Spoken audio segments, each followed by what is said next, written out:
Getting a morning roast. And the 2-2. And it gets away! And this game is over! Yay! Unbelievable. One out with nobody on. Boy, you think back about all the takes, and the ball looks like it caught a piece of the plate. No, it's way out in front of the plate. Well, when it hits that out, far out in front of the plate, a catcher is so disadvantaged. You don't know how high that ball is going to come up on you. And in the end, Jansen had no chance. Oh,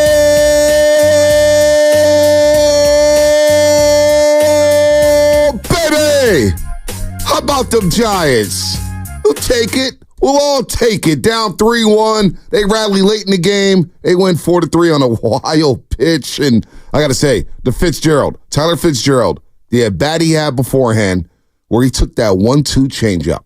He took a 1-2 changeup that buckled the knees. He was fooled on it. We all know it.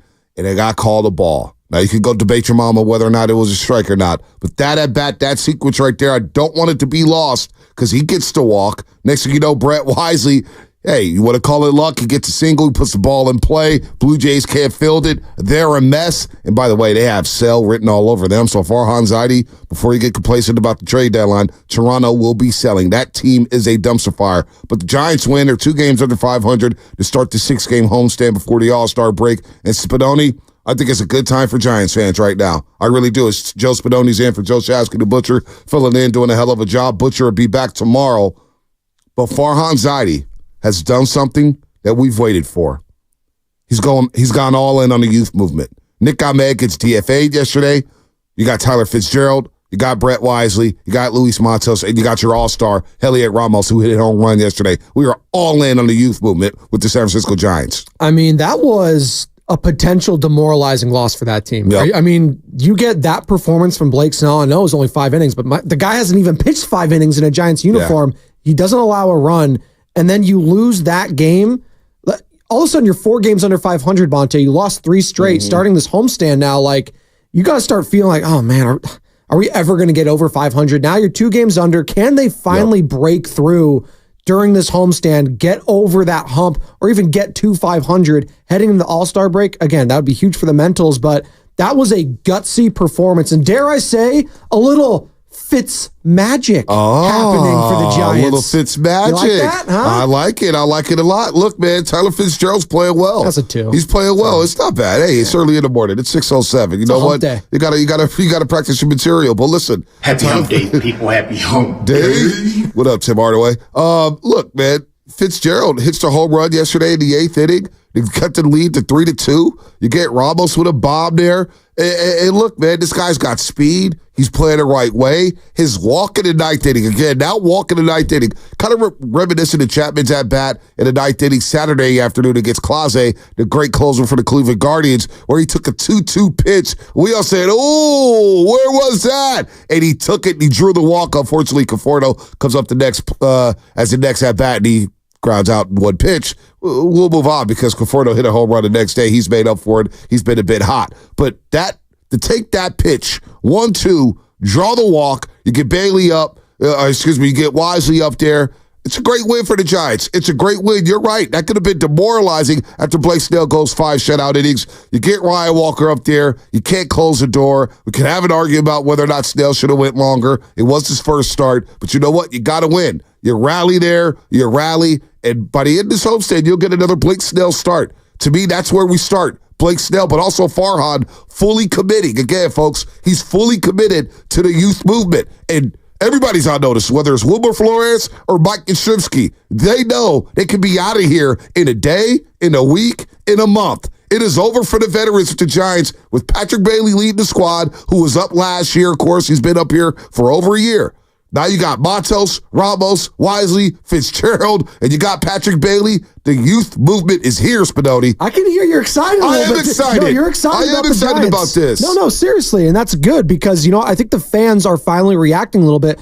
Yesterday was a Tuesday game against the Blue Jays, and the Blue Jays who have not been great this year. I know they got some names, Vlad and stuff like that, but it's not like they're drawing massive crowds. It's not the Yankees. It's not the Red Sox. They're over in Canada, and they're a fun team, but it's not a huge brand.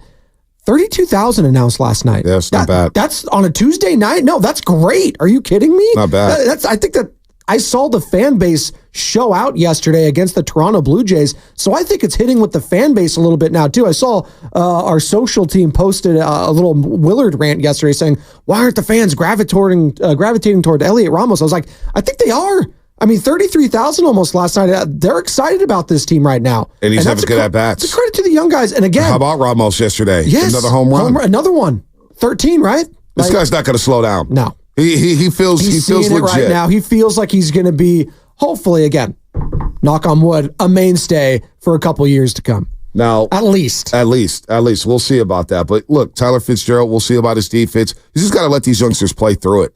You got to let them play through it. And I like the commitment here. You got 5 youngsters who are a vital part of this team for this season right now. We'll see about Luciano, whether or not I haven't even caught up with Luciano at AAA. I haven't even cared. Out of sight, out of mind. Call me when he comes back up to the big leagues, or call me when they trade him. All right, that's where I'm at with Marco Luciano. I am.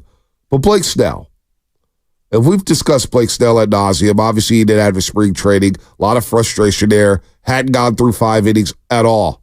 But this time around, it feels different. Coming off of that rehab start in Sacramento, getting some work in. This guy, lifetime, in the month of July, August, and September, has dealt. Bob Melvin knows this. He saw it up close and personal last season. And so, did I like the 5 innings yesterday? Sure, it was his first game back. But the pitch count was down, Spinoni. He goes through 5 innings. He only throws 73 pitches. Gets the pickoff move there to end the inning. Look, the walks were a little out of control. 3 walks. You want him to lower those. Yeah. He allowed 4 base runners in the first 4 innings. You don't want to do that because now all of a sudden you're working in the stretch. But he was able to work quickly, economically, and only 73 pitches through 5 innings. Moving forward, I need 6. Yes. If I can get 6 from Snell moving forward, I think the best is yet to come. I'm really confident in him.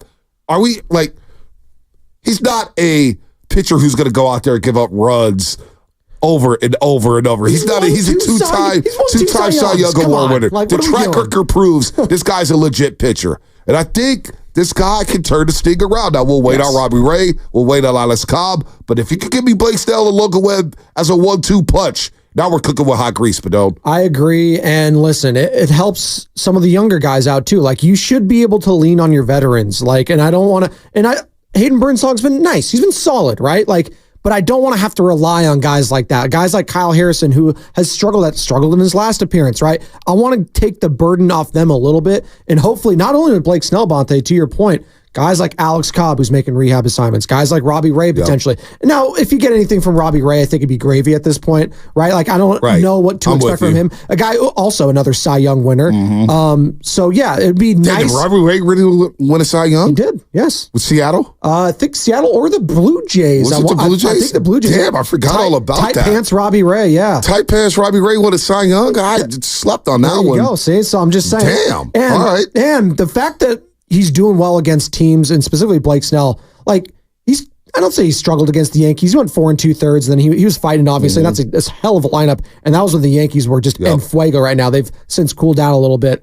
They're 3-7 in their last 10. Yeah. But the Blue Jays stink. Let's be honest. They're 4-1. They have Sell written all over them. They're 9 games under 500. The American League is stacked right now with talent. Just look at the AL East alone. They're going to represent 4 of their teams might even be in the playoffs, which is just nuts to say. So you got to take advantage against teams like this right now. Not to say the Giants are world beaters by any stretch of the imagination, Bonte, but I can live with the fact if you're losing to the Dodgers, if you're losing to the Phillies, because they're just more talented than you are. The Blue Jays are not more talented. They may have a couple names like Bichette and Vlad, but they're not better than you. No, so you got to go up against teams like that. You can't blow a game like that. No. Not against the Blue Jays. No, you're right. Exactly. You're right. So that's where I'm getting at with the Giants right now. Take care of your own business against teams that you should be expected to at least compete and beat. So, Ramos has the team lead with 13 home runs, but I want to go back over to Blake Snell because I think this is very, very important. A lot of people were doom and gloom and down on Blake Snell, and I get it. It was rough. He hadn't gone 5 innings all season long. He, adductor strains twice, suffers adductor strains twice this season. Got to go back to the minor leagues, no spring trading. It's been a mess. A lot of excuses, right? However, Giants fans, and I've been on this, and I've been trying to tell you guys over the last couple months here, lifetime, the best is yet to come for Blake Snell. Look at his lifetime numbers in the month of July. 2.67 ERA. Lifetime numbers in the month of August. 2.60 ERA. How about September and October? 2.25 ERA. This guy gets better as the season progresses. As the season progresses, he gets stronger and stronger and stronger, and he gets filthier and filthier and filthier. Bob Melvin saw it up close and personal last season. Hell, let's hear from Bo Mel on Blake Snell and what he saw last night against the Blue Jays. Give it to me. It's pretty close. Had all his pitches working. Sliders. A lot of times sliders the last thing to show up for him. But throwing change-ups, curveballs, spotting his fastball. This is the first time he really felt good when he went out there. Had proper amount of rehab games and just felt really comfortable with where he was after his last outing. So, it was going to be 75 pitches today, right around there. That's what we got, I think, 73. But the stuff was good. It was completely different, looked like. The stuff was good. Lifetime in July, 1.37 whip. Lifetime in August, 1.1 whip. Lifetime in September, October, 1.0 whip. So, listen, man, this guy gets better as the season progresses. I want to hear from Blake Snell himself. I still think, I got a lot to learn with who I'm going to be this year. Every year it's a new canvas, so I think I'm a lot better. I think I understand myself. I can repeat deliveries. I like the way I'm talking to myself, so I'm excited for the Twins, excited to see these next 4 or 5 days, just kind of how I grow and what I work on, and just looking forward to that next one. Probably like 3-4 more starts to really kind of put it all together and then start repeating really good outings, but happy with this one. I just know there's a lot that I can do to get better, so. That's good. Batting average has been down over the last 3 months of the season. You hear from Bob Melvin right there, Spadone, on Blake Snell. He said it's close. He's close to seeing the guy he saw last year in San Diego. I just saw body language, too, in that post game. He just looked so much more relaxed and comfortable. And then listen, I'm not... Guys can have bad body language. We had first team all bad body language with Brandon Bell all the time. Yep. He was an all-time Giant. He was very good for them. Won a couple World Series with them. But for Blake Snell and for pitchers, you need to see some sort of confidence out there. And it's tough night in and night out, seeing him hang his head, seeing him just look lackadaisical. And then you start getting fans saying, oh, does he even care? Does he even do this? Of course they care. This guy signed a 1-year deal here. You think he wants to stink in front of everyone on national TV? They care. No, he cares a lot. And he just had a kid and stuff like that. So, belated congratulations if I haven't been able to say that Blake Snell. Papa Snell now. Papa Snell. So, hey, he's got that new dad strength. That's a thing, man. Come on. Dad strength? It is. It kind of comes out of nowhere. Remember Fred Van Vliet back in 2019 in the finals? He had that new dad strength, that new dad strength. Well, you don't got to people comparing you to him, by the way, right? They say I look like him, but, we look alike. Pockets a little different. I'll tell you what doesn't look alike. The bank accounts, baby. The bank accounts are completely different. Hey, he gets after it in Houston. Mine is hideous. Right? His is handsome. But looking at Blake Snell right now, this is what you want. Him and Webb at that top of that lineup. And Webb's going to be going up against today. It's actually going to be a hell of a pitching matchup. Him and Chris Bassett, former All-Star with the A's too. And he's actually having a pretty good year. I always look at Chris Bassett when I'm just checking my fantasy. I was like, he gets wrecked sometimes, but then he'll have a shutdown performance. He's not a bad pitcher. He's not a bad. He has a 3.43 ERA this year. Not that bad. It's not bad. He's been very solid for them. So that's going to be a fun pitching matchup tonight. And then tomorrow, you got old Giant Gosman versus Jordan Hicks, Hicks been a little... Listen, man. Jordan Hicks may be a candidate for the bullpen later this season. This is why it's more important for Blake Snell to have these kind of outings, Monte, is what I'm saying. I can't be relying on Hayden Birdsong, Kyle Harrison, Jordan Hicks to be going 5, 6, because they're just not going to be able to do that throughout the season. Blake Snell, you've won 2 Cy Youngs. I need to lean on you. To your point, next outing is against the Twins. Yep. It's not the Blue Jays. The Twins are legit. Twins are legit. Royce Lewis, you see that guy? Guy hits a home run every other at bat, it feels like. Carlos Correa's playing well. Hey, he's an all-star. Twins Forever Giant Carlos Correa. But this would be good. Play some American League teams. Yep. He's seen the American League throughout his career. Obviously, he was with San Diego last year in the National League. So and very familiar we get with all Toronto, that, obviously. But very familiar in that AL East with those teams, and he's familiar with the Twins. He knows what time it is.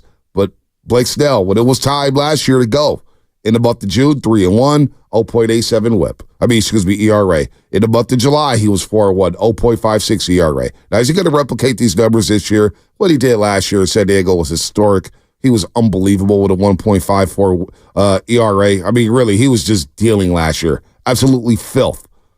But can we get some of that? And I feel like he's turning the corner. Folks, Giants fans, I'm telling you right now, do not sell your Blake Snell stock. Do not sell it. Not sell it. Don't sell Snell. Don't sell Snell. There you go. Don't sell Snell. Don't sell Snell. Don't sell Snell. Thank you. Don't sell Snell. We're feeling all right, good. let's go to Adam in the city. Adam, what's happening, man? What's going on? Adam, you there? Yeah, I'm here. Can you hear me? Yeah, we got you. We got you. All right, cool. I just wanted to first give a quick shout out to Argentina for making it to the Copa final. There you go. Going to be playing Uruguay, Colombia. Going to be a hell of a game. If you guys don't watch soccer, please get on it. Fonte, I know you've been watching the Euros, so hopefully you'll be watching that final. No, listen, I got James Rodriguez today, baby, in Colombia. Let's go, Colombia. They're going to beat Argentina in the Copa final, even though Messi looked good yesterday. I get it. I'm taking Colombia, Adam. I'm taking them. And I'm going with England in the upset in the Euros. Oh, I don't know. Yeah, I know Spain's going to kick their ass. They got that 16-year-old who's the best player on the planet now. All right, go ahead, Adam. Go ahead, Adam.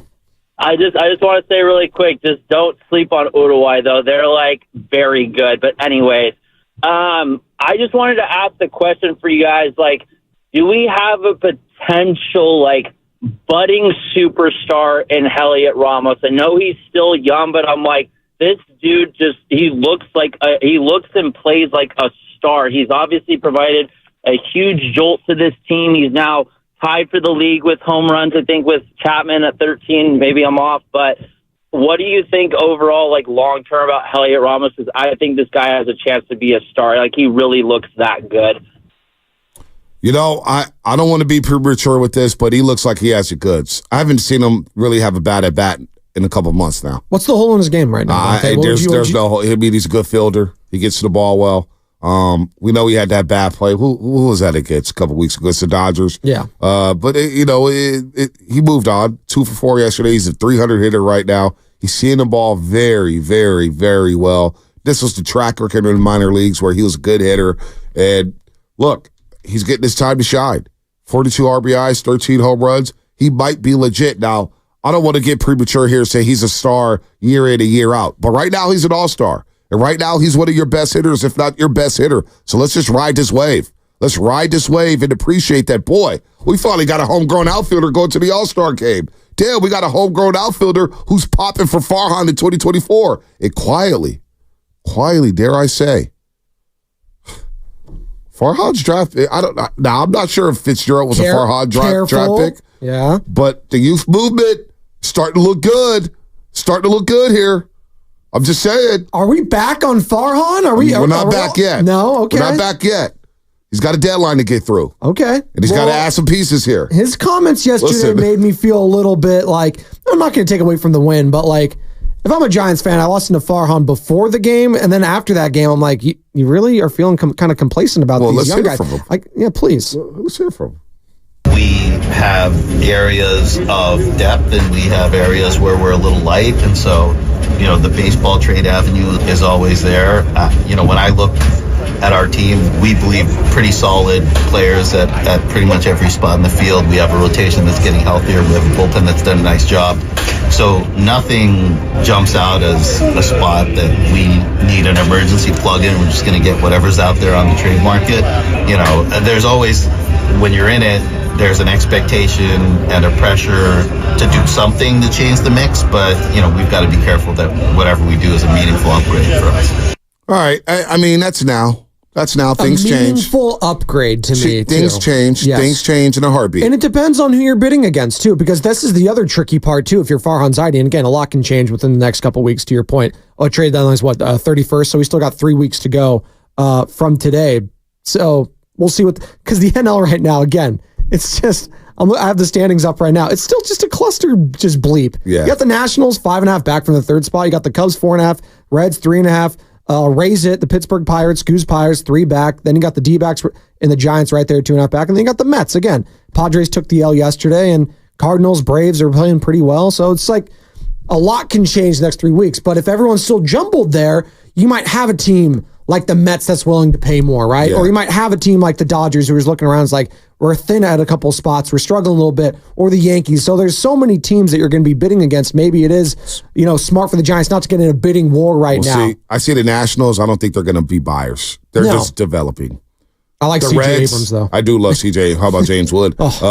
Cincinnati Reds. I don't think they're going to be buying at the deadline. They're still in a development, rebuilding type of mode, right? Building Pittsburgh. around Ellie De La Cruz. Yeah. Pittsburgh still building around O'Neal Cruz. An interesting and one, Skeets. yeah. I don't Paul Skeets. I don't see them maybe buying here at the deadline. They'll hover around 500. They'll hover, but they're not going to be buyers. Correct. They're not going to be major players. The major players will be the Mets, the Diamondbacks, and the Padres alongside the Giants. We'll pick this up on the other side. Shout out to our friends at Floyd Water Plumbing and Drain. If you're going to call it to the roast, better bring it, because if you don't, you will be flushed. Brought to you by Floyd Water Plumbing and Drain. What's coming up? More Giants Talk plus Anthony Slater at 8:30. We'll get into the Warriors. Don't forget, we have not forgotten about the Golden State Warriors. Like a mashed potatoes guy. There's a lot going on with the Dubs. That's all coming up on the game. Brought to you by Save Mart, Lucky, California. The Savings Road Trip game.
Going after Ramos, and Ramos hits a high drive.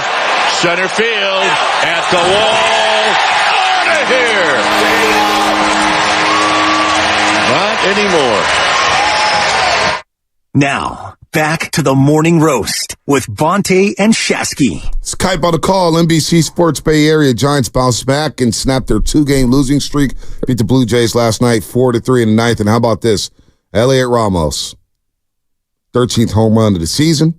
Feeling himself. How about this? 13 home runs are the most by a Giants player under the age of 25 in his first 55 games of a season since, drum roll, Matt Williams in 1989. It's a pretty good name. All right. How about this? He recorded his 15th multi-hit game at home since he was called up in Major League Baseball May 8th. The 15 multi-hit games at home are the most in Major League Baseball since May 8th. And he's one of the league leaders since he's been called up in RBIs. He's hitting the ball. He's going to Arlington, Texas for the All-Star game. What a development here. On my bingo card for the Giants in 2024, I didn't have Ramos part of the equation. I didn't have much hope for him. He's only 24, too. Like, that's the other thing in all this. Like, it's one thing if you're getting a development of a guy, and when we've seen this ad nauseum during Farhan, it's like, oh, but he's 30. Oh, but he's 31. He's 30. Like, how long is this going to last sort of thing? He's having a career year. But he's in his early 30s. He's 24. Like, 24. So the sky's the limit for this kid. Like, the way we talk about, and I'm not comparing him to this guy. Relax, everyone. But Brock Purdy, the sky's the limit for a guy like that, who's also around the same age. Like, you just think about these young, it's just nice to gravitate towards someone that you feel like could be a mainstay within an organization for a long time. And that's the thing during the Farhan Zaidi era that we have failed to have. Pitchers are one thing, and it's nice to have Logan Webb to be a part of this. And I'm not sleeping on Logan Webb. He's been great. He's been a bulldog for this team. I think he's led by example. He's what you want as a 1A in your starting pitching staff. But he's only once every couple days. I need an everyday guy out there. I'm not saying he's Buster Posey, but that's what Buster Posey was. And his symbiotic relationship with the pitching staff was also huge. Yep. So having a guy like Elliot Ramos, and again, a guy like Patrick Bailey, another guy who's promising as well. He looks like a 6-year vet, by the way. Patrick Bailey. He does, and he commands that starting. Flemmy told us a couple weeks ago, this guy is one of your leaders in that clubhouse already. And to have the respect of a guy who's finished second in Cy Young, of a Logan Webb, to have the respect of a guy like a Blake Snell, who's won Cy Youngs, when you get Robbie Ray, a Cy Young winner, Alex Cobb, an all-star, like having that respect as a young player, like that's nothing to scoff at. Right. And that's huge, having the trust of your pitchers like that, and that just builds positivity and confidence throughout the lineup that, hey, our young guys are the building blocks to something special potentially here. And Bob Melvin talked about the young guys. He talked about the contributions for the young guys. Here's what Bo Mel had to say. Ramos is fantastic. You know, for a home run from Tyler, and, finally getting, some time, not getting pinch hit for in this game. And then, Wisely's gotten big hits for us all year. So it's kind of the direction things are going. But we feel like we have a good mix now with some veteran guys, some free agents that we brought in, and then some younger players here that are from the system. And it's important that, when they have an opportunity to be in the big leagues, that you give it to them. And there it is, Bo Mel on the young guys and the full Giants fans, 888-957-9570. How exciting is this to see the young guys contribute to some of this winning here? You go 8-5 during the 13-game stretch where you play the Cubs, Dodgers, Braves, and the Guardians. You win a series against the Dodgers. You win a series against the Braves. All right, you lost 2 or 3 to Cleveland, but you know what? Those games were close. They were nip and tuck. They could have gone either freaking way. But now we're seeing a youth movement here. How exciting is that for you, Giants fans? And look, Austin Slater gone, Cincinnati. Nick Ahmed, DFA'd. Mike Yastrzemski, pitch hitting last night, he's on notice. Wilmer Flores, he's on notice. People were Giants fans when they were still down. A lot of Giants fans mad he wasn't pitch hit for Lamont Wade Jr. There you go. A lot of mentions. So the youth movement here, and these veterans are now put on notice. They're looking around and saying, oh, Bo Mel and Farhan, they're not messing around anymore. If I don't put the ball in play, if I don't start hitting, if I don't start driving in some runs, if I don't start playing some elite defense, I'm out of here. And the word you're looking for right there, Bonte, urgency. You feel the urgency. Urgency. There you go. Is that Baldy? Baldy or Kite. Crack. There you go. Or Kite. Remember when Luciano couldn't get the ball out of his hands? Come on, you got to throw it now. Urgent now. Sorry, everybody in their cars. Kite's been feeling it too a little bit. This young team. He's like, hey, you keep hovering a couple games under 500. It's just like, can we finally freaking break through? Like, you can feel it as a fan base. Like, can we finally start stacking those wins? Again, going back to last night, you were an out away from being 4 games under 500 starting this homestand off. And you squandered a great performance from Blake Snell, albeit 5 innings, but nonetheless, like, you're kind of in need of starting pitching right now. If you can go 5, you're not giving up a lot. That'd be great. Yeah. So, again, I need some 6s here. Again, urgency is what, like, you were just alluding to right there, Bonte. Out with the old, in with the new. That's kind of what we want to see here with the San Francisco Giants. And they're finally showing us now, do the expectations change a little bit? Or is it still, not playoffs or bust, because I think bust is a bit strong, but you need to make the playoffs still. Oh, the stakes are high as Farhan told Susan Slusser. That doesn't change. Okay. What Fleming tell us? Well, he got extended, Bonte. The goal is the playoffs. What did Greg Johnson say? Greg Johnson, it's mandatory to make the playoffs. I don't care about the extension or not. You can still get your ass fired. This is pro sports. Like, that's the thing I kind of going back to. Like, you got to make the playoffs. Or what? Or you may have some changes. You got to make the playoffs. I don't care about the youth movement. You cannot lower the bar and say, hey, you know what? We see the young players pop. No playoffs. No. The goal doesn't change. You don't backpedal and say, you know what, fans? We're going to lower the expectations now that we have these young guys playing. No, these young guys should have been ready to play this season, because all I heard 2 years ago from the Sam Lubmans of the world, just wait until 2024. The young guys are going to be up. They're going to contribute, right, Lubman? Sam was right. We've been waiting on 2024. We've been waiting on 2024. So everybody said 2024 is go time. We're not going to lower the bar because Wisely's playing or Fitzgerald's playing or Ramos is an all-star. No. The playoffs are mandatory. The stakes are high. It is important. We're not going to lower the bar around here, Spadone. By the way, next week our lineup is going to be a bit jacked up. Really? Yeah, it's going to be a bit I don't know where I'm going yet. I don't know if the pregame show is going to be on or not. We'll see. It's going to be jacked up because Monday, for 1 week only, Willard and Dibs will be on from 6 to 10 a.m. Willard says he gets up every day at 4 in the morning, so he'll be all right. Hate to see that. Yeah, especially if lack of sleep, am I right? Yeah. Well, Shasky and I'll be up from 10 to 2. There will be no shortage of a lack of sleep. I don't know how I feel about that. Shasky with sleep? I mean, I used to do he doesn't sleep. I used to do the old butcher shop late nights, and now, let me tell you, the arguments. There's one thing to know about Shasky. He'll be up at 5 in the morning, too. He'll be up at 4:35 he's got like in the morning. 6th or 7th month old. He'll be listening to Willard and Dibs. That might be the baby's fault. Yes. Yeah, he'll be listening to Willard and Dibs, looking for takes, no doubt. I'm happy with Brock Purdy. Fun little reversal there. It's Heidi and Guru from 2 to 6 in afternoon drive. And guess what? The fans, the audience, you guys will have a chance to win an autograph Golden State Warrior Klay Thompson jersey. Okay. Not a Dallas Maverick one. Not a Maverick one. Not a 31. Dallas Number 11. Buyers Club. Number 11. Not USA? Yeah. For the Olympics? That would be sick. That would be sick. That would be sick. Forgot Klay Thompson, gold medal winner out there in Rio. You think you're allowed, real quick on that, I know we're about to break here soon, just a small tangent. Are you allowed to rock another player that's not on your teams, but if it's a USA jersey, is that acceptable, Bonte? I don't know. Like if a Warrior fan wanted to rock, let's say an Anthony Davis USA jersey. Is it acceptable? Yeah, I guess. Okay. Carter said it. I'm not in the jersey game no more. Okay. But I guess it's acceptable. USA is fine, right? Yeah. Not an Anthony. If you're a Warrior fan, I don't think you can wear a Laker USA jersey. jersey. But if it was LeBron or something like that, like... Now, if you're a Warrior fan, you want a USA jersey. No, I think if you're a Warrior fan, you want to rock like the Anthony Edwards Team USA jersey. There's a little bit more leeway there. I'm just saying, if you're a Warrior fan, don't rock the Lakers. Oh, come on. Well, as 510, you start worrying about Anthony Edwards, the Wolves more than the Lakers, by the way. Yeah, by the way, as you're pulling the Shasky here, now let me get through the read. Don't worry, folks. 510. Oh, I thought you were done. My bad. I did pull a Shasky there. It's just for a week. Okay. And it's all brought to you by Jack's Restaurant. We love you, Joe Shasky. It's all brought to you by Jack's Restaurant. I can go for some Jack's right now. I could go for some Jack's. You're not going to lie. So 510, 510, Xfinity Mobile Text Line. It's just for a week. We're just going to shake things up for a week. That's it.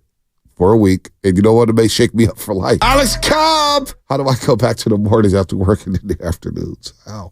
510, another 510 here is Spadone. The expectation was always making the wild card.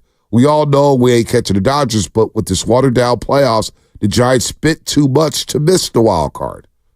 So, I mean, we say that, but they're still the 4th team in their own division right now.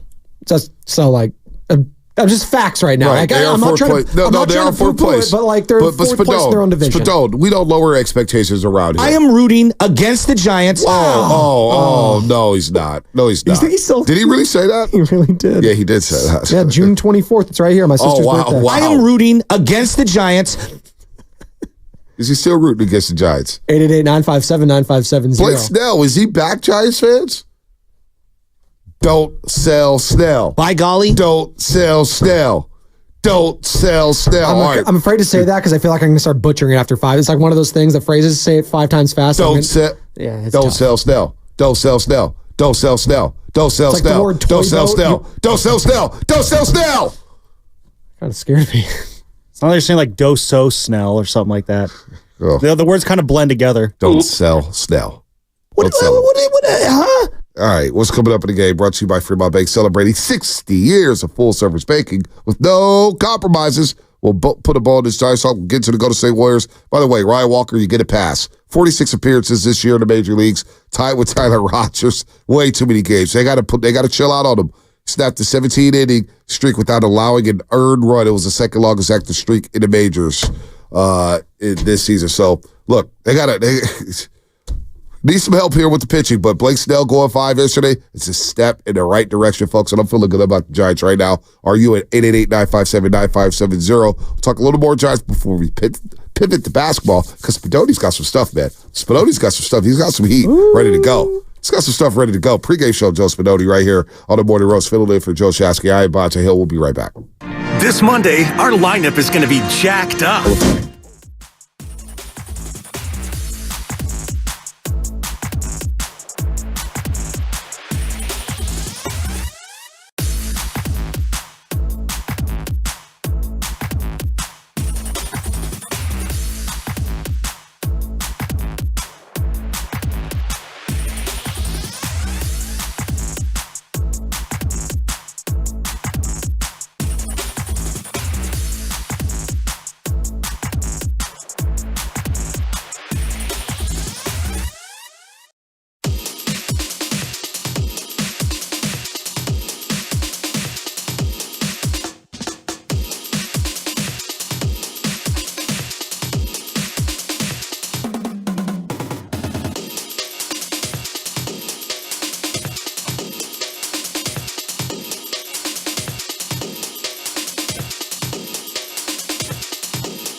is Adam in the city, and you're listening to The Morning Roast with Bonte Hill and Joe Shasky on 95.7 The Game. Oops.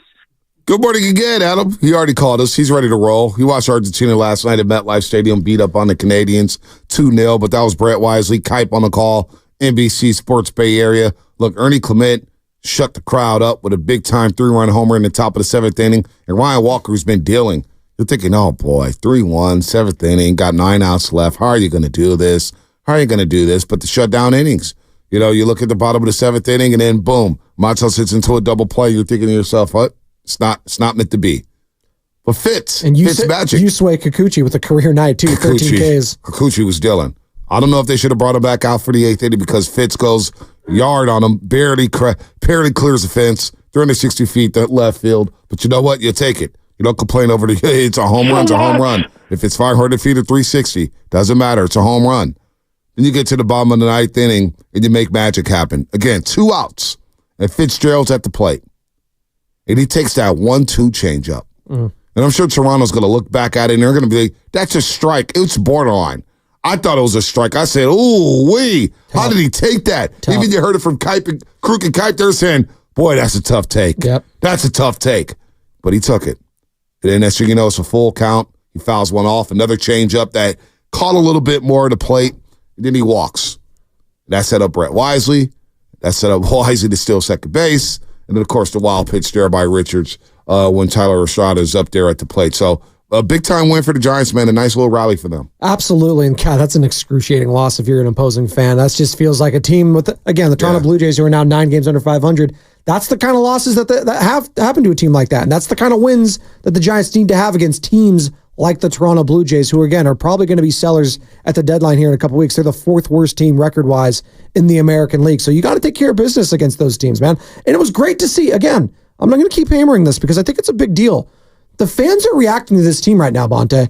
That was a pretty big crowd for a Tuesday night game against, again, a team with a couple names, but it's not the Yankees or the Red Sox. It's not the Dodgers. It's the Toronto Blue Jays. You got some Canadians out here. Yes. No, they were all in MetLife to watch Canada lose 2-0 to Argentina, who, by the way, like 5 heads. I predicted that yesterday. Well, and I predicted Spain to win. Oh, you want to start flexing? Well, that was 2 guesses right there. That was not even guesses. They were educated answers. How about my guarantee about Blake Snell? I think 2-0. I had the exact score.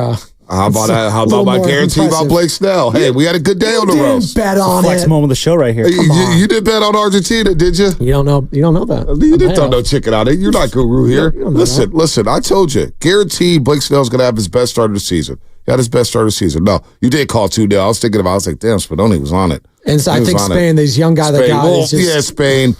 Fritz, hold on. Fritz is up 1-0. They're rolling. Messi with a great pass. Had so much room. Fred should have been up 2-0. And in Spain, out of nowhere, this is your mill kid, 16 years old. Lamine Yamal. Excuse me, Yamal. I didn't know about 16 years old, the youngest to ever score at the European Championship. Yeah, I mean, who's he play for? What's his club team? Barcelona. He's been there since he's a kid. Yeah, Barcelona. He's played with Barcelona FC? Yeah.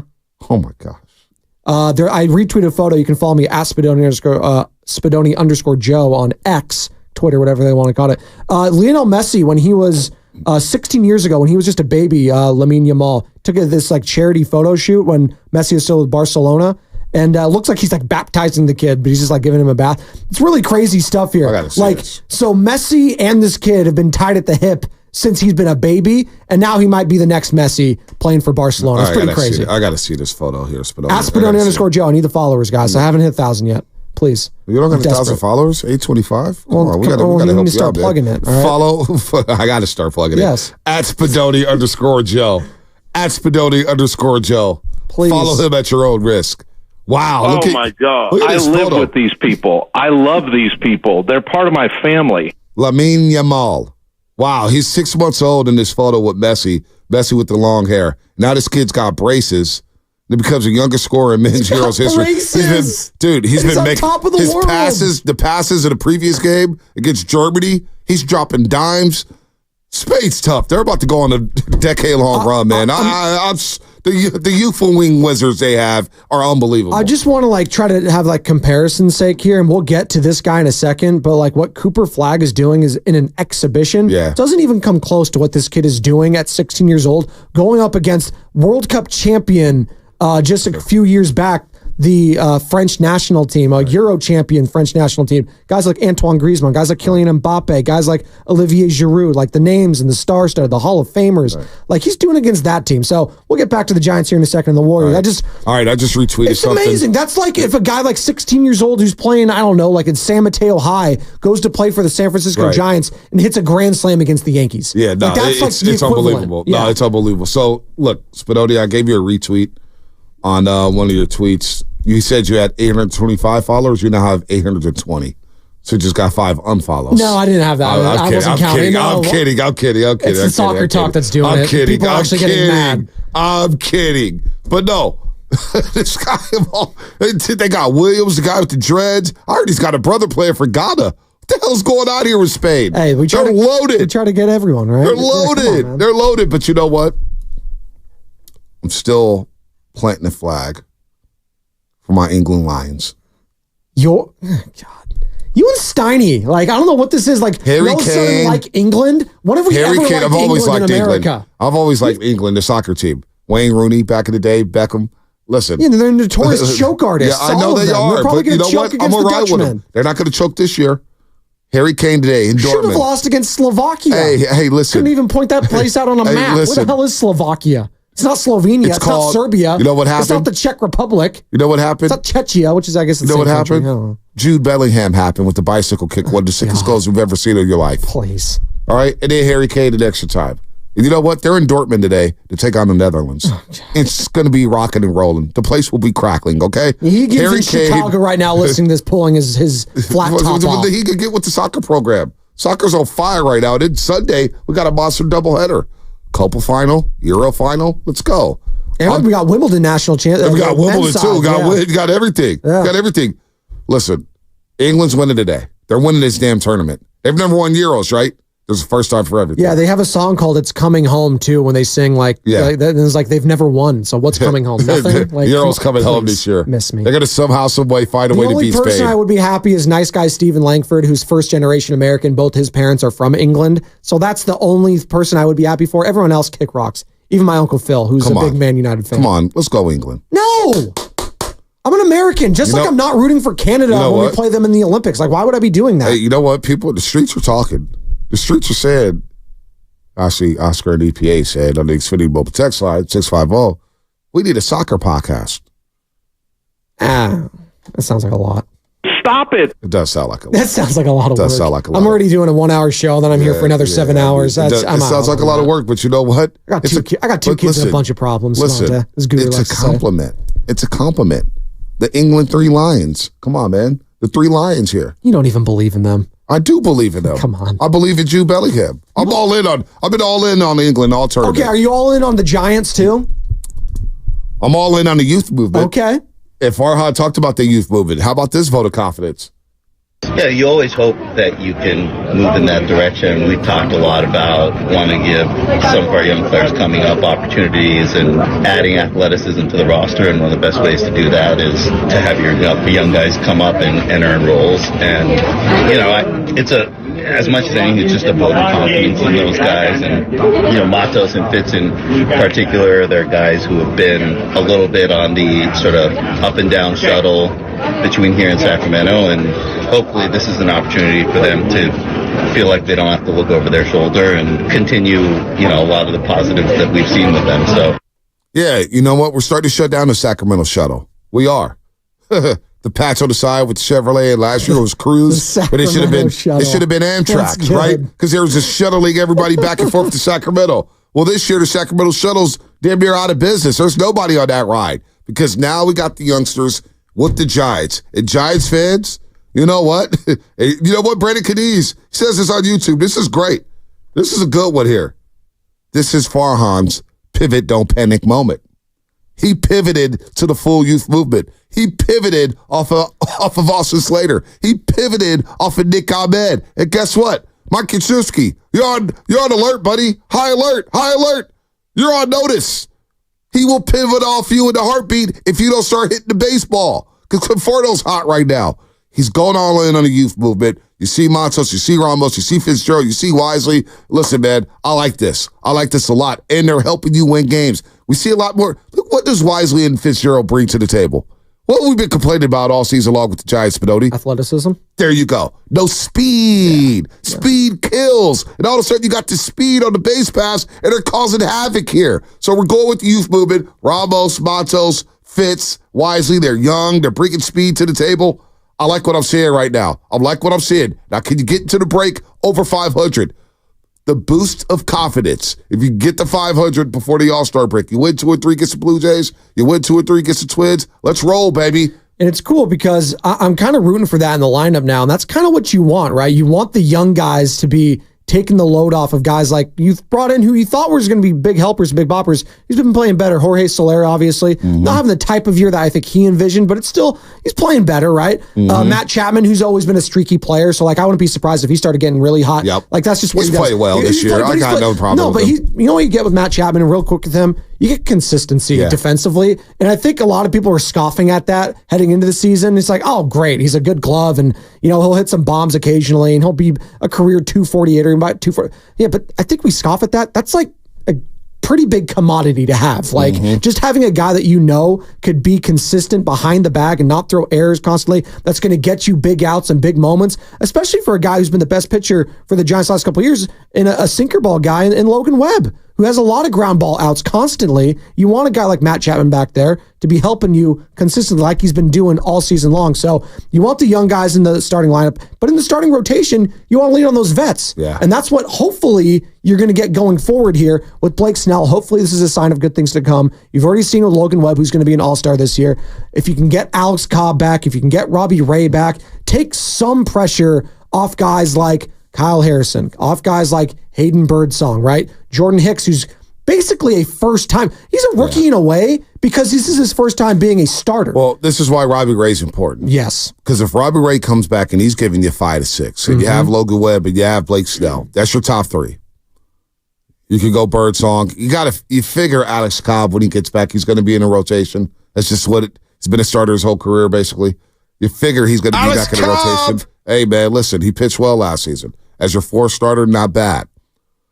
So now you got to figure out who's going to be that 5th starter. Remember when Alex Cobb was going to be the guy to recruit Shohei Ohtani? Oh, yeah, that was pretty funny. Because he was teammates with him at the Angels. Funny. Yeah, that's going to work out well. It did work out well. Shohei's been amazing, by the way. It did work out well. But that 5th starter now with Birdsong, Harrison, and Jordan Hicks. Yeah. Now I got a decision to make. And I think the decision should be, if I was making a decision, and I'm not qualified to do it, but this is Sports Talk Radio, I would slot Jordan Hicks in one of those 7th, 8th inning roles. I'm not a GM, even though I'd love to be one. Yeah, I would love to be one too. Especially after watching Hard Knocks and New York Giants. Oh, you love that. Oh, I love it. I don't know, who's the GM over there in New York? What's his name? Joe... Was it Schoen or something? Schoen or someone, whatever his name is. Interesting cat. But I'm putting Jordan Hicks in that bullpen. I'm adding him to the bullpen. And look, we know Luke Jackson's been driving us crazy, but I want Jordan Hicks in that bullpen. So then you have a decision to make. What do you do with Birdsong and Harrison? What do you do with those guys? I don't think it's a vote. I don't think if you move Harrison or Birdsong to the bullpen, and right now Birdsong is better than Harrison, I don't think you take away his confidence, Kyle Harrison, if you put him in the bullpen. This is for this season. He's going to be a starter going into 2025. Birdsong will be a starter going into 2025. It's not the end of the world for Kyle Harrison if Farhan and Bob Neville say, hey, look, we need you as a lefty specialist in the bullpen. Or, hey, we just need you in the bullpen. And can you eat up 2 innings? And you'll have opportunities elsewhere because there'll be an injury stint somewhere. Exactly. You'll have to be slotted in somewhere. There's going to be an extra rest day or something. We want you to be a spot starter here. So I think it's easier for guys like that who are younger. Now, how does that affect their confidence level? I think it's fine. You're helping the team win. Well, you're helping the team win. For a guy like Kyle Harrison, I think it is more potentially detrimental to his confidence than a guy like Birdsong, who's only had 3 starts, right? If I'm Kyle Harrison, I'm the local kid. I'm obviously a first-round pick. I'm supposed to be this next big hotshot guy. Hasn't really lived up to the hype, and now you kind of want me to go back to the bullpen. I don't know how I'm going to feel about that. Well, David Price got called up with the Tampa Bay Rays way back when. And by the ALCS, he was closing games. He was in that pen. As long as you could sell it like this. Hey, look. That's David Price, though. David Price. Well, Kyle Harrison got hyped like he was David Price. Wait, I asked Willard and Shaz a couple years ago. Kyle Harrison straight up from Shohei? Knowing he's a free agent? They said, hell no. We're keeping Kyle Harrison. That was from Shohei Ohtani. Yeah. So I'm thinking, boy, we must have got something here with Kyle Harrison. In hindsight, that was foolish. Willard said that in Shaz game. I'm not putting words in your mouths. You guys said that. It's on wax. But I don't think it's listen, if the Giants are winning and you're saying, hey, Kyle, we already have an innings limit with you. We want to keep you fresh. You're in our long-term plans. You're going to be a starter for us for the foreseeable future. For this season, though, however, we got a shortage of bullpen arms. We're trying to get to the wild card and just get to the dance. Because if we get to the dance, we feel like we have a shot. I'm going to move you to the bullpen. You're going to still pitch in high-leverage situations. You're going to be a bridge guy. But this way, we can really limit your innings. We don't have to overuse you. And I think he'll understand that. He comes from a winning program in De La Salle. He knows what time it is. This guy is a winner.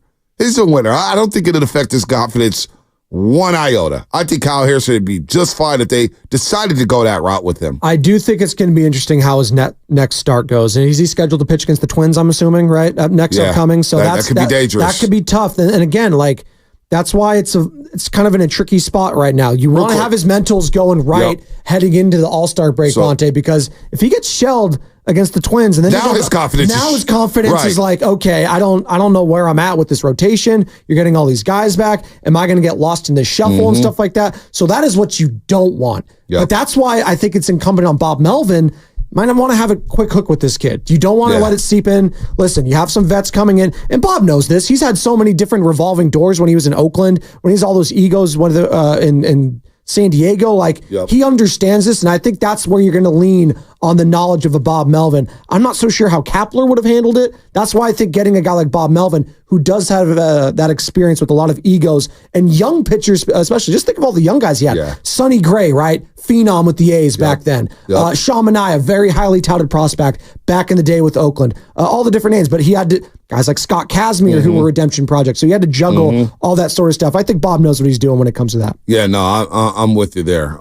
So I don't think it's going to destroy his confidence whatsoever. And it's a good problem to have. You can never have too much pitching. And then maybe you can start dangling some guys. We'll see. Maybe you ask Vlad Jr. not to leave San Francisco. You just say, hey, just stay here. Your team's selling anyway. The Blue Jays have sell written all over them. They're going to be selling left and right. Why would they sell their face of their franchise, though? They're not going anywhere. Yeah, but I'd rather not go anywhere and have my guy. Like, this is the same thing with Steph Curry. Like, I'm not trading Steph Curry and stuff like that. Yeah, but the difference is Steph Curry's got 4 banners. Okay. But Vlad's my guy. Vlad's the face of a country right now, though, for baseball. Not really. For baseball, there's only one team, Bonte. The Montreal Expos are gone. Whatever. It's a hockey town. Well, it may even be a basketball country. Town. They haven't won crap in 30 years. Since 1993. I'm pretty sure there's minor league hockey teams that carry more weight in Toronto than Vlad Jr. Yeah, I mean, Toronto Raptors are more popular. Vlad Jr. is the biggest athlete they have in that country right now. No, Connor McDavid? Is that the other one? Come on. I think Connor McDavid's a little bit bigger in Canada than Vlad Jr. Stop. You don't mean that. You don't. I'm gonna give you a pass. In America, no one might care about hockey, which isn't true. I'm gonna give you a pass. This is Canada, Spadoni. They take hockey to a different level. I know you don't like the Canadians. Hey, listen. Is it Dylan Brooks? Connor McDavid is twice the star Vlad Jr. is. Twice the star. Well, who's going to be twice the star of Connor McDavid? It's going to be Macklin Celebrini. So I'll tell you that right now. Well, he's playing in San Jose. That's right. And he's going to be playing for Team Canada, and he's going to be a captain. We're talking about who's the biggest star in Canada. Macklin Celebrini, who's the biggest star right now? I bet you Kawhi Leonard is still a bigger star in Toronto than Vlad Jr. You guys have played this since 2019. Please. Come on, man. Come on. And now, he has arbitration. I'm saying all that to say, Bonte, I don't think it would be a wise move, but they could sell him. I think they're selling. I think he's going to force the issue. He wants to win. You're not winning up there. You're not winning anytime soon. Not with the Orioles in that division. Not with the Yankees in that division. The Red Sox in that division. And the Tampa Bay Rays. It's a cushy spot to be in. If you get paid and you're going to be the guy, then the expectations aren't going to be that high. So you want to just be the guy and just lose? Worked for Joe Mauer for the Twins for a long time. I know he was a homegrown guy, but Yeah, I could see Vlad could move. Oh, by the way, you're listening to 95.7 The Game, KGMZ FM and HU1 San Francisco, Odyssey Sports Station, always live on the free Odyssey app. Don't forget, all guests on 95.7 The Game appear on the River Islands guest line. Is it a time for you to discover the islands, River Islands in Lathrop. Go check them out. All right. Spinoni's got some good stuff on the Golden State Warriors. We're going to get into that in just a second here. And on Canadian national team stuff. Yeah, you are a hater. Connor McDavid, bigger star. What? Are you kidding me? Austin Matthews is bigger in Toronto than Vlad Jr. Who's Austin Matthews? I don't even know who He's that the is. center for the Toronto Maple Leafs. Oh, yeah, I don't know who he is. Local kid, by the way, out of Alamo. Yeah. Please, McDavid's not even in Sidney. Get to Sidney Crosby's levels first. Come on, please. Come on. Sidney Crosby of the Pittsburgh Penguins, Bonte, as you know. One of the 5 hockey players, you know. One of the greatest of all time. One of the 5 hockey Macklin players, you know. Cellebrini's favorite player growing up, by the way. Our guy, Macklin Celebrini. Oh, man. Return of the Mac. Hockey talk on 95.7. That's right. Soccer and hockey talk today. That's what we do. I told you guys I'm tell well-rounded. the boss isn't here. Hey, no, you could tell that I'm well-rounded. Hey, do you know how we brought that back, though? From the young kid for Spain, bring it to the young guys of the Giants? Come on. Let's go. Yeah, we did bring it back. And the young guys have to go to St. Warriors. We got a lot of youth movement going on around these parts here. Hey, whose stock are you buying more right now if you could? Jonathan Kuminga's or Elliot Ramos's? We can discuss that on the other side. Boy, that's a great question, and to be brought to you by O'Reilly Auto Parts. Is your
Now, back to the morning roast with Bonte and Shasky.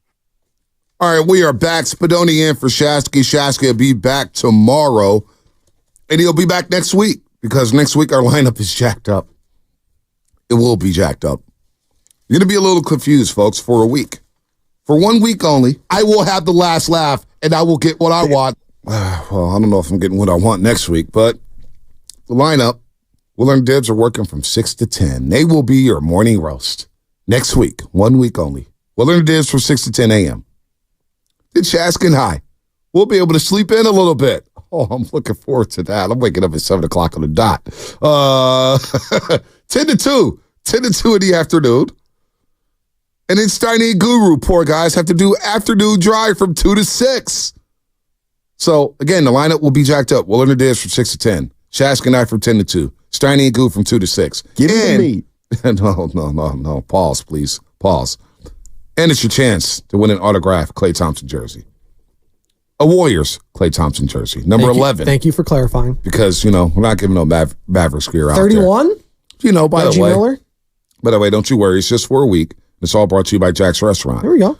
RJ and Sean down there in Dallas. Remember those buffoons? Yeah, our sister there? station. Yeah, Odyssey, 103.3 The Fan. Those guys, they won't even do a crossover. You guys are like best friends, right? Oh, they won't even do a crossover. Guru said he ran into him at the Radio Row in Las Vegas, and the guy, Sean, goes, that Bonte, he really gets under my skin. Well, Mike Bassick, who a former pitcher, obviously, who gave up that big home run to Barry Bonds to break the record and obviously works there for the station, works for the Texas Rangers as well. He's like, I always tell the guys I'm going on with you, and they're not happy. They're not happy. They're not happy about it. They're not happy Mike's about it. our guy, though, Bassick. Yeah, Mike's our guy. Mike is our guy. We respect him. Those other guys, those other clowns. Well, the fact that he was also a former athlete, you kind of have a little bit more respect there. Yeah, no doubt. But you know what? RJ and Sean, those jokers, they get to watch my Klay Thompson every single night. Wow. They get to root on my Klay Thompson every single night. They also have to watch the Dallas Cowboys, so that's just a little bit of torture in and of itself. I didn't like Klay Thompson saying yesterday, I get to go to Cowboy Fair. I knew it, too. I get to, can't wait to go to a Cowboys game. I knew it, Bonte. He's rocking the Dak jersey for sure. No, he ain't rocking Dak. Zeke? Is he wearing He's Zeke? going CeeDee Lamb. I'm not mad at CeeDee Lamb. Or he may go Emmitt Smith or something. Michael Irvin. Okay, that's strong. Playmaker. Well, was there any famous Washington State guy that played at Dallas? I don't think so. Ryan Leaf. He is from L.A., so Ryan maybe... Leaf did play there for a second, didn't he? But he didn't play with Dallas, did he? Wasn't he a backup He got signed by the Cowboys, really? Hold on. Oh, my, that's incredible knowledge if he did. I can totally see that. Hold on, let me... No, don't do that. Hold on, I was going to say he could rock Troy Aikman, number 8. In 4 games, 3 starts, he went 45 of 88 with the Cowboys back in 2001. Look at that knowledge. I was 8 years old, Bonte. Wow. Come on. I vaguely remember that. Jerry Jones would take a chance on a guy like that. He could rock the Ryan Leaf Cowboy jersey. That'd be strong. That'd be strong for Klay. I respect that if that was Klay, but he did say the Cowboys. He's not rocking the Ryan Leaf Cowboys jersey. He's not. Well, at least a lot better for himself. Troy Aikman, I'm not mad at. I love Troy on the broadcast, too. By the way, speaking of football, Bonte, we have a huge debut today on Netflix. The receiver doc. Yeah, I can't wait.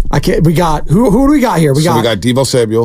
George Kittle. We got 2 Niners on there. 2 Niners. Huge. Justin Jefferson, I believe. Ooh, JJ just got paid. So that's 3. Who's the other guys? We got Amon-Ra St. Brown. We got Amon-Ra St. Brown. Ooh. And we got Devontae Adams. Wow. And you got that whole debacle of the Raiders last year with Jimmy G. Oh, you had Aiden O'Connell. I can't wait for Antonio Pierce. I can't wait for the Detroit Lions game, Monday Night Football. Jimmy G overthrowing Devontae not once, not twice, but 3 times. It was wide open, too. Jimmy G pointing, go deep. Let me throw it in the triple coverage. Oh, that was the game that got McDaniels fired, too. The Detroit game. Yeah, Detroit. God love him. Ford Field. God. And they got Jimmy benched. And the Raiders watched that game, or the end of the league office, the Raiders are getting one primetime game this year. Oh, man. That's so we can't wait for that. We'll have content, I'm sure. But the sad part about those ones is, you know how the season ends for the Niners. That's the tough part. Right? Yeah, we know how it ends. But you get to watch the Super Bowl loss not once, but twice. That's tough. Yeah. Elliot Ramos, though. All-star. That's been nice.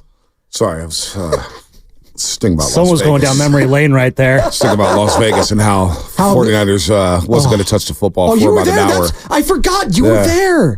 Yeah, and Sam and Shaq. Oh, God. I sat next to Whitley Sandrino. Oh, well, she's a Chiefs fan, so she's happy. Yeah, I had to sit next to her. Oh, no. She was cordial, though.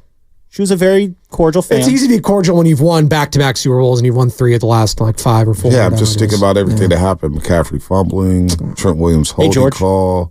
Usher's halftime show. Not scoring after the interception. Yeah. Do you guys think that Hey George moment makes the receiver, Doc? Maybe. I mean, missing an extra point. It is sad, but it's true. Drake Greenlaw getting hurt, tearing his Achilles. Oh, no. Running off the sideline. Nick Bosa being tired. The team not knowing overtime rules. God, that's just... The team not touching the football for about an hour. Was it a halftime show? Like 9 straight pass plays coming out in the second half or something like that. Oh, my God. God, your rookie kicker missing an extra point. Oh, God. Oh, I got That's I'm depressed. Hey, training camp in a couple weeks, though. That'll be fun.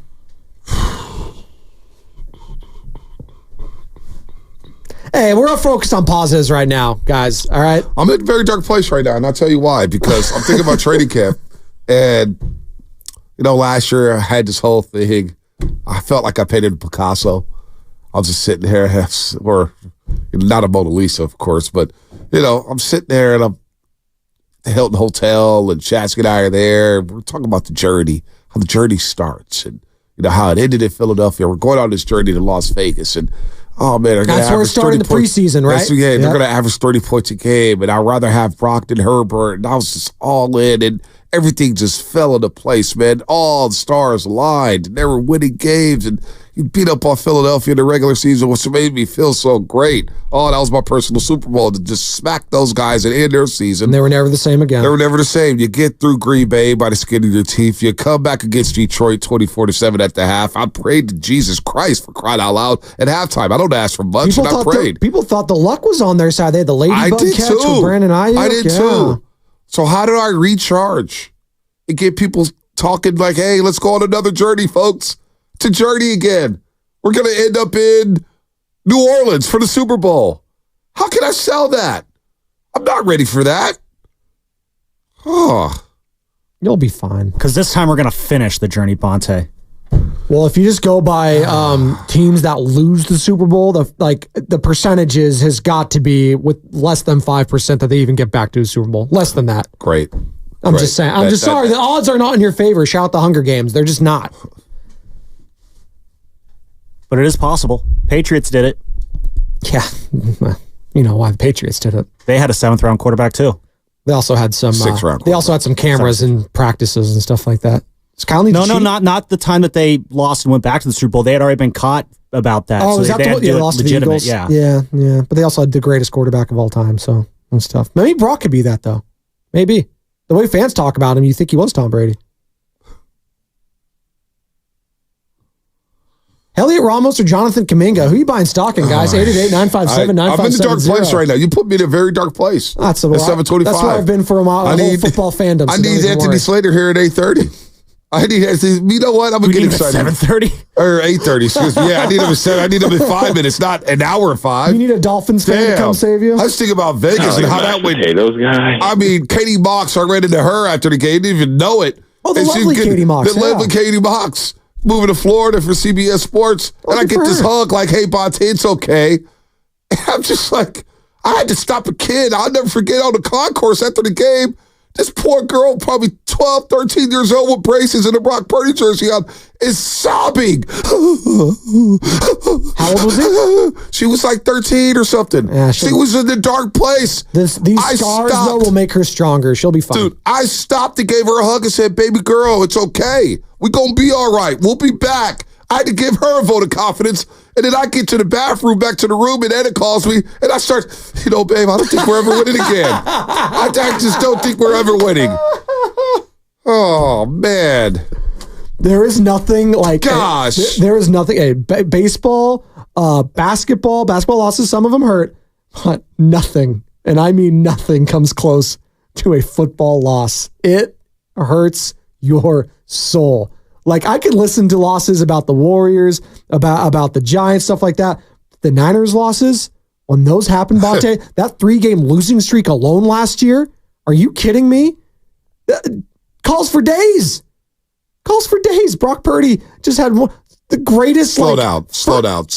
You're doing this to me. It's this Raider stuff that you guys do. The Raider fans do this stuff because you guys live in misery, and you think this is all fun and games. You think it's a joke. You're laughing. You got a smile on your face. Been a joke, you guys live in misery. Don't bring that noise to this side of the bridge, man. Don't do that. Well, we're in Vegas right now. It's boiling hot. It's 118 degrees. We got to bring some heat somewhere else. Although there's going to be a little heat wave again, like today and tomorrow, I think. A little mini one. Yeah, no, there is a mini one. That's all right. Speaking of Vegas heat, you guys see Steph still signing autographs in the Vegas heat? Was he really? Yeah. So there's a video. There's a video. International. And it's all the Team USA guys walking out the gym.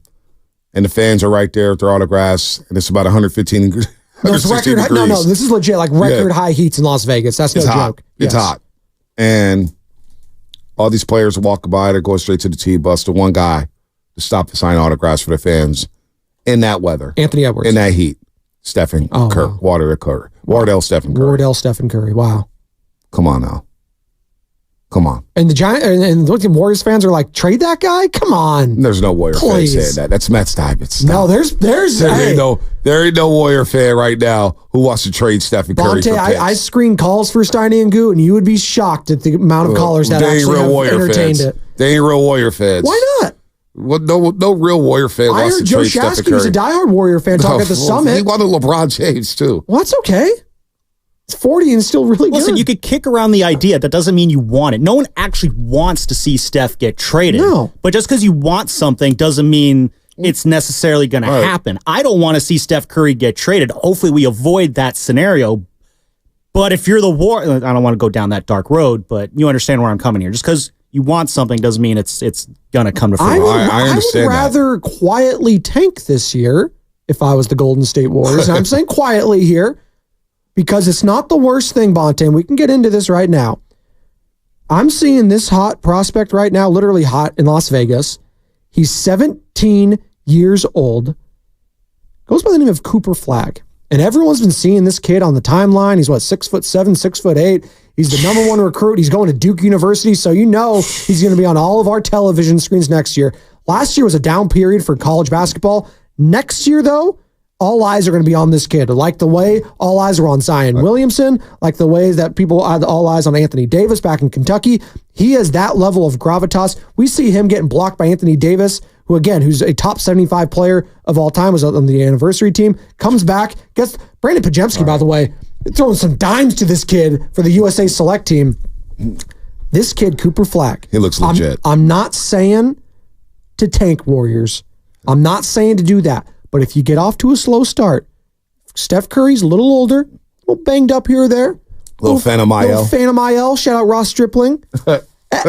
It's not the worst thing if you're in the lottery to get this kid. That extends the dynasty, Bonte. So here we go. That's the difference between getting a James Wiseman or an Anthony Edwards type, is what I'm trying to say. All right, so we got a couple things here on YouTube. Capture the flag. Oh, I like that. Okay, that's a good one. CTF. So D-Lou on Shout YouTube. Out Halo. D-Lou on YouTube. Poop for Coop. That was the Evan Giddings. Poop for Coop. I like Capture the Flag. Kyle Kelly, who was at Fremont Bake the other day. What up, Kyle? Poo for Coo. Okay. All right. Kyle Kelly, another one. Fail for Flag.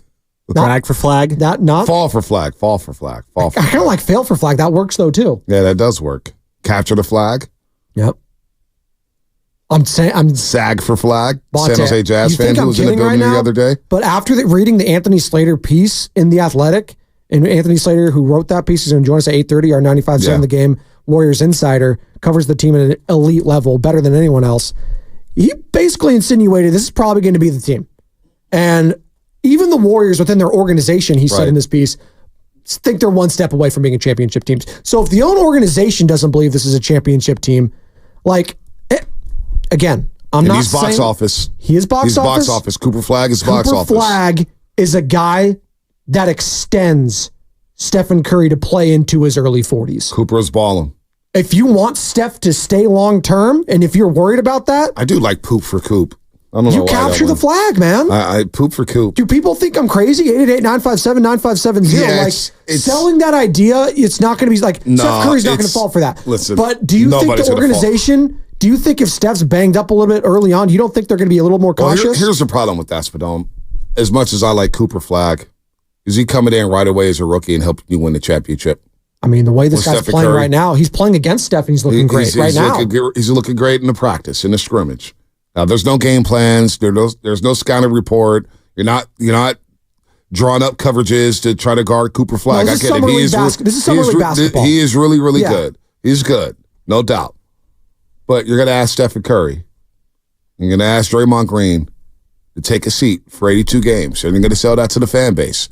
People buying tickets. Ticket prices are high. They're going to give away free tickets. I mean, you lose a lot of ratings. You may lose a lot of revenue. And you got the All-Star game coming up. And you got to put on a show here. You got to get people excited about that. So I hear you. You got Draymond Green there for that. I hear you. I hear you on Cooper Flagg. I don't think they will tank, but it's, there's a lot of teams in the Eastern Conference too who are going to just lose just Atlanta. What position are they in? The Washington Wizards. Trae Young, by the way. I know. What are they doing, period? Yeah. Washington Wizards. What are they doing? Yeah. The Brooklyn Nets. The Brooklyn Nets has already planted their flag. The Portland Trailblazers. Portland might do something. It just fell out, flame out. Chauncey. There you go. So and now they're losing one for Cooper. Yeah, I think it's going to be very tough to try to tank. Toronto, you got to watch them for tanking. Yeah. Well, really quick also, I mean, if the Warriors hypothetically did do a tank for Cooper Flagg, what is Flagg's value to the Warriors? Is it as a, piece to play next to Steph Curry, or is that just a trade chip to try and bring in another? No, you're bringing him in. Stephen Curry. You're bringing him in to carry the franchise. Yes. No, I'm not saying he is Steph, but he's the next franchise player. But we are talking about a practice. I don't want to go crazy here over Cooper Flagg. He looks legit. I'm a fan of his game. But I'm not going to go crazy over a practice. Ricky Rubio one day cooked Team USA. Yeah. Cooked them up. He wasn't 6'8", though. But he cooked them, though. And everybody was going crazy. Right? I'm not saying that he's going to be Rookie Rubio. So I listen, man. I think I don't know if the Warriors going to if they're feeling good about this roster, and right now they're in a position, obviously, to where they have a lot of tradable assets to get maybe a disgruntled superstar in the future. I just don't see him going down that road. It's a hell of a thought. It is. It really is, Spinoni. It's a hell of a thought. I just don't see them. By the way, you still got Detroit. You got Charlotte. You got Brooklyn. You got a lot. Portland right there. I'm saying, Bonte, let's say they're hovering around let's say they're 5 or 6 games under 500 come, I don't know, February. It's not really looking like you're a fringe play-in team.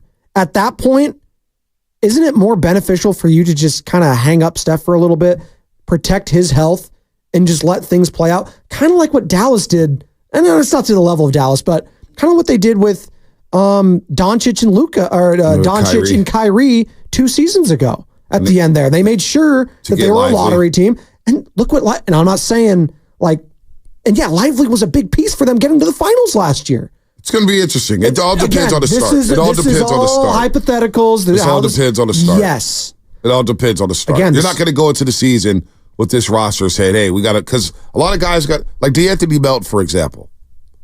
You ain't going to want to he's not going to want to be shut down. He's got to get paid. He's playing for money. He's playing for his NBA livelihood. To another team, get some picks. Well, you may, if the season goes awry. Yeah. If the season goes awry. And we got a long way for that. I'm looking at this season right now with no Lauri Markkanen. I think they are a fringe play-in team at best. I'm just calling it like I see it. Where are people? That's where you're at right now? That's where I'm at right now. If I'm a Warriors fan, I'm looking at this team. If you're not going to get Lauri Markkanen, you're a fringe play-in team. Yeah, and at that point, I'd rather go tank for Cooper Flagg. I'm in a position where I don't believe they're better than last season. I'm not buying that right now. I'm not buying it. They won 46 games a season ago. I'm not buying that they're better than last season. I said they were marginally yesterday, and marginally is 1%. I don't believe they're better. I don't believe they're better. Okay. But at the same time, Kuminga, if he makes a leap, if Podziemski makes another leap, if Moody makes a leap, I got to see what the roster looks like day one training camp, because I don't believe they're done. I still think they're going to be searching. I think they're patient with the marketing news, and they really, really want them. But are they better than last season? Number one. So if they are, because a lot of people have called in and said they are better than last season, this roster right now, currently constructed. So if they're better than last season, what does that look like? Is it 47 wins? Is it 48 wins? Is it 50 wins? Because if you're already better than last season, then why are we talking about tanking?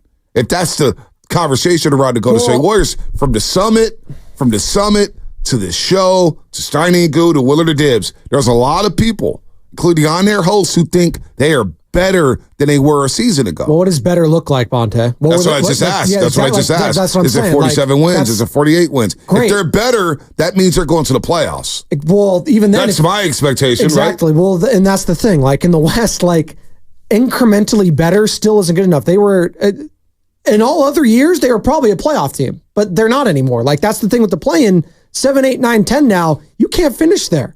Like you can still have a good season. Like the Lakers were 10 games over 500 last year.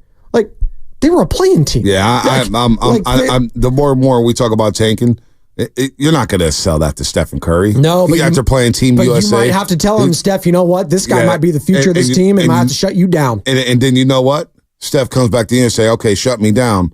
Make sure I'm playing for another roster next season." Well, let's see if that's not going to fly. Well, we'll see what the extension is. That's not going to fly. The extension's going to be. I don't think. What's that deadline, by the way? I don't think at this age Steph's going to buy that. Draymond's not going to buy that. Like I don't think you do. I'm interested in asking Anthony Slater about this. He'll probably scoff at it, but I do think you have to have internal discussions. If this team is a fringe play-in team at best, like let's sell at the deadline and let's tank this thing. Here's the other thing: even if you tank, there's no guarantee. There's no guarantee. There's not. So what if you tank and finish 4th in the draft lottery? And that's the New York Knicks tanked and didn't end up with Zion. And then what? Then guess what that is? That's another piece to try to bring in another superstar. So you got another.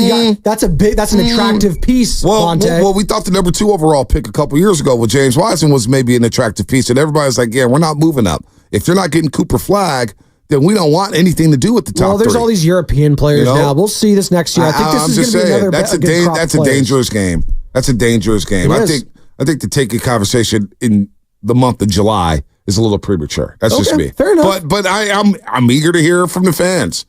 Is Cooper Flag that damn good to where you want to tank this roster? I'll entertain a conversation. 888-957-9570. Again, I don't believe it. I'm not in the mindset of tanking. I'm in the mindset of getting back to the damn playoffs and getting another piece here to help out Steph Curry. That's my mindset. What's the goal next year for the Warriors? To win games and get back to the playoffs.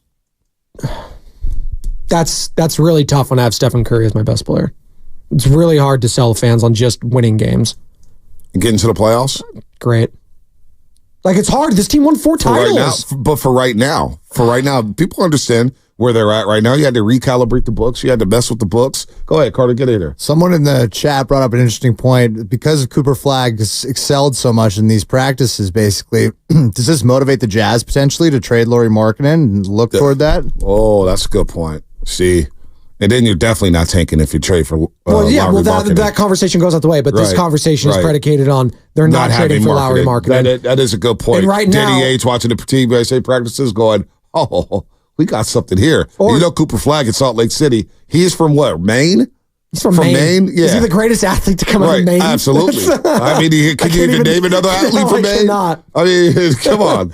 So he's coming over from Maine, going to Salt Lake City. Whoever came up with that on YouTube. That's a very good point, by the way. That's not going to stop them, though, if they re-sign Lauri Markkanen, because they've already tanked all this time with Lauri Markkanen. They'll just shut him down and be like, yeah, you're just, you know what, there's this Phantom IL stint. Oh, they'll do it again. They did that last year. No doubt, they'll do it again. And I love their head coach. I feel so bad for him because I think he's a good coach. Hardy, right? That's his name, Will Hardy? Will Hardy. He's good. By the way, that YouTube comment was brought to you by First NorCal Credit Union. For a low rate auto loan, apply online or just ask for First NorCal financing at the dealer.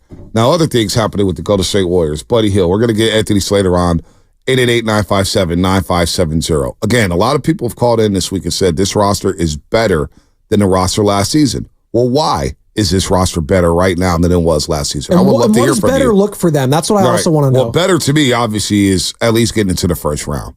At minimum, right? When you say better, I'm guessing you're going farther into the season. Or just win deeper into the season. Hell, technically, by that standard, just win a play-in game, even if it's the 9-10 matchup. Then get into the second one. You do that. Like, you just need to, win a game. No doubt. Like, come on, man. No doubt. Yeah, so I don't know. I don't know. I'm putting you in a tough spot, Bonte, and I'll acknowledge it. No, it's not a tough spot. No, I'm just thinking about, because, when we get into tanking, We're talking about like it's easier said than done. Yes. Yeah, you get through that stuff. Ask Philadelphia how that felt with the process. They got Joel Embiid. And then all of a sudden, people were trying to season ticket holders are like, damn, I can't even sell these tickets for face value. I got to cut 60% off I this. will defend Sam Hinkie forever because he landed a Hall of Famer in Joel Embiid.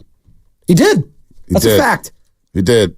But after Team USA's own Joel Embiid. Yeah, but how many? Also can't spin. But also Markelle Fultz and that was Colangelo. I believe. Noel, Nerlens Noel, Jahlil Okafor. Fultz has turned into a player. Simmons. Yeah. Ben Simmons. Come on. A lot of those guys had injury concerns that after that happened. So tanking doesn't guarantee anything.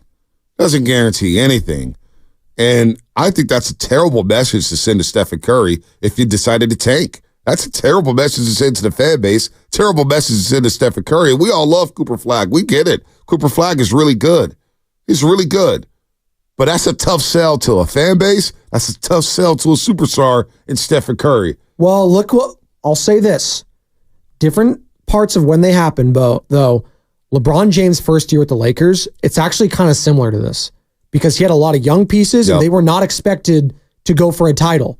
What happened that year? They lucked down the lottery. LeBron got hurt on Christmas Day in a win against the Warriors on Christmas Day. I think we remember that. If it's a Zubac was a baller that game. No, Lance Stevenson hit a three before the third quarter buzzer started doing the Qatar hero stuff. And I think they were like a 4 seed at that point. It's like, wow, the Lakers might actually be a team in the West, right? And then he gets hurt. He hurt his groin, and the season was over at that point. But what happened?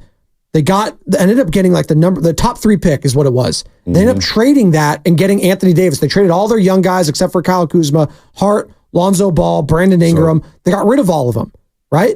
And then what happened? They got a superstar.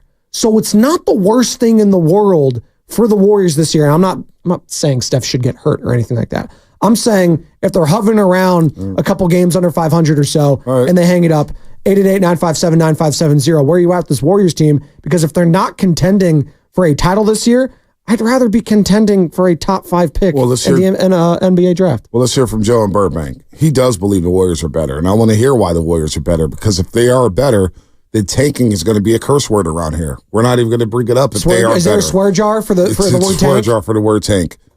Talking tanking in July. Good Lord. Joe in Burbank, what's happening? Hey, guys. Good morning. Thanks, as always, for such great content. You guys are absolutely the best. I think they're going to be better because I think that they're going to go ahead and give Kuminga a shot to play full-time. And by the way, it's hard to believe that if you think about it, between Curry, Kuminga, and Wiggins, you wouldn't have enough scoring if you were playing a decent defensive game, not making a lot of turnovers. I think that's enough scoring myself. I don't know about what you guys think, but between Curry, Kuminga, and Wiggins, you should have enough scoring. We're going to get right back into that same thing. If they can play a good, clean game defensive, they should be in games. And think about that. If you got those guys in there with Draymond and TJ Trace Jackson Davis, look at the bench they're going to have this year. Are you trusting? You're trusting Andrew Wiggins as a scorer, though? He was really inconsistent last year. What do you average? 13 points? I am. Yeah, because I think that they're going to basically either go to him if they don't make any trades. Then I think they'll go to him as the number 2 scorer. And somebody told the station the other day, and I was thinking of that. I've been thinking about this for the last month. Why don't they try Wiggins on the 2 and play Kuminga as the 3? We were talking about that yesterday, Joe. Yeah, exactly. And when I heard it yesterday, I go, I've been thinking about that. Why haven't they talked about that? But I think if you think that on that starting 5 with Wiggins, Kuminga, and Curry, and Draymond Green, and TJD, and then that bench, I think they can be competitive. I think they can be better. They got a better bench. But, hey, Joe, that's a great point, man. Thanks for the call. We got some breaking news here. Score. Oh, yeah, please. Got some breaking news. Hit the breaking news sounder. Breaking news sounder. Oh, hold on. We'll get into Hold on. I think I have it here, right here. You got it? 95.7 The Game breaking news. All right, we got breaking news with Team USA. Of course. Kawhi Leonard is withdrawing from Team USA for the Paris Olympics and will be replaced. That's Shams Charania. Boston's Derek White is a strong candidate to replace Leonard on Team USA. So you may have 3 Boston Celtics on Team USA. Kawhi Leonard withdrawing from Team USA. There you go, Kawhi. I would have rather had Jaylen Brown, but I guess Derek White's fine. Maybe Jalen doesn't want to do it. Maybe he doesn't want to do it. Man, I would have rather have Jalen Brown too. Right? Yeah, Like, not even close. Yeah, Jalen like, Derek Brown. White's nice, but like, come on. Come on. It's not Jalen Brown. Come on. Not the Finals MVP. Are we shocked by that? No, we were literally joking about it, and it sucks that we have to joke about it because this guy at one point was the best player on the planet. Like that's series against the Warriors. I mean, I know Warriors fans will forever remember it. He was incredible in that game. He was, like we say, Draymond Green, absolutely incredible. Offensively and defensively, the guy was a monster. The Claw, San Diego State's own, and he's kind of become a shell of himself ever since joining the Clippers, which sucks because I think a lot of people had high hopes for him when he joined the Clippers. It just, his body just is broken down on him. Sucks. It sucks. Stephen A. Smith has been going on and on about how if he was Steve Ballmer, he wouldn't let Kawhi Leonard play for Team USA. Well, he's not going to play. He's going to take a step back, and he's going to heal up here. Kawhi beat up, man. His career, what a sad sight. What a sad sight here. That obviously is sad for Team USA. And, you know, it's a big loss for them. He's a great individual defender, one of the best defenders in the league. Get his own shot, get his own buckets. It is tough. It is tough for Kawhi Leonard. He withdraws from Team USA. All right. We just got a call from Joe at Burbank, and he's talking about the roster and Andrew Wiggins. Can he play the two? I do. We'll ask Anthony Slater, can he play the two? Because I do believe with him getting more touches, he'll be more engaged in the offense. Because again, I go back to the Steve Kerr quote. I'll beat this drum till this drum is beat down. But Steve Kerr mentioned on Willard Dibbs last season. Look, we cannot allow Andrew Wiggins to go down offensively and not touch the ball for 5 straight possessions. With Klay Thompson now gone, and Chris Paul now gone, he will get the ball in his hands a little bit more. And I do think we see the 17-point-per-game score if he's coming back into this locker room. I really do think we'll see re-energize Andrew Wiggins. I'm going to buy a little stock in Andrew Wiggins for next season. Okay. And alongside Jonathan Kuminga, I do wonder if he could play the two. Now you got a little more size. What happens with Moses Moody? Is he going to compete for a starting job?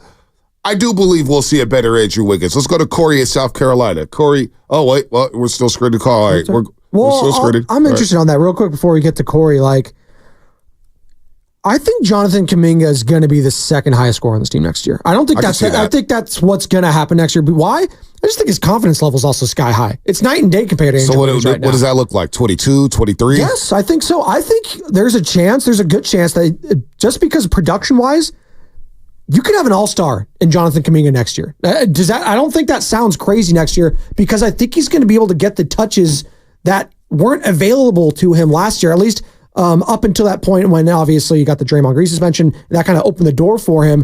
And maybe you could say that's too strong, but my guy was a most improved player candidate for a lot of last year. I know Tyrese Maxey ran away with it, but I'm just looking at the touches that he's going to be able to command with Stephen Curry there and being that number 2 option. No more Klay, to your point. No more Chris Paul. I do think that should lessen the burden on Andrew Wiggins to where he could feel more comfortable and confident because Kuminga is going to be that guy to be number 2. So now, and maybe Wiggins is better suited at this stage being that number 3 guy. So now, forget the taking. Now you got some ballers. Now you got guys trying to win games. Good. Forget Cooper Flag. We got JK, Jonathan Kuminga. Well, why not both? You're not going to get both. Kuminga got to get played for money. Wiggins is playing for his basically like to stay relevant in his NBA career. Draymond Green. I'm not banking on. I know you are. I'm not banking on Andrew Wiggins having this resurgence. I got to see it. I got to see it to believe it. I'm banking on. I'll make a bet right now. He's going to average 17 a game next year. All right, you're on fire right now. You did the Blake Snell 5 innings. We'll lock it in. We'll lock it in. He's going to average what? 17? 17 a game. Great. 17 a game. Great. What was his career like? Average like 18? 19? Hey, 17 a game. Below his career average. You average 15 a game in the NBA, man. You're no scrub. Let's go to Corey in South Carolina. Kyle Korver never averaged 15. I'm not saying he's Kyle Corey in South Carolina. What's happening? Who said he was? Hey, how's it going? What's up, Corey? Hey, Corey. I noticed that the fan base seems to be not anti-Wiggins, but a lot of people are against Wiggins. And I just wanted to let the fan base know that his brother, Nick Wiggins, quit basketball to be with his family 3 months ago.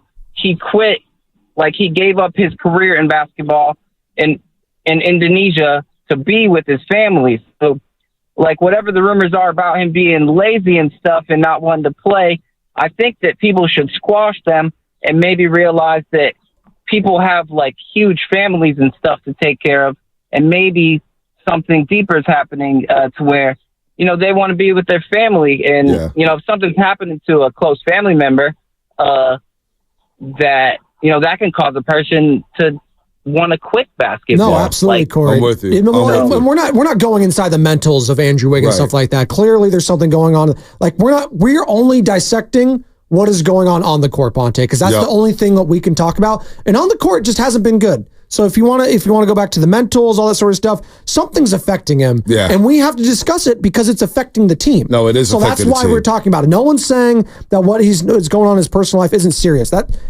Whatever, that's his business.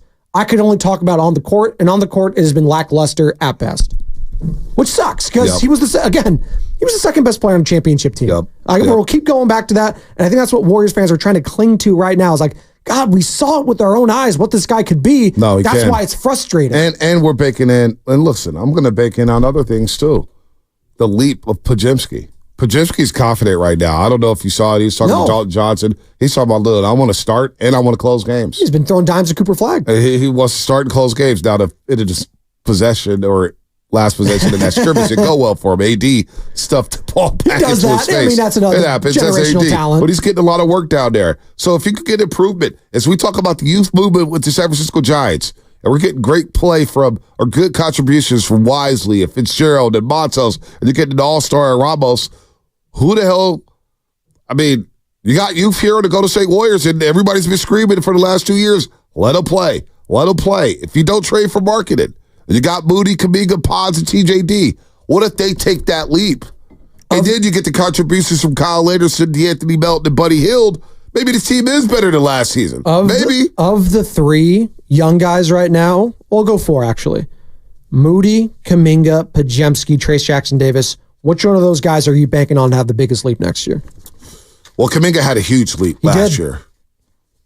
I think Warriors fans are wanting another one, though, to really sell them because I feel like this fan base is split between trading him and keeping him. If I was betting on it, I'd probably bet Kuminga. Okay. And obviously these leaps are relative to their style of play and to who they were. Because you got two guys that are rookies. They're coming into their sophomore season. There's a lot of sophomore slumps that happen, right, around the league. So maybe one of them takes a step back, or they showed so much promise last year, like Podziemski, and maybe he has a lot more eyeballs on him than he originally did, and people aren't as impressed as they were the year previous. Moses Moody, does he get the playing time? So there's a lot baked into it. I know we got the injury report. All right, let's do it. It's time for the injury report. That really hurt. Brought to you by Boxer & Gerson, Northern California's premier workers' compensation law firm, helping injured workers get their lives back for over 40 years. Yeah, Klay Thompson and Chris Paul leaving, man. There's a void. There's some opportunities for some of these youngsters. This could be an opportunity for Buddy Hield. We shall see. The Oakland A's had a pair of players making rehab appearances in Stockton, California last night. I think our old Evan Giddings was out there, right? He is. All week he's going to be calling the single A, yeah. So we saw Estuary Ruiz. He went 1 for 2 as he works his way back from a wrist injury. And then Paul Blackburn, remember him? He appeared in relief, but he allowed 3 runs in 2/3 of an inning and struck out 1. He's recovering from a stress fracture in his right foot. Those hurt. Those do hurt. I've never had one, but it sounds painful. Anytime you hear the word stress and fracture, that just sounds awful. That's what D'Anthony Melton had in his back. Yeah, it's a lot. That hurts me right now. The injury report brought to you by Boxer & Gerson, Northern California's premier workers' compensation law firm, helping injured workers get their lives back for over 40 years. What's coming up in the game brought to you by Fremont Bank. Celebrating 60 years of full-service banking with no compromises. Anthony Slater, 8:30. We're still diving into the Golden State Warriors. Do you believe right now this roster is better than the one last season? Kawhi Leonard out of the Olympics. He withdraws. Giants are winning. It would have been a big game yesterday against Toronto. We'll get back into them at some point. A lot coming up here on the roast. Spinoni in for Shasky right here on 95.7 The Game. This Monday, our lineup is going to be jacked up. Holy crap.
Oh, baby, oh, baby, oh, baby, oh, baby. Good morning to everybody out there getting off their graveyard shift. If you're at work, what is happening? If you're getting ready for work, what is happening? All you overnight dancers, you know what it is. Cops, firefighters, everybody out there. Baby Chaz, wake up. Wake up, baby Chaz.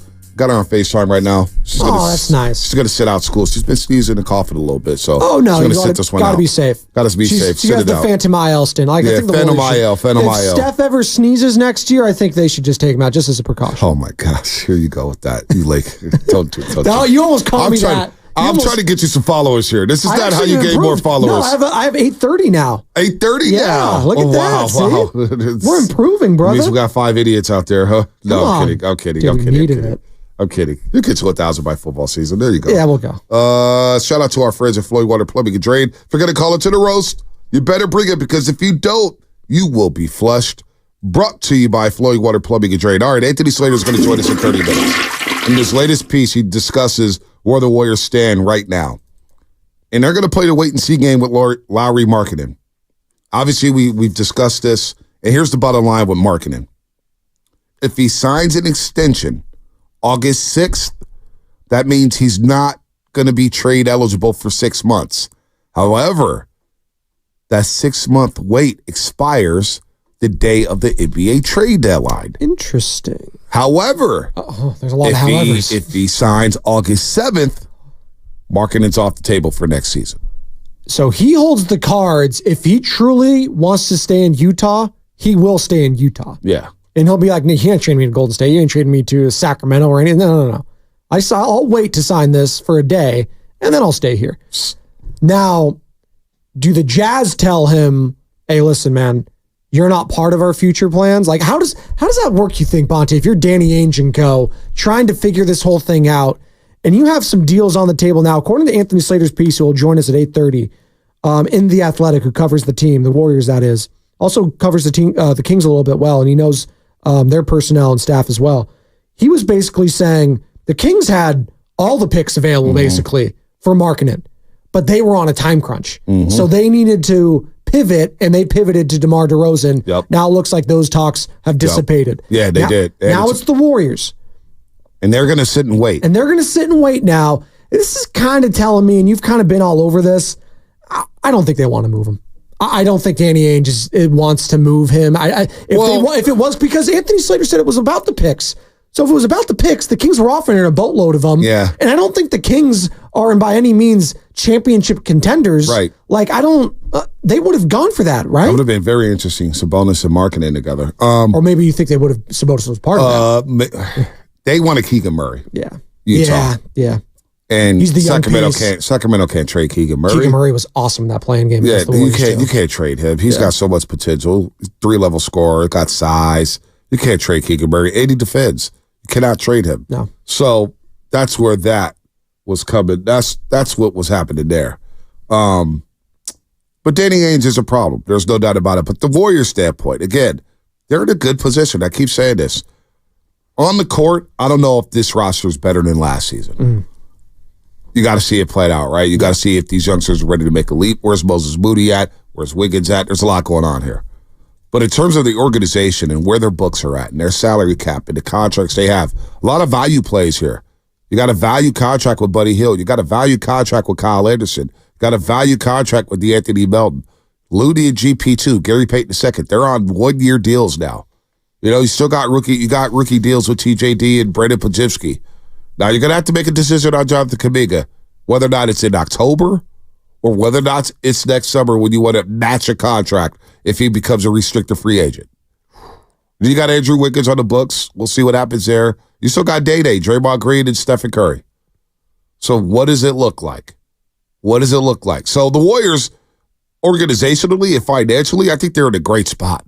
I think they're in a great, great spot to have wiggle room to where if it's not marketed at the deadline, they'll be in play for another player because their picks are valued after the post-Steph era.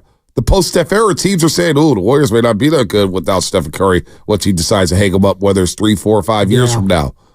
Those picks could be real valuable for other teams. So you still have that in your stable if you're the Golden State Warriors. And obviously, the Warriors were willing to dangle some picks to the LA Clippers, and they're willing to dangle some picks to the Utah Jazz for marketing because I think they really, really, really want marketing. So, again, financially, as an organization, they've got a lot of wiggle room, and they're in a great spot because you're out of that first, second, and you're out of that luxury tax right now. So now you can play ball with the big boys and be in on some big names, Padone. I am interested, and again, Slater wrote this in his article, and I thought this was an interesting little tidbit, that they were willing to give up more for Paul George than Lauri Markkanen. Yep. Which is interesting to me given the ages of the two players, and I get it. Paul George is a better player than Lauri Markkanen, but for the long term... Does a lot more on the court. Does a lot more on the court, but for the long term, Markkanen makes more sense because he's going to be around. But this is the tricky part. I mean, are they thinking about the short term or the long term? Which one is it? I think that... Both. You're thinking about both. I don't think it can be both, though. Well, so that's a good point. That's probably been the problem the last 2 years, right? You've been thinking about both. Right. You're thinking about Steph Curry's timeline. Yes. So is that a short-term or is that a long-term idea? It's a short-term, right? It's short-term. The belief in the organization is, from what we keep hearing from people, is that they think Steph can play into his early 40s. Right. I don't know if you can bank on that. I get what LeBron's doing, and I know Steph he's alluded to Tom Brady forever, different sport, different position, doesn't get touched. Different. But he references that guy a lot as motivation. How about this, though? How about this from Chico? Next year. How about this from Chico on YouTube? And by the way, all our comments on YouTube brought to you by First NorCal Credit Union. For a low rate auto loan, apply online or just ask for First NorCal Finance. You got the dealer. How about Chico coming in with this? We need to talk about how Cleveland traded Lauri Markkanen for Donovan Mitchell and improved by 20 games. Wow. That's a great point. Now, does Cleveland's supporting staff around them, player-wise? I mean, they got Jared Allen. Who else they got? They got your guy Max Strus over there. They love them. The Strus is loose. They love that. Strus. Oh, you love Max Strus. He went through some slumps. Oh, they're also in the East, which is way different. They are in the East. Yes, that's but they improved by 20 games in the East. Because the East stinks. But how come they weren't winning with Markkanen? Because the West is loaded. I'm saying Markkanen in Cleveland. Oh, I'm sorry. Cleveland. Yes. They improved by 20 games. Yes, they did. But again, what does that say about Markkanen? It says that they had two bigs in Allen and Markkanen, and it just wasn't working. Who, Chico corrected himself? 7 games, actually. 7 games? Well, I'm looking 22 of 50 1 year. 22 of 50. And who was on this roster? So on this roster, 22 and 50. This is the Cavs, correct? Cavaliers. Okay. And this was what? Back when he was there he was on there for just a year, right? One on this roster. Wait, what on this roster? So 7 games. 7 games. That's it's not as drastic. Maybe that's why I fact check. I try to trust Chico. Well, it's fine. Well, but to your point, they improved. But they're a playoff team. They just won a first-round series against the Magic. Yeah, they won. They were 44-38 with Markkanen. They trade for Donovan Mitchell, and they make the playoffs. And let's just keep it a buck right there. And Markkanen that year, that year with Cleveland, he's 24 years old. He averaged 15 a game, 5.5 rebounds, shot 36% from 3. Now, you had Jared Allen there, averages 16. You had Evan Mobley. Yeah. So there's a logjam there at the forward spot, and the center spot. Yes. And you had Darius Garland. Yes. So they trade one of their bigs. They had Sexton then too, right? Yeah, Sexton was there. Sexland going. One of the great Sexton nicknames. was there. Sexton was there. Garland, Ricky Rubio was there. Kevin Love was there. Cedi Osman was there. It wasn't a bad Cleveland team. Cedi Osman still playing? Yeah, but they decided to go. They decided to go Evan Mobley and Jared Allen. They valued defense a little bit more than what Markkanen brought to the table. And let's be honest, just they improved because Donovan Mitchell's just a better player. He's a better player. He's just better than Lauri Markkanen. That just is. But Lauri Markkanen on this team, I think, fits better than let's say a Donovan Mitchell would fit on the Warriors right now, who's undersized. I'm not saying it wouldn't be dynamic. Him and Steph, obviously, they would find some way to make it work. And I get it, that would never happen. But I say all that to say, I do think Lauri Markkanen is getting a little bit shortchanged when you're thinking about the longevity. And the age factor is just massive for me in all this. If I'm getting Lauri Markkanen, I'm at least getting sold on the future as well as the present. If I was going all in on Paul George, I was basically saying I got a couple of years here to figure this thing out, and then it's probably going to not be great. Why would it change with Markkanen though? Because he's 27, right? He's 26. Yeah, he'll be 27, right? So post Steph Curry, you feel comfortable with Markkanen being your franchise guy? No, but I feel great about him, at least being a piece. like I have something to like cling on to a little bit going forward. Like with Paul George, it's all going to be gone. Him, Steph, Klay, they're all gone now.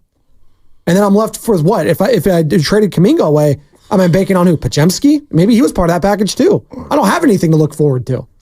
Markkanen's at least a piece. Again, we go back to this, Bonte. He's 27 years old right now. He's an asset. Like 27 that's what I'm years looking old at. right now. Well, I need a game changer, not an asset. I need a game changer. They were trading for Paul George because they believed he was a game changer. I think a lot of Warriors fans believe, game changer? A lot of Warriors fans believe that Markkanen is a game changer right now. Right now. But is he really a game changer? He's an all-star, most improved player. All right. I mean, again, like I hear you, but also there is a level of fans wanting to look. No, I'm hearing. I'm here for Markkanen. I think he can space the floor. I think if you have some rip next to Draymond Green, I don't think it's bad at all. But Danny Ainge is a stickler. Yes. And he's waiting this out for a reason. And what is too much to give for Markkanen? What is too much, Warrior fans? 888-957-9570. I want to know what Warrior fans, because there's a lot of people on comments. Lowry fits great with JK. He fits, not Lowry, Lowry. Lowry Markkanen fits with JK. He fits with Steph Curry. He's your second best player. Okay. So I ask, what are you willing to give up for Lowry Markkanen right now? Well, if I'm keeping Kuminga, it's a slam dunk. I was like, okay, wow, I got my future now. So you got Lowry and JK next to each other. You got to pay both of those guys. Don't forget. Exactly. So you're paying that's why Steph, I don't know how that happens. So now you're paying Steph, Dre, JK, and Markkanen. You're probably going to be back in the tax. Let's keep that in mind. Oh, you're thinking Steph's not going to take a discount? Come on. I thought he was the guy. Come on. Well, maybe he does. I'm not telling players to take discounts. So that's not my business. That ain't my lane. Listen. So you're paying those four guys, and you got to build a roster around them, and you got guys on value contracts, so Buddy Hield to Kyle Anderson, and you got Melton on a 1-year deal. What are you willing to give up for Lowry Markkanen if you want him so bad, Warrior fans? 888-957-9570. Let's go to Danker in the city. Danker, what's happening? What's up, Danker? Morning, boys. Spadoni, great job filling in. Thanks, man. This is the thing. I kind of see Danny Ainge playing some Texas Hold'em. I'm not going to trade a dude who can improve a record this early if I want to have more value with the draft picks I'm receiving from that team, right? So it makes sense that the contract, that the Markkanen situation is written up the way it is at the trade deadline. So then Danny Ainge now can go ahead to his bidders and be like, okay, you're going to have the highest draft picks. I'll trade to you. So then he can then essentially put himself in the best place to get Cooper. So that's just the way I see it, because Danny Ainge, he's gonna suck us dry, whoever it is. So regardless, I see this being the only way we get a deal done for Mr. Lowry is we have to sweeten the deal. We have to give more. So that's just the way I see it. I'm with you. I think they're gonna have to give more. Now 408 Xfinity Mobile text line said Wiggins in the first, no more than that. Well, I don't think Utah's accepted that. No. What? Come on. 925, Xfinity Mobile text line. Lowry Markkanen to JK. That's not a bright future. What? Wow. 408, another one from the 408. Different 408. Lowry ain't a game changer. 707, first round pick, Moody, Trace, Wiggins. Otherwise, just pick him up next year in free agency. He's not a game changer in the sense that he's not a number one guy, but he could be a game changer on the Golden State Warriors. Just because he's not on the Utah Jazz doesn't mean he can't be on the Golden State Warriors. No doubt. Steph that's valid. A great teammate. I will tell you that now. No doubt. I was going to say pause to Daker too. I was going to say pause. I almost have to pause what he said. We got to pause everything. I almost paused him. Give me the meat. Yeah, pause. Big pause. Big pause. Isn't there more to that drop? Well, there's a whole lot. You want me to play it real quick? I know you love your Steiny drops because it's just... Are you going to have a little salad? Some beans? Maybe a touch of pasta? Some chicken? Spaghetti? Give me the meat.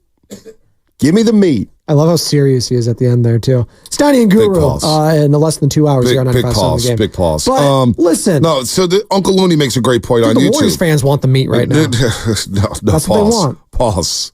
They want the meat. That is Markkanen. Pause. Be careful. Don't worry. Uncle Looney, I'd rather give Lowry Markkanen 45 to 50 million than Kuminga 35 to 40 million.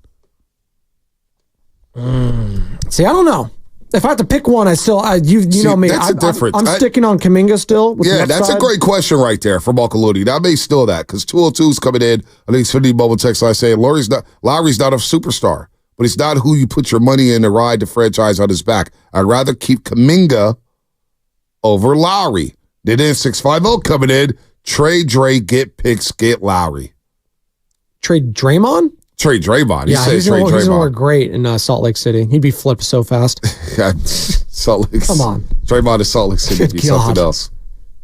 The jersey sales would be great. 888-957. Hey, 888-957-9570. Uncle Looney is coming in saying he'd rather pay marketed $45 to $50 million than JK, Jonathan Kuminga, $35 to $40. Warrior fans, do you agree with that? Would you rather pay marketing $45 to $50 million a season opposed to pay Jonathan Kuminga $35 to $40 million per season? I love the question. I can't wait to ask Anthony Slater that in 15 minutes because he's going to, I'm sure, have a great response to that. In this piece that we're reacting to, it's basically insinuating that Warriors are going to wait on Lauri Markkanen, and he's probably going to be there. They're hoping he's going to be there at the trade deadline next year, and they feel like they're going to be at a point where they might be a Lauri Markkanen, or at least a Lauri Markkanen and another piece they can get in the summer away from contending for a title. Because right now, as currently constructed, even within the Warriors, there's people that are saying, yeah, this team is not a championship team right now. Fans think they can get better. Maybe the Warriors feel like they can get better, but they're not a championship team right now. They can wait on Markkanen, but how does that look? How do you really feel about Markkanen? You believe he's overrated? You believe he's overrated? What has he won? That's what I'm saying. He's not won anything. We had I'll never forget the conversation we had earlier in the year. Because I did have Markkanen. I was playing him on Prize Picks. So full disclosure, I was watching some Jazz games when I probably shouldn't have been watching some Jazz games. But I had Lauri Markkanen on some Prize Picks and looking at props and just seeing him play against other. Were you doing points, rebounds, and assists total? All that stuff. Okay. All that stuff. And I was just watching him against other bigs. And I was like, he plays like a guard. Comes up small. Yeah. He plays like a guard. But he's 7 feet tall. He is 7 feet. And look, Boston kind of flipped the script with the 5-out offense with Kristaps Porzingis out there on the 3-point line, all the spacing that you can get from a Lauri Markkanen. There is a benefit to having him. I'm not calling him a scrub whatsoever. Well, that's great when you have Jaylen Brown and Jason Tatum, though. That's it is great. And now you have Steph, but who's the other guy? Like Kristaps won them game one, and that's really all he needed to do. They were golden after that. Hey, that's gravy for us, the Celtics, because we already have Derek White, we have Drew Holiday, we have all these players above him on the depth chart. If Lauri Markkanen and Kristaps Porzingis for the Celtics respectively was the number 2, I don't know if they're winning a title. Probably not. That's the thing. So it's nice to have him as a piece, but as a second best player in a championship team. Now I know Warriors fans are going to come back with me. They're going to say, well, Andrew Wiggins, what about him? He was the second best player in a championship team. Yeah, but Andrew Wiggins showed his potential of that number 1 overall pick that he was out of Kansas. He defended his ass off too. Could Markkanen defend at that level? Against down the guys, you got Jokic. Let's think about all the bigs. There. Yeah. Wemby, all right, Lively, Gafford. Anthony Davis. Shangoon in Houston. I haven't even left the state of Texas yet. All right? You got Chet Holmgren, who we haven't talked about. Yeah. And now you got Hartenstein with OKC coming over from New York Knicks. That's 6. Nas Reed, Karl Anthony Towns, Rudy Gobert's on an offensive threat. Jokic. Yeah. Still got 8, and who's a double-double guy. Yeah. Anthony Davis with the Lakers. Did you mention Wemby? I mentioned Wemby. I didn't remember. I didn't leave the state of Texas yet. I didn't leave the state of Texas the first 4 bigs. So that's what we're talking about here. Jesus. That's what we're talking about. Let's go to KC in San Jose. KC, what's happening? Hey, Bonte, just quickly, man. All those guys you're naming, most of them were around here in 2022, and who was our center back then? All that being said, I'm trading for Lowry, man. Give the picks, keep Kuminga, trade Draymond, and I said a couple of weeks ago, trade Draymond, just like I said for Klay. Bye, Felicia. Draymond's got to go, man. It's too much negativity around with that guy. We got to rebuild. He's got to go. Steph's the only one that stays. Well, they've kind of digged themselves in a hole here where they're going to have to keep Draymond because I don't know what his value is elsewhere around the league. Yeah, there's a lot. This is complete, man. This is our boy Zucci, man. What up, Zucci? Oh, what's up, Zucci? On the Xfinity Bubble text line. He messages me on Instagram occasionally. Yeah, Zucci. In the words of Bo Body Jones, he's a tall man, not a big man. That's a good one. Well, Honey Jones has been on fire lately, too. All his Drake takes and Kendrick Lamar stuff. Now, Draymond Green's not getting traded. You need Draymond Green. No, well, he's not. Well, you need him now. You definitely need him. You're not trading Draymond because Green. Because if you trade, who's defending? It's not going to be you're not trading Draymond Green. It's not going to be Steph. Like, it's going to be occasionally Kuminga and Wiggins, but come on. Quentin Post? Lowry's a poor man's Brad Miller, according to the 202. Relax. 209, excuse me. It's for the mobile text line. It's conflicting. I'm looking at all these comments. It is literally 50-50 down the line of whether or not people want Which Lowry Brad Miller? Are you talking about the Miami Heat Brad Miller? We're the Sacramento King, Right, Brad Miller. He was good. He was good. Let's go to Mystic in the city. Mystic, what's happening? What's up, Mystic? You're on the roast. It's a great name. What's happening, bro? Hey, man, check this out. Lowry marketing. He's a decent player. But you know what? Like you guys said, he's not somebody who's going to move. Well, somebody said it's not going to be somebody who moves the needle to a championship. And you don't give up somebody like Kuminga who has potential to be not just a great offensive player, but if you guys have been paying attention, I know, Bonte, you have, the man can play defense. He's really excellent. He's going to be an excellent perimeter defender. Lowry marketing, he can't guard anybody. So to me, Lowry marketing is Kiki Vandeweghe. A guy who can light it up a little bit when it gets hot, but he's not going to help you on the perimeter. And that's what was killing the Warriors over the last couple of years, perimeter defense. So keep Kuminga, let him blossom into the two-way star that he's going to be, and reap the benefit. Don't trade him for somebody like Lowry marketing. I love that, Mystic. I love it. Strong call. Strong. 888-957-9570. Who you moving forward with? As we talk about a youth movement with the Giants, and the Warriors have their own youth. They have Moody, Kuminga, TJD, Pods. Pods made all-rookie team. He did. JK was in a running for most improved player. Should have been. Should have got a lot more votes than he received. Thought he was excellent last season. Moody hasn't got a shot yet. Hasn't got a shot. Last year, a lot of if you go to DraftKings or FanDuel or whatever, he was in the top 3 for a lot of it. Obviously, Tyrese Maxey was amazing with the Sixers. He probably wasn't going to win, but at least being in the running, I think, is a huge feather in his cap. And again, if he takes another leap, then you're talking about an all-star next year.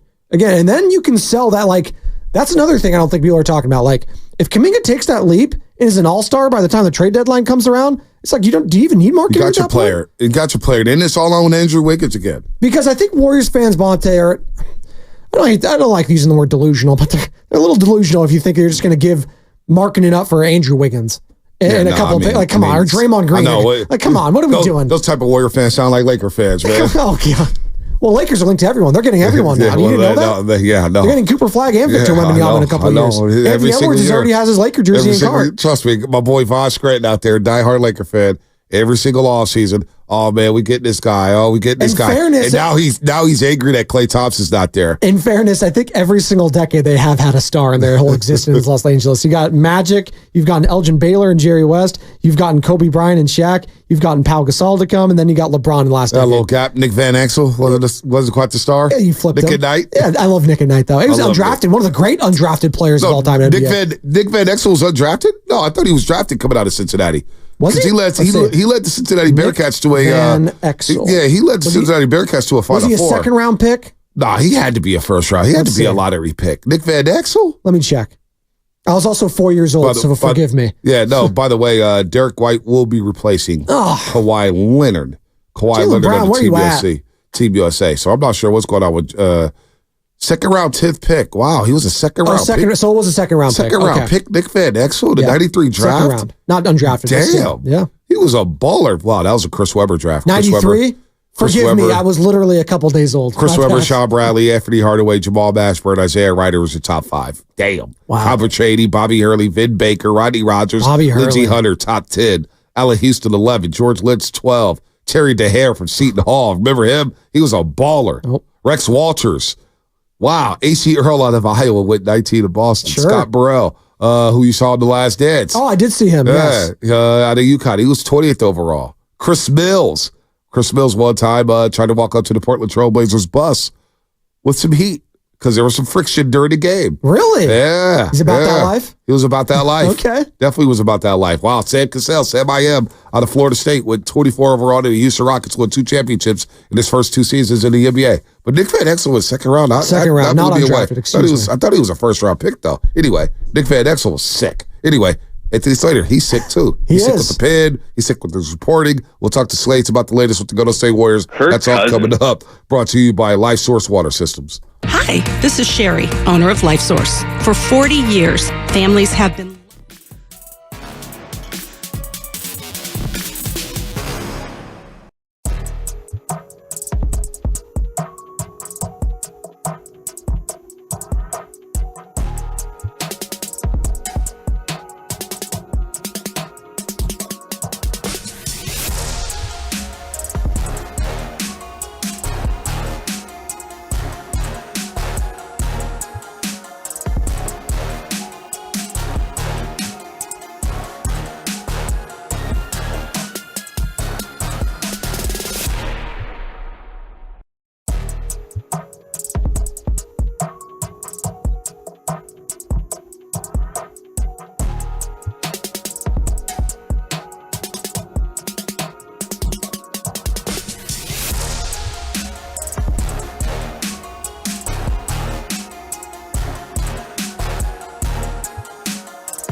whiskey. We're gonna have a problem here.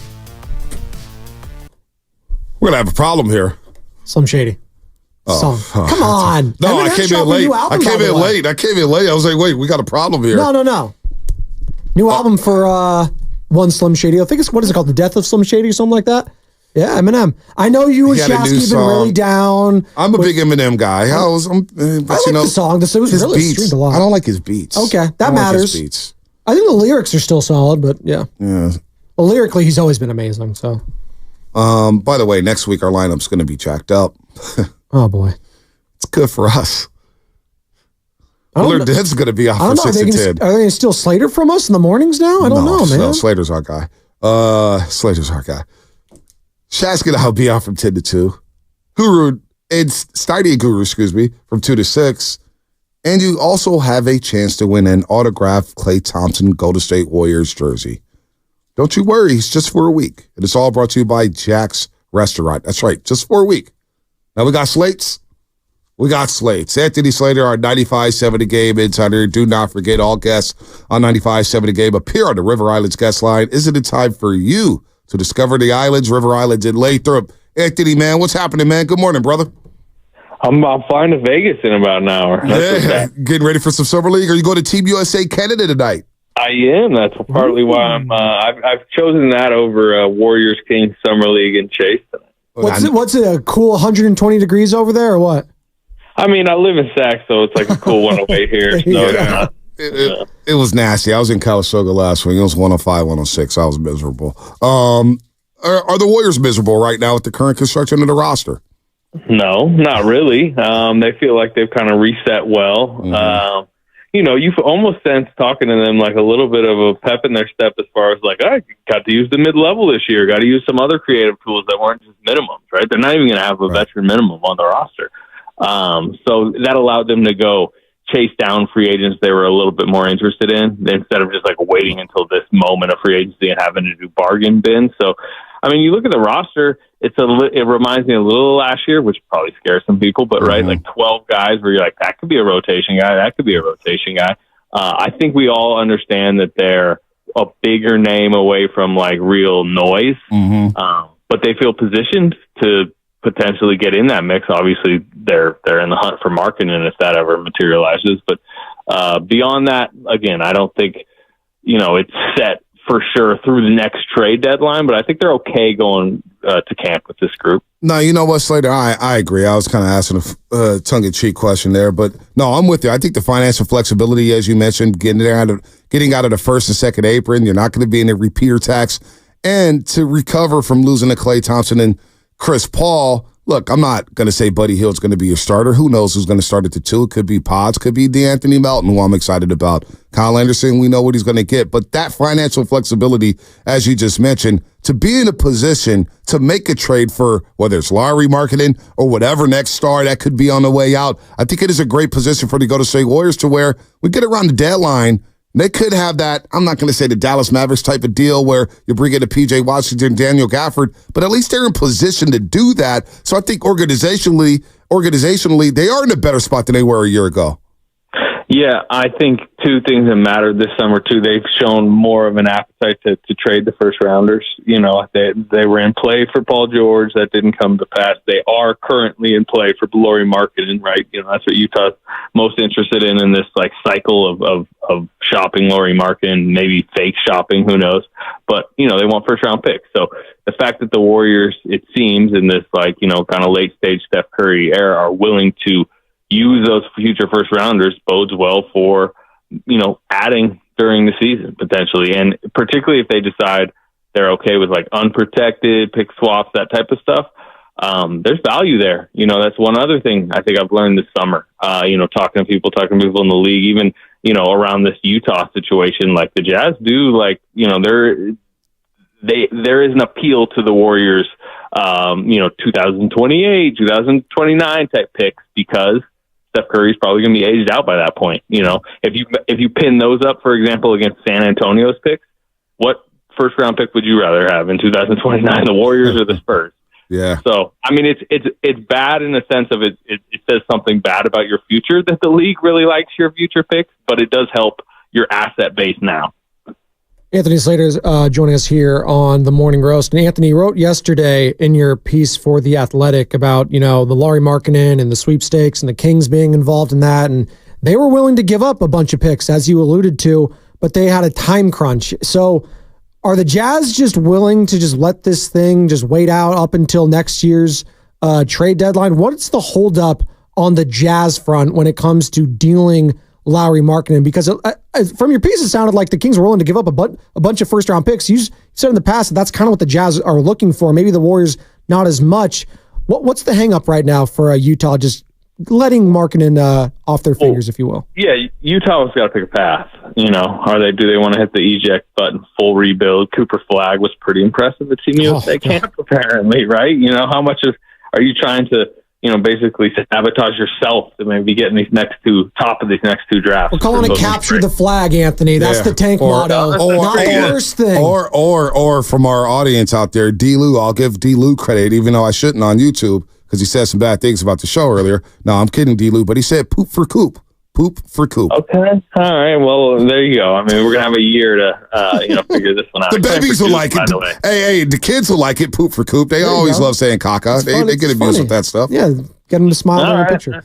To your question, though, August 6th, I put it in the story. I mean, but other people have been talking about this. This is the big deadline for the Markkanen situation, because Lauri Markkanen is not, he's on an expiring $18 million contract right now. Very affordable. It's part of why trading for him is actually pretty easy as far as like accumulating salaries. But on August 6th, he becomes extension eligible. And that is the point where Lauri Markkanen and the Jazz kind of need to declare their future together, right? Or is he going to get this huge renegotiate and extend? The Jazz have saved a bunch of cap space so they could immediately give him a raise and then extend him off that. So that's August 6th. And why that's important is if they wait till August 7th, once you extend, you cannot be traded for 6 months. Well, the trade deadline is February 6th. So if they are going to trade him this season, and they want to extend him, which the signals are, that's very much in the cards, potentially them extending him, they need to extend him on August 6th. Now, what does Lauri Markkanen want? Does Lauri Markkanen want to just wait until August 7th, and then that means he knows he's stable for a year, he cannot be traded for a year? That will tell us a lot, because if he does extend, let's say on August 7th, we know the Warriors literally cannot get him for the entirety of the season, and they would have to kind of move elsewhere. So that date is something that not only the Warriors but the league is monitoring, because yes, the Jazz can be as patient as they want to be right now. Danny Ainge can be, but that date and what happens on August 6th, August 7th is going to tell us a lot about where their future's going together. So let's say, just for hypothetical purposes, he waits till August 7th and he can't get traded next year and he's going to stay in Utah. Where do the Warriors pivot then? Is it that contract extension with Jonathan Kuminga looming? Do they go all in on that? Do they look elsewhere? Where does that leave the Golden State Warriors if they are out of the Lauri Markkanen sweepstakes? Well, I mean, I think regardless if Kuminga's, still on the roster, Moody's still on the roster, you at least explore what the idea of an extension would become, September, October, which is when I expect those conversations to be more real. Do they get extended? I mean, it's going to depend on what number each side is willing to go to. I sense a bit more maybe patience this time around than maybe the Jordan Poole situation. So I'm not sure that does or doesn't get done. But I think that's kind of separate from the other question you have, which is, do they, look at a different guy to potentially trade for? To me, there's not an obvious clean fit like a Lauri Markkanen. What Lauri Markkanen does, his age, his price. I don't see Brandon Ingram as somebody that they're dying to necessarily go after right now. I don't think Zach LaVine at 3 for $130 is that appealing of a contract. Zach LaVine's a guy, if they wanted on their roster at this point, they could have already had. So not guys will materialize. Maybe if you wait into the season, somebody pops free, Jimmy Butler sitting there on an expiring deal. Does that go haywire in Miami? Yeah. Name of various other names out there. Like, guys come available as the season goes on. Yeah. So that's something I would probably expect. God, I'm praying for Jimmy Butler and Draymond Green to be on the court together come playoff time. Oh, it'd be tremendous. Well, we were all saying that for Draymond Green and Chris Paul, but they've played exactly one play-in game together for about. That's true. For Jimmy's a little different than Chris, though. Let's be honest. He's a lot different for a lot of many reasons. Anthony Slater here on the River Islands guest line on the Morning Roast. Bedoni and for Shasky. I am Bonte Hill. All right, I got a Klay question for you, but that could wait for a second. Andrew Wiggins. Where's the organization at with Andrew Wiggins? And a question that's been popping up here on the Morning Roast with callers or whatnot, and you're the best guy to ask about this because when you do break down the games and you write your columns after a game, you're always showing plays and diagramming players or whatnot. So I guess the first part of the question is, where's Andrew Wiggins standing at with this organization? How are they feeling about him? And is there any way, is there a potential or is there an opportunity for him to maybe play the two offensively for the Golden State Warriors? Can he possibly do that where you slide JK to the three, baby? I mean, so you're talking about a lineup that's obviously Steph out there, but Wiggins, Kuminga, Draymond, Trae Jackson Davis. Not a lot of spacing out there. Not a lot of spacing. I assume you're going to defend pretty well. Defensively. Steph Curry's what's that? Remember that picture where it's like four guys like circling around Steph? I know. Trust me. I know, but the fans want to know, can he play the two? And I'm with you there. I'm with you. Spacing is a problem. That's why I'm looking at the roster now. I think spacing is going to be a problem anyway for Steph Curry next season. They leaned into defense, by the way. Melton, defender. Kyle Anderson, defender. Buddy Hield allows them some lineup versatility, but I don't know how many minutes Buddy Hield's necessarily going to play. But he'll matter for some lineup combinations because you're going to need spacing. Moody, I think, is going to have a bigger shooting if he's on the roster. Those lineup combinations are tough. To your bigger picture question about Wiggins, like they just need him to come into camp, ready in shape and ready to have a good season. He still is 29. Obviously he's 2 years removed from an all-star season. He's still has a lot of talent within there. He's their best, most durable point of attack defender. He's going to get all the biggest defensive assignments to start every game. They need him. He was a 40% shooter from three. He's kind of, he's gone through some peaks and valleys the last few seasons. But they need him to shoot it well, defend well, be there every night. And if he does that, he's well worth $26 million. And that's a big if, obviously. I mean, we've seen that the last few seasons, but that's where he's at right now. I do think there's a feeling that he can resuscitate his value. And if he does that, then obviously he's a more appealing trade candidate, but also he's just a more appealing player to have on the court. If he's just defending really well, hitting threes, scoring maybe 18 a night, sometimes getting to the mid range and just doing his job, which we've seen for long stretches. We've also seen him not, but I still think that player resides within there because age at this point is still not, as big a question for him as some of the other guys. 95.7 The Game Warriors insider Anthony Slater joining us here on the Morning Roast. Bedoni and for Shasky. Anthony, I wanted to ask you this because this is kind of like the question now, right? Steph's the guy. There's not really a true number two star on this team, so everyone's starting to wonder, the clock ticking on an extension coming up here for Steph. What are you hearing on Steph getting extended by the Warriors, and how long could that extension look like? Is it a year? Is it a couple years? What are you hearing on Steph and extension talks? Yeah, this is where the CBA rules get all tricky. Yeah. I believe you can only extend them one more year because of the over 38. Okay. You can't go past 3 years once you get to 38 years old. Really? On the end of that That's deal. So interesting.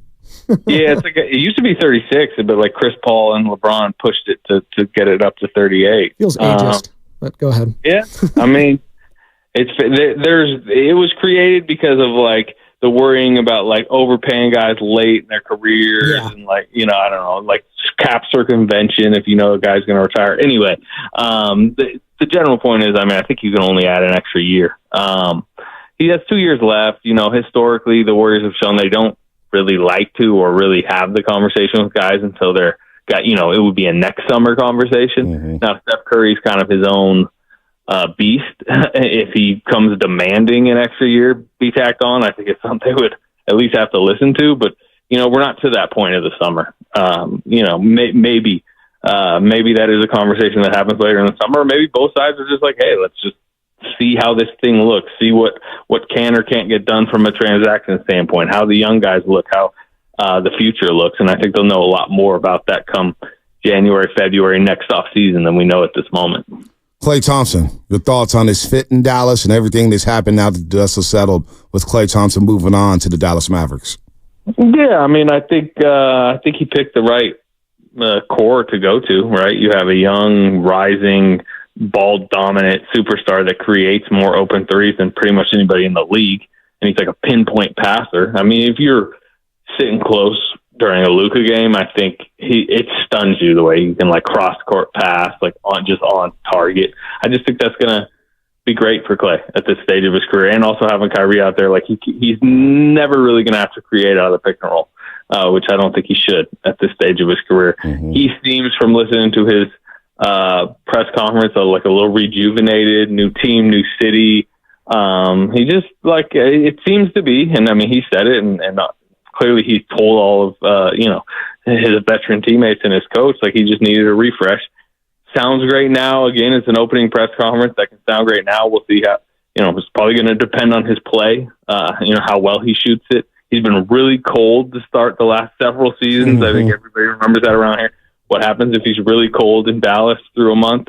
Do they understand the history of Klay Thompson heating up at some point? So that'll be interesting. But again, as far as fit, like, I don't think he could have picked a better situation. Anthony, you've been so great to us. Appreciate the time. Real quick, what would you project the starting lineup right now? If this is the current crop of players the Warriors are going to the regular season with, how would you set this starting lineup for the Warriors on what it could possibly look like in Game 1? Yeah, that's a good question. I do think camp's really going to matter. I think Melton's health is really going to matter, but let's just assume like really clean health and everybody's playing well. I'll go Steph, Melton, Wiggins, Kuminga, Draymond. They go small. They want Kuminga to kind of like, feel a boost coming out and all. I'll just predict him. Small ball lineup, Melton at the 2 to really kind of aid Steph defensively. And then a deep bench. That's a lot of Pajemski, a lot of Trace Jackson Davis, a lot of Moody, and, some Buddy Hield for some shooting. Gary Payton if he's healthy. He was pretty deep. D'Anthony Melton's my favorite signing of the 3. Because I remember that Memphis series, and I don't know if you recall it. Well, obviously you do recall it, Anthony. You were there covering it. But I thought they underutilized Melton a lot in that series. I thought he did a good job. I thought they did too. Really? They do? Because I thought he did a good job on Steph at times. I thought he did a good job on Jordan Poole at times. I'm like, man, this guy could guard. And when Philadelphia made the trade for him, I was thinking, boy, they traded the wrong guy. Should have traded Dylan Brooks. Probably didn't have any value, but did Anthony Melton starting next to Stephen Curry? I like that. I'm high on this guy, Anthony. Hey, Dylan Brooks got himself paid last offseason. He don't have value. Hey, by the way, he's coming after Team USA tonight. I know. I can't wait. What do you think the starting lineup is for Team USA? What is it? Steph, LeBron, KD, Embiid? What is your guess? I don't know. Do they go big with Anthony Davis? I feel like they might do something weird like that. You go Anthony Edwards, keep Davis off the bench. No, LeBron is not making sure his teammate for the Lakers is in that starting lineup. Come on, LeBron still runs the show down there. Well, we're gonna see. JJ Redick ain't coaching Team USA. No, he's not. Hey, Team Canada's got a squad, man. They got a shot tonight to beat them in the exhibition. So it's interesting because they do Canada beat them in the World Cup, and Canada's top end talent is really impressive, right? You got Shea, you got Dort, you got Jamal Murray, but you start to realize how loaded Team USA remains when Canada's going to be playing a lot of Kelly Olynyk and Trey Lyles tonight, solid players, but suddenly it's Kelly Olynyk and Trey Lyles against Anthony Davis and Joel Embiid. Okay. No Kawhi though, Anthony. No Kawhi. Derek White, come on down. Is he going to make it for tonight? Is he going to fly out there? I assume. I mean, half the basketball world is in Vegas. I'm on the way to Vegas. Everybody's going to be there. So, and if not, you know what? I think they can survive without Derek White. It will probably be their 11th man anyway. Why no Jaylen Brown? I don't. Good question. I mean, they made the roster prior to the even the conference finals. I believe we knew the 12-man. Mm-hmm. But it's loaded, Jason Tatum. We didn't even mention him as a potential starter. Yeah, that's true. That's true. All right, Anthony. Safe travels down to Vegas, brother. Appreciate the time today. Thanks, Anthony. All right, fellas. All right, man. Anthony Slater. He's the best. Anthony Slater, our 95.7 Game Insider, joining us on the River Islands guest line. Is there time for you to discover the islands, River Islands, in Lathrop? A lot that he said there as a starter. 888-957-9570. Spadoni asked Slater, what's the Warriors starting lineup going to look like next season? He mentioned Curry. He mentioned Draymond. He mentioned Kuminga. He mentioned Andrew Wiggins. And he mentioned D'Anthony Melton. I think Warriors fans would be good with that. I know I'd be good with that. It's interesting, though, that they viewed Podziemski as a starter just a couple weeks ago, and now he's going to get back down to the bench. Now, that's fine. I think Warriors fans are cool with him being that sixth-man kind of a role. And it could be, obviously, a spot starter at times if Steph needs some rest or what have you. But I like that. Melton can guard. And the fact is, I didn't know that one. With Slater, because obviously he's tapped in. He just says, hey. They're small, though. He said they are small. Yeah. They're going to have to play small. Do you feel confident about Draymond at the 5? Like the wear and tear, that kind of scares me a little bit. And listen, they had so many lineup combinations last year that we may see a lot of different starting lineups depending on the game and depending on the opponent. If it's somebody, like if it's Ayton, do you go TJD? Yeah. Yeah, you might have to do that. You might have to mix it up a little bit here or there. Like Jokic, TJD struggled against Jokic. Yep. Maybe you go back to Looney. Yeah, you got Loon Dog still. You still got Loon Dog. You can dust them off. Yeah, get some bonus. You may want to go Loon Dog instead of TJD or Draymond. Yeah. So you got a lot of options here with this roster, a lot of versatility. But DeAnthony Melton.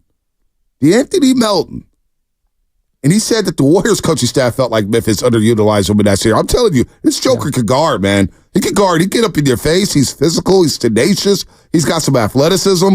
I like Melton a lot. If his back holds up, this is a good value pick right here. That's the thing. It's a good value signing. Can he stay healthy? I think that's the name of the game right now for DeAnthony Melton, because I'm looking at his games played. Now, he's a year removed from playing 77. With Philadelphia, but last year was only 38. He had, the spine injury last year, and people are labeled as it was a spine injury, and that's scary for me. So where's he at physically and stuff like that? Are they going to slow play? He seems like from what Anthony said, he's pretty confident health is going to be okay with DeAnthony Melton. Hopefully nothing happens in training camp. We can't predict that. But this Melton pickup, man, I love it more and more every day. It's the best out of the three. I think so. I thought that from day one. I like slow-mo a lot, but Melton gives him a little something different.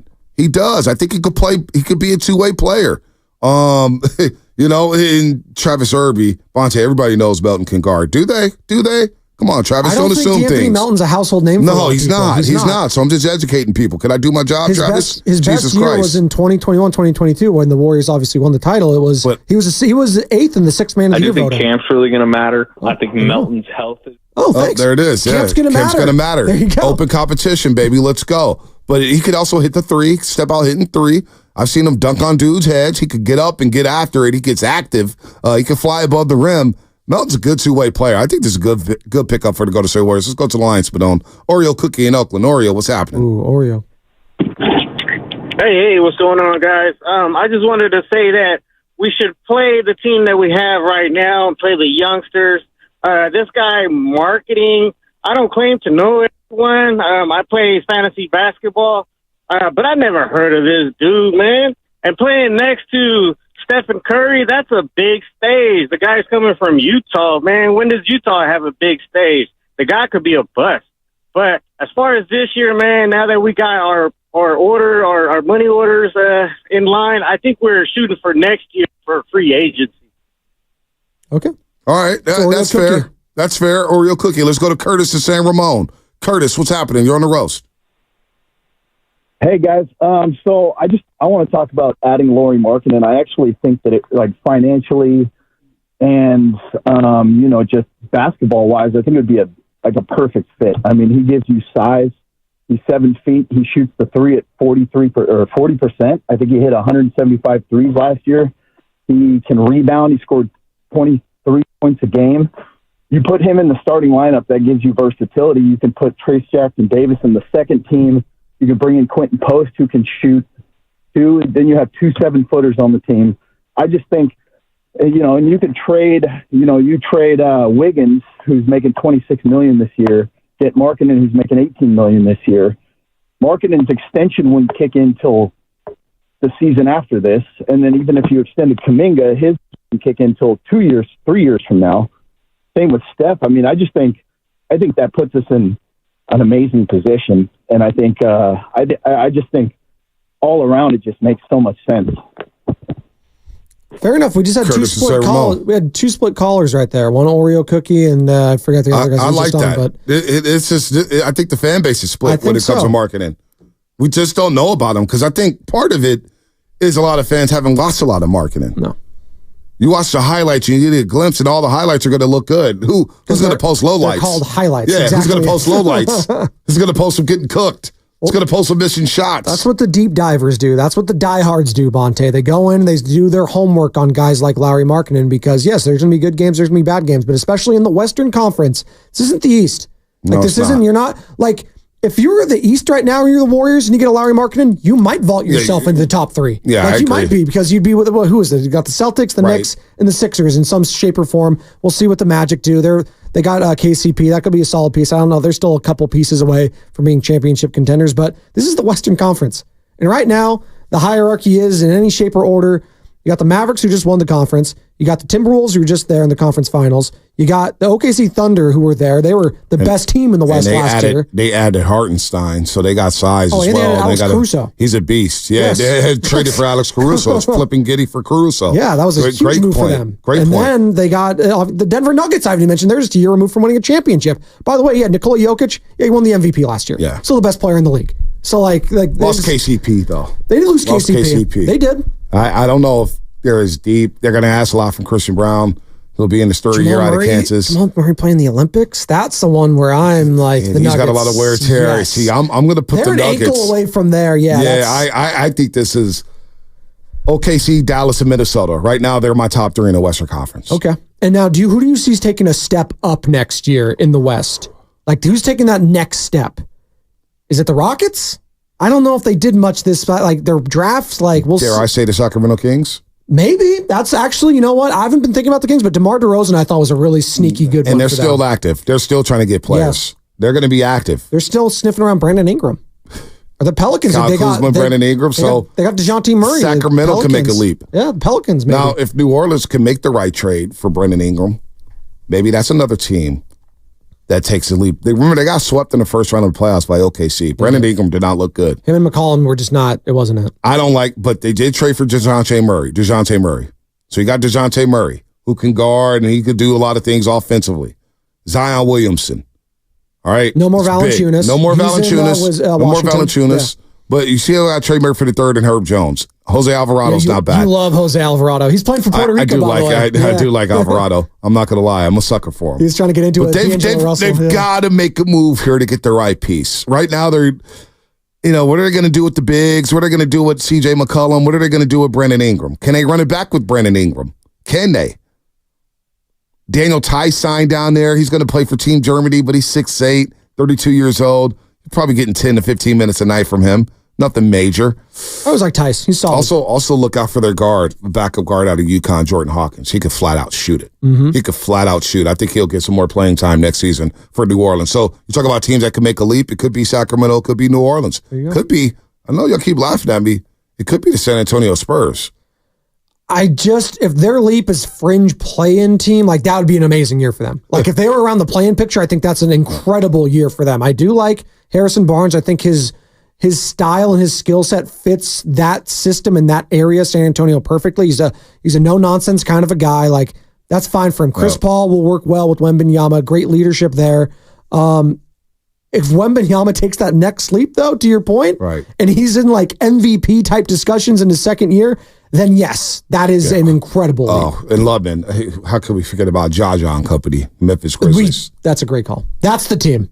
I think that's the team right there. I keep sleeping on them too. Yeah, they were back-to-back number 2 seeds. Back-to-back number 2 seeds in the Western Conference. Ja's been on a milk carton because of suspensions and he's gotten hurt. But when he's on the court, they're a problem. Marcus Smart, Jared Jackson. That whole team was missing last year. Yeah. So, I mean, they're a very interesting kind of wild card, so to speak, in the West I'm this just year. so out on Taylor Jenkins, their head coach. He just, something about him, I don't know what it is. It's his demeanor.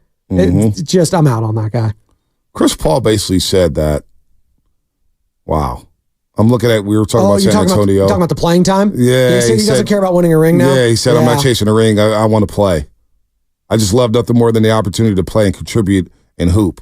My family is everything. My wife is here. My kids are back in LA, and that's where they'll be during the season. I love basketball so much that I could be close to home. But if I'm not playing, I'm not happy. And I love my family to death. So when we saw this opportunity, even though it would put me away from my family knows me better than anybody, and they know I just want to play. I want to play more than anything, and that's why I'm grateful for them and more so grateful to be here. I can see them getting flipped at the deadline if San Antonio is not rolling. Yeah.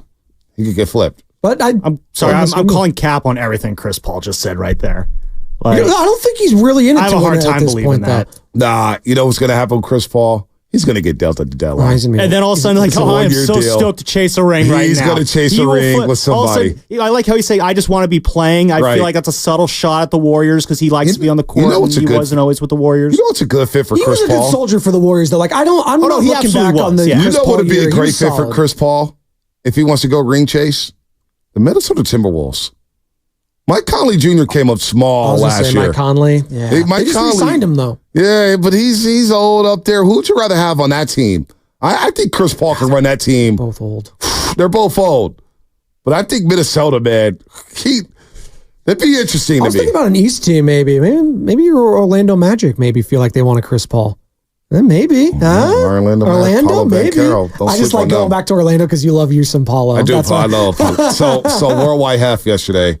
Shout out to Worldwide Hef. He loves you for some reason. He loves Shasky too, but he loves you. He knows. I don't know why he loves you. As the late great Michael Irvin would say, he's good for ball. That's why. So when we're at that game, Duke versus Texas Tech, he actually got popped on the screen. A chase Roach. Yeah, Roach was flexing, and that's Worldwide Hef in the background flexing too. So he's caught on camera. And that day, I was like, was he wearing a suit? No, he had the Duke jacket on, the Duke jersey. He was duked out. He was duked out. He's a Dookie? He's a big-time Dookie, right? My cousin went to Duke, Paul. He played soccer for him. Really? Yeah. Wow. He's a big-time Dookie. So much so that I was looking for Hef. So where the hell did he go? It's after the game. The guy's walking to the tunnel with the megaphone next to the cheerleaders, yelling, "Go Duke, go," with the megaphone. Wow. We're coming off of COVID. I'm like, Hef, what are you doing? Were you guys near the Cameron Crazies and all that and stuff like that? He was all about it. We were sitting right next to the bed. He couldn't help himself. God. Took pictures with the mascot. I mean, he's feeling. Hey, you know what? I kind of get it now. I got a glimpse of courtside at California Classic Bonta. I never want to go back. You get it? Benny, I think, is going to be spoiled for the rest of his life. He's like, Dad, where are the courtside seats? Son, I'm not on TV. I'm sorry. I'm streaming on Twitch and YouTube, powered by First North Credit Union. That's it. 5 a.m. Monday through Friday. Check me out. Listen, man. I get more people from Florida listening to me than California. Well, Paulo Banchero, let me tell you, I'm always going to be a fan. Because we're standing there courtside on the Duke bench watching them warm up. And Worldwide Hef goes, "Paulo, let's get it." And he's going through the layup line. I kid you not. I'll never forget. It was like a movie. It was like slow motion. He turned around, dropped the basketball, and pounded his chest and looked at us. And I said, "Oh, man, this guy's," and he went out there and dominated. And I said, "He's got me. That's my guy." He recognized two real ones. It's like, okay, I see these guys. It was like he knew. It was like we were from the block or something. Like we were from Seattle. And he was like, "Oh, what's up, boys? Stop the layup line, drop the basketball, and shut it." So Worldwide Hef is going crazy. I'm like, yeah, Paulo's my guy. I'm following him anywhere. The talk of that tournament was Banchero and Chet Holmgren, and I got to say, both those guys have lived up to the hype in the NBA. No doubt. It doesn't happen like that, but they've been incredible. No, they have. They have. So that's our Duke. Time for the legal. Oh, yeah, sorry. I love the Guru one. The Guru one's my favorite. I know it throws you off sometimes. I know it does. Because it's so abrupt. It's so abrupt. Guru driving is just so good. All right, I love you got it. Guru and in-play film on mic. We'll let the audience decide which one is better. Where's Guru? Give me Gurus. Time for the legal. All right, now give me. Bonta, it's time for you to do the legal. They're both good. Film on mic sounds like Matt Nahigan in a way, where I could see Matt Nahigan, hey, it's time for you to do the legal. I like the Guru one. Maybe we do it this way. Guru, if we're like 7 minutes past and we really need to do it, like really quick, or we're like 9 minutes, it's time for the legal. The film one's more like 9:04-ish. Yeah. All right, let's do the legal. You're listening to 95.7 The Game. KGMG FM and AC176 code Odyssey Sports Station, always live on the free Odyssey app. But don't forget, all our guests on 95.7 The Game appear on the River Islands guest line. Isn't it time for you to discover the islands? River Islands in Lathrop. I got to get out there, man. You do. Inside, it's going to be hot out there today. Probably going to be in the 90s. Well, I'm not going to drive out there today. No, it's going to be this mini heat wave again. Drink your water. Stay cool, people. Put on that sunscreen. The little inside radio here, because I usually run the board for this show, obviously. I always do get a little nervous when we are really against it, but you and Shasky are in a really heated debate. I don't want to be that guy to just play it over you. because you guys are in mid-thing. Right. You guys are going back and forth. Right. But I also need to be that guy to be like, all right, you guys I just need to do it. Because we don't know how to shut up. It's all right. Especially And I might get the wrath of either one of you. You might give me the death glare for a second and be like, oh, you had a great point, but you couldn't finish it because I played it. But you know what? Well, I got to do it sometimes, Bonte. You got to play a I drop. don't feel good doing it, but I got Are you speaking for yourself or me? Because I'm pretty sure I'm the one who gets the death glares. Well, it depends where he's looking right now because Shasky can look at me. Bonte could look at you or both of us. Shasky only looks at me. That's right. I don't have to look at Shasky. It's a nice. It's a little. Nice plus. It's a little worrisome, roasters out there. If you're watching on YouTube or listening in car radio, a little worrisome how positive Lubman seems to be right now. He's like so. Garlic fries and baseball guys pod's going to be in fuego. Do you see that walk-off last night? I mean, he's so energetic. He's smiling from ear to ear. He's watching the youngsters play. He's so quick. I think he's a week away from coming out of the station saying, you know what, I'm back on the Farhan train. I think he's close. I think Lubman is close. And I think a lot of Giants fans. July 31st. Yeah. I think a lot of Giants fans are close to saying, you know what? In Farhan we trust. Because the youth movement is here.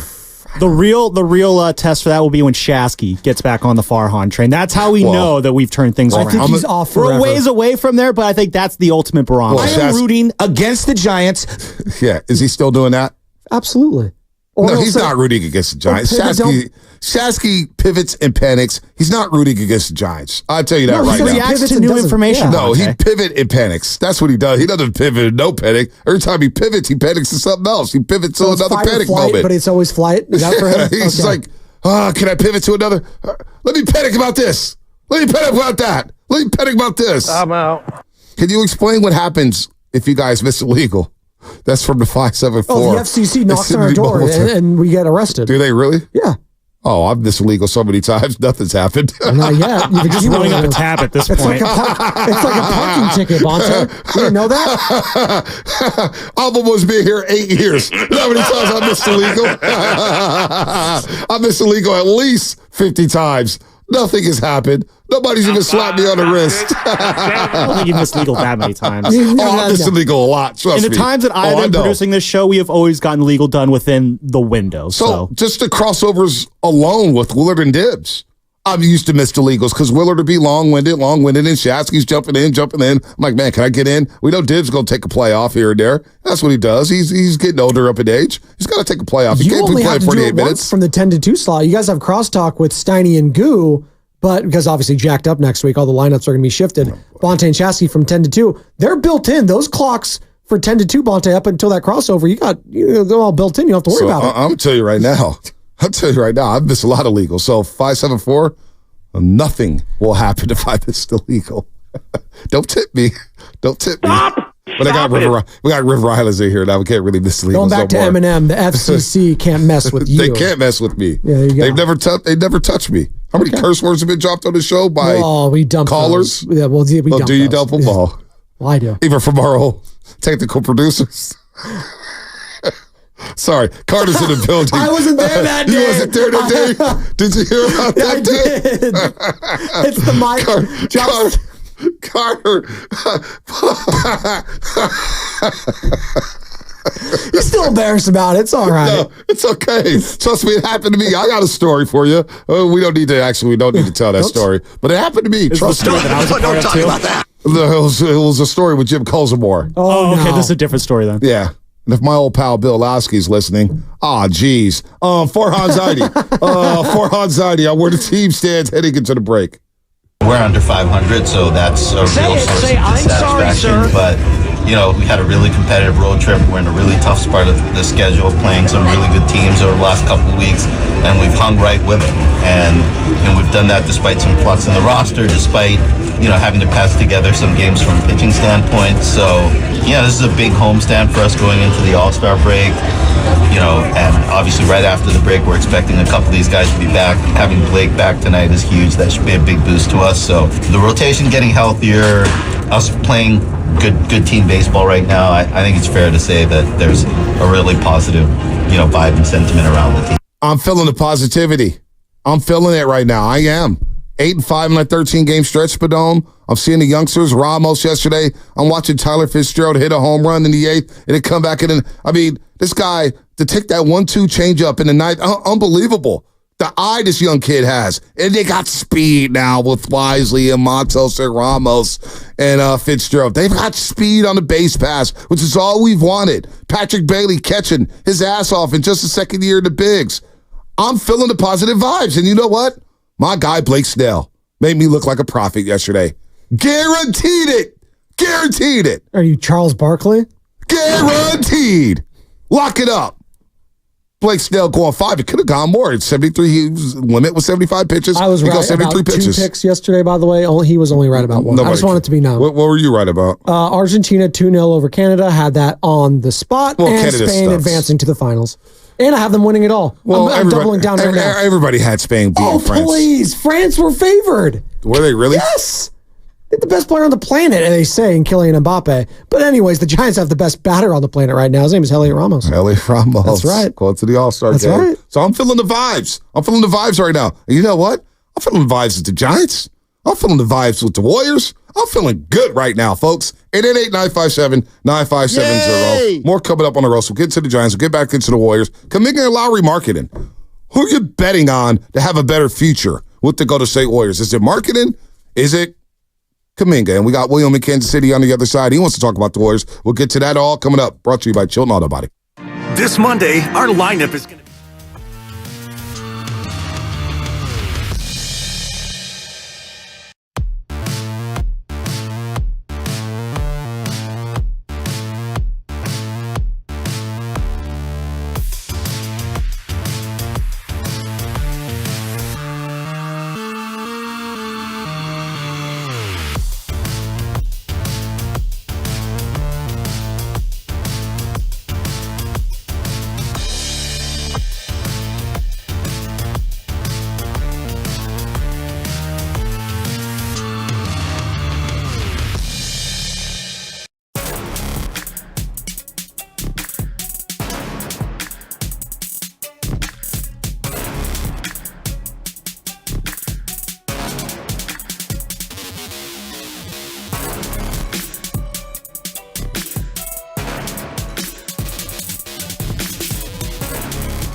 It's your boy P-Lo. You're listening to the Morning Roast with Bonte and Shasky on 95.7 The Game.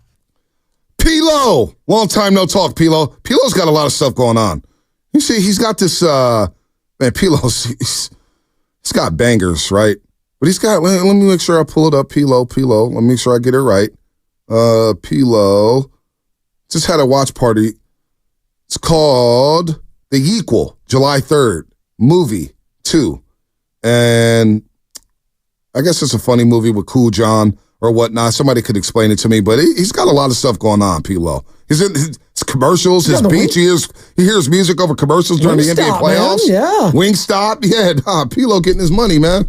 Getting his money. Benny likes that song. He likes the beat. So he's got some bangers. By the way, Spinoni, 510. Benny's a big beat guy. Not the lyrics. He likes the beats and songs. I like the beats, too. Yeah. I'm a big beat guy, too. 510 Xfinity Mobile text line. France was plus 220. Spain was plus 100. That's fake news. That must have been during the game. My bookie said that France were favored. They were the real favorites.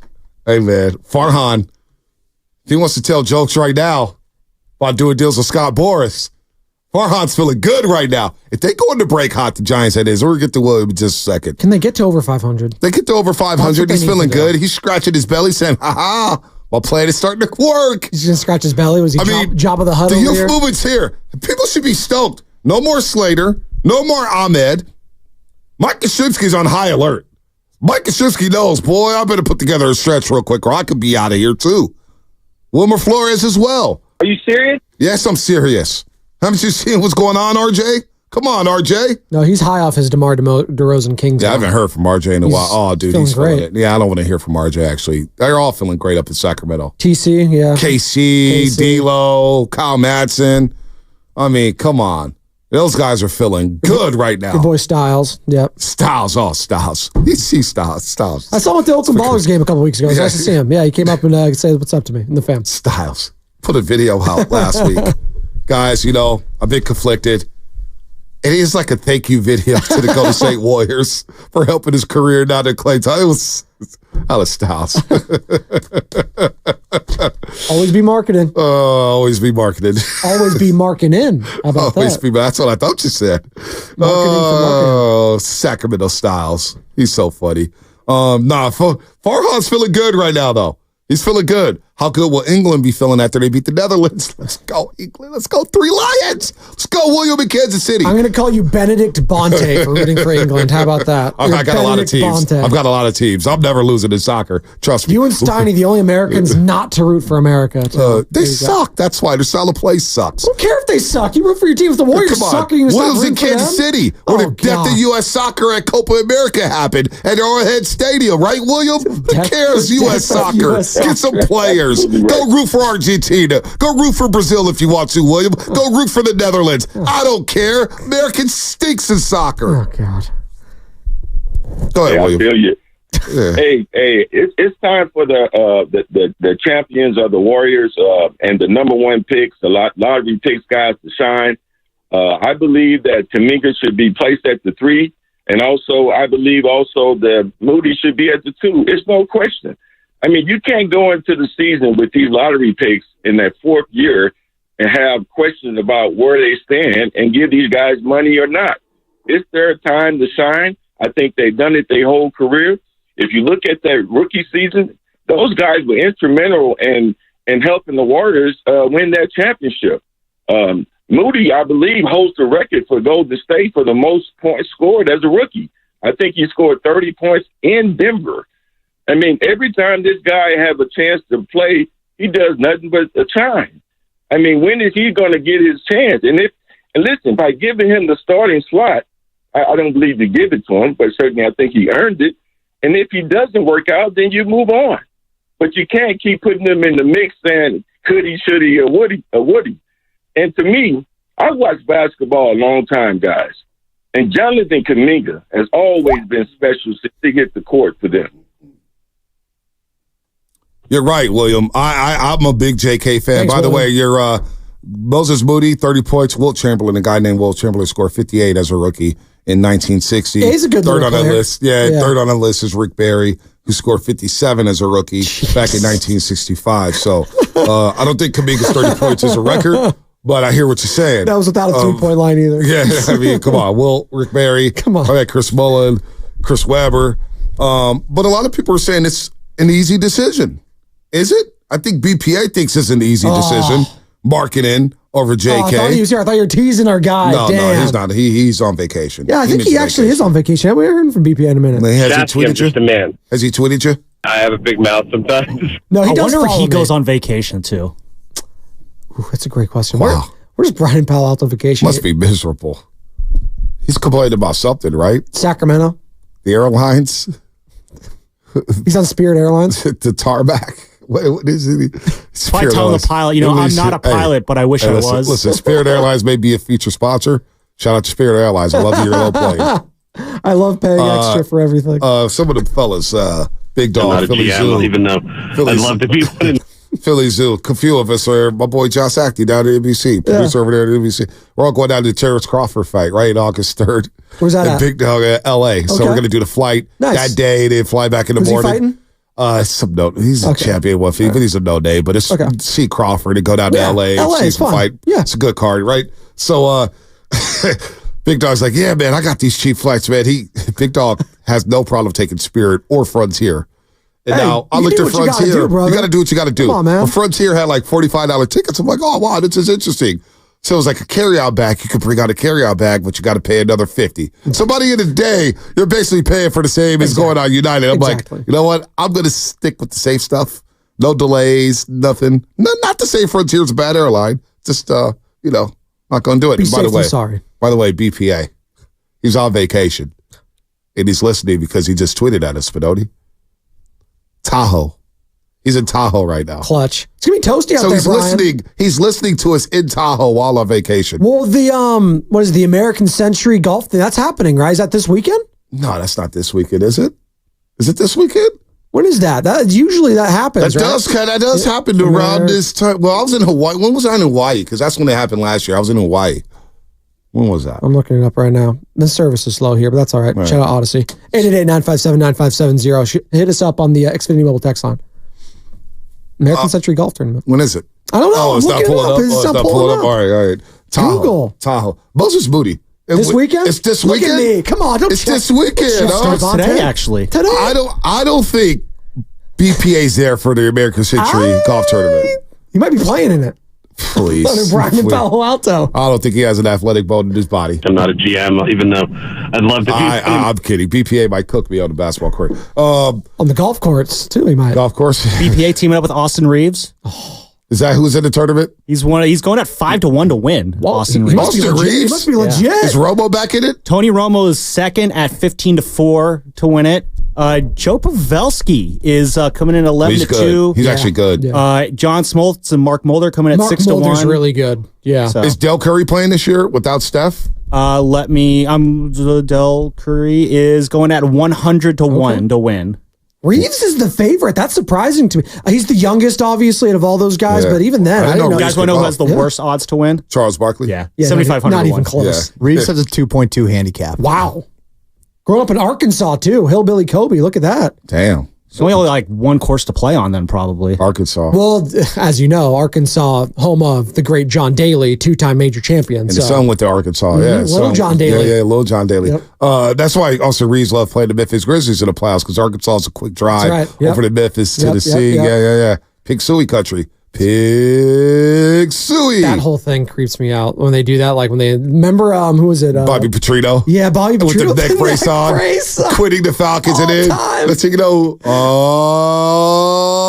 Pig Suey. Is that how you say it, Carter? Do you know? Well, Bobby Petrino was because college football NCAA game is coming out next week. Well, and Arch Manning, I guess, is going to be in it now. After saying he wasn't going to be in it, Arch Manning going to be a part of that. Who's going to be a backup in his second year to Quinn Ewers is going to be very interesting. A little college football talk here on the morning. The video game is coming out next week. Yeah, it's whatever. It's whatever. It was never really my game. You got two kids. You got two kids and a bunch of problems. But even then, I was never really into the football. I was more into FIFA. And I was more into like Halo back then in Call of Duty. Gotcha. So there you go. Gotcha. More the shooting games. What are you laughing about? Love it. What's funny back there? Just Halo references. It's just such a game for Spadoni and I's generation. We know we've all been lost into it at some point. Halo 2 might be a top 5 greatest game of all time, and I will die on that hill. It might be. You could die there. You could die. Well, because you're a PlayStation guy. That was an Xbox exclusive. You never played it. That's why you don't know about it. No, I don't know about it. You played your little God of War by yourself. No. I was playing Madden. Yeah, exactly. 2K. Everyone has Madden. Come on, 2K. Come on. Even covering esports now. You covering esports? Sometimes. Rick Fox? That's your guy? Iggy? Sometimes. Hey, man. Hey, Shea Center hosts some of that stuff, right? You're going to learn. You're never going to say no to checks. No, well, of course not. Please. Hey, as free as me, but free also hey, help me out here a little bit too. 650, the station needs a college football podcast. Okay, so we've gotten soccer, we've gotten college football. What else do you want to do? Hockey? Listen, you want to do that too? I'm not there yet with hockey. Celebrini? I'm not there yet with hockey, but I do talk a little hockey, man. You and Brody Brazil? Listen, your teammate? Brody's my guy. Brody's my guy. I love me some Brody Brazil. That's my guy over there. Okay. At NBC. He is my guy. I could do a soccer pod. That's a compliment to us. Okay. You know, this is how you got to think, people. There's so much negativity in the world today, right? We're on Twitter, X, and social media. You with your body right now. Because this is what happens. I gave a compliment to Buster Posey. Oh, God. I said, man, Will Smith reminds me of Buster Posey. The actor? No. The guy who's playing for the Dodgers. Oh, okay. That guy. And people just got all up in arms. I said, dude, it's a compliment to Buster Posey. Dude. So I'm not going to get up in arms when Oscar B. EPA says, you know what? You Spadoni should do a soccer podcast, man. Just kicking it. I'm like, wow. Now they're saying college football. They do say Christian Pulisic of America, the United States of America, is the LeBron James of soccer. So maybe we can get into that. Wow. That's his nickname, the LeBron James of soccer. Wow, the LeBron James of soccer. LeBron, obviously minority owner of Liverpool FC. There you go. Oakland Roots, you went to a game. They're doing well this year. They're playing well, right? I went down their rival down in Monterey. Oh, yeah, you were at that game too. How was that? That was on ESPN2. Monterey won 2-1. Very exciting, very fun. They have their stadium's over at CSUMB's campus over there, Cal State University, Monterey Bay. Very fun. Go out to games at Cal State East Bay where the Oakland Roots play. Obviously, they have a little rivalry with the Sacramento Republic. Very fun times. I saw Doc Pondia was at the game there last weekend. They're legit. Oakland Roots are fun, man. Wow. Get on the bandwagon now. Bay Area soccer's happening, baby. We got Big Cap and Big Facts coming up in just a second. Oh. But we got a call here up. He just hung up. Okay. You know what? It's 9:31. We got Fast Five coming up. We got a lot going on. Hey, starting lineup. You good with D'Anthony L? It's a long way away. Training camp's a long way away to be talking about who's in the starting five or whatnot. But, we're getting a lot of calls. And we're getting a lot of texts here on the Xfinity Mobile text line. No, from San Francisco.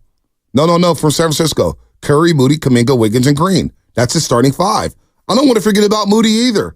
If you get a boost from Moody, and you get a boost from Podge, and you get another boost from you know what? Warriors may be better on paper than last year's team. Maybe, just maybe. And they'll be in a better position again to trade assets because they have a lot of tradable contracts. I think the Warriors are in a good spot. One of the best possible positions, obviously, you want to be in a position to win championships. I don't think they're there right now, but what's next?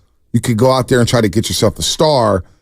And obviously it takes another team like Danny Ainge, or it takes a GM to agree to a trade, which the Clippers didn't. But the Warriors are in a great spot right now. I truly believe that, Spinoni. I think they're in a good spot right now financially, and you got a lot of movable assets. They have options right now. Options. Optionality is a word we heard all last season. Bonte, I don't know if Warriors, I didn't think they were going to have a lot of options. I thought they're going to be very hamstrung with a lot of these contracts. I thought maybe you get one role player, stuff like that. They got three of them. They got three guys that could come off the bench, or in this case, D'Anthony Melton be a starter for the team, move Pods to the bench. You got some depth there with Moses Moody. You got a team that is a lot deeper.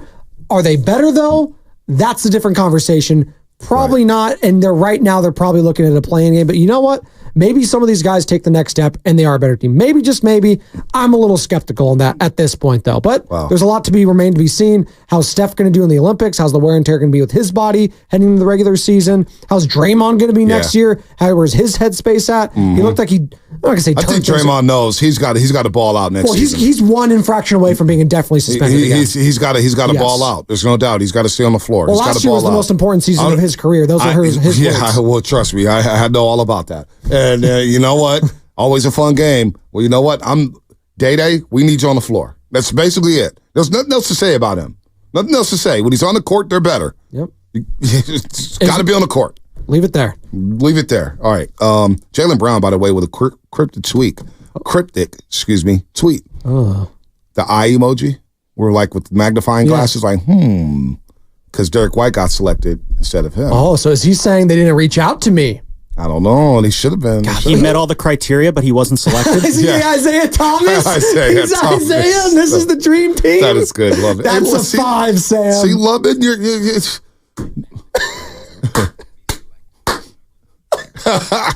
was the Finals MVP. He was the best player he should have in the been on that playoffs. team. He was so much better than John Stockton. So good. Come on, man.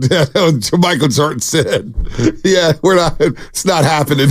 We're not rolling with Isaiah in Barcelona, Spain, or Monaco." Unbelievable. That's cold, man. That still stings for Isaiah.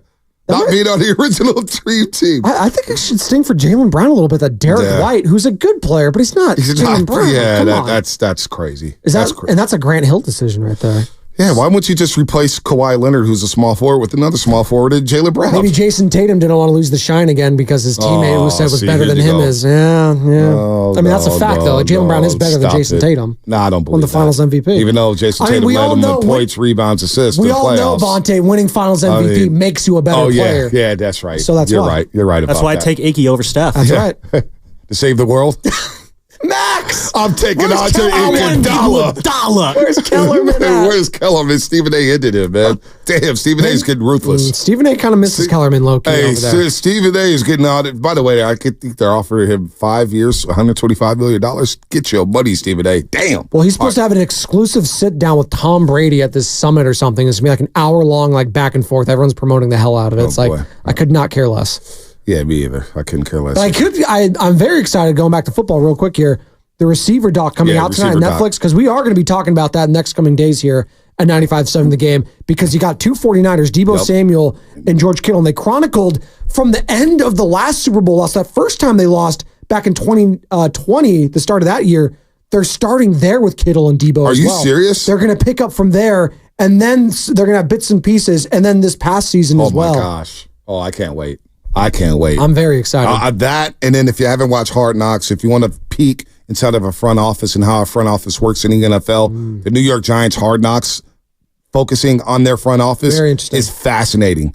The scouting department, how they go about free agency, how they go about the NFL draft combine, having the meetings with guys like Caleb Williams and Jaden Den. Like, it is fascinating stuff there. So a lot to talk about tomorrow when it comes to these documentaries here with Shasky back and for Spadoni. But, Spadoni's doing a hell of a job right now. It's a hell of a job. Real quick, we got to go to Big Facts and Big Caps. Let's do it.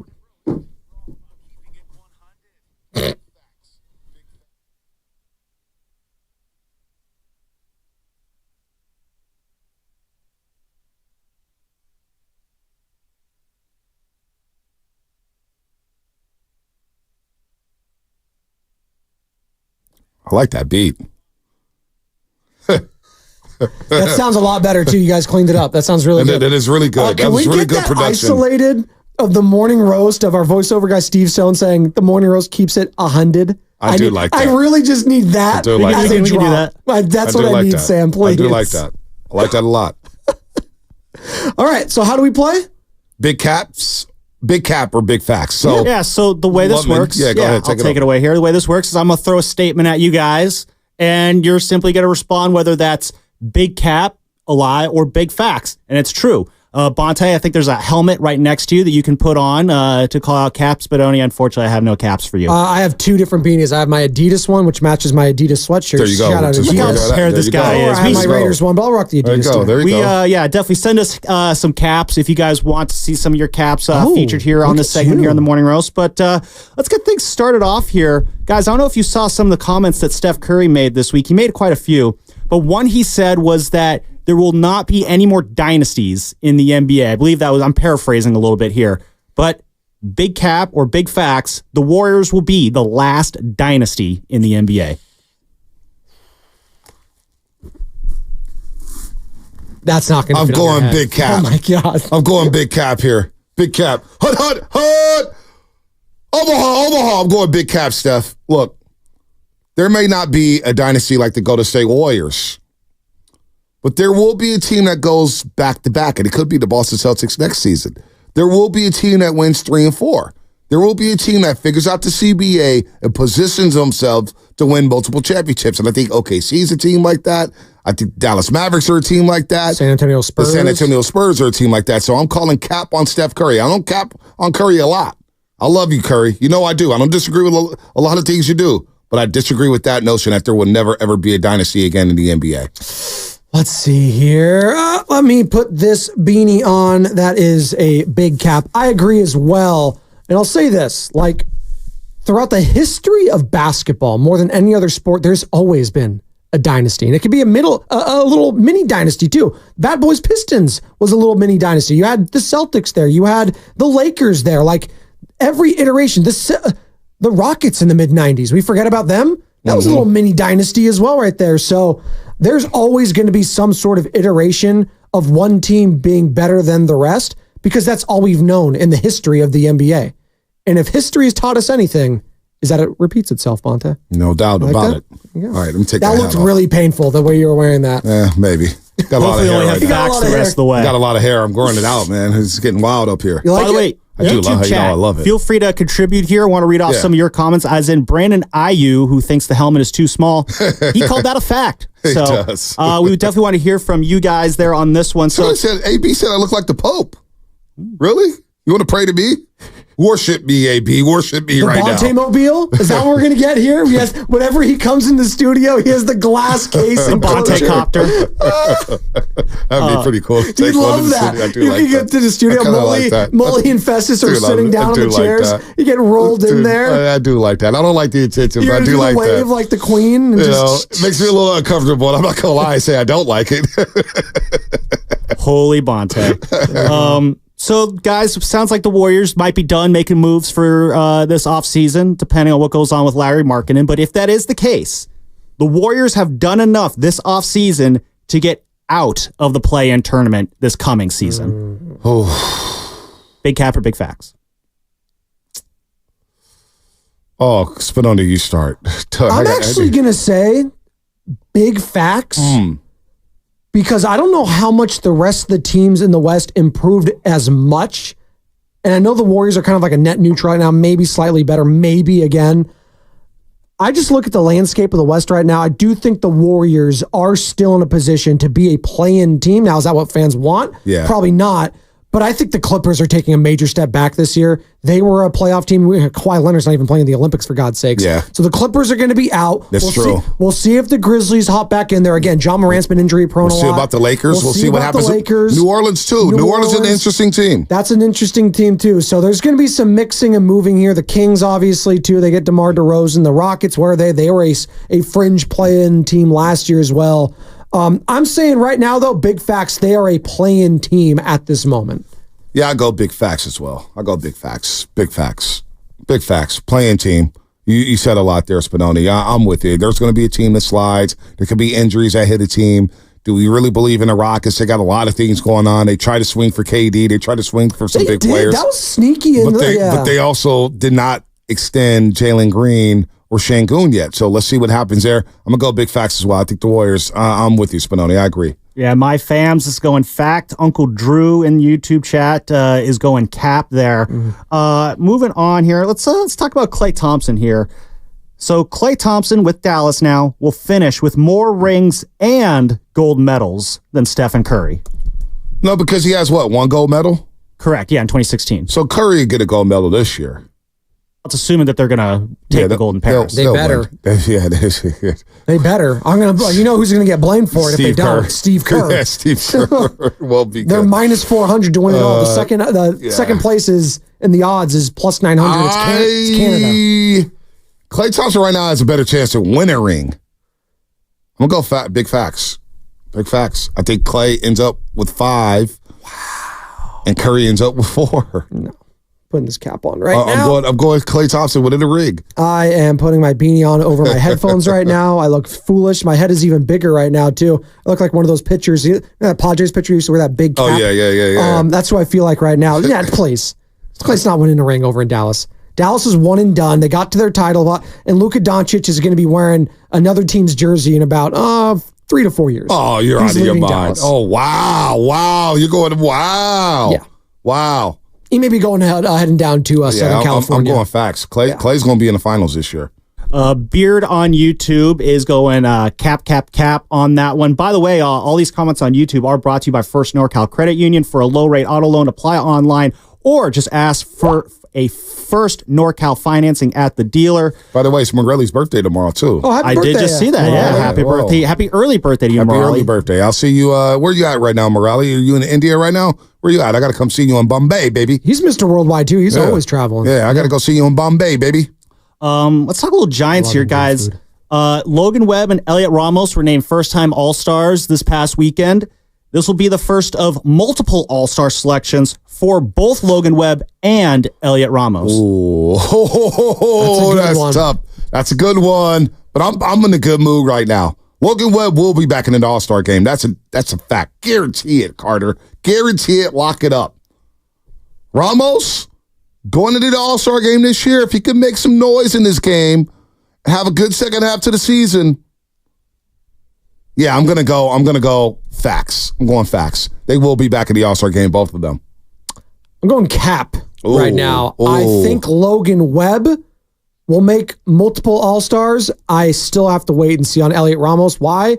Because I just think the depth of the National League is going to be so damn good. And let's face it, this is the first time in 40 years the Giants have had an outfielder. Yeah. Since 1971. Chili Davis. First homegrown Chili Davis, homegrown outfielder. 40 years for yeah. that. But I mean, 71. Yeah, 71 was the first homegrown outfielder, a pitcher to save All-Star So game.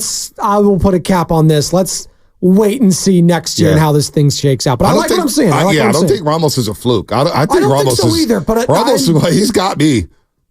I've been burned a lot from some of these Giants position players. Yeah, pause. We've been waiting on a homegrown outfielder. We finally got one. I'm going facts here. Only one cap for me so far. One cap. Give me the meat. Yeah, D-Lou is going facts. Elliot Ramos could be a 30 home run guy this year. So, Danker going El Facto. Ooh, good bilingual. Oh, wow. I'm pretty sure that's how you say big facts in Spanish. All right. Big grande facto, but I don't know what facts is in Spanish. Como se dice fax in Espanol? There you go. I lasted 2 weeks in Spanish class. I got a waiver for language. Don't tell anybody. Wait, what? You didn't have to take a language course? Don't worry about how I got through high school. Did you do sign language? You could take that. Sign language is legit. Don't you worry about how I got through high school. ASL. I just found a way. Find a way. That's how we all do, right? Find a way to get it done. All right, guys. So last week we had Macklin Celebrini join this station. He's the next big thing for the Sharks. But when Stephen was starting, they never talk hockey. We're only ones to talk hockey. You heard who his favorite player was growing up? Draymond Green.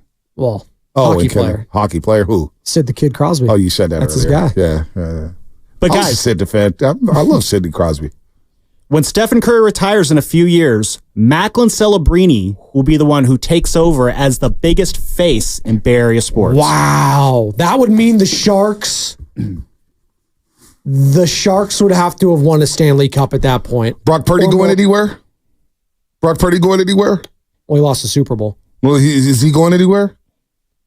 All right. No, let's assume that Brock Purdy's going to be around. Sorry, I can't wear headphones in the helmet. There's no snare in your headphones? No snare in my headphones. No, we're assuming that Brock Purdy will be around here. You know what? I'm a cap on that. I love Celebrini. I love your Celebrini, but there's going to be a great player with the AFC soccer team. Forget about the women's soccer team. Or forget about the Go to Say Valkyries. What if Sabrina Ionescu comes to the Bay Area? Or Paige Beckers? Huh? What if JK's out there balling with the Go to Say Warriors? Or Spadotti's idea, wave the white flag for Cooper. I didn't even wave the white flag for Cooper. It could be it could be Coop. There could be a lot going on, and don't forget about the 49ers. So I am calling big cap.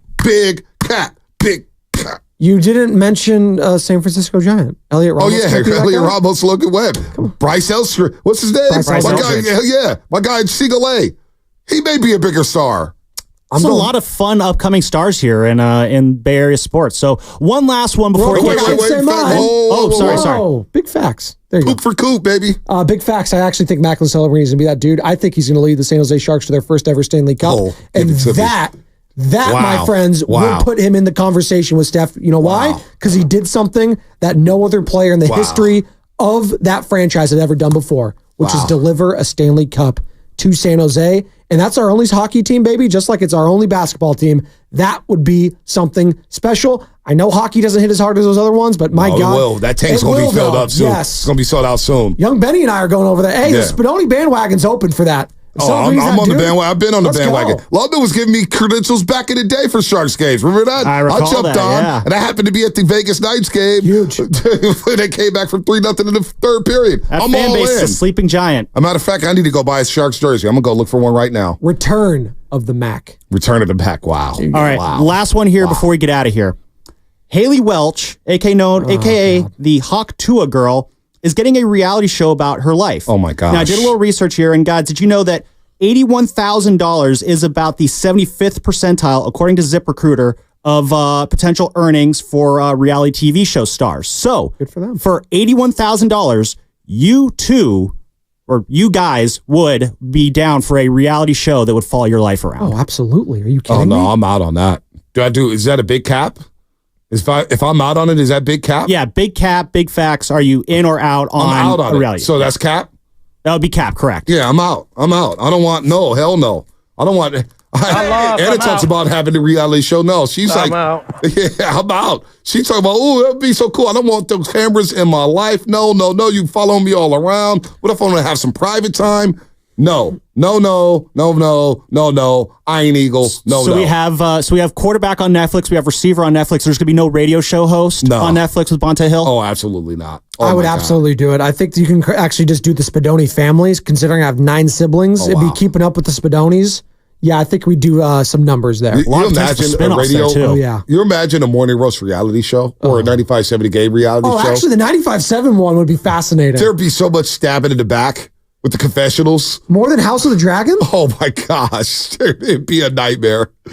Nobody would be friends after that show. It'd be I'd be down for a morning roast reality show. Oh my god. There's at least 3 or 4 little fingers here at 95.7 again. At least 3 or 4. You know, at minimum. There's not a lot of Varises. Not a lot of Cerseys? No. That's a fact. Not a lot of Jon Snows? No. Ned Starks, yeah, a couple of them have gotten axe. But a lot of little fingers. We got about 7 little fingers here on a staff of 13. Not 5, not 6, not 7. Oh, man. A lot of whispers going on. And that is a big cat, big fact. That was fun. Good stuff, love it. Hey, give yourself a round of applause, like Guru said. Hey, round of applause, Carter. Give him a round of applause. Here we go. Nice way to end the show. And then a round of applause for Fast 5.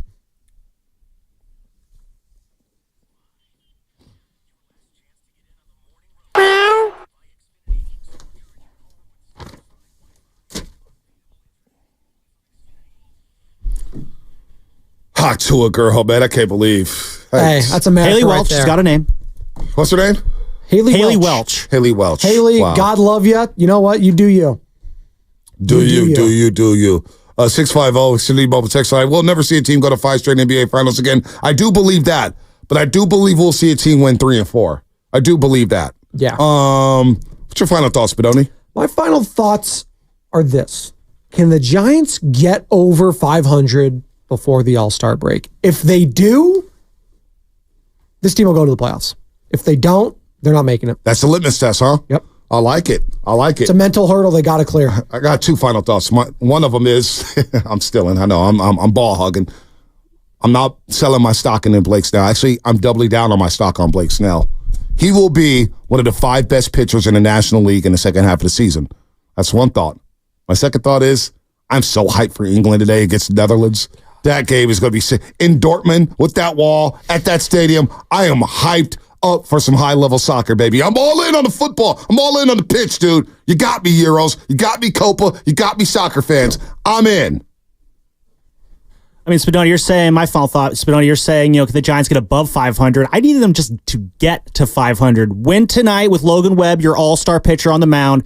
And then on Thursday, that's the big showdown because the Giants, guys, are 2-10 this year with a chance to get their record back to 500. That is crazy. One of their wins was in the second game of the year in San Diego. They started 0-1, and then they won that second game. So let's just get to 500 first, and then we can think about getting over 500. Right, that's a crazy stat. That's one of the crazier stats of the season. It really is. I want to see a Curry flurry tonight, and I also want to see I want to see the U.S. just completely take down Canada. I need like a 30-point win. Statement W. Everyone's talking about how good Team Canada is.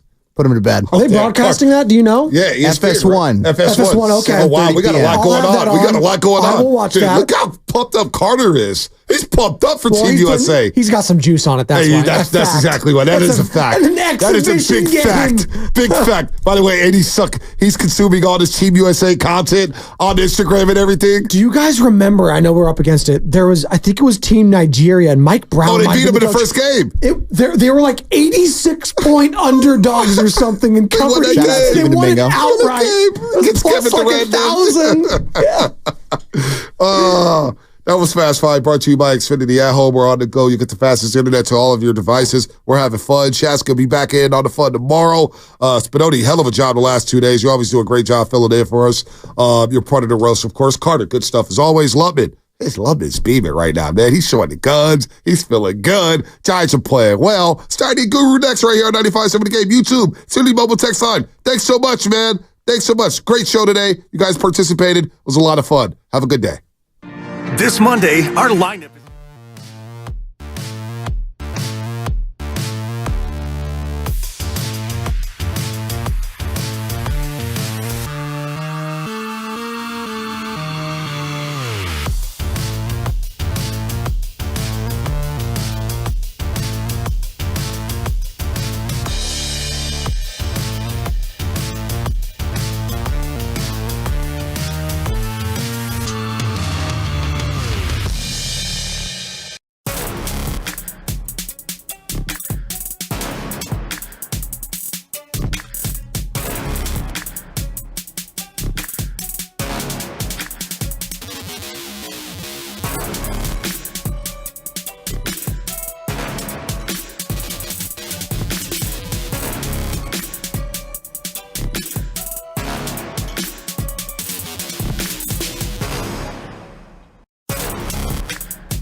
the passion.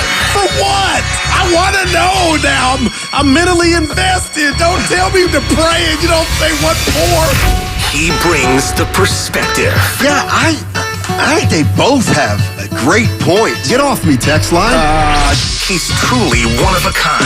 That is wow. Oh, my God. And he's doing a great job. I need you to man up and say what you really want to say. Simon, you're doing a great job. And together, they're Steiny and Guru. Yeah. On 95.7 The Game. Oh, boy. What's old boy mean? Oh, boy. Yeah. Today's going to be epic. We already had a show, you, Evan, and I. That was the pre-show. You heard it here first. Give me the meat. Oh, boy. I mean, we got... Oh, God. It started yesterday listening to Willard and Dibbs, Goo, and... I went to the gym. I went straight to the gym. Yeah, okay. What did I miss? Yeah, and you watched 6 games, too, right? You watched 6. I watched the Giants come back. Yeah, shout out Giants. Let me see if we have the most meaningful sound that I've heard in about what you gonna give me, man? 17 weeks of Doc Panja yesterday saying he's worried about Curry playing in the Olympics. So give your boy some love, man. I'm the guy that has the guts to say it first. Then you go here. Somebody else said it, Goo. Now it resonates. Wow. Why don't you call your boy Lacob and tell him to bring him home? My guy is Myers, so he's out to fold. Bring him home. We haven't heard from Myers. You had me thinking, man. I would love to hear from him, Steiny. Well, yeah. What's going on, man? Nothing. I want to hear what Pangea said about Curry. Ooh. Do you not listen? I'm a little worried about Steph Curry. I actually wanted to hear it. Well, that's okay. That's almost verbatim. Yeah. Hey, speaking of doctors, I do have a question for doctors right off the bat, and it's this. So I'm going up to Tahoe this weekend. Yeah, this is your Thursday. Correct. I'm going up to Reno, Tahoe to golf, and it's going to be hot. Yeah. Right? It's going to be hot. Is there any truth to that, the belief that start drinking water now? Oh, not to me. You just drink water the day of as soon as you wake up. But I heard somebody said, oh, no, you hydrate a few days before it. Hey, I'm no doctor. Well, that's why I'm asking. But I've never, Evan, have you heard that? I have not. I wouldn't rely on you for... But why would you do that now and be bloated? Are you implying that you shouldn't be drinking water all the time? No, I'm just saying when you're going into a hostile, hot environment, is it beneficial... I'm in sack all the time. It's 107 today. Steiny, you'll be fine. 408, 2-3 days of only water before. Are you drinking cognac? No. You're going to have a beer or two? You might be on some sauce. Let's go. 7-Up doesn't count. I mean, John Wooden said preparing to fail is failing to prepare is preparing to fail. So I need to, it's hot. If you drink water daily, you ain't got to prepare. Thanks, AB. That's what Evan said. H2O. Like my jumper. Oh, let's go to Dave in Fremont. Boss is out of town if you can't tell. What's up, Dave? Won't like today. What's up, Dave? You got to go, my brother. Hey, Dave, how you doing? Good morning, fellas. Yes, sir. Good Talk morning, to fellas. us. Hey, how are you? I'm not a doctor. Well, I'm doing very well. Thank you very much. Have a great time up there in Tahoe playing golf. I did that trip a couple of years ago. It was awesome. Just a solo drive up there, played a couple courses. Nice. I'm not a doctor, but I do have a degree in kinesiology. Your body obviously needs water and liquids for the cells, but when you get to the higher elevations, you should be drinking water all the time. Now, drinking too much water can lead to you being bloated, Guru. Yep. But that means that you need to be exerting so that way you can sweat to get that water out, because it is dangerous to drink too much water. So just keep that in mind. But hydration is always great. It's great for the mind, the body, the cells, everything like that, especially in that higher elevation. You want to be hydrating the day before, the day of, and have a great time up there. Yeah. All right. Thank you, Dave. Appreciate it. So, the day before. On fire. Day before, you're 2 for 2. Was that your longest Spadoni streak? thought it was a shot, but I had said bloated, so he was confirming that you could get bloated. Spadoni got my back. All right, so you know what? I'm gonna go get water at the first break. Maybe I can have Lucas get me that too. I don't turn into one of them. Let me see what's on the top line of my notes. You need the today. real water, the long bottle, not these little old school Brady Bunch cups. Get in the game. Get the big jug. I'll never be a guy who carries around one of those big water bottles like you tried that one week. Well, they were Crystal Geyser. I'm not one of my friends. That was a bad look. They get the bougie water where it's like $8 a bottle. Voss. Yeah, please. Trying to look cool. Don't leave me out to dry like that, baby. Let's see. Here we got to push. New York Liberty game ended in a push. You're so lucky. That feels like a win. It was looking bleak. Hey, we got Ben Golliver of the Washington Post coming up in an hour, and you know where he's coming up on, Goo? In Vegas, baby. No. See, this is the kind of stuff I have to do because you don't, courtesy of the River Islands guest line. I'll be doing that Friday with Larry. Oh, I hate it. That ought to be what? That ought to be a show. I did it a whole week. Nobody missed you. Time for the legal. Let's see. My first line, Warriors still interested in Lauri Markkanen. Yep. But it may be a long, drawn-out process. I'll just go Jim Carrey, so you're saying there's a chance. Sure. Yeah. And I just don't want it to happen after opening tip of the new season. I do get, and I heard you and Evan yesterday, Willard and Dibbs talking about, it could happen at the Abante, the trading deadline. I don't want that. I want it to manifest to where this team goes to camp, they can bond, roll the ball out, and let's start 18-2. So send a message and go get after it. So if they make a trade, you want it to be now as opposed to like the trade deadline? Yeah, I would prefer. Okay, so I'm going to root for it to be at the deadline then. Just because. Because you want the opposite. Yeah, but you understand why I want it. You want to be ready, man. I do. And you don't want to have a sorry-ass first half to where you need the deadline. I am getting scared. And then you talk about the death of a dynasty. No, I'm just talking. Not like you're in downtown Oakland scared. I'm almost ready to say, am I in basketball denial to think the Warriors thanks, are, Evan. The best is, we've seen the best. No, this is Van Morrison. The best is yet to come. The best is yet to come. You've never heard that song? You're not really musically inclined. Please. All guests on 95.7 The Game appear on the River Islands guest line. Isn't it time for you to discover the islands? River Islands in Lathrop. Oh Ben my gosh, Golliver, real quick. Washington Post. Did he have to bring that? You don't have that remembered? What? What you just read. Like he had to, you should have. It's called a read. No, it's called a quarterback. You should know that off the top. You should know that off the top. When I'm in for the week, I remember. Point at me again, and we're going to have a problem. You should know that. Time for the legal. Boy. Can somebody explain something to me? And the answer isn't because he's a nice guy. So Steph Curry is eligible, excuse me, for a 1-year contract extension on August 6th. Right. On August 6th, he could sign a $63 million deal for 2026, 2027. I'm sorry, but if on August 6th, something doesn't happen, that to me would be really strange. Like on whose part though? For him, right?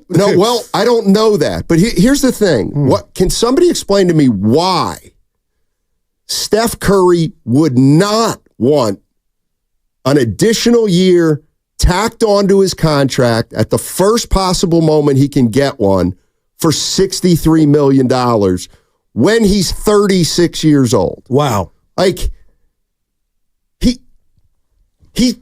got to want it. There's no doubt. He has to want it. You are right. Okay. Now, what could be the solid or the benefit from a Warrior standpoint if Steph said, let's delay that bad boy? Or can you even... the August 6th, the day they can do it, but they can do it anytime after that. So where's the benefit for just delaying the inevitable? I don't think there is a benefit for the Warriors. Yeah. I think it's a case of August 6th he can get it. He has to His get it by agent the says, 7th. give it to me. And the Warriors, honestly, they give it to him. They should give it to him. Rick James, give it to me, baby. The only thing I would be thinking from the Warriors' point of view is, well, let's wait. Okay, why? That's what I'm asking. Okay, is Curry more or less valuable if he's got one more year left on his contract? I don't necessarily think so. Like, let's say... But would that supersede Curry saying, I don't want my... What if he got hurt? You know what I'm like? Well, that's give why... me that 61 now. He's playing in the Olympics. Which I just... And the Olympics go through what? They got a game tonight. It's a friendly. No friendly. Anytime you play ball. Speaking of which, Donnie, California Classic game tonight. Warriors versus Kings for the Mitch Richmond California Cup Championship Trophy. Poor Mitch. 7 p.m. at Chase Center. And guess who's playing? Tickets are at Warriors.com. Pods is playing. Pods and TJD. That's right. They told Pods. They told Pods what? Leave. It's time for you to leave Vegas. Dude, that experience he got. No, But your boy Flag raised the white flag. Evan, that's a 5. Dude, so he got body. He looked like he might be something. So I'm asking the great Rich Mitchell. Y'all off the chain early.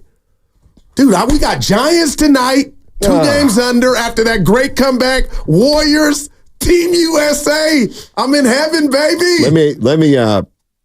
Let me make the safest prediction of all time.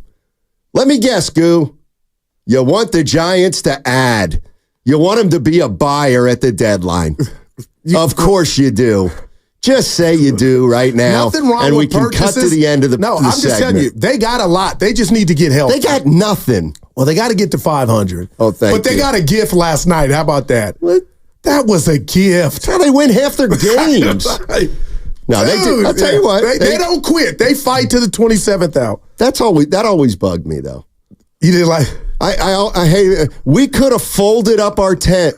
Who's ever done that? Oh, come on. Nobody quits. The Dallas Mavericks last year going for the play-in. They just called the It was only for 2 games. Yeah. Lewis and Clark. Yeah, but tickets at Warriors.com, 7 p.m. tonight. Pods and TJD playing. Wait a minute. That reeks of... Did you get a text from Raymond Ritter? That's coming from my man, Stoney. No, I told you, yeah. Hey, now I get it. Okay. You had to be You're welcome, like, Raymond. What's wrong with that SOB over there? I mean, there it is, right there.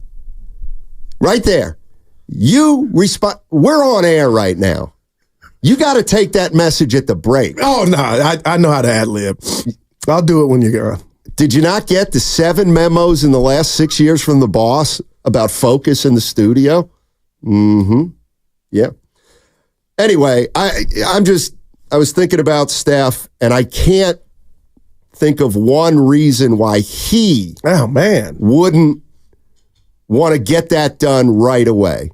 And the only thing I could possibly think of is, well, if the worst case scenario comes, he can leave in 2 years, but like he could sign the contract on August 6th and then say, get me out of here. Like, I'm not saying he was going to do that. Gotcha. But if it ever gets to that, the fact that he has one more year. The fact that he has one more year, I mean. You got me thinking about that date. And that also is the Lauri Markkanen date, right? Mm-hmm. Okay, the Lauri Markkanen date to where if they extend him, then they won't be able to trade him until the deadline of the new year, upcoming year. Yeah, and you know what? I'll ask you guys this. How do you feel? Okay, so Lauri Markkanen, what is it, July? Okay, he's got 3 weeks. He's got one more year at $18 million left, Lauri Markkanen. So if you trade for him right now, he's under contract for one more year, and I think the expectation would be the team that acquires him, and if it's the Warriors, would then extend it. Yeah, willingly. Right. Okay, so if on or before August 6th, the Jazz say, we've extended Lauri Markkanen's contract, and I think it wouldn't be a massive extension. He would jump from like 18 to 26 or something like that. Because they could actually use their money that not they have a under the Kuminga type cap. of jump. So, yeah, exactly. Would you be more willing to trade for him if he's under contract? Like, what I'm saying is, Utah could sign him on the 6th, and that doesn't necessarily mean, well, we want Lauri in the fold for 3 years. Oh, Sonny, I would want security. I would want him to be, hey, you are a big part, if not the future. I just think it's fascinating that if he signs on August 6th, he can be traded the last day of the trade deadline. I don't know why it bothers me, but yeah. Why does that bother you? Because, again, I just want something to happen now, and it most likely is not. But, Steiny, if the Warriors pull that off, I mean, what about the return? Wouldn't that affect what you want in return if the team that's acquiring him has to re-up him, as opposed if he's signed, sealed, and delivered? Couldn't you get more? What do you mean? Like, you're saying if you get him for a rental. Right. I wouldn't want that. But what you got to pay for that rental, wouldn't that ante go up if he was already under contract for longer with Utah? That's a good question. I think it depends on what they'd sign him to, and if the other team likes the number or doesn't like the number. Goo, you're on social media too much. What does this mean? From the 925 Xfinity mobile text line, what happened between Pods and Steph in the scrimmage? Footage looks bad when Pods gets hurt and Pods got hurt? Pods gets hurt and Steph doesn't seem to care. I was at the gym. I saw Devin Booker, they said. It's Devin. Devin Booker left Pods hanging, so I thought he was trying to give him a high five or something. But, yeah, we got to ask the youngster Evan about that one. Steph loves Pods. Stop. I'll say this. Klay Thompson, like Mitch Richmond, first one of the original three to go, the big three. Mitch left first. Yeah. Both traded. True. Wow. Then Tim Hardaway went, and then Mullen went. They're all gone now. Hardaway didn't play on that team with Spree and Weber's rookie year. I know, it was Avery Johnson. They lost to Phoenix. And I love Avery. Played against some open gyms, Chabot, him and Steve Nash. Well, Steve Nash was in Santa Clara on Sunday night. That is the one, if Timmy would have been in that this team. This is where you and I differ, and it comes down to basketball knowledge. Oh, my. And talent. I got that. Tim Hardaway was never going to work on that team. See, but we don't. That's how you feel. I get it, but Steiny, what if he did? It's like you're the same guy. Beat Phoenix.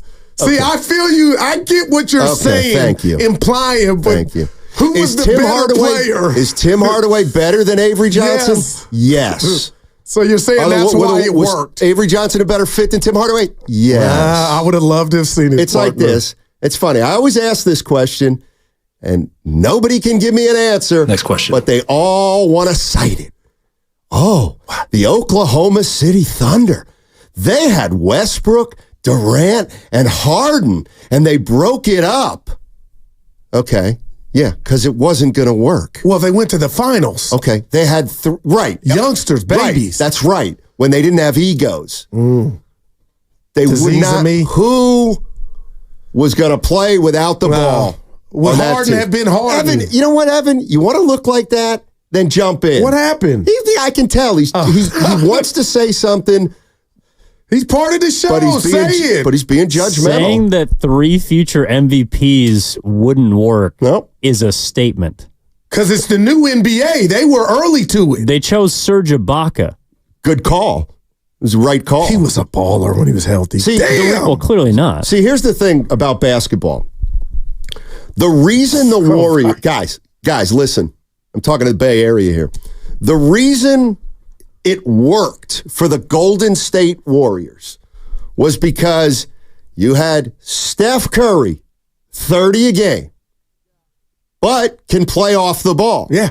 You have Klay Thompson, 23 a game, doesn't need the ball. And can D up. You have Kev. I'm only talking about your favorite part of the game, offense. Please. You have Kevin Durant, scorer, needs the ball. And then you have Draymond Green, facilitator. Yeah. That's why it worked for the Warriors. It wasn't going to work with James Harden, 30, I need the ball. Russell Westbrook, 30, I need the ball. But it worked for the Heat. Kevin Durant, 30, I need the ball. That's because Chris Bosh stepped back. No, he did. And you need to step back. Please. Step off. Please. But dude, man. So, anyway, if Lauri Markkanen does not re-sign by August 6th. It's not Lauri, it's Lowry, right? Probably. All right. Okay. All right. You want to do that? Oh, you want? No, somebody tried to do it to me at the summit. Go on. 925 Stein, a UPS driver in the South Bay here. When it's hot, I live on fruit and water. You'll be surprised how well your body responds if properly fueled. That's Rob, real. That is thanks, real. Rob. I'm going to get on it. Right at the break. You know what? There was Anthony Slater. The guys had him on the morning show, The Athletic. We'll play some of his sound in a second. He's an Italian. I love Do you know the Kings apparently made a run at Markkanen. The Utah Jazz didn't get back to him in time, and they pivoted right to DeRozan. And then they got DeRozan because they felt like, and in Anthony Slater's piece, this ought to bother you. The Warriors aren't operating with that kind of urgency. So they feel like running it back with the moves around the edges is most likely the way they're going to go, and I'm here for it, but it's not what I prefer. I would hope that they got Markkanen, but Steiny, I'm telling you, I know you think I'm just over here yapping, but I do get the Fitz model of had Draymond not been suspended, this team would have been, things would be different. They would have had a playoff series. Yeah, sure, okay. And that matters. How? Well, no, you're telling me that's the goal this year for you. Of course it is. Just to make the playoffs. What do you mean just? That'd be an improvement. Well, if the championship things are gone, then the dynasty's over, and it's okay. Well, it's over as we knew it when Klay left. But who's to say that the Warriors couldn't be better next year, make the playoffs, win a round, lose in the second round, and then at that point say, okay, we're now a top 10. We're back to being a top 10, 12 team. How do we get back to the mountain? Yeah.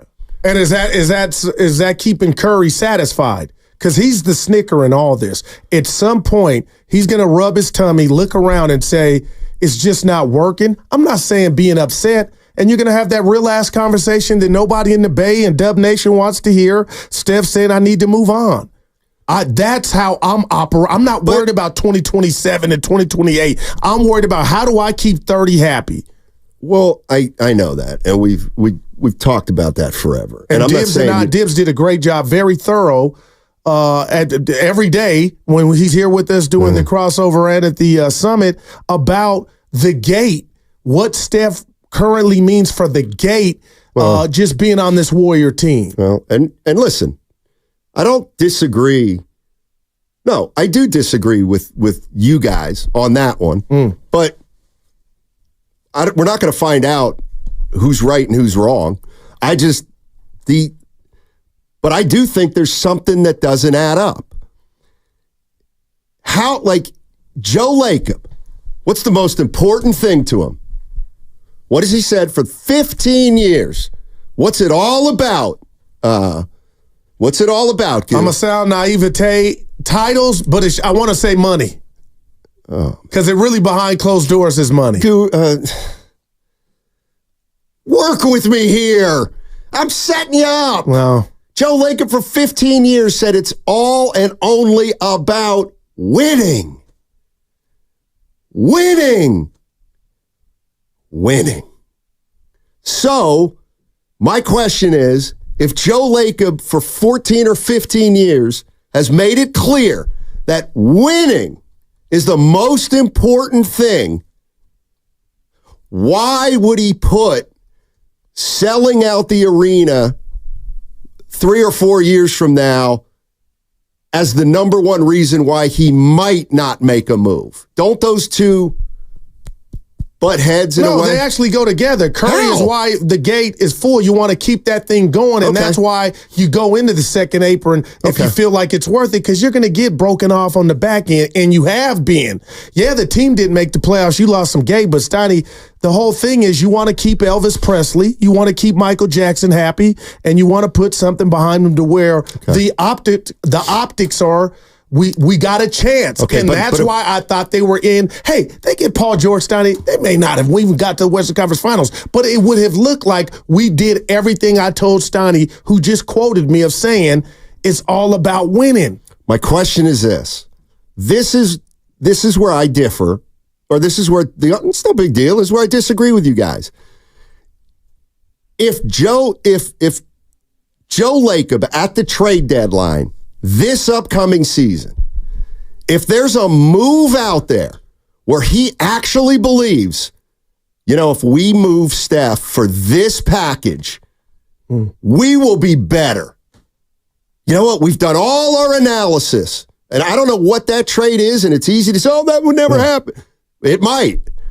Not this fast. This trade makes us better now, and it makes us better in 3 years. You guys are telling me Lacob doesn't make that deal. No, and the reason he doesn't make the deal is you are just coming off of what just transpired with Klay Thompson. That would be a PR nightmare. Like, it can't happen. Now, it could go that way in a few years, lean years, but never could it happen this soon, how much, just right after what we saw with Klay. Well, how much leaner is there than not making the playoffs 3 of the last 5 years?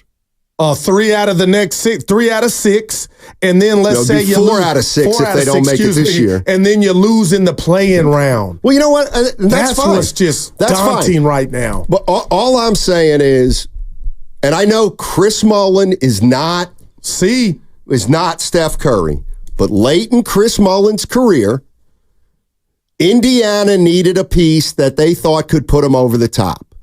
The Warriors needed a young center. They moved Chris Mullin. Right. He was at the end of his career. Indiana ended up making the Eastern Conference Finals. He wasn't going to play for the Warriors at that point just because they were going in a different direction. Not that Curry's there yet. You're telling me that they just would not do that with Steph Curry. Well, and I get it. I'm saying damp here, but I'm talking about Chris Mullin. I love him, the lefty, Hall of Famer. Yeah. I was with Ellie. We talked to him. Yeah. I'm just telling you, Steiny, the fact that Curry represents 4 championships in a dynasty, not that they didn't have a dynasty under Mully, not that it wasn't a tough decision to make that trade, but again, we are talking about maybe the most iconic Bay Area sports figure we've ever seen. More iconic than Joe Montana. I think so. He's got more. Yeah, I think so. More iconic than Willie Mays.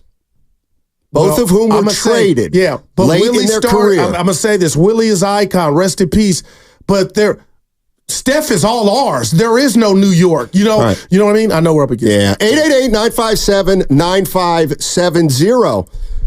What if there's a decision about the Golden State Warriors and they can become a better basketball team through a trade with Steph? And I'm not saying we're going to talk about this all day, but I do think basically what I'm hearing is Lacob would not take an opportunity to improve the team because he needs to sell out the building the next 3 years. I don't know. Hey, next week our lineup, I'll tell you it on the other side. It's all going to be brought to you next week by Jack's Restaurant. This Monday, our lineup is going to be jacked up. Holy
Now, the one thing that was great about Saturday was met a lot of guys. Yay! Now, back to Steiny and Guru on 95.7 The Game. Yeah, go ahead and lose that one. He's slapping you. Like, that's not, of all the ones, that's not among the funniest.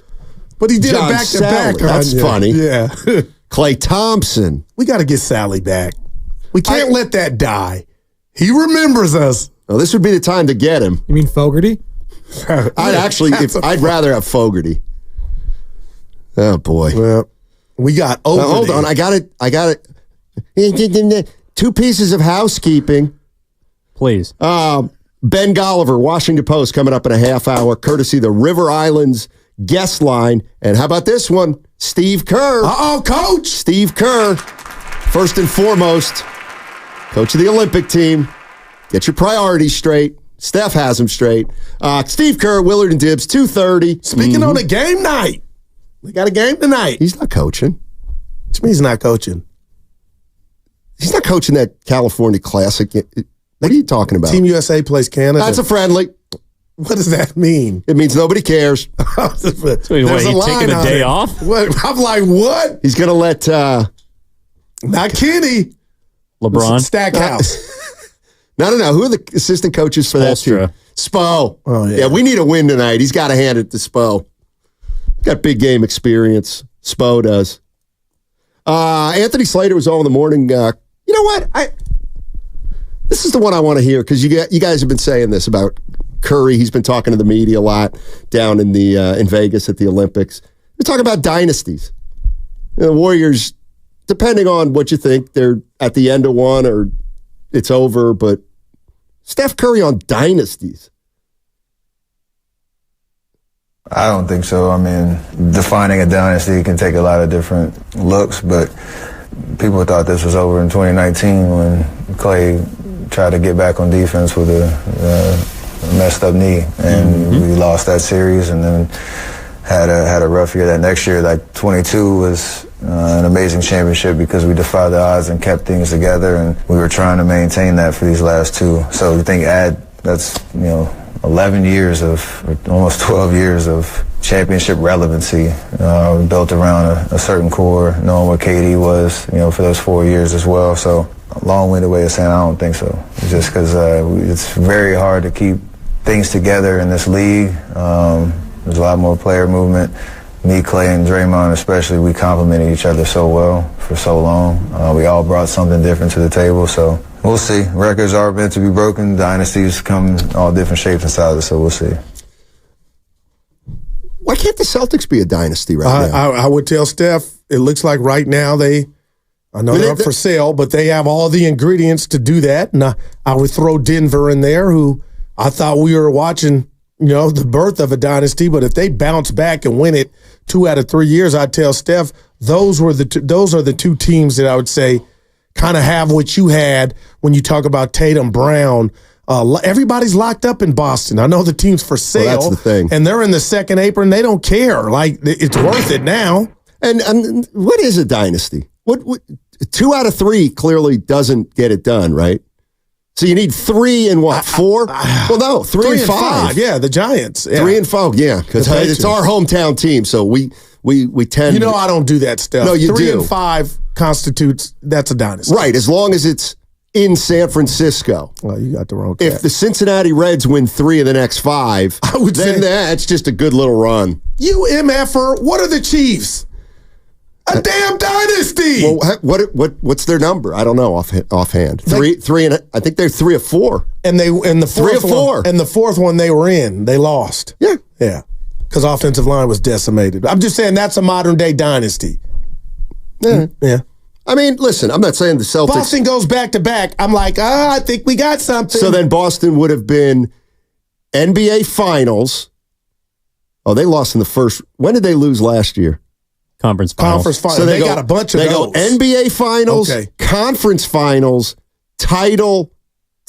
And you can go Conference Finals. They've lost. Yeah, you're probably right. Milwaukee beat them. See, you know what? That's where I'll be honest with you, Goo. That's where you, Shasky, Bonte, you guys are amazing. Seriously, with that stuff. Like, how many times do you hear me say, wait, when was the Warriors' first year? 15, that's right, 15. Right. The best one of them all. You guys just, you remember those dates and years Well, and don't put me in their group. And Evans, numbers and stuff like that. You're being nice. I ain't in that. I got my memories, uniform numbers and all that. Okay. When did the Cowboys win their last Super Bowl? 95. Told you. But that's a layup.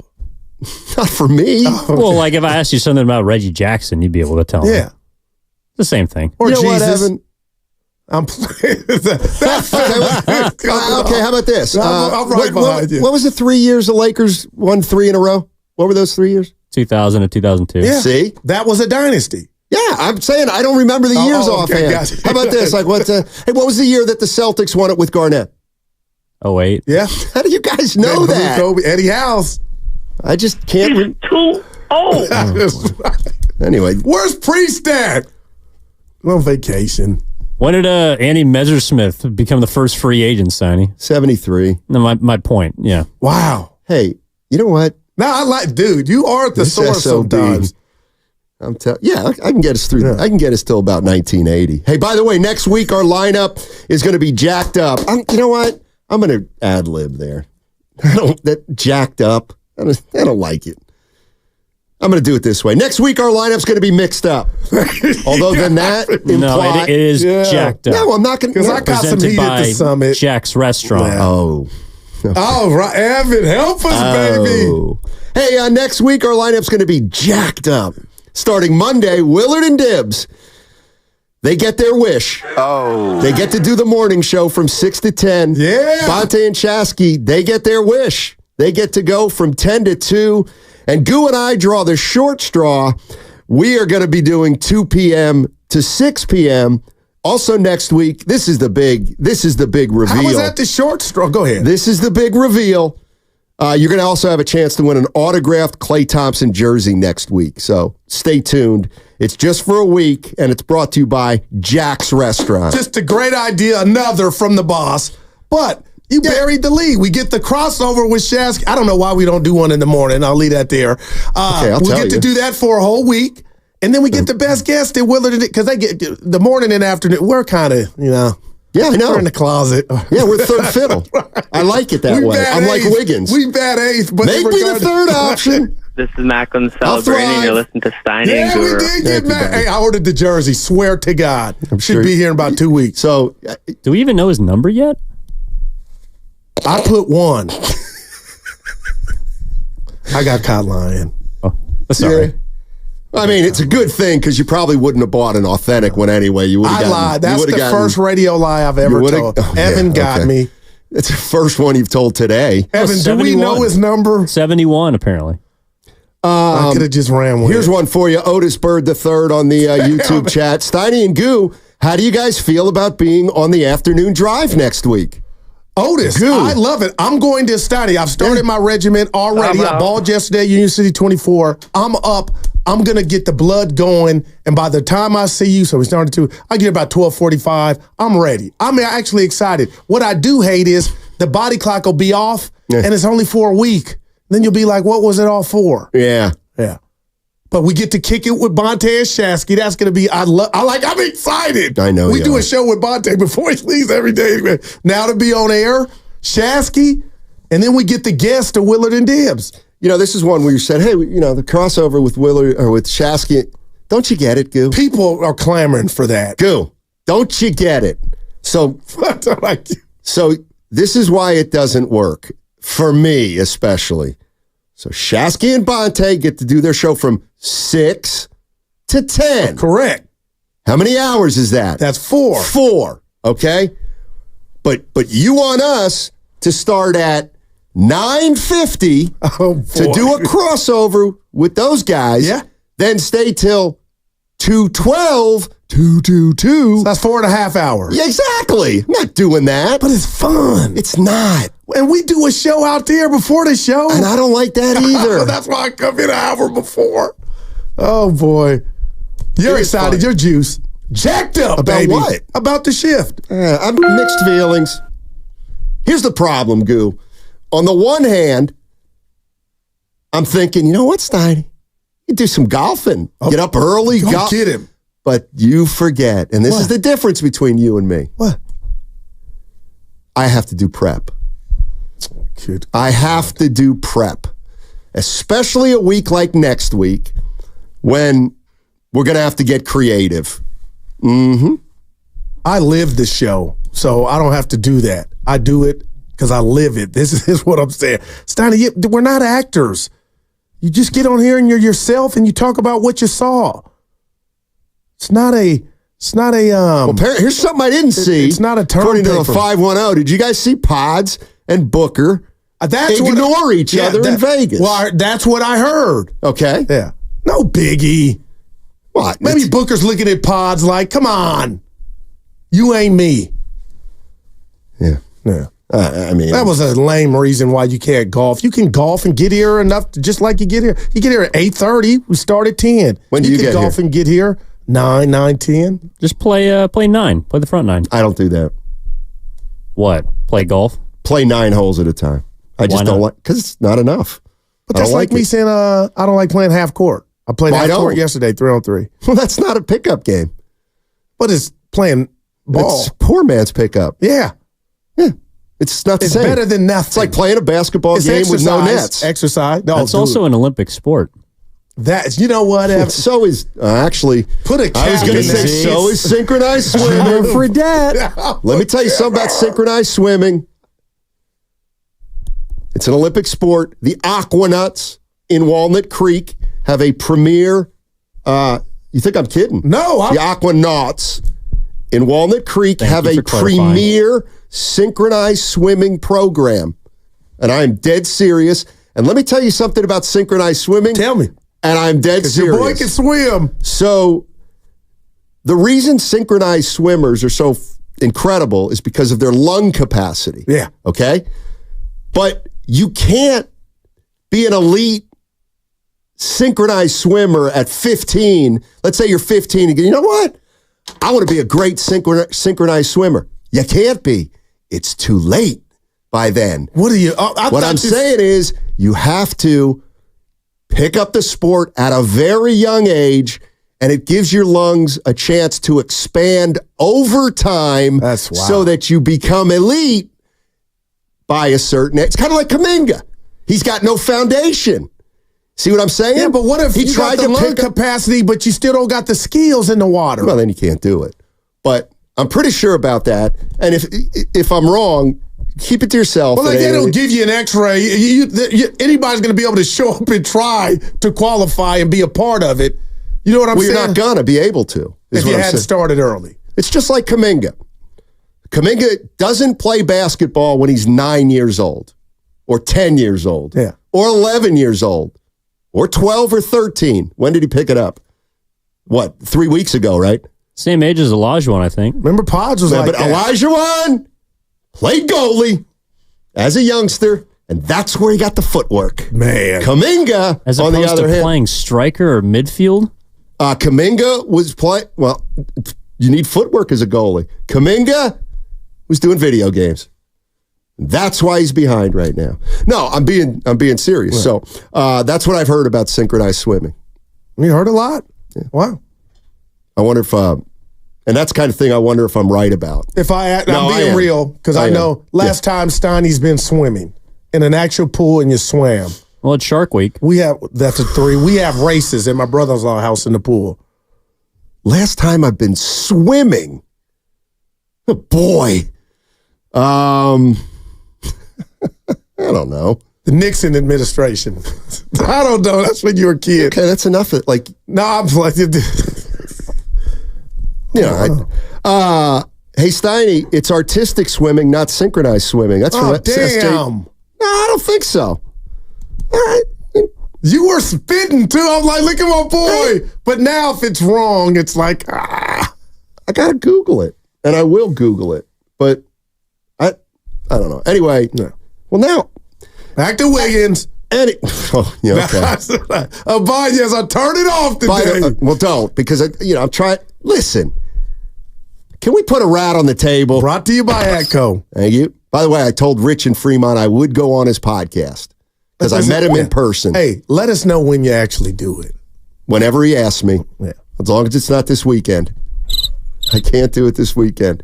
No, seriously, Anthony Slater thinks that this is going to be the Warriors team for a while. Wow, man. And the one thing that he's finding is there's a lot of value in the Warriors' first-round picks. You know why? Of course you know why.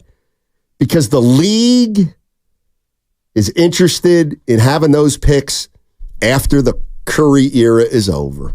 That's why the Warriors can't just be... The league? Yes, that's what Slater said.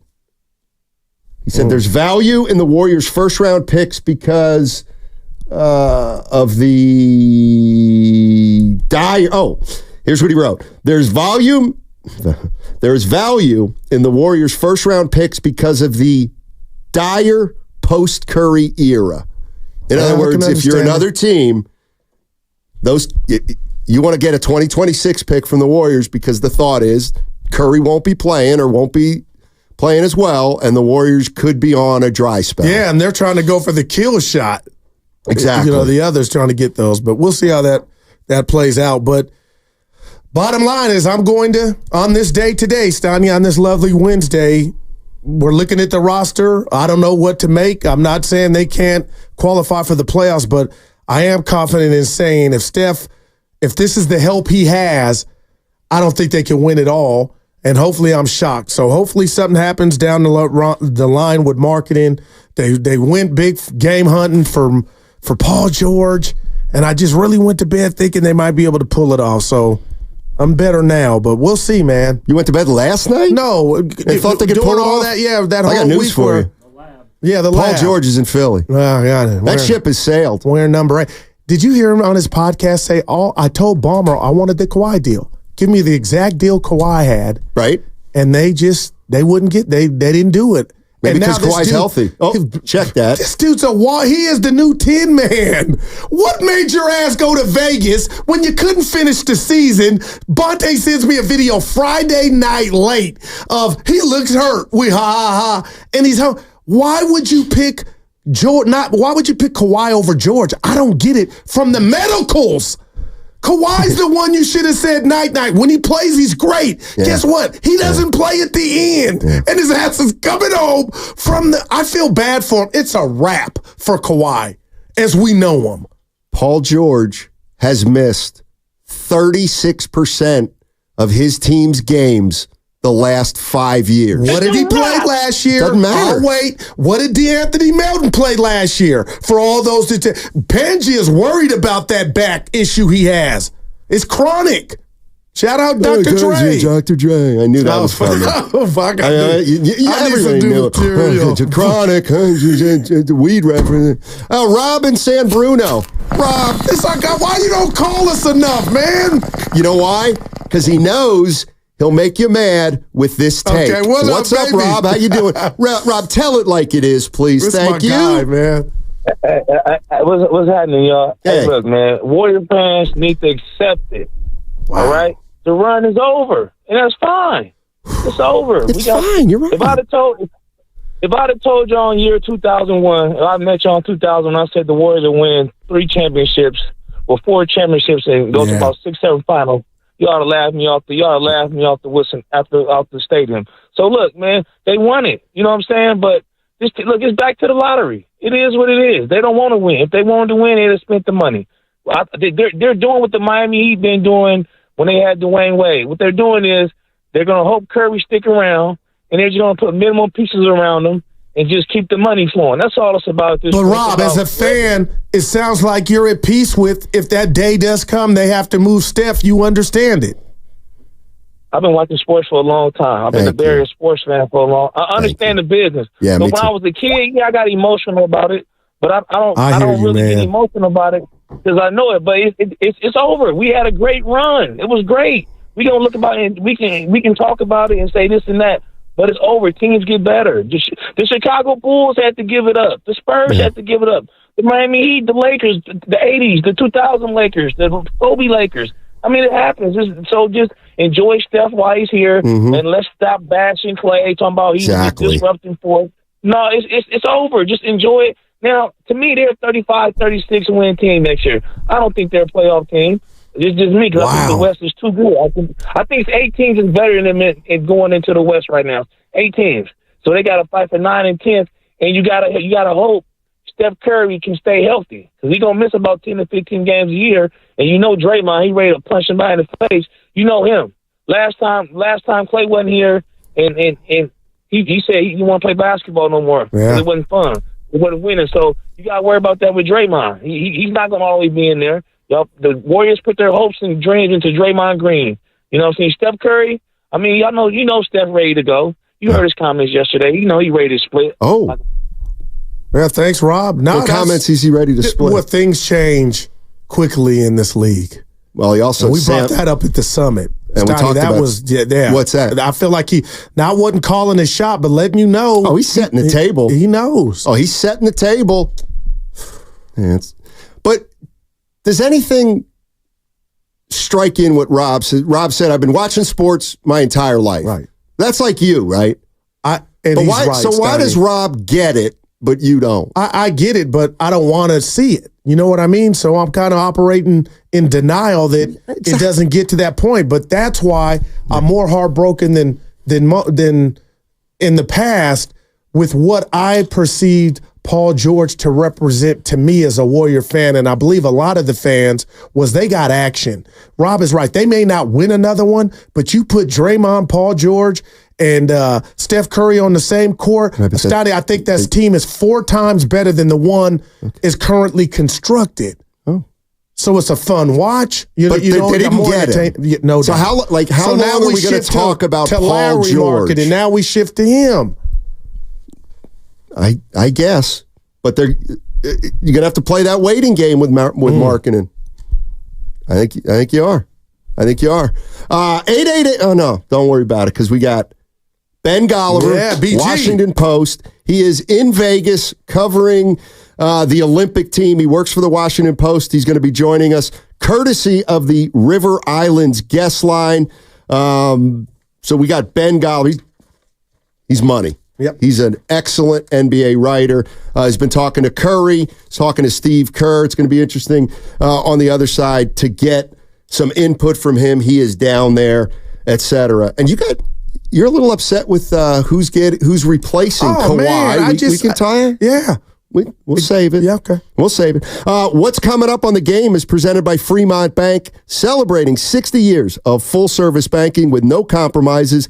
That segment was brought to you by Meineke Car Care Centers. Brought to you by Meineke, your one-stop shop for total car care. With over 50 years of experience.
Take it away, Steiny. All right, thanks, Steph. Appreciate that.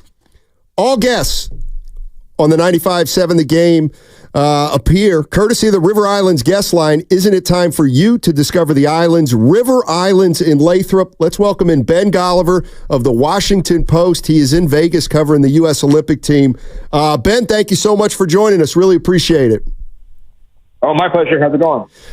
Good. I mean, I'm just going to start with an easy one because a lot of people up here in the Bay are a little bit worried about their 36-year-old superstar.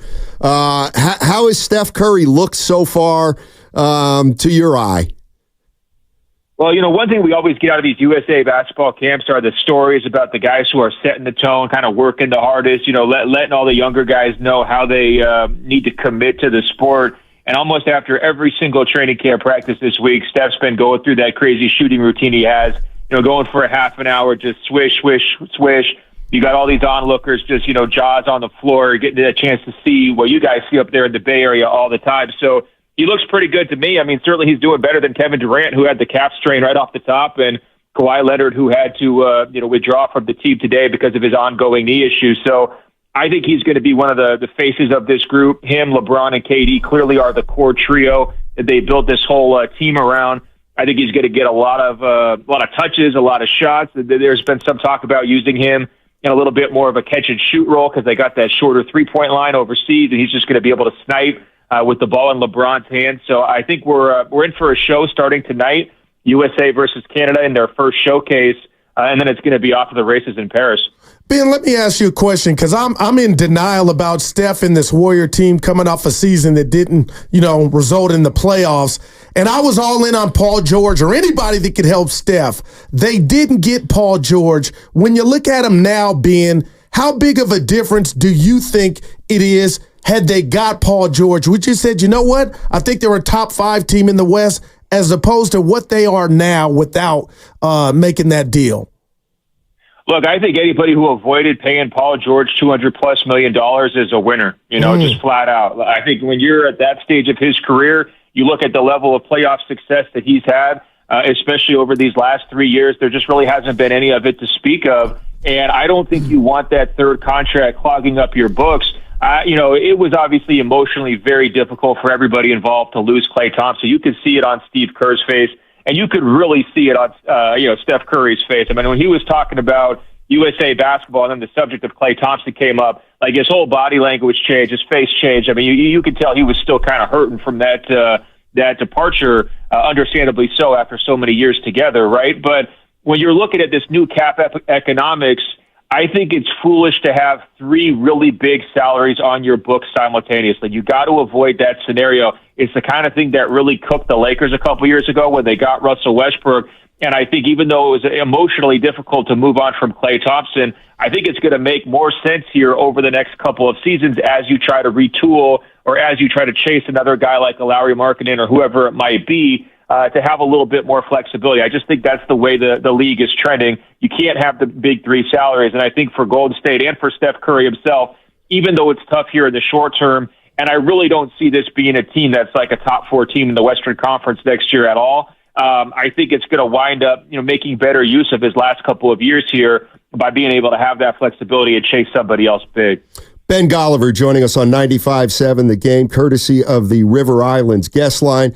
Ben covering the U.S. basketball team down in Vegas. He works for the Washington Post. How big of a favorite are the United States, is the United States in this Olympics, and where is their biggest competition going to come from, do you think? Well, they're not as big a favorite as the women's team. The women's team is like off the books. Like you can almost not bet on it because they're going to run through everybody, even though they don't have Caitlin Clark. But that's a different story for a different day. The men's team is strongly favored, but they're always strongly favored, and they don't always win. I mean, we saw it last year with the FIBA World Cup. They went into that tournament heavy favorites, and they wound up losing 3 games and finishing 4th. So there's going to be some real competition for these guys. First, you're going to circle Serbia. I mean, that was a team that made the final of the World Cup last year without Nikola Jokic. We're expecting him to play, although he's been a little bit coy about what his participation is going to be like. Obviously, you got the best player in the world, an incredible system, a group of guys that play together and are very unselfish and very physical. That's just going to be a tough team for anybody, right? You're looking at France. There's going to be a Twin Towers inside with Victor Wembanyama and Rudy Gobert. It's going to be hard to score in the paint against those guys. And they've got some proven perimeter players that have, logged a lot of minutes together. Nicholas Batum, Evan Fournier. They push USA basketball pretty hard in the Tokyo final, I should say, in the Olympics 3 years ago. USA survived, but it was a nail biter for sure. And then, of course, you're looking at Canada, the team that USA plays tonight here in Las Vegas. They've got 10 current NBA players on their group. They've got Jamal Murray, and then they're headlined by Shai Gilgeous-Alexander, the MVP runner-up. There's a lot of talent there. They don't have the same size as USA basketball, so it's going to be a little bit of a stylistic clash. I think USA basketball is really going to be trying to bully people during this tournament. They've got Embiid. They've got Anthony Davis up front. They've got Bam Adebayo. That's about as good of a center rotation as you could have in this tournament. They've got LeBron, who can play a point forward at 6'9". They'll have Kevin Durant and Jason Tatum, big, long, active wings. So I think that's really going to be their identity. And we'll see if they're able to kind of overcome some of these other teams that are approaching things a little bit differently. Hey, Ben, help me out if you can. We just got the news about Kawhi Leonard. He's hurt, and I hate to hear that news for him. But the replacement and the energy coming behind that from fans of one Derek White, who I love, but my goodness, the NBA Finals MVP was Jaylen Brown, and he's taken to Twitter to, put up some emojis to almost make it look like he's confused or baffled. What did you make of Derek White getting that replacement over Jaylen Brown? Well, I'm never going to be a guy who tries to dissect the Twitter emojis. I mean, that's probably for somebody else. But I will say I had that same look on my face when they named Kawhi Leonard to the team initially. I mean, no disrespect, right? But this is a guy who's had long history of injury issues that have kept him out of international competition. He's never really played for USA basketball at a high level. He's coming off of a playoffs where he barely could get up and down the court. I mean, he was a major liability for the Clippers in their first round series. The Mavericks were able to exploit him when he was on the court, and then they really took advantage when he couldn't go the last couple of games. It just made no sense to include him with this group originally, whether it was Jaylen Brown or Paolo Banchero, who played well for the FIBA World Cup team last year. There was other guys you could have plugged into that spot and given somebody an opportunity. He didn't seem like he was going through these practices very hard. Obviously, with his age and his injury history, that kind of makes sense. Of course, we're not able to see everything during these scrimmages, so maybe he was doing stuff before we got in there. But I can't say I was surprised he withdrew. Now, USA Basketball did have these backup plans in place. They had talked about that, but I feel bad for Jaylen Brown. If he did want to play, he certainly deserved it, and I would have taken him originally over a Kawhi Leonard just based on his age and based on the versatility of his game. He's able to step back and be a little bit more of a role player, be a two-way wing, and that's what you need with so many stars on this group. I think that's why they like Derek White, because they know he's not going to hog the ball. They know he's going to play hard-nosed defense. They know he's going to stretch the floor and shoot threes. I get why they would want him, but I personally would have wanted one more wing out there, and I think Jaylen Brown, if he wanted to be on this team, he should have been on this team. Ben Golliver of the Washington Post joining us on 95.7 The Game, courtesy of the River Islands guest line. I understand you don't cover Canada's Olympic team, but I'm wondering, have you, and I apologize if I'm putting you on the spot, anything, or have you heard anything about the Andrew Wiggins situation and why he's not on Team Canada? Does it have, there was a report by Doug Smith in Toronto that the Warriors maybe were withholding him from playing. Have you heard anything down in Vegas about that? No, so, I mean, it's kind of similar to this Kawhi situation with USA Basketball where, the teams typically can't just dictate what happens, but they get to have a voice in it. And if you look at the press release that USA Basketball put out, it was sort of this, like, they framed it like it was a mutual decision, like the Clippers and Kawhi and USA Basketball almost came together to not have him be on that group. And so clearly when players, have contract issues that are out there potentially involved in trade situations or have health concerns, there's going to be, organizations are going to have opinions on that, and they're probably going to wish the guy doesn't play because it could impact everything else that's going on.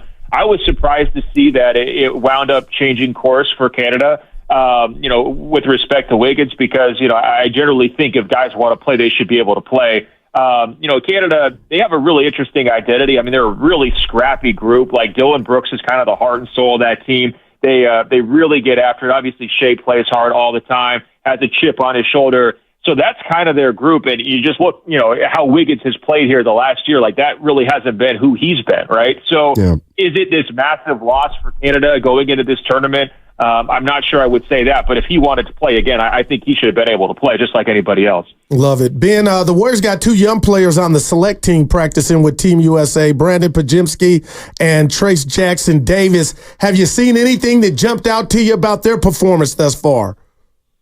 Well, I'll tell you with Pods, man, it's going to be his shots. It's not going to be the passes because that guy's putting the rock up. Like in these scrimmages, he's getting his shots up, and he was playing really competitively against Steph at times, one-on-one heads up. I think Steph might have even said he's the most competitive guy he's ever seen, which is, quite the compliment coming from an all-time great. But it was just a very aggressive Pods throughout the scrimmages that we watched.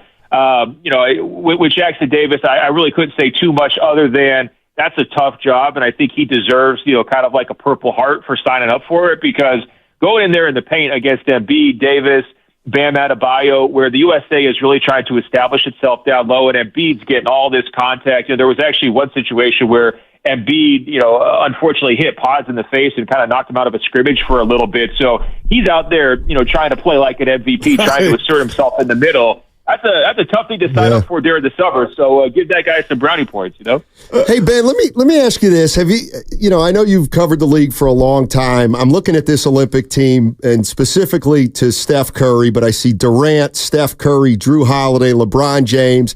I heard Steph say it's 39 days from the start of camp till the end of the Olympics. Is there any way to measure?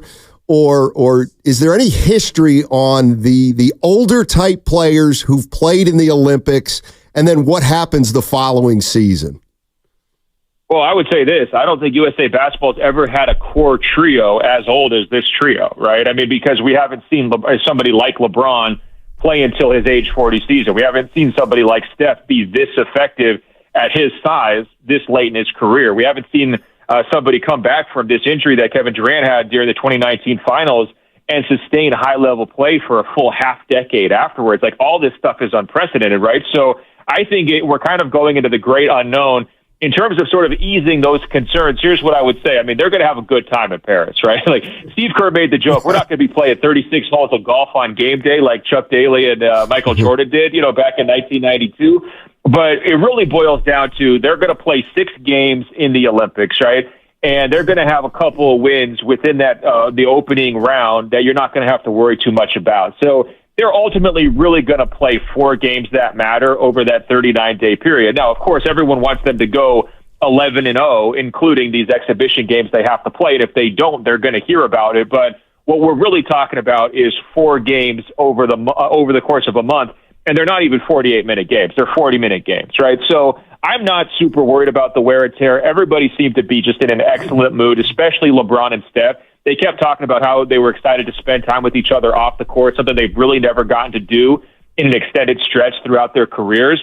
And so, I wouldn't hand wring too much. Now, obviously, if somebody else gets injured, if some of these old guys run into situations like Kevin is dealing with right now, that's really where you start to have a little bit more of a concern factor. Ben, I like to have some fun, so bear with me on this one. I'm not comparing this guy I'm about to bring up to LeBron or Zion, and the reason I use those as examples is I remember where I was at where I first saw him. And I saw Cooper Flagg working out with the Team USA, 6'8", 17 years old, going to Duke. And I'm not saying he's those guys at all, but Ben, I got to tell you, I was impressed.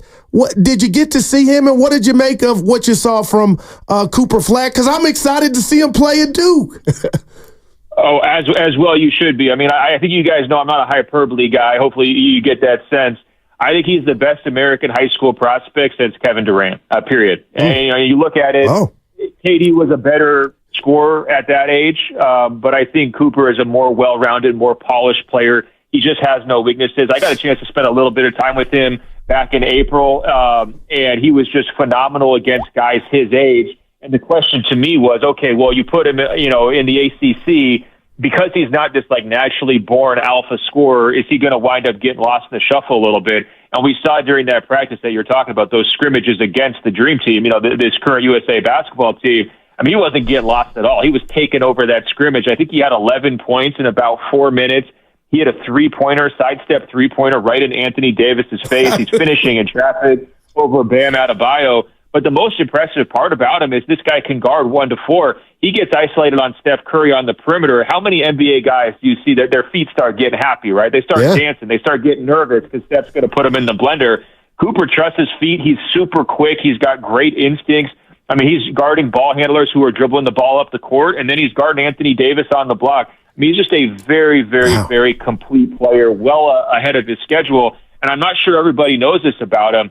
He's supposed to be going into his high school senior year. He reclassified last year, skipped a grade so he could get to Duke faster. That's why he's 17 years old, and that's why he's going to be draft eligible next June. So this guy has been on the fast track to the NBA at every turn. He led a high school team last year to an undefeated season, a national championship down there with Montverde Academy. He's the real deal. Everybody was singing his praises.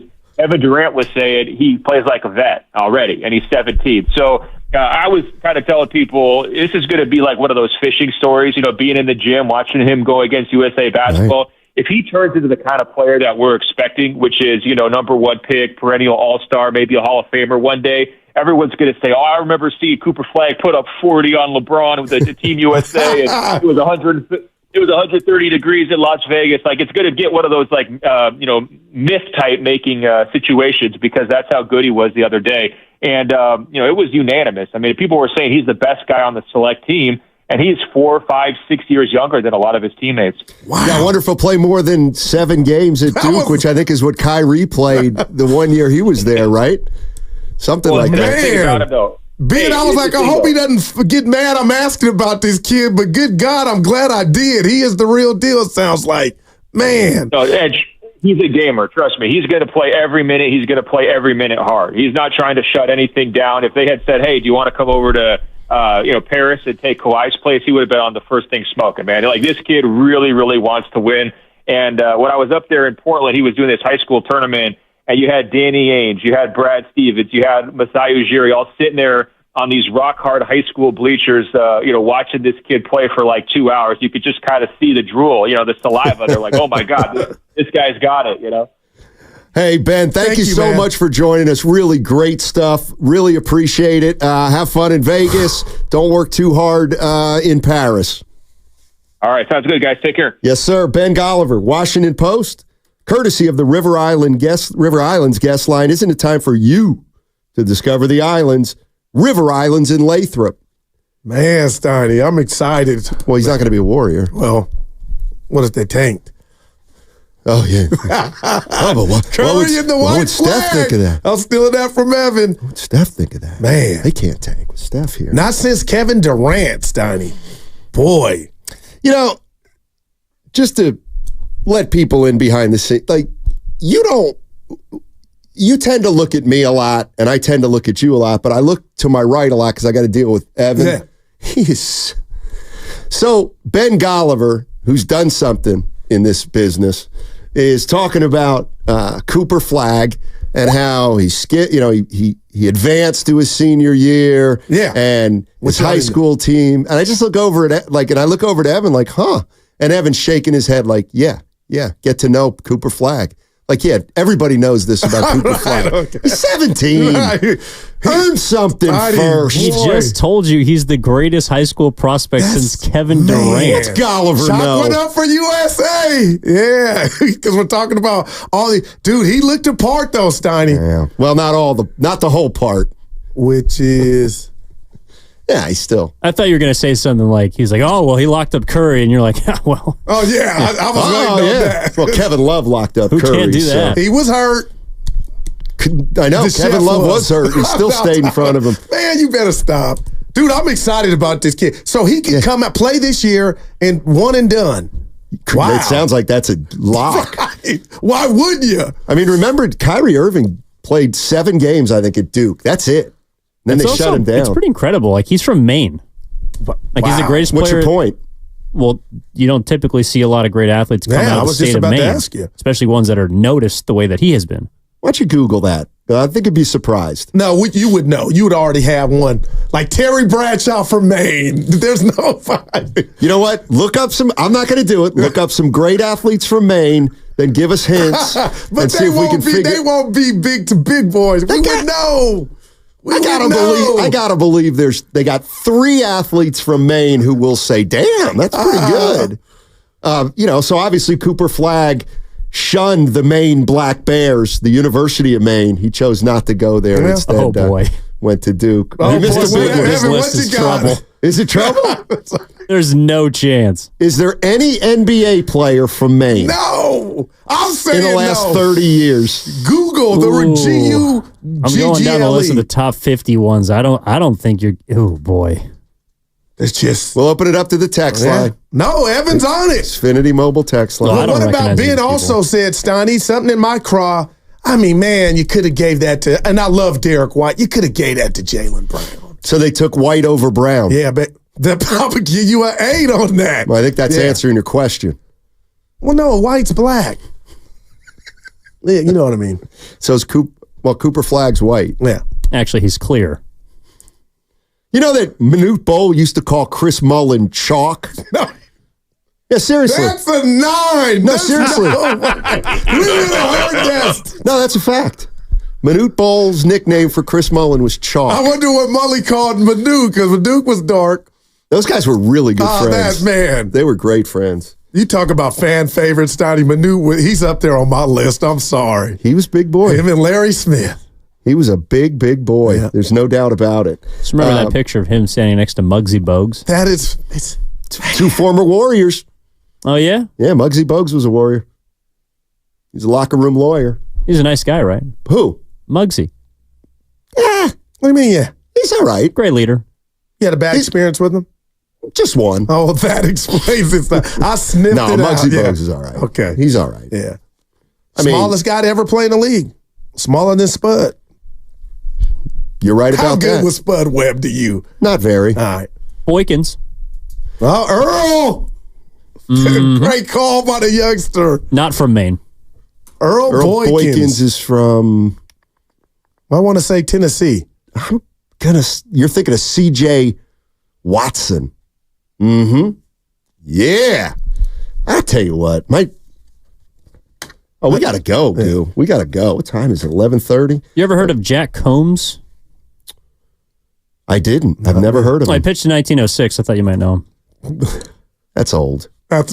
Well, I mean, it's an old joke. Cooper Flagg. I got the list of basketball players who were born in Maine, according to the Xfinity Mobile text line. Duncan Robinson. There's a shocker. Jeff Turner went to Vanderbilt. Oh. I remember Jeff Turner, a lefty, I believe. And Skip Chappelle. Sounds like a lot of Dave Chappelle's brother. Look at it, easy. I remember Muggsy. I'm sorry, Evan. I'm interrupting you. A lot of you have chalk. a show to do. Chalk, that's great. Yeah, that's a great nickname. That's a great nickname. I hadn't heard that one. All right, 888-957-9570 is the number. Boykins from Cleveland. That's right. Yeah. Text line is That's right. I should have known that. So you got me once today. Hey, download the Odyssey app directly from our QR code on both YouTube and Twitch. Brought to you by First NorCal Credit Union. For a low-rate auto loan, apply online or just ask for First NorCal financing at the dealer. 888-957-9570 is the number. We'll be right back. This Monday, our lineup is...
every nap ends with me going, ah! Now, back to Steiny and Guru on 95.7 The Game. So apparently, Brandon Pajemski is feeling frisky. I'm going to give you one. Dude, I love that, though. This dude's out there with the stars of the stars, and he's letting them fly, and that's what makes him who he is, though. Imagine and maybe him playing he knows with they're going to need him to shoot. DeAnthony Melton and those guys. You know, let me tell you something about Pods. Because I've spoken to him a few times, one-on-one. We remember. You know, I'm going to be honest with you. He has a confidence it's cocky. Or is it confidence? No, the same. I like it. I mean, I know you're going to say I'm making too much out of one meeting, and maybe I am, but that day that I talked to him, that night I talked to him after he missed that layup against the Bulls. Oh, yeah, you were in the locker room. He tried to go reverse, and I'll never forget it. Didn't get it over. You know, I talked about, I'm telling you, he was, what's the word? He wasn't beating himself up over it. He was saying, I'll be better for him. Yeah, you know, if you want to be great in this league, you got to fail, and I'm prepared to fail if I have to. And I love this report. Like, I was thinking, you know what? He's a rookie. He just missed a big shot. He's going to be, like, really kind of beating himself up and shaking his head, and he wasn't like that at all. It was almost like, I'm in the NBA, and I'm going to make a lot of big shots, and I'm going to miss some shots, but I'm going to take them. Wow. And it just stuck out. It really did. And we've been doing radio together, Steiny. You don't even know this, for 6 years. 6 years. Yeah. And I have a saying on our show that when a guy basically needs confidence in upstairs or just in his game, he needs to take a ride with Gary Payton. And as far as you need to go is across the Bay Bridge, and Payton will have you ready. Pajemski don't need that ride. You know what I'm saying? He has it already. And I've coached a little bit. Eddie House, CYO, 3rd to 8th grade. I would rather coach a guy that you have to tell dial it back, or gal, than to get the courage to muster up, because that is a thing. Pods has it all, Stein. He's out there gunning. And maybe that's why Booker left him hanging like, dude, pass me the rock. Go ahead. Yeah, camera for me. Gary Payton in the same car with Pods might say, easy, big fella. I'm driving. Yeah, no doubt, Snotty, but I love that report, man. All right, let's, we were talking about Manute Bol, who had a funny nickname. Oh, by the way, God, I got so much. Tim Roy, the great voice of the Golden State Warriors. He got it. With just great knowledge. Rick Carlisle. Wow. Rick Carlisle from Maine. He went to Maine for 1 year, the University of Maine, but he's from upstate New York. But he did go to the University of Maine for 1 year, then transferred to Virginia. Count the bucket. Rick Carlisle. Yep. Rick Carlisle. That's pretty good. He's got a ring. John Sally. He's got a ring as a player with the Celtics. I know. Okay, let's go to Jim and Martinez. He's got a Manute Bol story. He better not take the one that I'm going to tell in a second. Hey, Jimmy.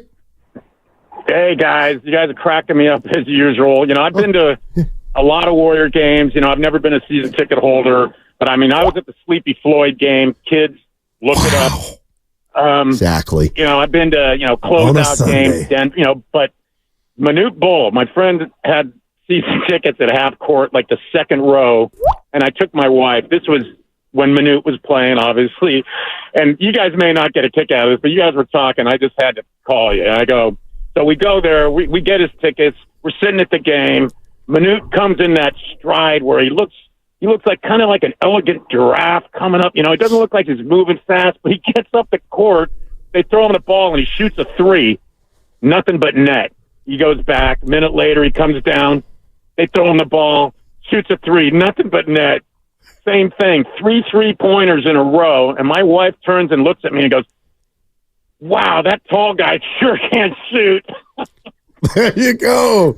Sorry, but that's like, I still crack up about that. That's one of my best Warrior memories of all time, because he seemed like such a great dude, and I know he's gone, but the idea that he was like this great outside shooter. My wife didn't know nothing from nothing. And I'm all like, yeah, he sure can shoot. 7-7. Yeah, Don. Hey, thanks, Jim. Appreciate it. Don Nelson used him at the head of the circle from beyond the 3-point line. Is he the first stretch to ever do it, Stoney? It's a great one. That is a great one. Do you know that you've had to hear this story about Manute Bol? As a young herdsman in the Sudan, he killed a lion. You know that, okay, right? yeah. He killed a lion with a spear. Yes, sir. Evan, did you know that? Did not. Okay. Yeah, he's 7'7", and he killed a lion with a spear. And then one of the funniest lines I ever heard was from the great Peter Vesey. One of my favorites. And he said, after watching Manute Bol play, I'm convinced he killed that lion with a free throw. Wow, that's Peter. good. That's a good one. Yeah, he follows me. I follow him on Twitter. Yeah. No, Pods is not lacking confidence. No doubt I don't think there's any doubt about that. And I wonder if on his to-do list from the Warriors or the Brasses, because they give guys assignments, what to work on, is letting them go more. We just were joined by Ben Golliver. He's down in Vegas covering the U.S. Olympic team. Brandon Pajewski and Trace Jackson-Davis are practicing against that team, and we asked Ben Golliver about those two. Take a listen. Well, I'll tell you with Pods, man, it's going to be his shots. It's not going to be the passes because that guy's putting the rock up. Like in these scrimmages, he's getting his shots up. And he was playing really competitively against Steph at times, one-on-one heads up. I think Steph might have even said he's the most competitive guy he's ever seen, which is quite the compliment coming from an all-time great. But it was just a very aggressive Pods throughout the scrimmages that we watched. And B, unfortunately hit Pods in the face and kind of knocked him out of a scrimmage for a little bit. So he's out there, trying to play like an MVP, trying to assert himself in the middle. That's a tough thing to sign up for during the summer. So give that guy some brownie points. You love it. Oh, God, Guru loves it. No, the guts of a cat burglar out there letting him. He's working on his game. And again, right now, Steiny, I know did Slater tell the morning roast, Padoni and Bonte that. Let's set it up. All right, there we go. Anthony Slater was on with the morning roast earlier today. Hey, Anthony, who's starting for this team? I do think camp's really going to matter. I think Melton's health is really going to matter, but let's just assume really clean health and everybody's playing well. I'll go Steph, Melton, Wiggins, Kuminga, Draymond. They go small. They want Kuminga to kind of feel a boost coming out and all. I'll just predict him. Small ball lineup. Melton at the 2 to really kind of aid Steph defensively, and then a deep bench. That's a lot of Pajemski, a lot of Trace Jackson-Davis, a lot of Moody, and some Buddy Hield for some shooting. Gary Payton if he's healthy. It was pretty deep. Anthony Slater. Yeah. What? Why would you go? Yeah. Well, no, it's pretty deep, but it's pretty deep with what I deem the same thing. Strength in numbers. Yeah, we'll see, and hopefully it has to be that. I think it might. And that back issue with Melton, like you said, camp matters, obviously, but man, that's a big deal. Like there's no meds for that. It ain't a sprained ankle. It's just the back. You want me to scare Guru? Do it. All right. I had a buddy I went to college with. Teammate of mine. Okay. Of course, now I can't find it. Teammate of mine. He lives in Philadelphia. Watches all the Sixers games. And I was like, and he, to my way of thinking, I think he knows basketball. Okay. All right. And so I was like, hey, man, I forgot to ask you. Tell me about Melton. Let's go. And Buddy Hield, who both played for the Sixers last year. Now, keep in mind, he's talking to me, and we talk similar, so I wouldn't get too wound up about it. But he said, first of all, he said, thanks for remembering my birthday. I had forgotten. Melton. That's great. Melton is a very solid player, but massive lumbar issue back injury. Now, he said legitimately mangled, but he tends to be hyperbolic. Buddy Hield, he's worried about Buddy Hield's IQ. In other words, I know what he's probably said about him. Great shooter, no defense. I mean, but massive lumbar issues is, Stoney, that's debilitating, man. Whoa. 38 for Melton last year on the year. He's a good player. He was a good player in Memphis, but man, let's hope this thing he gets it back right with Celebrini. Let's hope it manifests, right? Macklin's dad will get him right. He might. Yep. Let's go to Peter in Baltimore. What's up, Peter? How you doing, man? Hey, I'm doing great, guys. And I got to tell you, I'm in Baltimore, Maryland. I'm a huge Dubs fan. I listen to you guys all the time, so it's great to talk to you from across the country. Appreciate it, man. Listen, I want to lay out a scenario. And look, I've heard a lot of talk about the Paul George failed trade and thinking it was close and all that, but I haven't heard a ton about how that relates to Klay. And I just want to give you my scenario and see if you think it might have some merit. I think that the front office, everybody looks at the team and how they finished last season and say, listen, if we bring Klay back and we kind of run the thing back and Klay's our third best player, depending on Kuminga, whatever, don't think that we can really compete with the top of the West. And obviously with Joe Lacob, Steve Kerr, that's the goal. So my theory is that they said, all right, who can we acquire to be a true number 2 player? Obviously, they thought they could get Paul George. I feel as though, and listen, I understand the cap a good bit. I'm not a total professional expert. I think they wanted to get Paul George, and I think they wanted to keep Klay somehow, some way with Paul George. So maybe you ship out Chris Paul and Wiggins in that trade somehow and get some money. So is there a chance that that's their goal? And because of that, they didn't know what they could give Klay before that trade. And then they get down, you get closer to free agency. The trade hasn't been done yet. And maybe Klay at some point said, hey, screw this. I shouldn't be so low on the totem pole. I'm going to look elsewhere. But I truly believe that might be what happened. They knew they can't compete for a championship unless they get another star player to go with Steph. But they also wanted to keep Klay. They just couldn't give Klay his deal on June 26th or whatever before they thought they were going to acquire Paul George. So that's my theory, and I'd love to hear your guys' thoughts on that. I mean, it's possible. The only thing that we were under the impression of was that they weren't going to be able to make it happen salary-wise, to have both Paul George and Klay Thompson. But I kind of agree. If you get Paul George, now you get another playmaker, and that would have been advantageous. Well, I'll say this to that, though, Stoney, after, doing what we did yesterday and the last few shows just as a station, that golf course had nothing to do with Paul George. The bad blood was there or it was over. And to me, that Paul George didn't signal anything. Of course, you'd like to have Klay and Paul George, but bottom line is, if they knew it was over, it was a wrap before Paul George. It kind of sounds like that to me, too. Let's go to JD in Oakland. What's up, JD? What's going on, fellas? What's going on? Talk to us. We got to take the gloves off with Klay. We got to take the gloves off. We got to remember Klay was paid $80 million for 2 years that he didn't play. And the NBA spoke on what his worth was when he went out and got a 3-year, $50 million deal. The Warriors offered him $248. He said no, and the NBA said that's what he's worth, a mid-level exception plus a little bit more. I mean, you paid him $80 million. You didn't play for 2 seasons. So that's long gone. But we got to stop trying to fool ourselves that we're okay. Without marketing or another splash, this is they're not going to make the playoffs. Wow. They're going to waste another year of Steph, and they're not going to be very good. Kuminga's coming, but he's not there yet.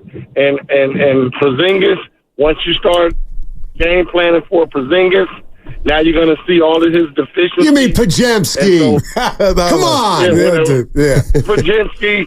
I mean, he's a fourth option. He's under that Steph umbrella. He's under that Steph umbrella that makes everybody look good.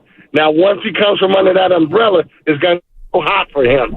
Wow. Let me ask you this. When his name goes on the chalkboard, it's going to be really, really hard for him to do some of the things that he's doing. And I'm here to tell you that's exactly what's going to happen. Wow. Well, let me ask you this real quick. If you look at the Warriors last year, okay, they lose Chris Paul and Klay Thompson. I didn't think Klay had a good year, and Chris Paul, I guess he was good with that second unit. So you don't think there's any way the combination of Melton and Kyle Anderson and Buddy Hield can replace what those two guys, and the Warriors are better chemistry-wise, fit-wise, and they're better. You don't think that's possible? If it's possible, you're still going to be a 10th in the West, 11th in the West What are you playing for? I mean, you should have, in theory, gotten $80 million back with Klay's contract and with CP's contract. And what did you get? Kyle Anderson? Wow. Melton? Come on, man. We got to get another GM. Dunleavy doesn't have the cachet to pull off deals. He's not going to entice anybody to deal with him. They're all going to look to take advantage. I mean, you know, you got to call a spade a spade. We need somebody. You can't go from an executive of the year multiple times to a guy who's so new that he can't get anybody to make a deal with him. And I don't love Milton, but he's serviceable. But these guys are not going to truly make the Warriors any better. They're not going to do it. I mean, I would look at trying to go get Ben Simmons and see if you can do something with him mentally that allows him to be, you know, a forward that can help you. I mean, because what you have now, you're going to be in a lottery pick. Hopefully you lose enough to get flagged. Yeah, flag. All right, JD. Yeah, good Appreciate stuff, it, my Jay. man. He's not, he's scared, Stoney. He's not scared. He just don't believe they're ready, and he believes Pods, now that I love that, on the chalkboard, he garners more attention. But nah, Stoney, I think Pods has the IQ to survive. But, you know, is he Klay Thompson? And is Melton Klay Thompson? Is Melton healthy? I don't know. But we'll see, and that's why I'm in on marketing. But, boy, Ben Simmons, I don't know if you saw last night. It was all over X and Twitter. Oh, no. He's healthy and ready to resume. I don't know what that means or who will take a flyer, but if it's come to that for us here, then, oh, wow. Yeah, I would take a shot. Yeah. I would. Sounds like JD would, too. I would. He's probably got to be on the end of his deal soon, right? Ben Simmons. A couple things there though that he brought up that I think are interesting. One is Dunleavy as a GM, and I think I talked about this a couple weeks ago. If you're old enough to remember Mike Dunleavy as a player, which I am, okay, what kind of player was he? To some, disappointing because he was drafted high and you thought he was the next. Yeah, I'm talking about more specifically about his game. His game. I would call him sound. Yeah, I would too. But to me, Mike Dunleavy was the kind of guy you make this statement about. Oh, he lets the game come to him. He could float a little bit. Sometimes he was out there and you kind of didn't notice him. A little Wiggins. He's a little Wiggins. Yeah, right. I think that's fair. Right. He's always patient, very patient, fundamentally sound. Didn't take a lot of risks on Wiggins, the court. Right. So I'm going to assume, and I think from what I've seen from Dunleavy already, he is kind of the same general manager that he was as a player, at least so far, and that is kind of safe. Yeah. He's not, he maybe took a big swing or two, but they didn't get Paul George, and he didn't do something right away that would have been risky. And look, but Paul George was risky. That's what I loved about it. So that goes against. Maybe that might not have been him. That might not have been him pushing that. I don't know. But the one thing I can see with Mike Dunleavy for sure is, okay, no Paul George. Let's get Melton in here. Let's get Hield in here. Let's get Anderson in here. Let's give them really solid contracts in terms of their numbers. We got Kuminga. So I think what the Warriors have done this offseason, what they hope for is that they've gotten a little bit better and they have more flexibility so they can make a big move when it presents itself. It hasn't presented itself yet. So as far as Dunleavy is concerned. But I do think, listen, if you're old enough to remember Mike Dunleavy as a player, I don't see him as a GM that's going to be a quote-unquote freewheeler. I was listening to Willard and Dibbs. It might have been yesterday, the day before, but Dibbs has been hammering home that point. But just a guy like me, I differentiate. I don't think nothing Mike is doing has anything to do with his playing days. You know what I mean? Like, you're right. He probably had to answer to the boss if he said, go get me Paul George. Okay, boss, I'll go try to do it, with what you allowed me to use, the resources, and it didn't happen, but I don't know how you could be out on him. And on Mike Dunleavy. I don't know what his moves are and what Joe Lacob's moves are. Joe's on record as saying we do it as a group, too. Well, that's a joke. Wow. That's a joke. I mean, it's not a joke because Joe has the final say. Interview. Wow. Joe Lacob always will have the final say. Yeah, as he should. Exactly. Exactly. Yeah. Let's go to Eric in San Francisco. Hey, Eric, how you doing? Hey, what's up, fellas? Hey, love the show. Thank you for having me. It's a first-time caller. Sure. But I have a story about Manute Bol. Oh, okay. A buddy of mine cut school in high school, and we were playing ball. It was Manute Bol's rookie year.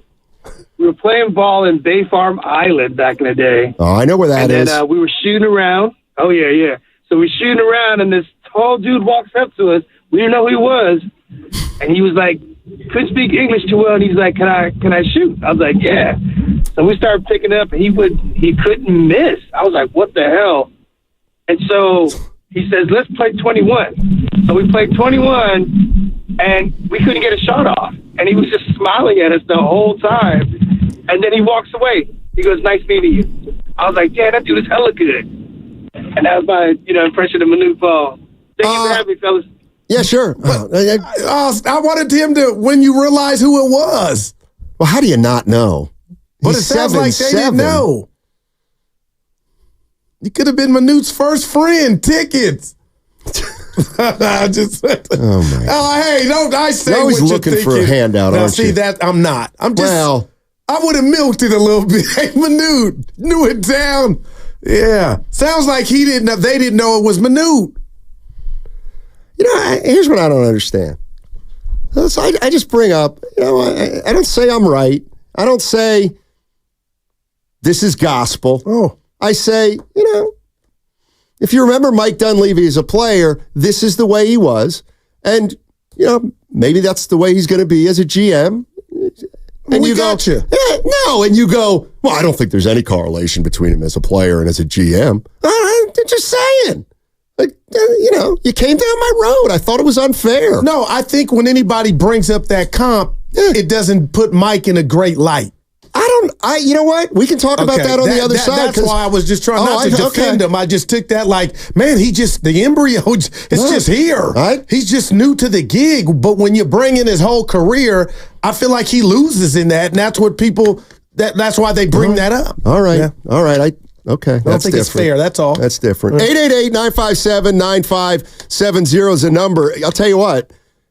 It looks like James, who brought up Mike Dunleavy, has spurred a conversation about Mike Dunleavy because people want to talk about Mike Dunleavy. Now entering year 2 as the leader of the Golden State Warriors. Is it time to start looking at him? I'm not looking at him like trouble brewing, but how easy is it to tell what he's responsible for and what he's on board with and not? Next week, our lineup's going to be jacked up, baby. Starting Monday, Willard and Dibbs are going to be on from 6 to 10. They get their way. Bonte and Chasky are going to be on from 10 to 2. And Guru and I get hosed with the 2 to 6 shift. I'm kidding. Drive time, baby. Yeah, drive time. I know it. You got dressed better. Also, you know what I might? If people are driving, they're not going to be watching. Also, we're going to be giving away a Klay Thompson autographed jersey next week. It's just for 1 week, so don't worry about it. It's brought to you by Jack's Restaurant, and this segment was brought to you by Robert Half. 9 out of 10 hiring managers are...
cannot sit here and not go outside when it's sunny, waiting on the rain. You gotta go live. Now, back to Steiny and Guru on 95.7 The Game.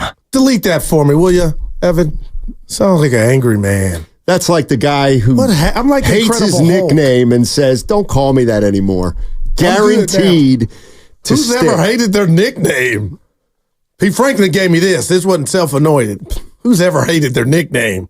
Steiny, you love it. Okay, what if I started calling, hey, what's up, fat boy? You wouldn't be talking to me. That's not a nickname. That's an insult.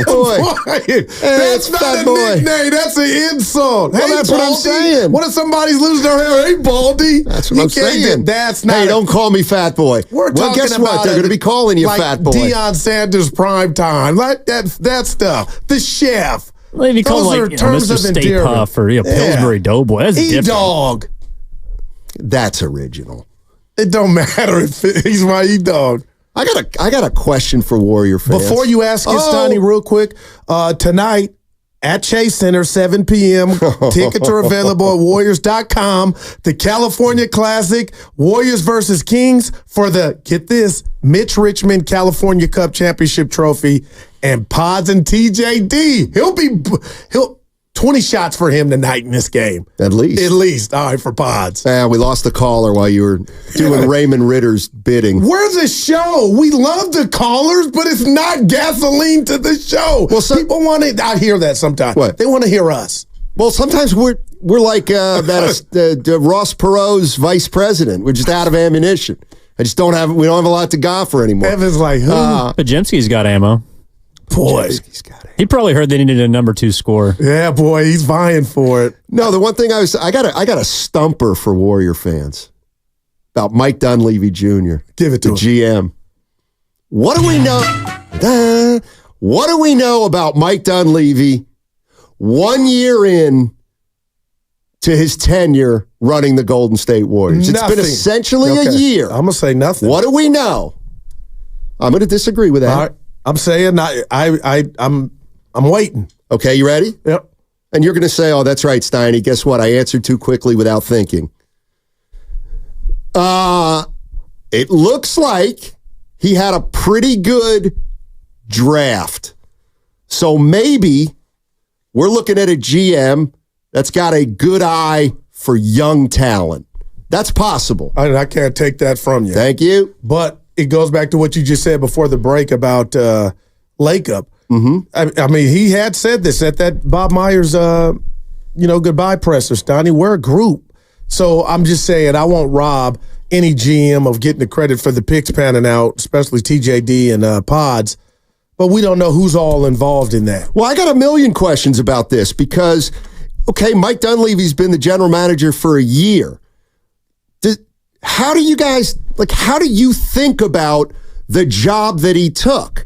Because I look at Dunleavy and I say, okay, he's been the GM for a year. Well, he's inherited a nightmare. I think he's inherited a championship core that's aging. I'll back you up on that. So he's already behind the 8 ball when he took the job. A little like Gabe Kapler talked about how he was when he took the managing job for the Giants. So when I assess Mike Dunleavy, I absolutely put into the equation, well, he's in an awful position to start his tenure. And so I have to give him more leeway than if he came in here and had a star in his prime and 2 first-round draft picks and a lot of salary cap room to maneuver with. Like, the job was thankless when he took it. It still is a brutal, it's a brutal endeavor that he's taken over. And then what about for the fans, the sector of fans that wanted Klay to remain that might blame Bob instead of Joe? Just, what did we know about Bob is even though he was excellent at his job, he was the buffer for Draymond Green. Mm-hmm. You take that, what you do with that what you will, but to me, he was the buffer, and I felt like Bob got extra credit because of that. But what if some Warrior fans are like, damn, you couldn't protect the big 3 and Klay left on your watch? I Which may be a blessing for the team moving forward. But if people are, trying to hit the sentimental aspect of all this and the big three riding off together, they might look at Dunleavy like, again, you couldn't save it. Well, I think one of the inherent issues the Warriors have with an owner like Joe Lacob is you don't really, they make all their decisions by committee. Yeah. Okay, well, I got you. Fine. Then Mike Dunleavy is on the hook for the Draymond Green contract. But is it really fair? I mean, you either have to say it is or it isn't in a way. I get it. It's got to be across the board. Then exactly. And like that's where do we really know? Do we really know? No, we don't. And that's like the one thing that it's one of those things maybe we'll never find out. We got a super chat $1.99 from the great Rich Mitchin. Oh. Do you think Dre played well at the end of the season? I'm going to say yes. I'm going to say I can't remember. Wow. And he must not have played well enough. Draymond was fine when he played. And that's what makes me much more angry when you look at the season. When he was on the courts, Donnie, it worked. Yeah. What do we know about Mike Dunleavy a year later? He's been the GM for a year. He's in the middle of his second off season. He'll pull the trigger on a big deal, but then it goes to we don't know that. See, but if we're being proactive, but he hasn't made a big deal yet. But he tried. Well, I see. Well, we don't give Farhan any credit for trying. Well, no, the tries have been, he's got like a boneyard of tries. You know what I'm saying? Okay, this was the first one for Mike. Well, and then the first one we know of. Actually, I'll say that. No, he's 0 for 2 because they went after LeBron at the trade deadline. Well, I'm just saying. But I love the aggressiveness. The Lakers probably thought they still had action at a chip, but they called. Let's go to Dave. Dave's in San Jose. Hey, Dave, how you doing, man? Steiny, good. What's up, fellas? Hey. Hey, so you asked a couple questions since you've been callers on, so I'll tell you about Mike Dunleavy, a player. I'm 39, lifelong Warriors fan, and I'm going to stick as a Warriors fan, and they're going to lose a lot of fans because they're all used to winning. I remember the dog days, man. Mm-hmm. I remember 2015 championship. That was the greatest championship in Bay Area sports because I didn't think it was possible. Wow. That's how garbage the Warriors were, and Mike Dunleavy was a part of that. He was soft as a player. He got punked for rebounds. His shot was in and out, and sometimes he would make you a layup. So that's who he was as a player. Now, you want to talk about the GM? I'll tell you this. He's got a good poker face. He goes one day saying, we like Jordan Poole. He's on our roster. The next day trading him. You know what I'm saying? Yeah. And you got to give the guy credit for not making the moves. I'm sorry, man. PG wasn't going to make a difference, bro. I mean, yeah, he would have made us from 10 to 6, but we ain't winning no championship. He hasn't been that difference maker for any team he's been on. And you don't have anybody sell me on Lauri Markkanen, man. He's damn near Andrew Wiggins. And what do you want? What do you want? Look, this is what we're going to do because there's not a lot out there. Like you said, let's take a flyer, and this is not the best thing you could do, but it's maybe the smart thing to do at this point in time. So take a flyer on Ben Simmons, get off of Andrew Wiggins and Looney, and Ben Simmons is on expiring contract after this year at $40 million. So you have that $40 million at the trade deadline or going into next year. But there's just not a lot of options. But to say the one thing that Dunleavy's good at is draft picks, and then you're going to trade all your draft picks for Lauri Markkanen, that just don't make sense, right? You know what I mean? Yeah. And his hands are tied because Lacob's going to lose some money. He basically said, put his foot down, I'm not spending no more, but you're going to go out there with this squad. We're not any better, So now it's about who are you as a Warriors fan? Me, I'm a lifer, man.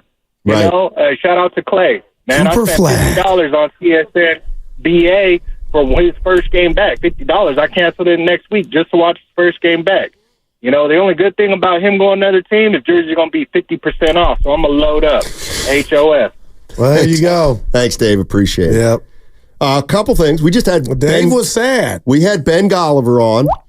Washington Post. He's covering the Olympic team, and we did bring up Paul George with him, and he said it was a great move not to go get Paul George. Yeah. And time will tell on that one. Time will tell. This is the one thing I was thinking about. By the way, tomorrow, you beat me to it. You know who we're going to have on? You know who we're going to have on tomorrow? Slow-mo.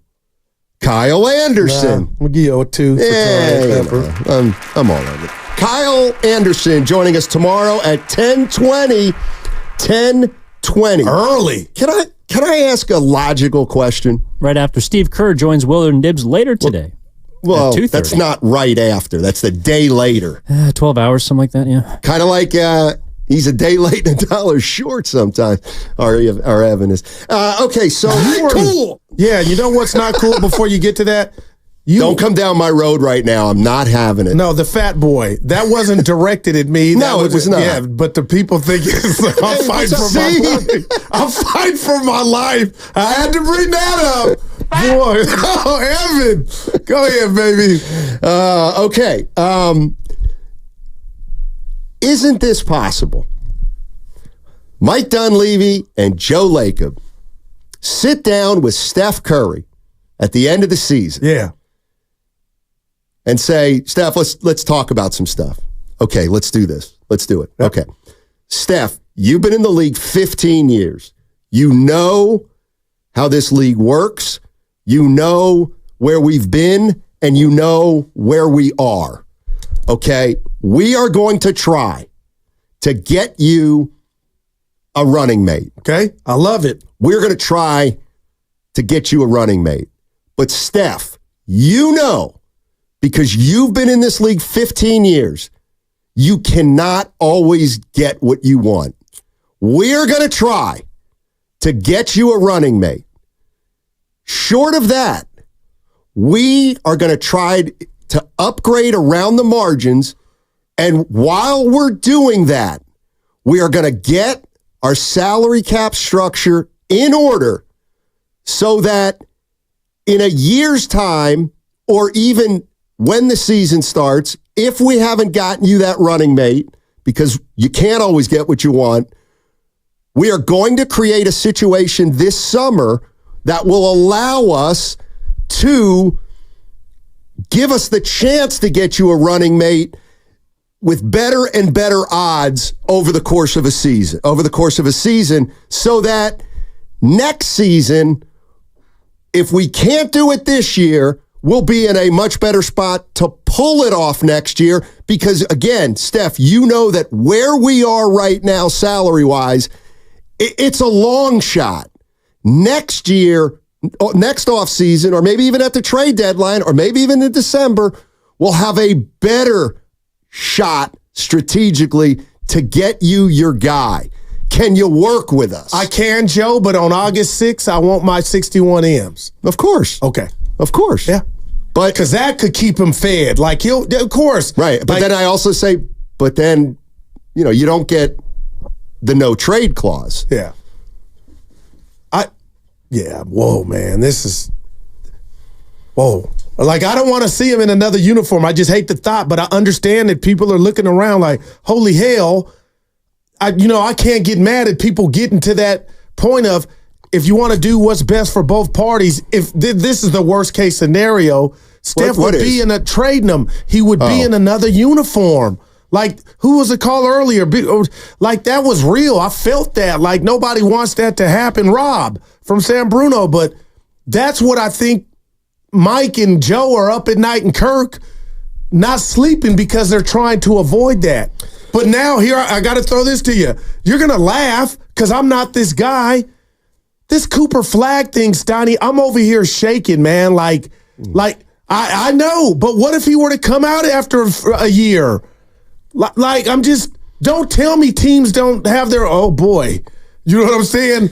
I mean, it's like risky. It happened, but it's risky. Tank even trying to lose. But if you're Okay, you go 20 you're not and a 62. playoff team, and I got this is my team. But there's no sure thing. You're still going to go into the lottery. Yeah. Like, no, I hear. Got you. It ain't the NFL. Like who won the lottery last year? I got you. Not the number one, not the worst team in the league. And damn sure ain't the NFL where the worst gets. You know, I am gonna disagree slightly. When you say nobody wants to trade Steph Curry, right? I disagree. Well, who would say they want that now? I think there's certain. I think we've taken enough calls and texts to say, yes, there are people that are further along than you. But in terms of Steph Curry, they'll say, you know what? Wake up, it's over. Again, the fastest way back to relevancy is that. I love that. But that's the fan, which I am experienced. I'm going dibs on you, Stoney.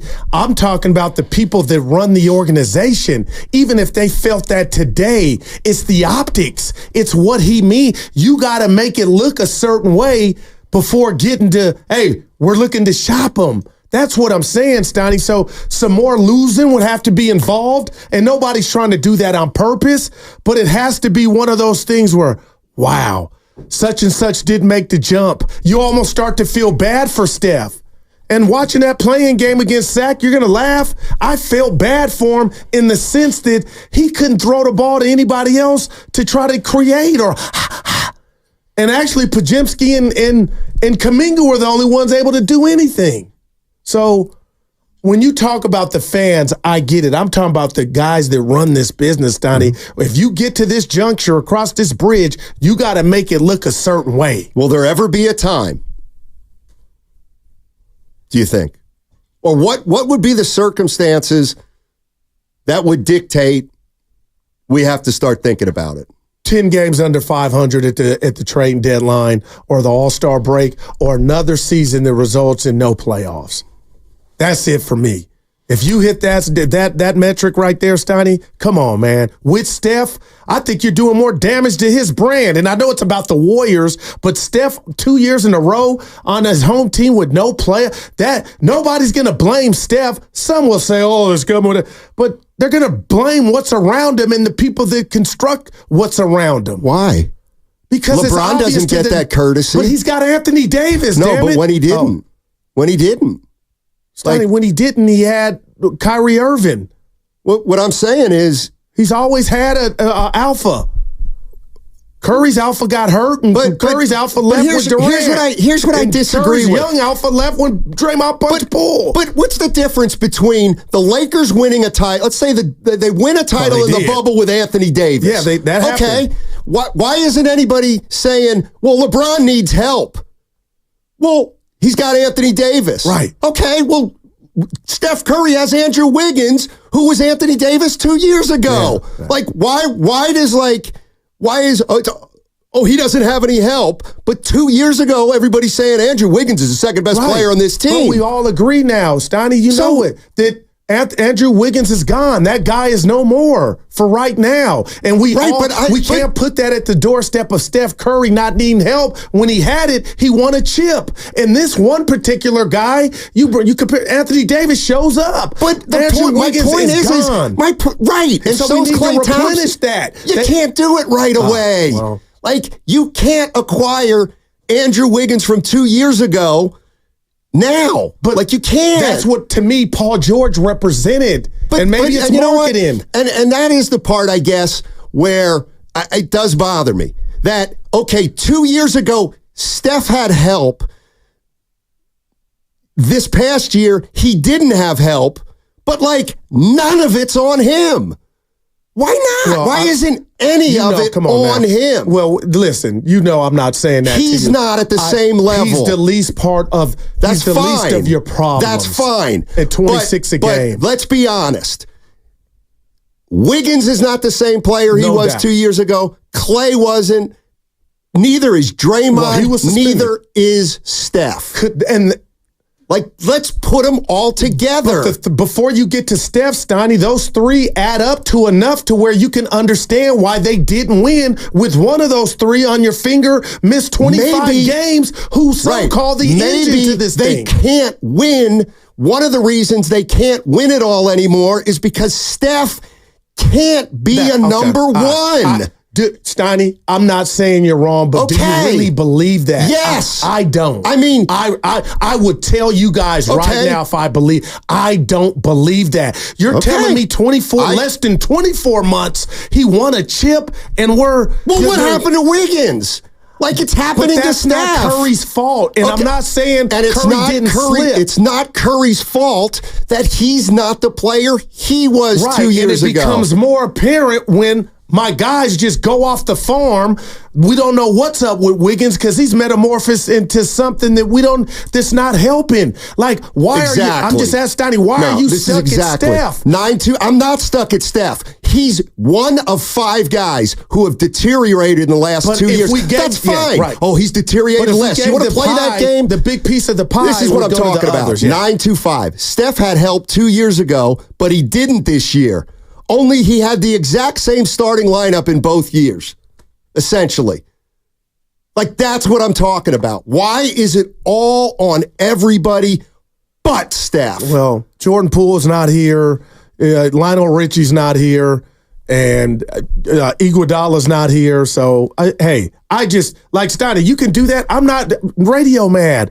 I just know Steph is still a top 10 player to me in this league. He's not, Goo. Give me 10 guys. Give me 10 guys. I mean, it's too easy to do that right now. Jalen Brunson's better than Steph. I'm not, like, he had a better year. I'll give you that. But don't tell me Steph can't come back and have a better year than Jalen Brunson. That's just me. I'm not ready for Jalen Brunson. You asked me who's a better player. He's a better player than Steph right now. He just is, Goo. He was second team All-NBA or third team All-NBA. Okay, can I do this, though? If we put Curry on that current Knicks team, you think Curry couldn't cook like Jalen Brunson was cooking? Knicks went to the Eastern Conference Finals, right? But I'm just saying, you don't think Steph could, that would be easier basketball than what he's doing with him? I don't care what his numbers would be. I'm not saying for sure that Steph Curry easily has the Knicks in the Eastern Conference Finals, just like Jalen Brunson. Well, then you're saying you think Jalen right now, it's like nothing can change it. I don't think so. No, yeah, if Steph comes back. He had a better season, I'll give you that. If Steph comes back and has a better year, but what are like Brunson's in his prime. Like, and miss me with the Steph won Clutch Player Award. Seriously. Who hit? Oh, I didn't hit you with that. Stop with that. And I'm not here to say Steph's not clutch. He's hit a million big buckets. But miss me with that award. Oh, right. Even Jerry West thought that award was a joke, and it was named after him. Please. 888-957-9570 is the number. You hear what we're talking about. Jump in if you want. I'm more interested in Mike Dunleavy and the job you think he's done in a year and how you assess that. Do you put all the moves on Mike Dunleavy? The Draymond contract, the Klay leaving, etc. 888-957-9570 is the number. We'll be back to talk about it all on the other side. This Monday,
Who's ever hated their nickname?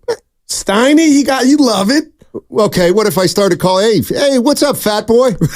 You wouldn't be talking to me. Now, back to Steiny and Guru on 95.7 The Game. Steiny and Guru. You're not mad. No, I just don't live in the past. All I'm saying is we need to see Brunson do it again.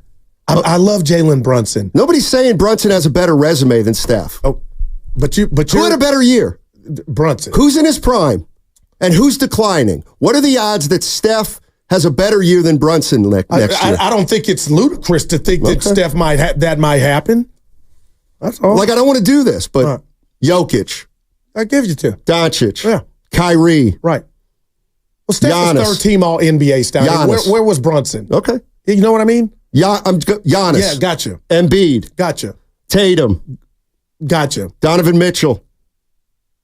Gotcha. Devin Booker. Kevin Durant. Okay. Well, I don't even know if I want to put Durant in there. What number are we at LeBron. Now? Anthony Davis. That's all I'm saying. I mean, he's a great player. Still is a really, really, really, really good player. But at his age, I would think you need now to more than ever, he needs some help. And there's nothing that bothers you. No, it doesn't bother me. What bothers me is because you're answering your own question. He may need a number one. And they don't grow on trees. I see, and that's why we're under. Well, that's why they do not need. They give him a 1B. We're saying Wiggins, if he was 2022 Wiggins, would be suffice. Like we're saying, that's all he needs. Well, not anymore because Steph has declined. Steph has declined. My point is this: I wasn't in on Paul George, but I knew why they were going after Paul George. And had they gotten Paul George, there would have been a chance. Forget Paul George is better than Steph or Steph is better than Paul George. That's not necessarily what I'm saying. It actually has nothing to do. But in a situation like that, where Paul George would come into the Warriors and he's at his best. He's at his best. That's it. You know what? He'd probably handle the ball more than Steph Curry. And that would allow Steph to work. Right. Like, that's what it's for. Okay. Well, those guys don't grow on trees. And I don't think there's any guarantee that Paul George would have been good enough in and of itself. That's all I'm saying. But it would have definitely, to me, made you better. And that was the goal. I mean, I guess what bothers me most, seriously, is I don't think the Warriors had a terrible year last year. They finished about where I thought they'd finish, 46 wins or so. Steph Curry had a hell of a year, but he was one of the reasons they only won 46 games. Now, he's declining at a less rapid rate than Draymond, than Klay, than Wiggins, but I feel like we're acting as though we need to load him up because he's still, everybody needs to do something immediately because he's 36. And, that's the reason that I don't think you do something right away. And that's why I do think Mike Dunleavy is going to be unbelievably patient. Well, because if he makes the wrong, if he brings Markkanen in here and Markkanen doesn't work out, they are in so much worse of a place, similar with Paul George, than they are right this minute. Okay. That's all I'm saying. But those scenarios you just brought up, and I heard you, appreciate the passion, nothing equates to if it gets so bad here that you got to trade Steph. Not from what you'll get in return, not from a basketball standpoint, because it would make sense, but from a PR standpoint, it's like it's over, and it would feel like it was over way earlier than it should have. That's why I appreciate them going after Paul George, taking the duties off of Steph at his age. Do I got to bring the ball up? Do I got to run 100,000 miles to come off screens? Can I give it to somebody else? That's too far in between now, and it's taking a toll. They become easier to guard now because there are no threats. He's easier to guard, period, because he's 36 years old. He just is. You could apply that to LeBron James at 40, but he's still effective, Steiny. He's still one of those guys, and so is Steph. Like, why does it work for LeBron? Because he's 6'9", 270 pounds. Like, that's why.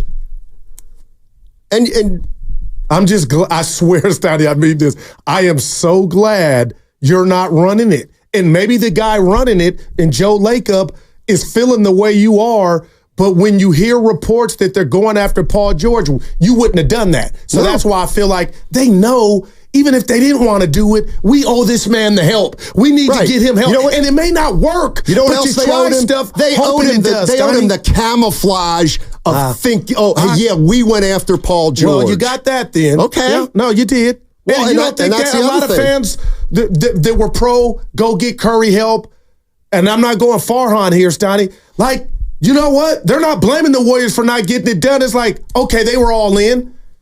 Like, that means something to the fan base. Even if you're, behind closed doors, it was smokescreen. And it'll mean something until they strike out 6 times in a row, and everybody will realize, well, what's the difference between what's going on now and what the Giants are trying to do? Yeah, and I'm not trying to be redundant, man. What I don't want to have happen is it's just an oxymoron. Look, you can't have Pods or any youngster you want to name grow and sitting there with Dre and Steph. It does not match.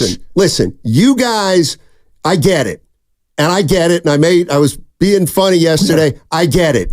You would rather have Steph retire here and have a Sahara Desert for 3 or 4 years as opposed to take a 1% swing at something that we all know isn't going to make the Warriors go from a 10 seed to an NBA champion in a year. But isn't that how it should end? What? Hasn't he earned doing it that way? You know what he earns? He earns playing for a contender at the end of his career. And last year they were not a contender. Right. And they lost to a Sacramento team without a big piece of their team with Malik Monk. Like, that's almost like embarrassing. But it's not his fault. He has nothing to do with that. See, I'm not saying that, Stein. I know you're not. I know you're not. But you've lived life. You and I both. You know how some stuff in life works. You know what I mean? You don't go to funerals and talk about the bad stuff that the person did. You talk about the good stuff that they did. Steph Curry has earned his organization trying to maximize what's left of where he's at. And you think I don't believe Steph Curry has earned the right to possibly set the franchise back when he's no longer here. Well, when he exercises his August 6th, $61 million. In your doesn't eyes, mean anything, but it is. No. It's like it's a small nugget of, oh God, here's 61. What's it going to be next? No, if you're really thinking how you are. No, if I'm Joe Lacob on August 6th, I absolutely give Steph Curry $63 million for 2026, 2027. But it doesn't mean, well, now we're never going to trade him. No. What about what's it going to look like on the court? 2026, 2027. How many fans of the Warriors do you think really remember 12 straight non-playoff years? Well, now we're going to age thing, but I'm 65%. Yeah, I don't know. Mike's in Santa Clara. What's up, Mike? Hey guys, thanks for taking my call again. And obviously, I had talked to you guys yesterday, and Goo, you asked me that question, about the Klay thing, was it a formality or not? And I told you it was a formality. And honestly, the more and more I thought about it, I had a good night to think about it. And look, guys, I think this year is going to be a wash. Now, even if we were to get Markkanen, do I think they still make playoffs? Yes. Not in the play-in, but I think they make a seeding. Now, now that I've thought about it more, I don't think it's the right move to actually get Markkanen at this point. You need to keep those draft picks. And I think I see what Dunleavy potentially is trying to do. He's trying to keep the future available. You give away all of that. You go all in on Markkanen. I just don't think it's going to be enough to actually make a run. And I don't think there would be a championship involved this coming year. There wouldn't be. You have to look at, what the roster looks like. Buddy Hield, okay, and I even said it yesterday. he is not. I am still not sold on Buddy Hield in this case. Maybe he's a younger Klay Thompson as a spot shooter. Who knows? But again, he also didn't have the greatest year at the 3-point line either. I think, what was it, like 36%, guys? No, 38. He was at 38. He was at 38, Buddy Hield, 38. Yeah, okay. Yeah. But again, that's also known for, 3-point shooter. That's not, but that's also not the greatest either for a 3-point shooter if he's actually supposed to be like one of those great 3-point shooters. I think, and in general, I'm glad we didn't get PG. I still think that there is a chance that we can give Steph a long-term run for maybe 1 or 2 years, but it's not going to be this year. So, yes, we have to get him what we can get him, but it's not going to happen this year. I would like to see what happens in the following free agency, following this coming year, to see what we can do. Appreciate it, Mike. Yeah. I am not saying the Warriors should trade Steph Curry. I didn't say that. I'm not saying that. What I'm saying is, what I would never do as a GM or an owner is remove the possibility, he is your greatest asset. He's going to be your greatest asset for the next 2 years, regardless. All I'm saying is, I would never take utilizing my greatest asset off the table. I just wouldn't. And Steiny, I'm with you to this degree. As it stands now, to me, this and they are not good enough. And I'm not saying you're advocating to trade and Curry. My dad had an old saying, do your thing or get off the pot. And that's what I feel like the Warriors have to do, because just watching them run up and down and compete and not make the playoffs in a cold Western Conference, that is something nobody wants to watch. So as a lifelong Warrior fan and a Curry lover, I could really understand them saying, hey, look, we can't do both. This will be better for both. That's what Curry, I believe, meant when he said things change quickly. And you know what, Steiny? In the scenario I'm giving you, there is no protagonist. There is nobody to be mad at. It's just natural. But what I'm telling you in that caller is no players getting dropped from the basketball heavens on this team next. They're stuck. And that's why I appreciate going after Paul George, and I still think they're in on marketing, even if it sets them back after life after Curry, Steiny, because as is nobody wants to watch it. And to be honest, another right on the table, I think we just did. And that was no playoffs. Not even scoring 100 points in a play-in game. So here's something to me that is absolutely illogical. So Mike Dunleavy, let's say we don't know anything about him, but let's just give him this. I tell you what, this guy may be able to draft. This guy's got an eye for talent. Mike Dunleavy. Why, if you think Mike Dunleavy has an eye for talent, why in the world would you be interested in giving up 2 or 3 unprotected first-round picks? I get it. There are no sure things. Tomorrow's not promised. The present's a gift. But if he has that strength, why would you take that away from him as a general manager just 3 years down the line? But if the title of the jam is to get Steph immediate help, that's doing something else. And I'll say something else to that point. Steiny, what if they try and they give up a load or a haul? Let's just say it was a Paul George. That he comes in 2 years, it doesn't work.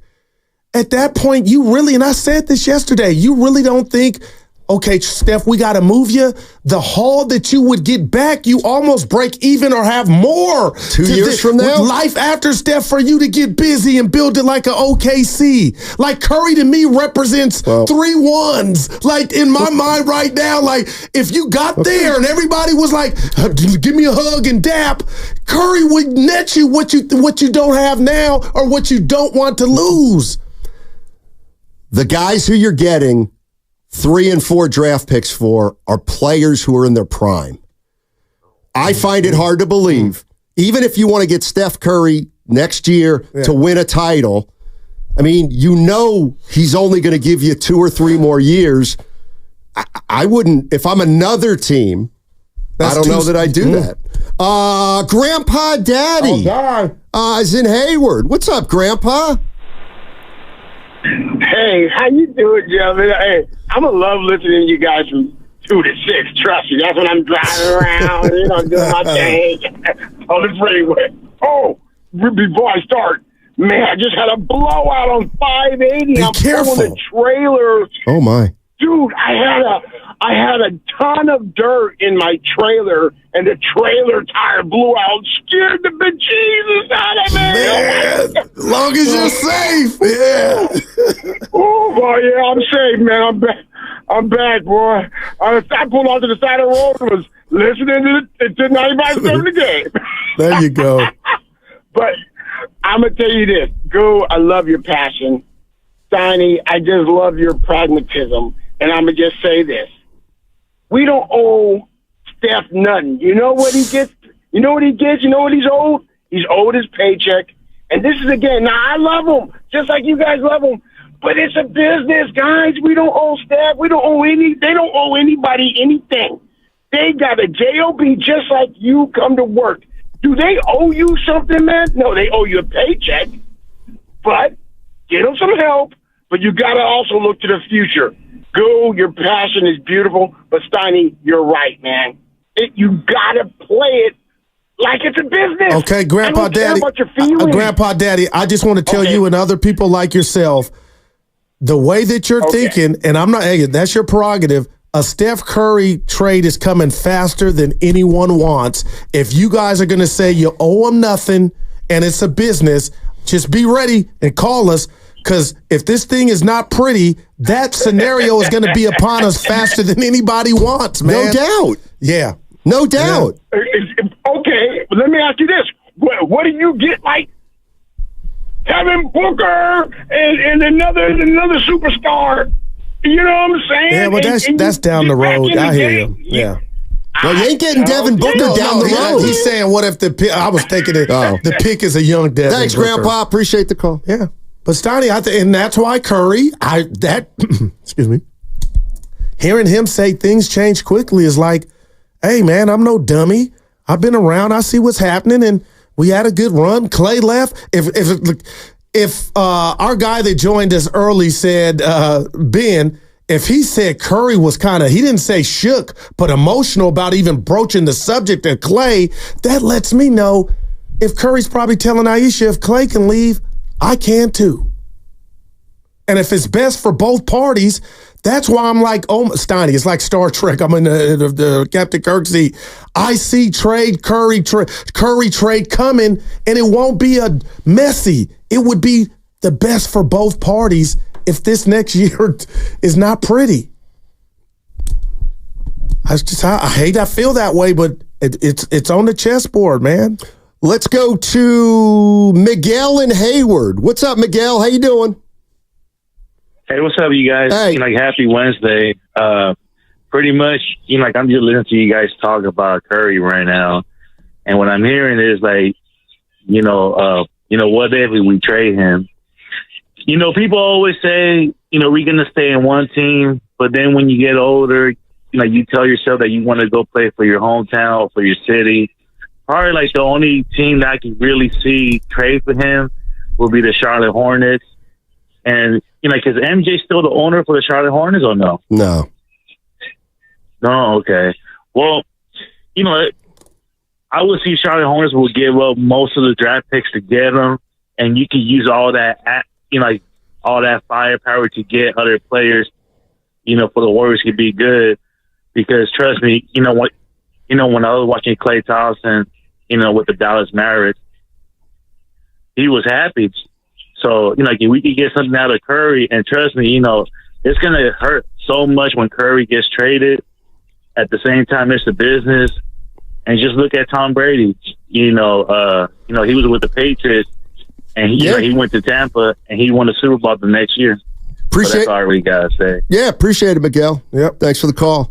Let's go to Robert in San Jose.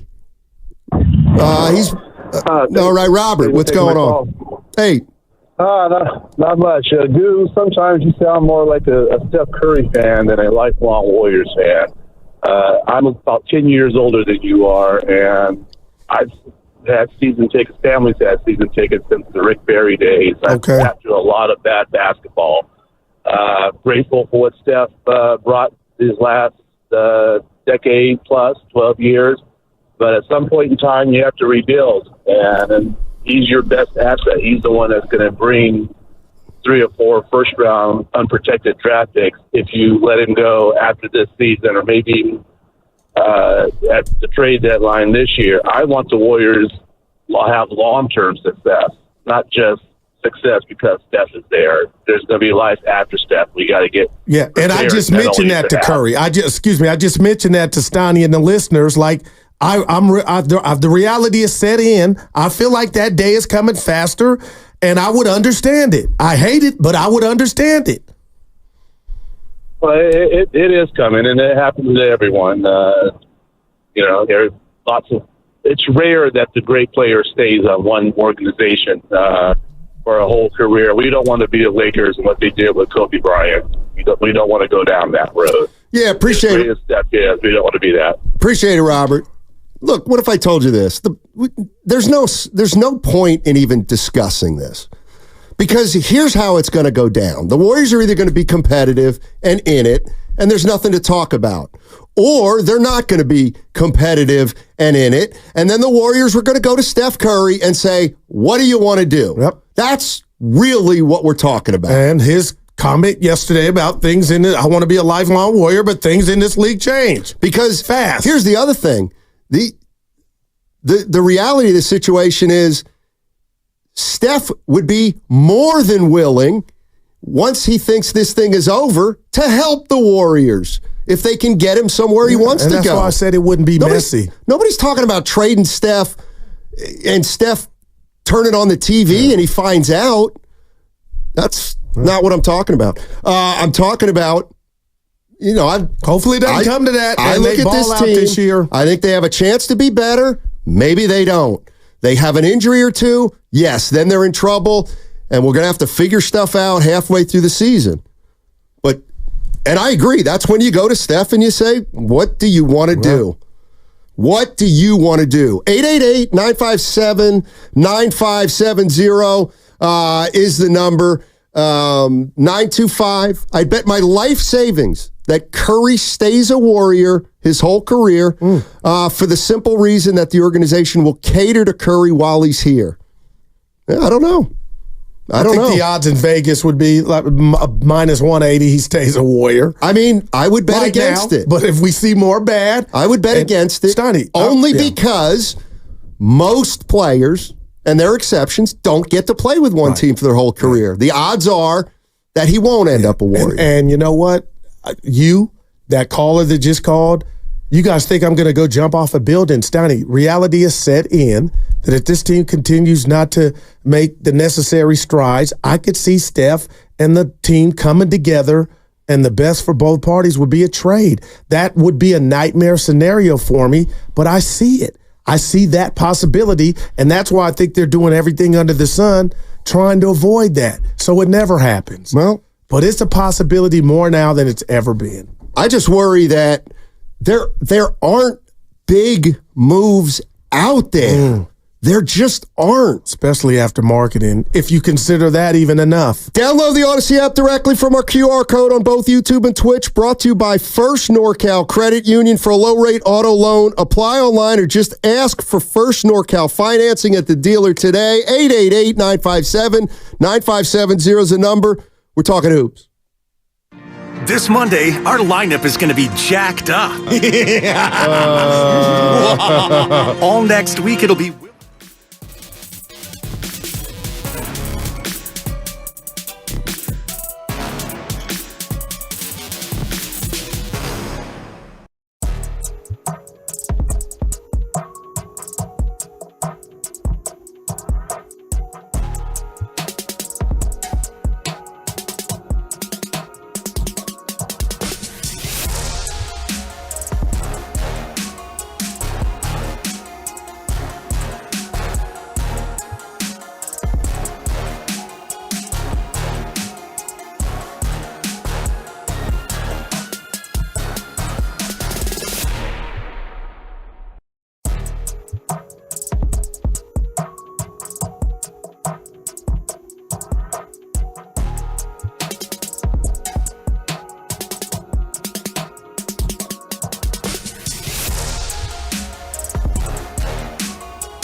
Twitch and YouTube. Powered by First NorCal Credit Union.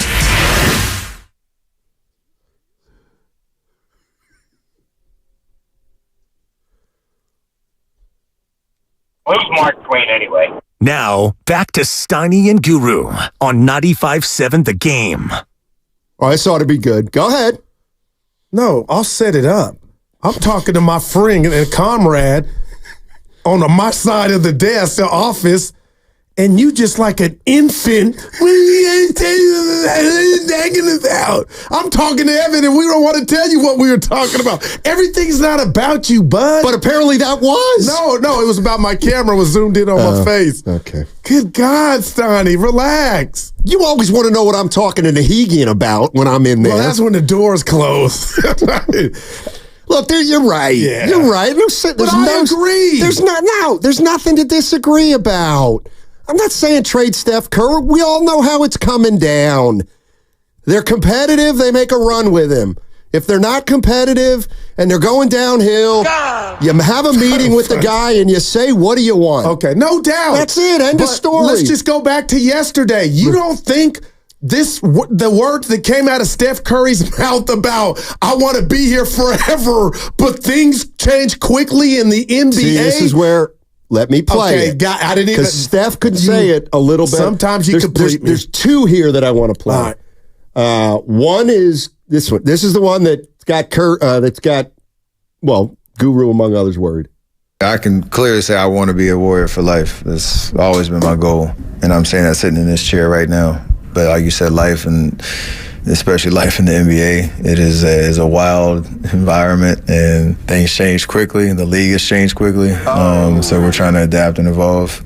And until that, I'll let everybody know if that changes. But right now, of course, the goal is always to finish my career with one team. He's saying he'll let you know. Yeah, like he ain't shamed. That was a man. Stop. He knows what time it is. I actually do have a hypothetical. Yeah, because I want to know, and I get it. Steph he's our guy, and people having a very emotional attachment to him.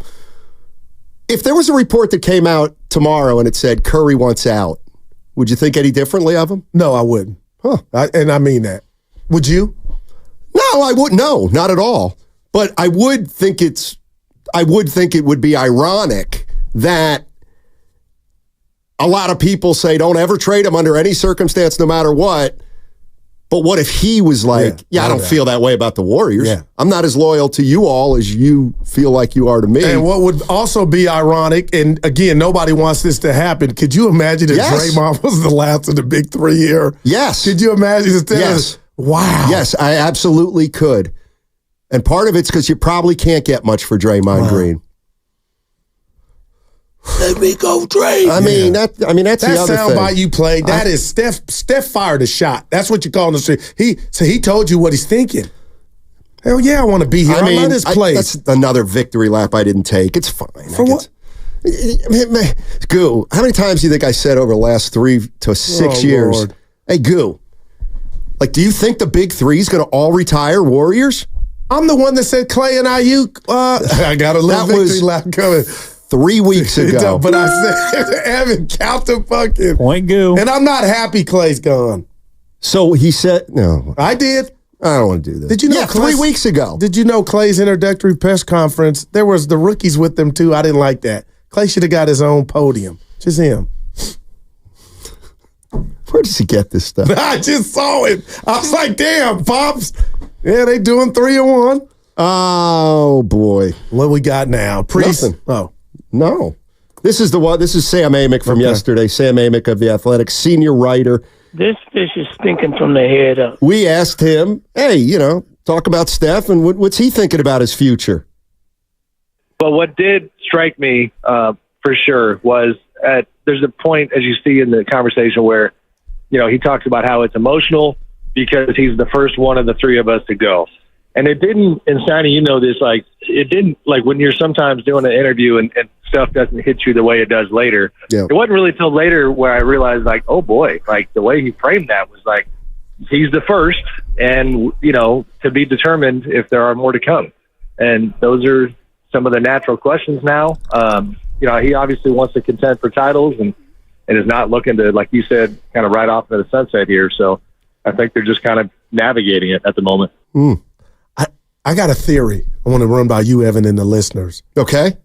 So Curry couldn't prevent Klay from departing. But Stoney, I think he's mad. And I really believe that had something to do with that soundbite. Everybody's telling you who was around him, Sam being one of them. Like, he really didn't want to talk. Like, he doesn't like that they broke up in the way it went down. I'm just saying that leads me to be, they better ball out just as a team, because this dude is getting frisky. And if he is upset at the organization, Stoney, I'm telling you, Klay can leave. He can. Nobody wants it to happen, but that's what we're looking at, man. I can't look at this roster and do the fits anymore. I can't, and hopefully I'm wrong and they do it, but I can't. Stoney, I love hard. I'm Mr. Optimistic. I used that line at the summit. I did say I love it. Boy, but you take counting. But anyway, man, I'm not feeling good about this, but it's like the girl when she's coming home late and she's like, I'm working, and then you find out. Well, here's one thing That's how I'm feeling. Here's where I completely disagree with your premise. Yeah. And I'll tell you why. Is because anybody who watched this team last year, okay, yep, and saw the year Klay Thompson had and the impact Chris Paul had, Chris Paul II, we bring in Melton, like, I guarantee you, if Steph's mad, it's not because he thinks, well, we just went from a pretty good team to a lousy team. Because the evidence does not show that. Now, the only way Steph's mad is if he's like, I want to keep Klay at all costs. But I don't think he'd want to keep Klay at all costs for the right reasons. Like, you cannot just maybe tell me how it went down, though, Stoney. And I got one more. You're going to have to put a straitjacket on me. Okay, remember that game in Orlando where we saw Curry get emotional? Mm-hmm. So now I'm double backing now with everything that's happening and what we know and what we're privy to. Maybe that wasn't just about Draymond. Maybe that was just about the state of the Golden State Warriors as is. And, he had thoughts going. I'm telling you, Stoney, that man had the burden of New York City on his back out there on the court. And I'm not making excuses for him. I'm not saying, he had a second half where he got tired a little bit. But at the end of the day, for anybody to come to him first and say, you're the problem, we need a one, you're tripping. Nobody's saying he's the problem. I'll say it again. The biggest obstacle/challenge that the Warriors have is Steph Curry's age. It's not his game, it's his age. That's the number, because that is the most dominant aspect of this entire team right now. Every conversation involves Steph Curry, 15-year veteran, 2 more years left on his contract, still playing at a high level, got to get him a title. Like, that is, I think, to some people, that's more important than the team. Ben in Fairfield. Hey, Ben, how you doing? You like Markkanen, huh? I do, guys. Yeah, obviously watching the highlights the last couple of days. He looks, and I saw a video of Kevin Durant talking about him and how Kevin feels like he's where big men are headed in the NBA. Just more athletic. They can score. They can step outside the arc and hit a three-pointer. I'm looking at the rest of the roster, and I'm looking at these big guys who can rebound and they can play defense, but there's not a lot of high quality scoring from our big guys. And I think obviously Markkanen can play a couple different positions. He might not be a high quality defender, but that's why you're paying Draymond $25 million a year. That's why you're paying, all these other guys to play defense. So I just like the way that sounds. And if you got to get rid of Kuminga to do it, I'm all for it. I don't know. I'm with you. All righty. Yep. I appreciate it, Ben in Fairfield. You know what scares me real quick, Stoney, about what the Warriors are trying to embark on, and you keep talking about Curry's age. I just got a list in front of me. The oldest players to win NBA titles. Okay. And the first 19 of the first 20 that are listed they had nothing. They were on the bench. They really had nothing to do with it. You got to go to LeBron James at 35, that bubble title. Okay. But after that, and it doesn't happen where the guy is the one and wins it at this age. And that's why what happened 2 years ago was incredible from Curry to win it at 34. I have nothing to add to that because those are facts. Man. Those are facts. Robert Parrish was 43 when he won it with the Bulls. Doesn't count.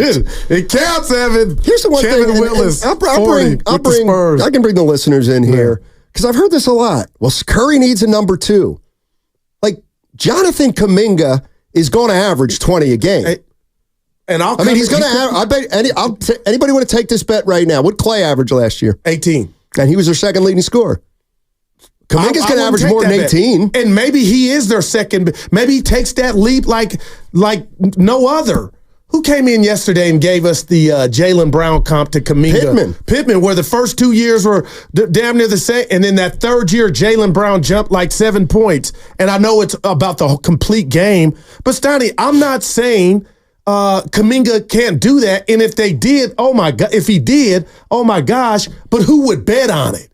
Who would bet on what? Kuminga to make that jump to where, hey y'all, we don't need a second best player. I'm him. Oh, are we talking second scorer or second best player? Second best player. I don't know. I'm just saying it's out there. He could physically, he can do everything. I just look at him right now as a scorer. Okay. Which is fine. He's only 21 years old. But that's where the one thing about Kuminga I don't worry about is he's going to be able to go get 20 by accident. No doubt. I mean, last year he averaged 16 a game. Evan, he only played 26 minutes a night. Yeah. Do you think he can get to 2 per game? Easy, Evan. That's 22, Stoney. It's a big jump. It's possible. I do.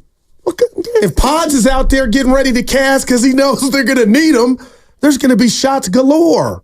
Yeah. Dab's in San Ramon. Hey, Dab, how you doing? What's going on? Dab? No. Hey. Oh, I thought that was him. San Ramon. Anthony in Pleasant Hill. What's up, Ant? Anthony? Hey, Chickering. Hey, guys. Oh, hey, what's up, Anthony? Thank you. I love you. Love you, Carter. But I want to just call in just to give my 2 cents. Sure. I will admit, I wanted these Steph Curry Warrior fans, but I've been hearing these ideas float around lately, like, hey, we got to let Steph Curry go now, or they're relating it to Kobe in his last 2 years with the Lakers. But I think you can beat Steph Curry, and I think that there can still be life after Steph Curry if you do. You be competitive with him.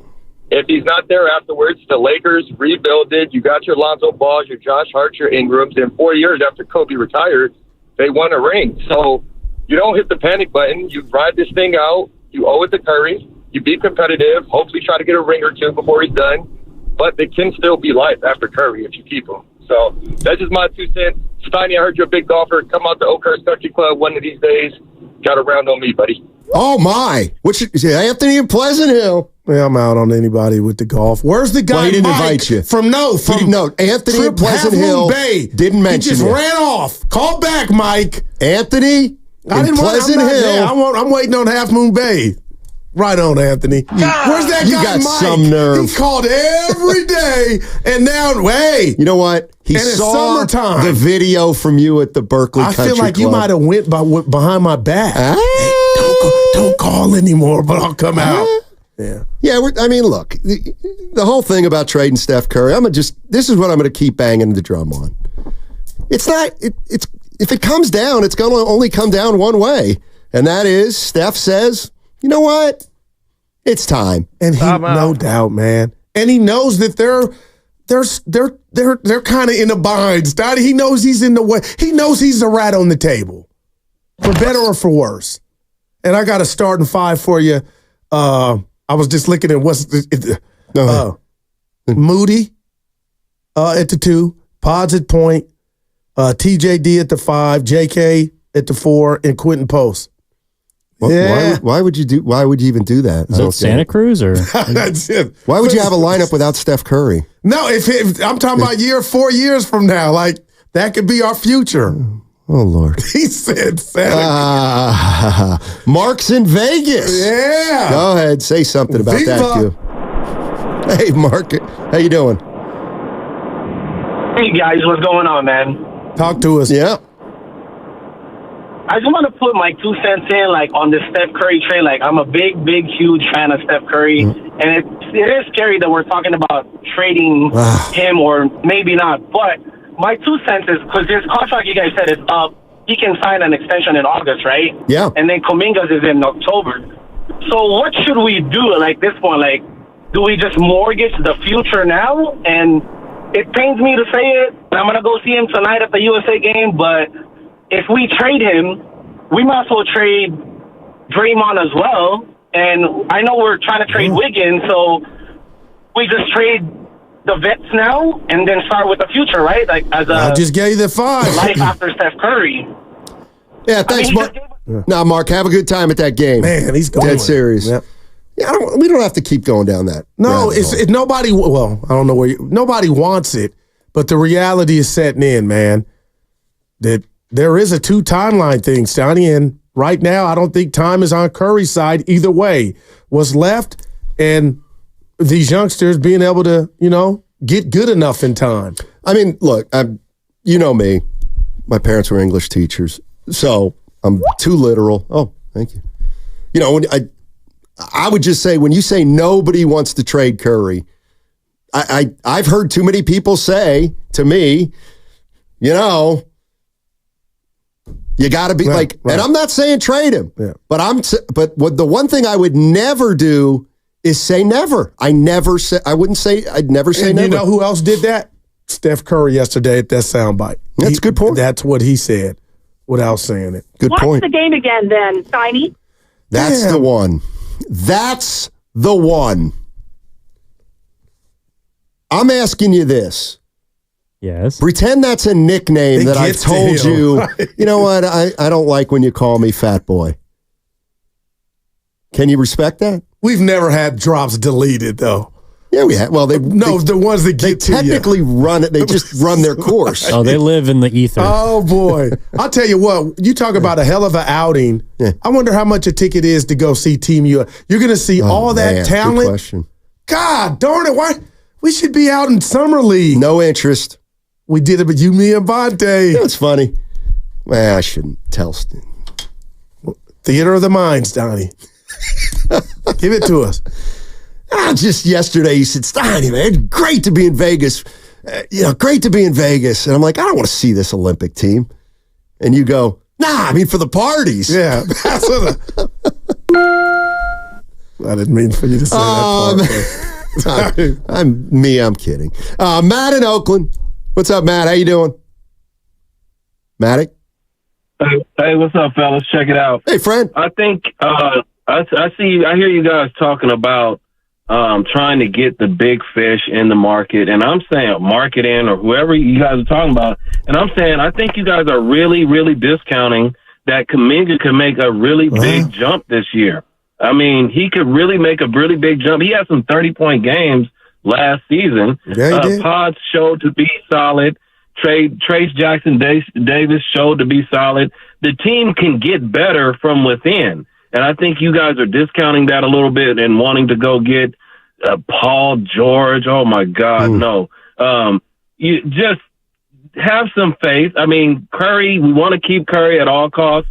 But if he's got to go, he's got to go. I like what the other guy said. If you want to, if it's time, get rid of Curry, get rid of package Curry, Dre, and Wiggins up and try to get some big boys. But I'll say this. Let me say this to you. And hey, you're spitting fire, but the team was in on Paul George too. It wasn't Steiny I and the listeners. Your team was in on him. So I'll just leave that there. I believe that, but still, I was out on Paul George. I mean, I like him. He's a good player, but I was just out on him. I just think that you're just putting in somebody just because he's a name, and he probably doesn't even fit. We need some size. We need some speed.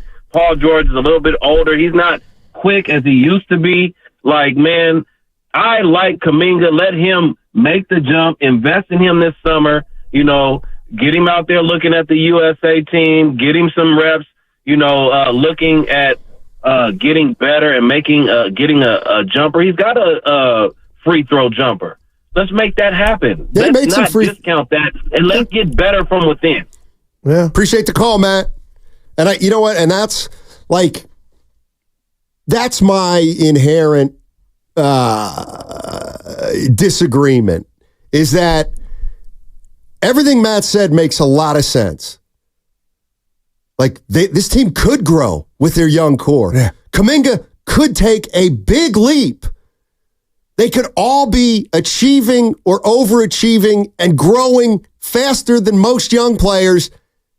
But because of Steph Curry, that might not be enough. And, like, they're the ones that would have to go in a way. And well, it would be okay. I hear you. But you know what I get. Listen, I feel a million different ways about Kuminga. He might average 22 a game next year, but they're going to need Wiggins to wake up too. But my point, 25. Go ahead. My point is, there's a scenario in which Kuminga could average 23 a game, and they're still not very good. That's what hello. Right. So at that point, are you really going to say, wow, Kuminga has taken this leap, but as fast as he's gone in 4 years, it's still not fast enough for our guy Steph. So we're giving up Kuminga. Yeah, I think right now the handwriting's on the wall. They're not. And I got one more issue, and you tell me what you think. Okay. How much is just the body or the silhouette of Curry on the court and on the team, along with Draymond, how much is that stunting Kuminga's growth? Let's be real here. If he didn't have to kind of not be the youngster to what they've built here, he probably would average 20. I wouldn't put him averaging past 27. That's what I think of Kuminga's game. You want him to be averaging 27? You got to give me back the 2022 championship, and you're not going to do that. No, hell no. Because he couldn't play on that team. Yeah. So, yeah, But think about his game, and he said it to the media last year when he's like, I got to go through the OG. It's real stuff. You ever been on the court knowing you got to, well, maybe you haven't. You know you can't just be free. You can shoot and drive, but when you know it goes through you, we have a fundamental difference. It's like you're worried about Kuminga, and I'm worried about the Warriors. Like, I view all this through the prism of the Golden State Warriors. Yeah, so do I. Like, okay, how would you answer that? Well, what if Kuminga would have been drafted by another team, he'd be a year further along. Oh, my point is, from the Warriors within, I can't commit to both. I don't want to because I know I don't want to pay Kuminga $200 million with Steph and Dre riding off into the sunset here. He'll never. We got to wait on him to be his all. But if I flip him and get an immediate guy, an OG like a Paul George, that's going to come in and we can go now. But what if we don't go now? What if it doesn't work? Then you can sleep at night. Give him the bro hug. You can sleep at night, but you have no draft picks. Yeah. You have two aging stars. Yeah, but that's when you would move Steph, and you'd get that haul. But the point is Steph isn't Donovan Mitchell. Like the reason you're getting those guys got so many picks is because the star they're getting, their best days may be in front of them. Honestly, Stoney, what do you think Curry's market is? We'll get on the other side. Like, if you're saying that, what Curry? My gosh, I think you get a king's ransom if you're the right team. I don't know. Next week, lineup's going to be all jacked up. Monday, Willard and Dibbs, 6 to 10. Bonte and Chasky, 10 to 2. Guru and myself, 2 to 6. You also have a chance to win an autographed Klay Thompson jersey. All sponsored this Monday, by Jack's our Restaurant. lineup is going to be jacked up. Holy crap, what the hell is that? All next week, it'll be Willard and Dibbs.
Were you ever hard? Now, back to Steiny and Guru on 95.7 The Game. Infant radio continues on 95.7. And we had some of that at the Summit, too. I wish I was in the 80s, man. I'm serious. Everything wasn't funny or for a click. Grow up. Nothing to click on in the 80s. That's a 3. There wasn't bippers either in the 80s. Steve Kerr. He's the head coach of, well, first and foremost, the U.S. Olympic team.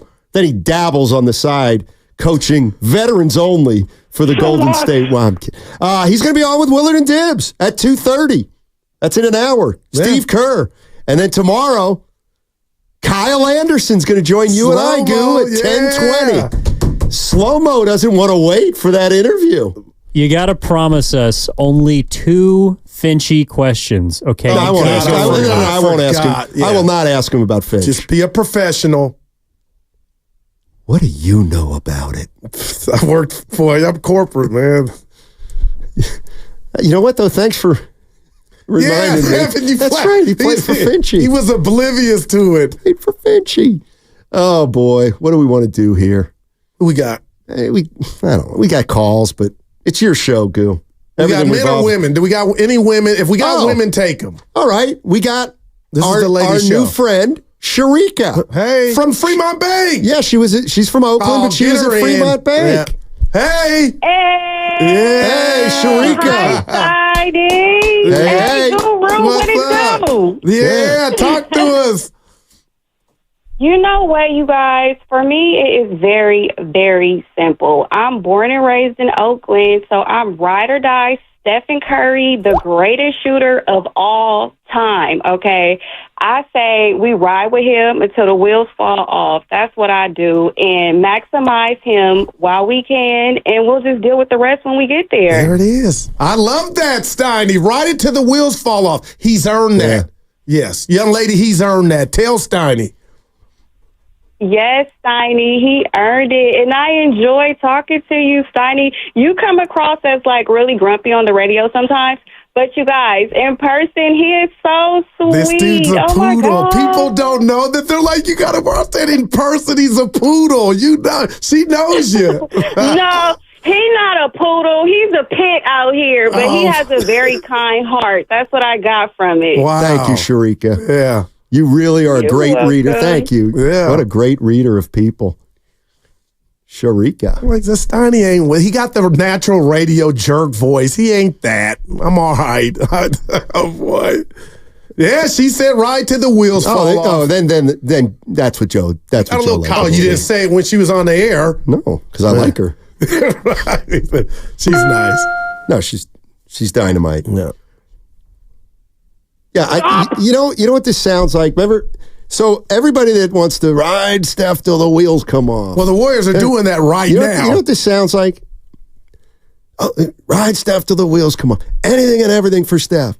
I don't care. Give up draft picks, and if we stink, we stink. And if we figure it out, it feels like that old Dave Chappelle when keeping it real goes wrong. Okay. That's what it feels like the Warriors are doing if they do that.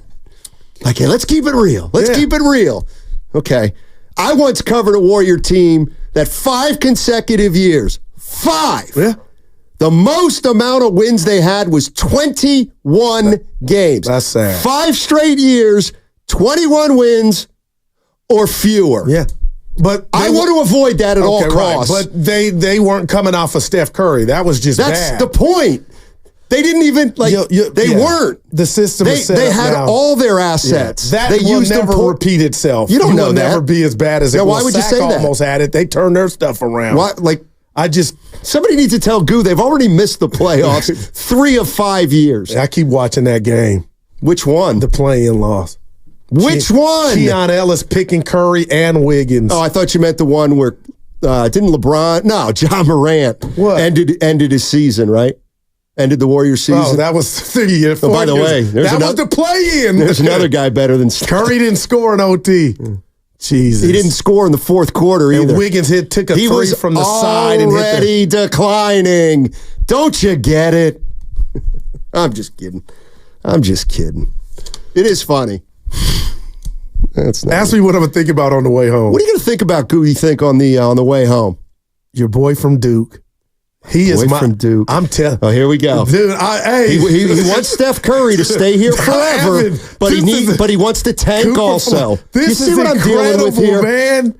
I'll run down market with the flag with you. Man, Steiny, a lot of times we don't miss, but if you're, I thought this guy might be like. Let me throw this in here. I can't believe what about this guy Steph from Curry? San Francisco asked me What about Steph flag. Curry? No, I love Curry. What about Curry? It has nothing to do with Steph. Yes, it does. If you're talking about tanking, then you know he might not be able to get it This done. is the beauty Get of your his partner. name out of your mouth. This is the beauty Get of your Flag's partner. name out. He could end up in Orlando. I just want to watch him ball. That's what I meant. It ain't just for having him here. Steiny, you wanted to watch Nick Young ball. Well, at the end. And Kelly Oubre. Who, by the way, got re-up with Fit. He found a home, and we could use him. Also, DiVincenzo, we could use him. He found a home. That's different. You really think? Why is that different? You think the Warriors could use Kelly Oubre? I swear to gosh. That body type?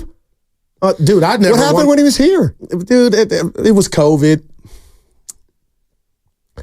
I'm telling you, Steiny, that is the epitome of a body type that we need. Who? Kelly Oubre, long. You see what I'm dealing with, babe? To go up, dunk, shoot a three, play a little D.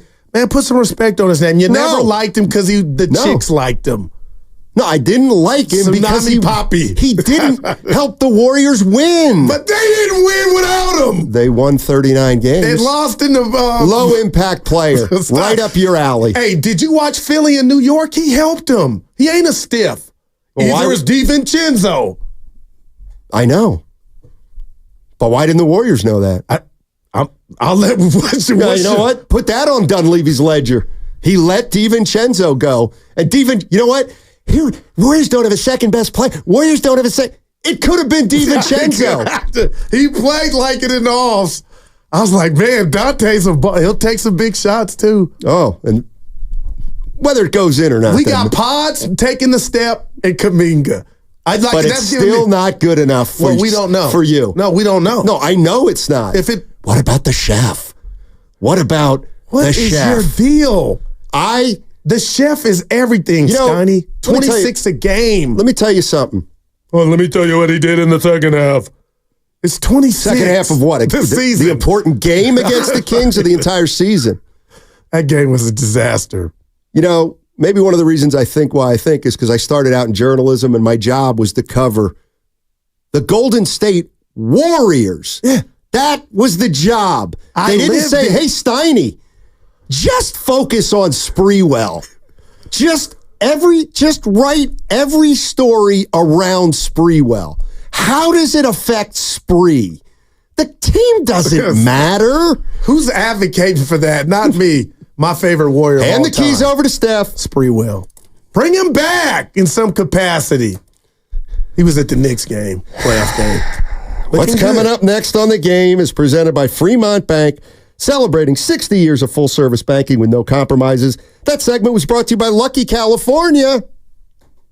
The Savings Road Trip game of Monopoly is back at Lucky with over 30 million in prizes and money-saving offers. Collect bonus game tickets when you buy participating items. This week, family-size Oreos are only 99 cents with digital coupon. Limit 1. This Monday, our lineup is going to be jacked up. All next week, it'll be Willard and Dibs from 6 to 10 a.m. I brought cookies. Do you want one? No. You sound like you need one. Not from you. Vontae and Shasky from 10 a.m. to 2 p.m. Oh, baby! And Steiny and Guru from 2 p.m. to 6 p.m. Yay! It's going to be one hell of a week. All brought to you by Jack's Restaurant and Bar. Shopping for a new car is fun. Shopping for financing, not fun. And luckily, First NorCal Credit Union can help. With rates as low as 5.5% APR, you can save big by skipping the dealer financing and applying the manufacturer rebate to your down payment. Visit firstnorcalcu.org to learn more. Must qualify for membership. Rates subject to change without notice. Loans subject to credit approval. 5.5 annual percentage rate based on 36-month term and 780 FICO score. APR is 30.20 per $1,000 borrowed. Hypertrophic cardiomyopathy is a serious heart condition. Some symptoms include being short of breath, feeling tired, or having dizziness or chest pain. My HCM impacted how I felt and what I could do. So I asked my cardiologist about treatment advances that gave me new options. That conversation was big for me. That's why I'm working with Bristol Myers Squibb to raise awareness about HCM and to help others like me. Talk to your cardiologist today and visit hcmrealtalk.com to learn more. Sponsored by Bristol Myers Squibb. Looking for lifelong financial guidance? Look no further than Pettinelli Financial Partners, your dedicated financial coaches for every stage of life's journey. Whether you're planning for retirement, starting a family, or buying a home, we're here for you.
I was at the Circa. Putting in work. Now, back to Steiny and Guru on 95.7 The Game. Experience the thrill of a Bay Area Panthers game this summer. The Panthers, they're reigning champions of the Indoor Football League. They're led by 7-time arena champion head coach Rob Keefe, and currently they're in first place in the IFL Western Conference, and they're aiming to defend their league title. Join them for their final home game of the regular season, July 13th at SAP Center. That's in San Jose. Get your tickets now at BayAreaPanthers.com and be part of Bay Area Panther Nation. But here's the thing. Here's the payoff. Tune into the crossover tomorrow on Thursday for the keyword to text to 20357 for your chance to win this package. 4 premium seats for a playoff game, 4 VIP field passes, 1 Bay Area Panthers jersey, and then a pair of 2025 season tickets. That's on tomorrow's crossover. Today's crossover is now officially started with Dibs and Willie. Yeah. What's up, gents? It's our last day together doing this. And it's going to be a quick one, too. It's Donnie, you're going to be excited. Well, not a real quick one. But you get to leave when you like to leave, and I won't come down your road today. That's funny because I'm not golfing today. I was going to stay till 2:27. You can stay. I'm not golfing. No, but you've never stayed till 2:27. So one time Willard and I got into the biggest fight we ever got into. Oh, yeah, Diaz was out. I was off that day. Remember I texted you? You don't mean the cookies. That was good nature. You mean at the old building. I think that's where it was. No, this was here. You needed a day off. No, it was here. This wasn't too long ago. Remember you guys were, it was over. We had a fight here. Yeah, I texted Dibbers like, man, they got to act better. I'm not here to talk about you weren't scared of Willard that day. There was one at the old building where he threw stuff. Remember, we were doing our show. I never threw anything. No. I forgot. You were pacing in the green room. No, what happened was... You wanted a piece of me. Wow. No, please. What happened was I went to put my headset in those overhead bins, and I put it in, and the overhead bin smashed down, and the Hegan comes out. He goes, what's going on? Yeah. I'm like, dude, it just fell. You ever do that? You ever do that? Like you get in a fight. I remember. You get into a fight with your family member, and then, like the wind blows the door shut, and it sounds like you just slammed the door like the truck. He didn't do it on purpose, but it looked like he was just being a brat. Chill out. You're like, it was he's like, that's the last straw. He didn't say it, but he looked like, what's going on? I should have pulled like a Curry and issued an ultimatum. I'm not doing any more crossovers. Wow. Because how do you think that would have gone? Well, I don't have as much juice as Curry, so I don't know. That's true. Anyway, the reason I said it is because last night's hero, Tyler Fitzgerald, will be joining us at 2:15. Oh, you got nice. Before Kerr. Yeah, before Kerr. Wow. Yeah, that's right. Well, I love the opportunity he's getting, but I was going to say this before even getting that intel. It's Elliot Ramos's world, and we're just living in it. This dude is a stud. He looks so good. Come on, man. Hitting the ball, out ball, whatever you want. I'm enjoying watching him play ball. And good on you, because and I'm not like trying to come down anybody's road on this. I'm trying to understand it. We talked about this yesterday. Elliot Ramos has shown himself to be the guy that everyone has been begging for 2 years. Right. And he's here, and people seem to be like, the Giants need a homegrown star. It's like, did you watch he's here. And made the All-Star team. He made the All-Star team and missed the first 6 weeks of the year. He's here. He's here. So, what you asked for is here. That's all I'm saying. Just notice it. I wonder if it's because everybody just assumed it was going to be Luciano. It's almost like when the Warriors drafted Ike Diagu at 9, then Monte Ellis at 40. Yep. Everybody was really still upset Diagu didn't do anything. Like, who cares? Yeah, I don't know. We got one. It might be that it's not the guy they thought it was going to be, and it might be the way he came up, where it was not seemingly what the Giants meant. Right? Like he came up because of injury. But he's a guy that wasn't drafted by this regime. Go back a year and a half ago, this regime felt like they were giving up on this guy. Even then, when they did come up, people were more excited about Matos, all of those things. But Yeah, I'm with you guys. Who gives a rip? Man. This dude is a legit middle of the order, and he's holding down center field, and his hits are clutch. That's what it is. And he's going oppo triples alley in a nothing game. Like, come on, man. He looks fantastic. Am I doing too much on him or not? Do you get it, Dibs? I mean, by now the league would have adjusted to him, and the league has adjusted to him, and he's adjusted to the adjustment. And the reason why he's got staying power is because he's all fields. You can't get him out any sort of way. You want to pitch him in, he'll pull it on you. You want to pitch him away, That's beautiful, he'll take you to right center. He'll take you to right field with power. He has no holes right now in his game. And the big surprise is defensively playing center field, he's shown an ability to actually play center field on a field that's not easy to do. So it's not only the offense, it's the defense as well. Great. And he's played so well that they're starting to make moves around him. Yeah, no doubt about it. And that culminated with a win last night that I got to be honest, guys, I thought they were one out in the ninth, your reliever gives up who's been stellar, a 3-run bomb. And boy, oh boy, gas a bullpen by the Blue Jays. I think I'm not trying to be hyperbolic here. I think the next 2.5 weeks determine a lot for this regime. A lot. Regime? Potentially everything. And so when I saw the Giants go down 3-1 last night, it felt like they were losing a week of games. After what he said, what transpired earlier in the day. Yeah, we'll get further into it, but I really do believe that when you have Slater's traded and Ahmed is DFA'd, and what the organization is telling you is that they want to gather intel right away on Wisely, Fitzgerald, and Matos to find out if they can hold down those spots, or do they need to go acquire people for those spots, because they will, if this is good, right, wrong, foul, they are not going to sell. They are going after this, because if they don't go after this, some of them might get fired. Wow.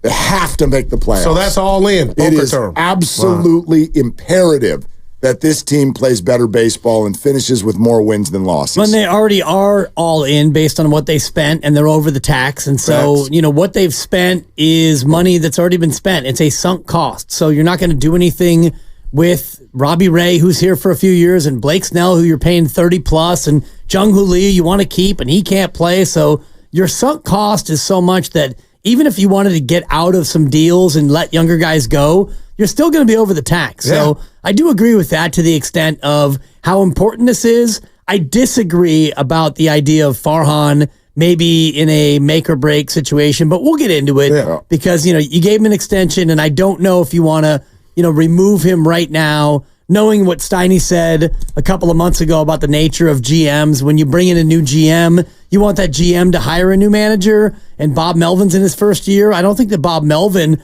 is a guy who's in a vulnerable spot. So I think that they both get the rest of this year and next year, and then you get to decide, but we'll get into it as we get deeper. And they have real quick, Scotty, they got an infusion of youth, and they battle the old Turbo 27 hard outs, but you feel it. I feel like the Wisleys, I feel like they're like, damn it, you're dead, and they're like, nope. So I got to give a tip my cap because they play hard. As a fan, there's two different feelings. This is what I remember about 2021 that went away in 2022 and 2023, which is that when you fall down by 4-1, do you feel like ball game's over? And I did at the beginning of this year too, and that's gone away. That's gone away. Like now, a 3-run homer can come in the 7th, and you're like, okay, like that's not good, but it's not over yet. They do. I mean, even in Cleveland, where they lost both those weekend games, man, they were right there. Saturday, Herb, you had it. I know.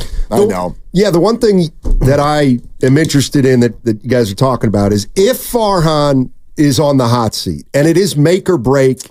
Could be. You know what I mean? Though Absolutely I don't like the idea that he has to make a move and it work, even though you know what I mean. Like I don't like one move dictating whether he's here or not. I think what you're saying is, and this is what we were talking about earlier this morning as something we'd like to discuss today, is would Farhan Zaidi be aggressive at the deadline because it's the best thing for the organization? Exactly. Or is he going to be aggressive at the deadline because he's trying to save his butt? Well, exactly. If I were him, I'd be trying to save my butt. But that's life.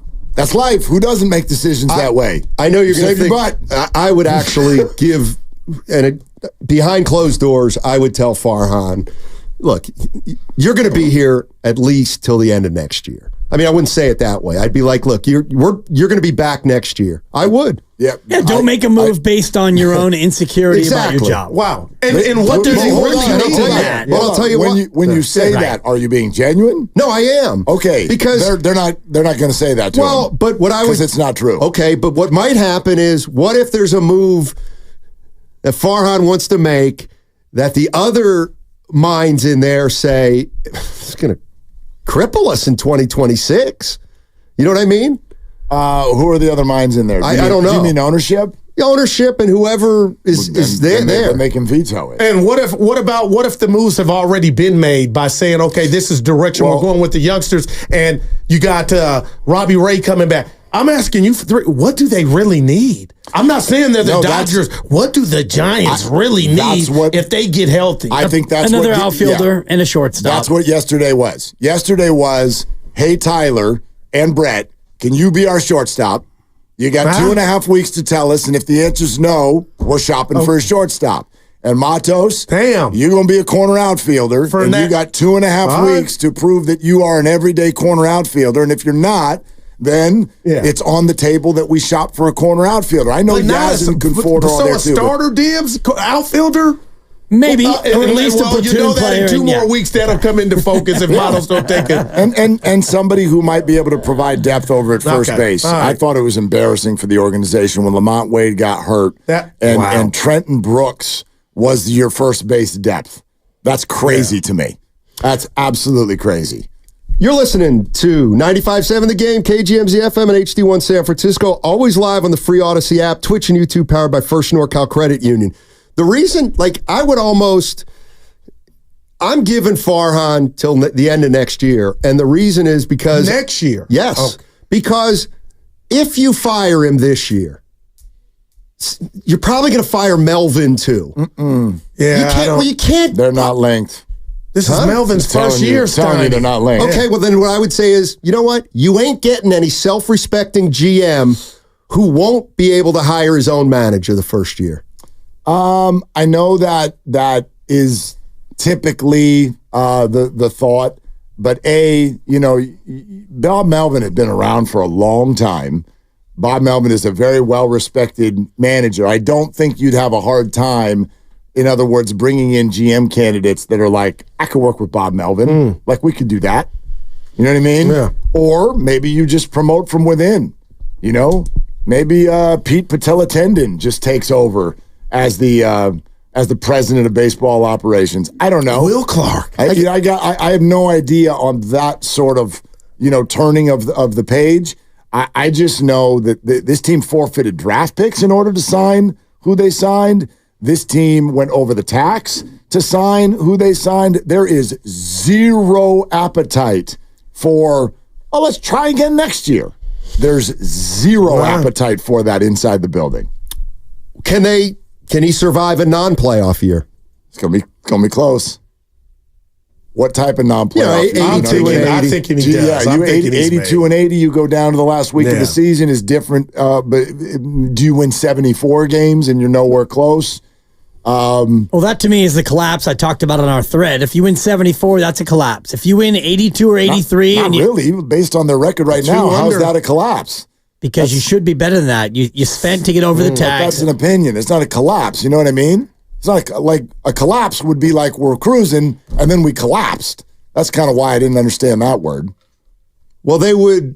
I mean, what are they, 2 under now? Only 70 games would be left. 74 and 80. Yeah. 74 and what's the number? 88? Yeah. Yeah, so that means from this point on, they go 12. That's a disaster. So pick whatever word you want. If you win 74 and you can fill in the blank with whatever word you want, that's not good enough. But if you win 82 and you're a game out of the third wild card and your young guys are showing promise and all your free agent signings are looking like, okay, Robbie Ray, you're back, and Blake Snell, you're pitching great now, and we've got all you again for next year, he survives. And Blake Snell then opts out. And so you don't Possibly. have him for next year. Yeah, And I can't see him opting out when he's got $32 million on the hook. Is he going to go out there and get more with the same agent and go through the same process if he's one of he went through this year? Fire your agent. If he's one of the best pitchers. He hasn't, so. That's because he doesn't need him right now. If he's one of the best pitchers of the second half of the season, there will be interest in him. This is his time. Which is completely possible. So I don't think that answer has been given at all. And sort of the way you just talked about that, to me, is the discord between the way fans and media look at the Giants because there's low expectations and the way the Giants see the Giants.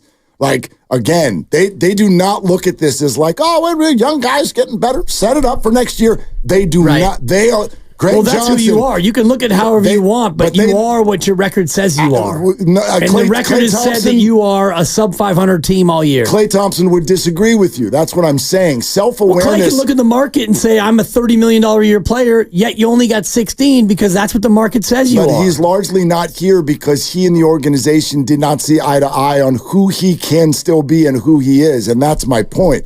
The Giants don't see themselves as, oh, let's set things up like Ramos got better. That's good. The ownership looked at these guys and went, we're firing the manager. We're spending over the tax. We're giving up draft picks. Get your butt in gear and start playing better baseball. And how'd that work out for you? Now, it's not good enough. Is that the manager's fault or the GM's fault? The president of the baseball doesn't matter. The same way it wasn't Gabe Kapler's fault. When you're the boss, you get fired. It's the way it works. Yeah. There's no more appetite then fire for the this. ownership because the ownership is the reason why you're in this spot. And as we know, you don't fire the ownership. Course. So if you want to be a bad owner and continually turn this thing over and change out the parts, then do that. Happens everywhere. That's 65% of professional winning teams sports. don't do that. Well, so winning organizations don't do that. And you were in love with Farhan when they won 107. He's a genius. Indeed. And now when they don't, now it's his fault. Well, I don't buy that. That's 3 years later, Dibs. Yeah. Like this has been. No, I was the one who said it was a fluke. This has been 6 years. Like there's no more appetite for this. And Melvin and Farhan, they battle for sure. They battle. I've heard that too. This is not like I'm telling you right now that the appetite within the organization to just chill and we're going to work this end and it's young guys and there's no more appetite for this. They have got to be a good team right now, and they made the moves they made over the last 4 days because you're right. The first 90 games were a bust. It's not good enough. It's not good enough. Yeah, and these are the moves that they're going to put them over the hump. No, DFAing Nick Ahmed. They're going to check on these Tyler young Fitzgerald guys. in 10 minutes. He's the difference. They're going to see if those guys can hold it down, and if they can't, they will make more moves. Right. I'm telling you, it's desperation sensation. And I'm going to get in. What time you want to say out? 2:08. Okay, because I got a round I got to get to. Seriously, Grandy said 2:08. What time is it? Not 2:02. Okay, 2:07. So, it's 2:07. Grandy is the boss. Okay. Yeah. We all saw Kawhi get knocked off the Team USA. Should have never been on there. We had national NBA writer Ben Golliver from the Washington Post on. He's in Vegas, and he couldn't believe Kawhi was on there. So they need a replacement. Jaylen Brown, we heard the thing with Stephen A. where Stephen A. kind of said, Jaylen's name behind closed doors, blah, blah, blah. How do you pick Derek White over the NBA Finals MVP? Then Stoney was like, you know what? Maybe in the break room before the show, maybe Jaylen Brown don't even care. He don't even want to play. He's on Twitter with the emoji of like, with WTF. Right. How is that not Jaylen Brown? How do you, and I love Derek White. How did they get that wrong? Steve Kerr at 2:30. We'll ask gosh. him. And I'm all there. He's not the one who makes the decision, but I will ask him what Derek White brings to the team that's going to help them. But if you're Brown, how are you feeling? If Dan Dibley is Jaylen Brown right now, your NBA Finals MVP, you're about to watch Team USA, and they pick your teammate, but you were the guy. You're feeling pissed two times because to even have Kawhi in the first place is what a Ben joke. was talking about. Yeah. He said it was It's a joke. The dude can't even be healthy enough. Right. He cost you Paul George. He quit on the Spurs, and then he couldn't even be healthy in this past playoff, and yet he's a guy who you're going to tab as an Olympian. Yeah. It's a joke. We buried the lead. Panja is worried about He's Curry worried with me. on 95.7 The Game. You could have stayed till 2:10. they're longtime friends. Let me tell you something real quick about Dibs that I'm sure not everybody knows. And first-time partners. Hang in there, big guy. There'll be brighter days ahead. Now, these two homegrown Bay Area boys finally come together to take over sports talk. Get the hell off of my doorstep. Major League Baseball, you stink. It's Willard and Dibs on 95.7 The Game. All right, Tyler Fitzgerald is going to call us in 6 minutes. Steve Kerr is going to be on the phone in 21 minutes. How you like that for getting things started here on Willard and Dibs on a Wednesday, and not just any Wednesday. It's going to be a sayonara Wednesday for you. So you're finishing your week with a bang here to start this thing off. Yeah, no doubt. A huge 2:00 hour. Looking forward to that with Tyler Fitzgerald and Steve Kerr. It's going to be a great 1-2 punch. We got a lot of questions for Steve Kerr, obviously with Team USA, the Warriors, Steph, Klay, Pods, etc. etc., etc. And so all of that is coming up in 20 minutes. But yeah, last night's hero, Tyler Fitzgerald, and I think he's representative, in my opinion, of where this team is right now. We'll get into this with him. The highs and lows of yesterday, somebody who looked up to Nick Ahmed as a mentor. He's out the door, but he's granted an opportunity. Then he goes out on the field. He goes strikeout, error. That was the first 7 innings of his day. Then he goes homer, work a walk, and score the winning run in a walk-off wild pitch. So highs and lows for Tyler Fitzgerald. We'll get into it.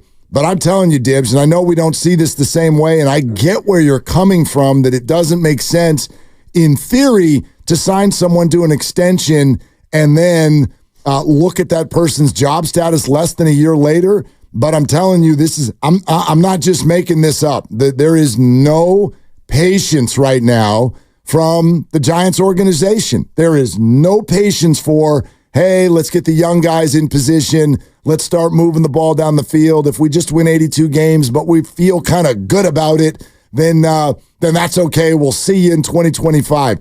That's not where they're at. There's not, and I'm glad that's not where they're at. You know what I mean? And I'm actually a little surprised you don't see it the same way. I don't see it that way because I look at the situation and I look at what Farhan Zaidi was charged with doing. And I've never been a huge Farhan fan, but this offseason he was given an edict to spend money, get better, and cultivate the young players. And he did that. And the fact that they have not won as often as they should have won or could have won, if you want to blame Farhan for that, if you want to make him the scapegoat, for me, that's a loser mentality because you asked him to bring in a center fielder who would be a face of the franchise guy. He did, and that player got hurt after a month. You asked him to bring in a frontline starting pitcher. He did, and that guy got hurt. And he may go on to be good in the second half. He sure looked good last night. Yep. That's the Cy Young Blake Snell that you were looking for. You asked him to cultivate the farm system and have these young guys come up and be good, and he's done that. So if I look at Farhan Zaidi and I look at what they asked him to do, be more interesting, be better, spend money, he did all that. And the fact that they're not winning, for me, is not his fault. And so if you want to scapegoat him for that, you can do that. And, you know, I know that he and Bob Melvin are reportedly not seeing eye to eye at all times. And so you're going to choose Bob Melvin over Farhan. If it's one or the other, then fine. You're going to choose Bob Melvin, the third winningest manager all time among guys who don't have a World Series. And you're going to, choose Bob Melvin. And who are you going to bring in as GM? You're going to bring somebody in who wants his own manager at some point, I would imagine. I don't know that. You're bringing AJ Preller? I don't know, but definitely not. Exactly. Definitely not. No, but exactly. I think Bob Melvin's got enough relationships around the game where there would be a fine list, and we're also getting ahead of ourselves. I'm not saying that anyone's on the chopping block in this particular moment. What I'm saying is when you laid out right there what's in front of the Giants, what his offseason assignment was, I think you made it a little bit more complex than it was, and you left out a big word, win. I'm telling you, this was not about cultivate. You've had 5.5 years to cultivate. You've had 5.5 years to try your free agency pitch. You've had 5.5 years to stop letting the building turn blue when the Dodgers come to town. Your assignment was two things: fill the building and win games. And the building is kind of full, a little bit too full when the Dodgers come to town, and you are not winning enough games. And like, when on earth has life in sports been fair? When it's not about fair or unfair. It's about you making a decision as an organization. Right, and relationships. Scapegoat somebody. It's not about scapegoating. That's exactly what this is, not. in my opinion. It's about relationships. It's about decisions. Like, there's a lot more going on than just, hey, farm guys, come up, let's have a draft, let's look at the standings. There are things going on in that building every day, and not all of them are real pretty right now. There are relationships that are not in perfect standing. There are reputations that are not feeling this whole thing. You know, you didn't like it when Matos got sent down the first time. You think everybody in the building liked it? I don't. I really don't. So those things, they bleed over. They bleed over, and nobody is going to sit by and just watch them win 79 games and be like, that's cool because Ramos is here. That's all I'm saying. Yeah, all I'm saying is they win 79 games, and I guess you have to blame somebody, and you can blame Farhan if you want, a guy who is revered around baseball, and you can see how long he'll be out of work. It'll be probably a week, and some other organization will snap him up as an assistant GM or a head of scouting or a president of baseball ops, and you're going to be worse for the wear because he's a guy who has a great reputation around baseball. And whether or not he and Bob Melvin see eye to eye on everything, I look at what you said about the building. That's not his fault that the building is, more blue than it is black and orange. His job was to bring in a more exciting team, and he did that. And the fact that the ticketing office or the marketing people who ran back the same slogan this year as they did last year, and attendance is up, the fact that your building is taken over by Dodger fans, that to me is not a Farhan Zaidi problem. Well, you've used the word fault a bunch of times, and I just personally don't find it relevant. It's not about fault. That's how you fire somebody. You don't fire him because they've done a heck of a job. It's not even about that. It's about blame. No, it's about, do we feel like we would be better if we went in a different direction? Right. I mean, again, I don't think that they would be better if they went in a different direction. Last 2 years, Gabe Kapler's fault? Yes. Really? Last year was Gabe Kapler's fault. I don't know how the heck you could say that. Are you saying he didn't lose the clubhouse? Certain guys, yes. Certain guys, no. Yeah. But I mean, to me, the clubhouse got away from him, and that's why it became an easy move to replace him. All right, Tyler Fitzgerald is on with us right now, and all guests on 95.7 The Game appear on the River Islands guest line, including this guy, last night's hero. I know he may not love that because I heard him last night say you ought to be talking to Brett Wisely. He got the big hit, but that's okay. Darn it, we're talking to you, Tyler Fitzgerald. Congratulations and welcome to the show. Thanks for coming on. Yeah, thank you guys for having me on here. I'm excited. Yeah, can you take us through the highs and lows of yesterday? And I mean that both before the game and during it. Yeah, a lot going on. Especially with someone I look up to so much, and Nick Ahmed, getting let go by us. It opened the door for me, but at the same time, it was sad to see him leave. I kind of had put a little pressure on myself. The first game, getting the start at short, started off a little slow in the game, but it's not really how you start, right? And we came out with the win, and I'm just thankful we could pull it together in that ninth. It's not how you start, it's how you finish. And let's talk about the finish before we get back to the start. And you're on the bases. And when you're on the bases, do you feel like you're a threat to grab 90 feet at any time? And tell me about that last 90 feet you got when the ball hits the dirt and you kind of realize that you're about to score the walk-off run or the runoff run, so to speak. Yeah, I always feel like I can take the extra 90. I'm hoping to start doing it a little bit more, with a little bit more consistent playing time and just to be out there and get comfortable and get that confidence back on the base pass is huge. So hopefully we see more of that. But yeah, that was kind of what was going through my mind when I was there on third was just, he was throwing a bunch of change ups, and that was one of the crazier change ups I've ever seen. It was almost like a curveball. So I knew at any moment that thing could skip in the dirt and I could score. So I was just praying in my head that he would throw one in the dirt, and I guess I kind of thought it to existence. So, I mean, it worked out perfect, and we had great at bats that whole ninth, and Tyro to even be able to get deep in that count just allowed that to happen, and everyone was just kind of passing the baton on to the next guy. Tyler, obviously you're going to play a lot of shortstop now, but we know you have some positional flexibility, and I'm curious about your history. Like, what has usually been your position through your career? Yeah, it's mainly been shortstop.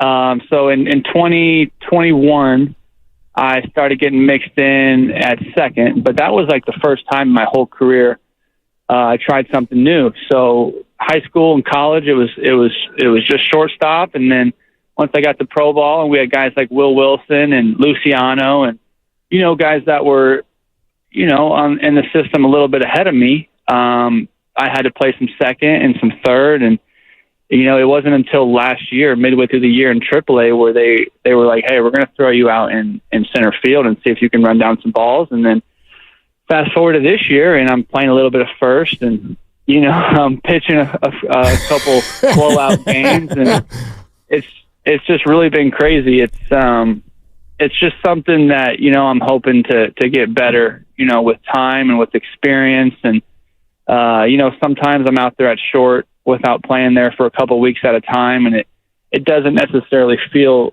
super comfortable, but with more reps, and when I go down to AAA and I play short the whole week, I feel great. I just think more reps and more experience, and I think it'll be good for me to kind of get out there and get comfortable and at shortstop again. The only holes in your log right now are catcher and right field. Any chance we could see you complete the 9-position cycle, Tyler?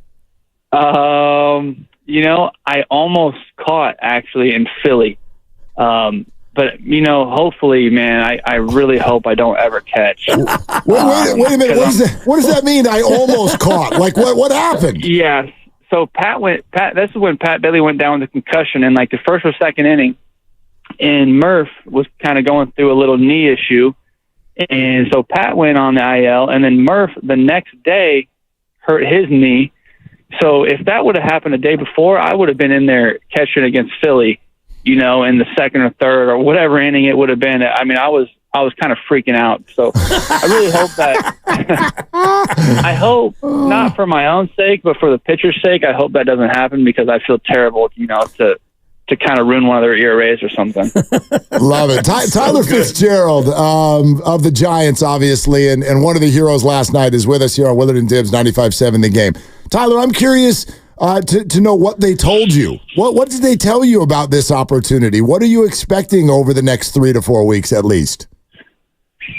Kind of the same role for the most part I was in. But basically, I think I just jumped one spot ahead in the depth chart. So instead of being the second infielder off the bench or whatever that may be, I might be the first, or I'll be sprinkled in there at short against lefties, and maybe play second or short against a righty from time or two, and still pinch run and maybe get a couple pinch hit opportunities. So it's not going to be like an everyday role. Brett Wisely's playing great. Tyro's back now, so I'm not just like thrown in there. It's not like my job or anything, but there's definitely going to be a few more at bats sprinkled in there. Probably less, times of getting pinch hit for in the 6th or 7th. So, when I'm in there, hopefully I'm able to play all game, and time will tell. It just kind of depends on how I play. And you are a big part of this now youth movement with Wisely, and you got Matos and Ramos and all the rest of it. How neat is it to see Elliot Ramos get such a great start to his season and then now get the All-Star bid?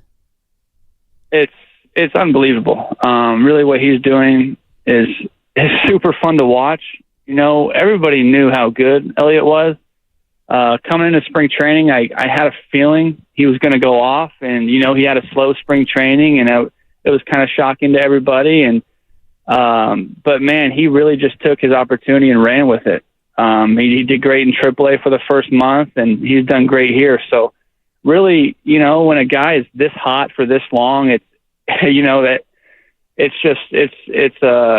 his preparation and just how hard he works is finally paying off. And it's incredible to see. And, his first couple of years in the show, he wasn't really showing this. So it's encouraging to guys like myself and the young guys that, like, hey, you know what, just because, like, if you don't do it your rookie year, there's a lot of positives that can come out of learning through the struggle and and just to see how he's bounced back this year is really encouraging.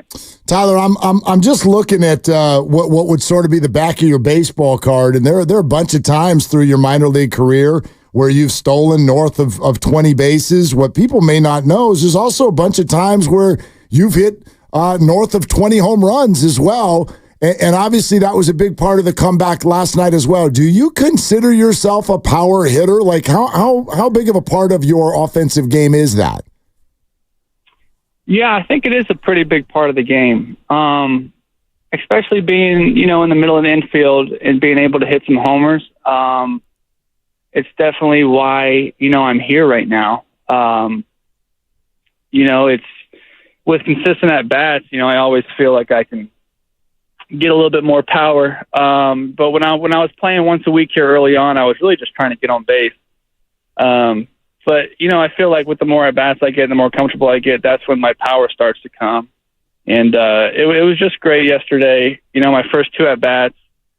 The pitcher, he was on last night, so he was throwing well. But I kind of got off my game plan. I was missing heaters that I usually crush, and that third at bat, I was not going to let that happen again. So I was on the heater, and it's a good learning moment for me to not get off my plan no matter what. So I don't know really if I'll be able to repeat 20, but it's definitely in the tank.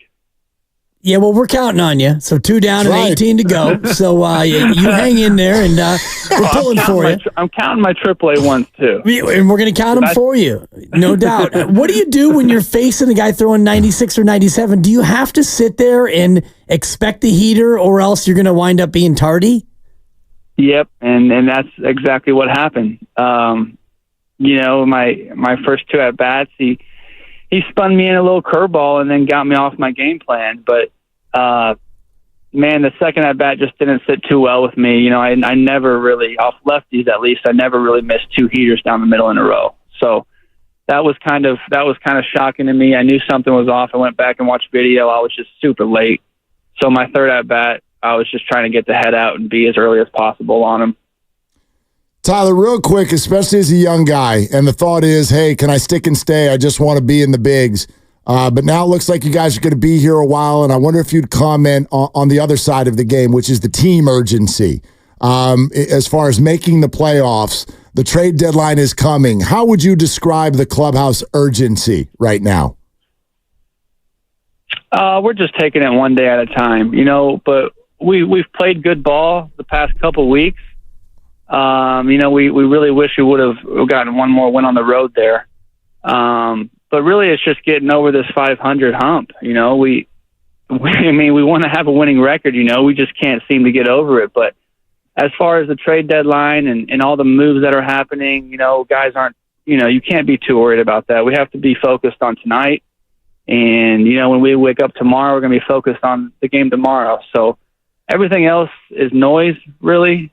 And, when you play 162 games, you got to just have to focus on, where your feet are. So there's definitely some urgency. We do believe we're playing, pretty good right now. Yesterday we definitely had some opportunities to kind of put that game away, but, we came out with the win, and that's all that matters. You in the lineup tonight? I'm not tonight, but, I'll probably be in there at some point. Okay. All right. Well, hey, man, fun to get to know you a little bit. Congrats on last night and the opportunity. Thank you for coming on. Yeah, thanks for having me on here anytime. All right, there it is. There Tyler he is. Fitzgerald. Yeah. I like that guy. Near catcher, Tyler Fitzgerald. He's got almost 100 minor league home runs. Yeah. Almost. I had no idea. All right. Lots to tell you about, and we will throughout the day, but we're going to clear some space right now for the great Steve Kerr. Here he comes on Willard and Dibs, joining us next. Head to Safeway this week for this.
Hey, Dub Nation, it's Steve Kerr, and you're listening to Willard and Dibbs on 95.7 The Game.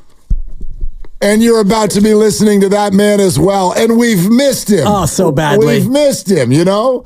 I don't know, around these parts, we're pretty used to talking to Steve Curry in May and June. Man. And we didn't get to do that this time, so now we get to talk to him in July. So that's a treat. As we welcome you back to Willard and Dibbs, 95.7 The Game. Indeed, the head coach of both the Warriors and Team USA is joining us, and all guests on 95.7 The Game appear on the River Islands guest line. Isn't it time for you to discover the islands, River Islands in Lathrop? Hey, Coach, how you doing? How you been? I'm good. How are you guys doing? We're doing real well, and obviously interested in all kinds of things. Warriors, Team USA, and beyond. First and foremost, when are you bubble wrapping Steph and sending him home? Yeah, that's not happening, but I understand the sentiment. What has kind of stood out for you so far? And you've got this game. I know it's an exhibition, but this game against Canada tonight. So why don't you let everybody just know kind of the state of the proceedings through your eyes? Yeah, we've had 4 days of practice, so we're not ready yet. We're going to need a couple of weeks to really get the guys, I think, in game shape and getting them to all be on the same page with terminology, schemes, all that stuff. So there's a reason, we've got 5 exhibition games before we start the Olympics. So we're playing Canada tonight. We take off for Abu Dhabi tomorrow, and we've got 2 games there and then 2 games in London before we start up in France. So very exciting.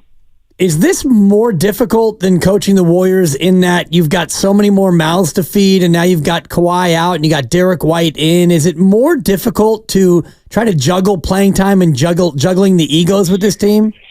Well, it's definitely difficult to decide who to play because, they're all so talented. And, when you get down to it, really in a FIBA game, which is only 40 minutes instead of 48 like the NBA, you have to make some really difficult decisions where you're sitting probably 3 guys, maybe 2 to 3 guys who are not only all NBA players but future Hall of Famers. So I think part of the appeal, though, for these guys is to be part of something together.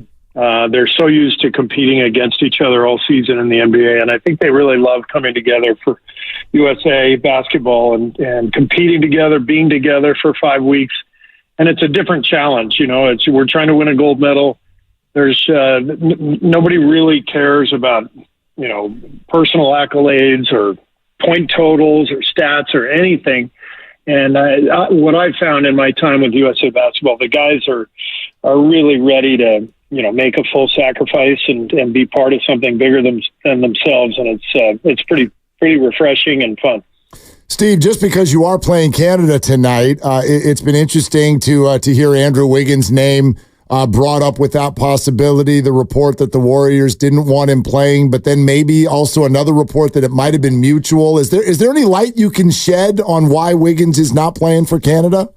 No, not really. I mean, this is just the decision that we made, and based on his health and his preparation for next year. And these decisions are difficult, but that was the route we wanted to go.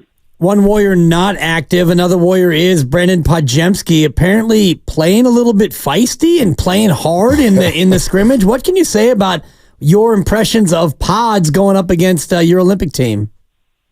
We had 2 days of scrimmages against a select team, and the first day, BP was, I think, the best player on the floor for the select team. He was fantastic, knocking down shots, but also, kind of running the team and distributing, making great passes. So it was really fun seeing Brandon. He's fearless. I mean, if you can come into a gym and be fearless against the group that he saw, then that fearlessness is authentic and genuine. So it was really exciting seeing both BP and Trace. Trace also played well.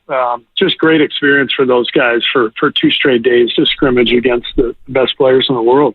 Steve Kerr with us here on 95.7 The Game. Steve, obviously you're very busy with Team USA, but I gather maybe that you at least caught video of Klay Thompson's introductory press conference with Dallas yesterday, and I wonder what your emotions were as you watched. I did not see any of it. I'm pretty busy here in Las Vegas. I've got stuff to do myself, so I haven't spent a lot of time looking at my phone or with the TV on. The emotion will really come when the season starts next year and Klay's not there, media day and first day of practice. It'll be a little strange. Actually, it'll be very strange. But look, I've been with Klay for 10 years, and these last few years have not been easy. Coming off those 2 major injuries, trying to battle back to become the player that he was. He's his own worst critic, Klay is, and he's had a tough time. I think everybody has seen that from afar, and he and I have shared, so many conversations over the last couple of years, just trying to help him through it. And I just think he's at a place now where he needed a change, just like people all over the world sometimes need a career change, a change of scenery. And it's as simple as that. So as sad as it is to see Klay go, I completely understand where he's coming from, and of course wish him nothing but the best. I mean, what he did for me personally, but of course for the team, the organization, the Bay Area, that'll never be forgotten.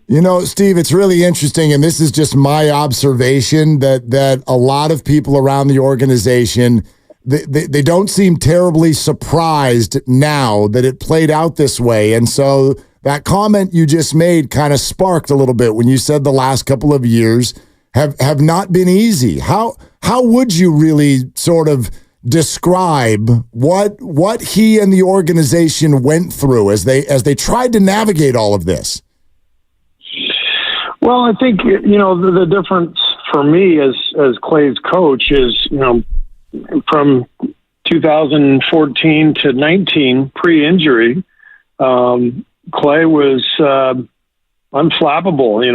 He rarely required much maintenance from me as a coach. He was just so happy playing at a high level. And, I would check in with him and he was always fine and loving life. And that changed after the 2 injuries. He's struggled to try to get himself back to that level. And even though I think he played really well at times for us over the last few years and obviously helped us win a championship in 22, you look at the numbers, even though this wasn't his best year, he still averaged 18 points and shot, I think, 39% from 3, something like that. So, he's still a really high level player. It's just in his own mind, and I think in the minds of everyone watching, he wasn't the same guy and as he was prior to the injuries, and Klay really struggled with that. And I think the stuff that went on organizationally, honestly, I think that stuff is all sort of just a byproduct of the frustration with the injuries. And we were always, in great stead with Klay in terms of our relationship and, communicating how we felt about him.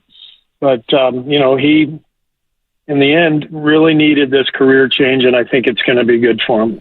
With Klay leaving, fans are having certain feelings, and we just had our off-season summit a couple of days ago down at Fremont Bank, and we all were kind of asking the same question about, how does it now end for Draymond and Steph and yourself as well? Have you had a moment of circumspection where you're looking at Klay leaving as maybe a harbinger of what is inevitable? I haven't given it much thought. My focus is on the Olympics, and I've got my hands full just in preparation for everything that we're looking to do. So Klay's decision is I'm putting all that stuff on hold until the Olympics are over in terms of any sort of introspection or emotion. I just think that that there will be time for that. But right now, I've got a big job, and I'm locked in on that. Steve, obviously free agency is only a week and a half old, but we'd love to get a comment from you on the additions that the Warriors have made and what kind of a role you think they'll play this year.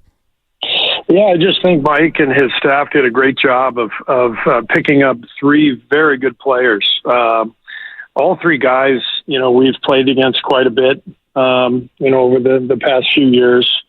DeAnthony Melton is an excellent combo guard, two-way player, really good defensively, shoots it, can play on or off the ball. So a very solid player. And then Kyle Anderson has always been, kind of one of my favorite players to watch just because of how crafty and smart he is. He has a different style than Draymond, but I think his brain is at a similar level, just hugely high IQ player who is an excellent defensive player, guarding multiple positions, plenty of versatility at that end. And then on offense, he's not really a shooter, but he's really clever. He's an excellent passer. Just has a knack for making the right play at the right time. And Buddy, we need more shooting. We needed more shooting whether we got Klay back or not. So Buddy's been one of the best shooters in the league over the last 5-6 years, and we were lucky to get him. So we're excited to have him as well. And as far as expectations, I don't have any. The way I'm looking at things, we got starting jobs available. There's openings, and it's going to be a free for all. So whoever plays best gets to play, and I'm excited about being able to generate that kind of competition in training camp. Do you still think that perhaps you're one big addition away from being a top 4 team again, or can you get the improvement from within and have this team get better enough to where you can get back to where we're used to having you be? Well, honestly, that's kind of your job, to assess the West and predict where everyone's going to be. I don't spend any time thinking about that. I just, my time is spent, thinking about our team and combinations and how we're going to play. And but I like the additions. I like the fact that we won 46 games last year in a season that had all kinds of twists and turns, and obviously the suspension to Draymond. But young players developing. We lost 4 or 5 games down the stretch that we probably could have or should have won, and I take a huge responsibility or blame in that regard. So when you throw all that together, I still believe we have a lot of talent and the ability to have a team that is at 100% a playoff contender. And if you can get in, then anything can happen. You don't know. Steve, it's interesting because everyone always throws this at guys like Steph and the star player. But you just said in talking about the offseason that Mike and his staff did a great job. How much input do you have on these moves? Well, I'm, there's a meeting in LA, starting on July 1st with the front office kind of setting up their camp at a hotel. And, Mike and I talk on the phone every day, whether I'm in any scouting meetings or not. Once free agency comes up, I'm on the phone with Mike, and I went down for a couple of days to join those meetings. And, so the whole time that they're assessing, the players who are available or the options that might be there, Mike, I'm in the meeting. Mike is asking me my thoughts, and of course we have pro personnel people out there who are watching the rest of the NBA constantly, and generally we come to the same conclusions. We like the same players because it's. When players like these three pop up, it's kind of a no-brainer. Where it gets difficult is you don't get the 3 guys we got. You go down the list, and now you're picking from a different set of players, and there might be some difference of opinion there. But with these 3 guys, they're pretty much unanimous. These are good players. Let's go get them. Steve Kerr with us, Willard and Dibbs, 95.7 The Game. Steve, we know you said you obviously you stay in the moment, but while we're talking about all of the movement, I'm sure you could understand that with the loss of Klay Thompson, the Bay Area fan base got pretty uncomfortable a couple of days ago when Steph Curry said, boy, I want to be a lifetime Warrior, but things change quickly in the NBA. What's your reaction to that quote? I was sitting right next to him when he said it, so I didn't have much reaction to it. I just think that he's speaking the truth. I don't think there was any hidden agenda. I don't think he was foreshadowing anything. I think Steph was just speaking the truth. It's you just never know how these things play out. He wants to be a Warrior for life. We know that. We want him to be one, and I fully expect that to happen. So I wouldn't read too much into that. Well, what's what we do, Steve, and you mentioned what we do in our job, and so I appreciate your advice, and I always take your counsel to heart, but I'm afraid we got a lot of hours out of that one, and we'll continue to do so. Speaking of material, the Jonathan Kuminga question, because it seemed like he was either shopped or not shopped, almost traded or not almost traded, and here we sit, and he's still a Warrior. How do you feel about Jonathan Kuminga and his ability to take that now fourth-year leap into being your real second-best player? Well, first of all, you have to understand that there's very few players in the league who are not talked about in trade discussions. Steph Curry is not being discussed in trade talks. Everybody else is, and if you went down the list of NBA teams, the Lakers probably not talking to anybody about LeBron. Everybody's got maybe one or two guys who they're off the table. So the vast majority of the NBA, the players are constantly, going to be discussed in trade talks because everyone's trying to do the same thing, which is improve their team. So I think that's all normal. With JK, we love the strides he's taken. He's got room to grow, which is exciting. We're working with him. He's been great. He's having a good summer. And I'm excited about coaching him next year and seeing how much better he can get. Steve, you said a couple of answers ago there are starting jobs open. So, sure, there could be more moves. Maybe there won't be. But I wonder what your comfort level is with this current roster and with the way you described it, that there'll be a lot of information and things for you to gather. Well, we just haven't had many openings over the years in the starting lineup. It's been pretty clear cut who was going to play for most of my time here. And so I'm excited about having all these young guys and new additions who are, when you're talking about JK and Moses, Brandon, Trace, now the three new players, that's 7 really talented players, really good players.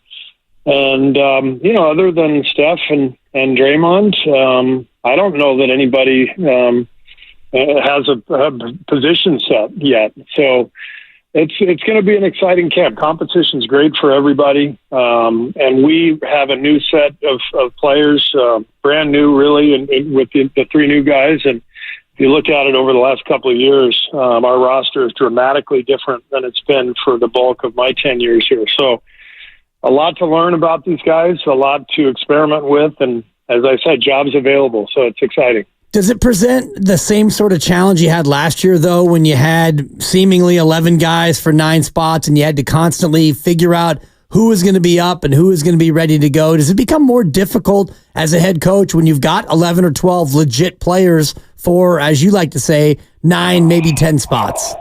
No, you'd much rather have that than the alternative, and that's our job as a staff. It's my job is to help guys through that if they're not in the rotation and talk them through it. And in the NBA season, everybody gets a chance. It's just the way it works. 82 games, everyone's going to get their opportunity. And I love these situations where may the best man win. It's healthy. It's healthy for the team. It's healthy for the individual. I want the best out of each guy, and we'll see where everything stands.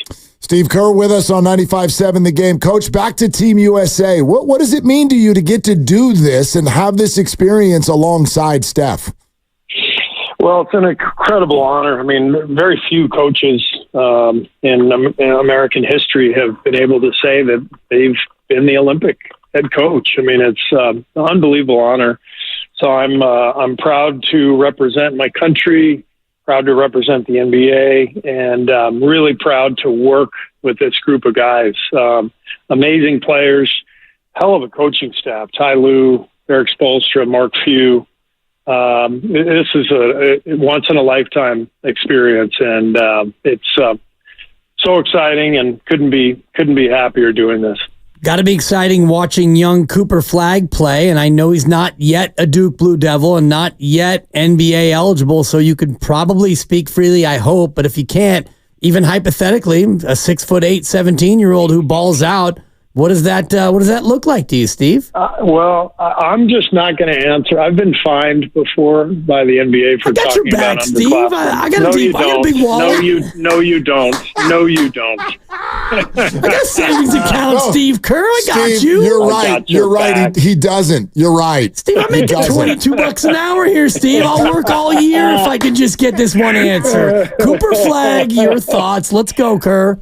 I don't even know who that is. All right. Next hour, we're going to discuss whether or not the Warriors should tank for Flagg. Will you call in as a caller? Just call in. Give us your take. Let's go to Steve in Vegas with his thoughts. No, I got a different Olympic question for you, which is what's it like to be back with KD? And by the way, what's his availability? It's been great. You know, we've actually been together a couple times now since he left the Warriors. You know, I was an assistant coach in Tokyo in 21, so I was with Kevin there, and then here, and then of course, whenever we've played against them, we've had plenty of conversations, and I enjoy coaching Kevin. He loves the game so much, and he loves FIBA. I think this is his fourth Olympics, so going for his fourth gold medal, pretty amazing. But it's really fun to be back with him. So much fun to coach against the guys who I've coached against over the years. LeBron. Watching him in practice. He practices so hard. He reminds me a lot of Steph, actually, just the effort, every play, every drill, the communication, the intensity. It's no wonder why he and Steph are who they are, and why they keep getting better with age. They both just work so hard. So really fun, and Kevin should be back in a couple of days. He has soreness in his calf, but we expect him to be playing with us on this road trip we're taking and next week. And then, we'll get it rolling. We'll see how we can do. Coach, go get a gold medal. We're really pulling for you. Good luck. And also do remember, we've got your back. All right. Thanks, you guys. All right. Thanks, Steve. See Steve. There he goes. Coach Steve Kerr with us. Man, I got a savings, Steve. I got your fine. No, you don't. No, you don't. No, you don't. Man. That was the firmest thing he said Seriously. in 25 minutes. No, you don't. You don't. Like he said that as if you had history or something. Like he's got an eye on my FICO score. Did you let him down at some point or something? I don't think so. What happened between you two? Well, I think he knows that I can't cover a $50,000 fine. He's right. Steve, I don't have your back on that. I think that the story just hit Yahoo. The Warriors are tanking for Flagg. That's it. So reports Dan Dibley of 95.7 The Game in San Francisco. The story hits. Steve Kerr doesn't know who Cooper Flagg is. That's the headline. It's also Cooper's going to be super bummed when he hears about that.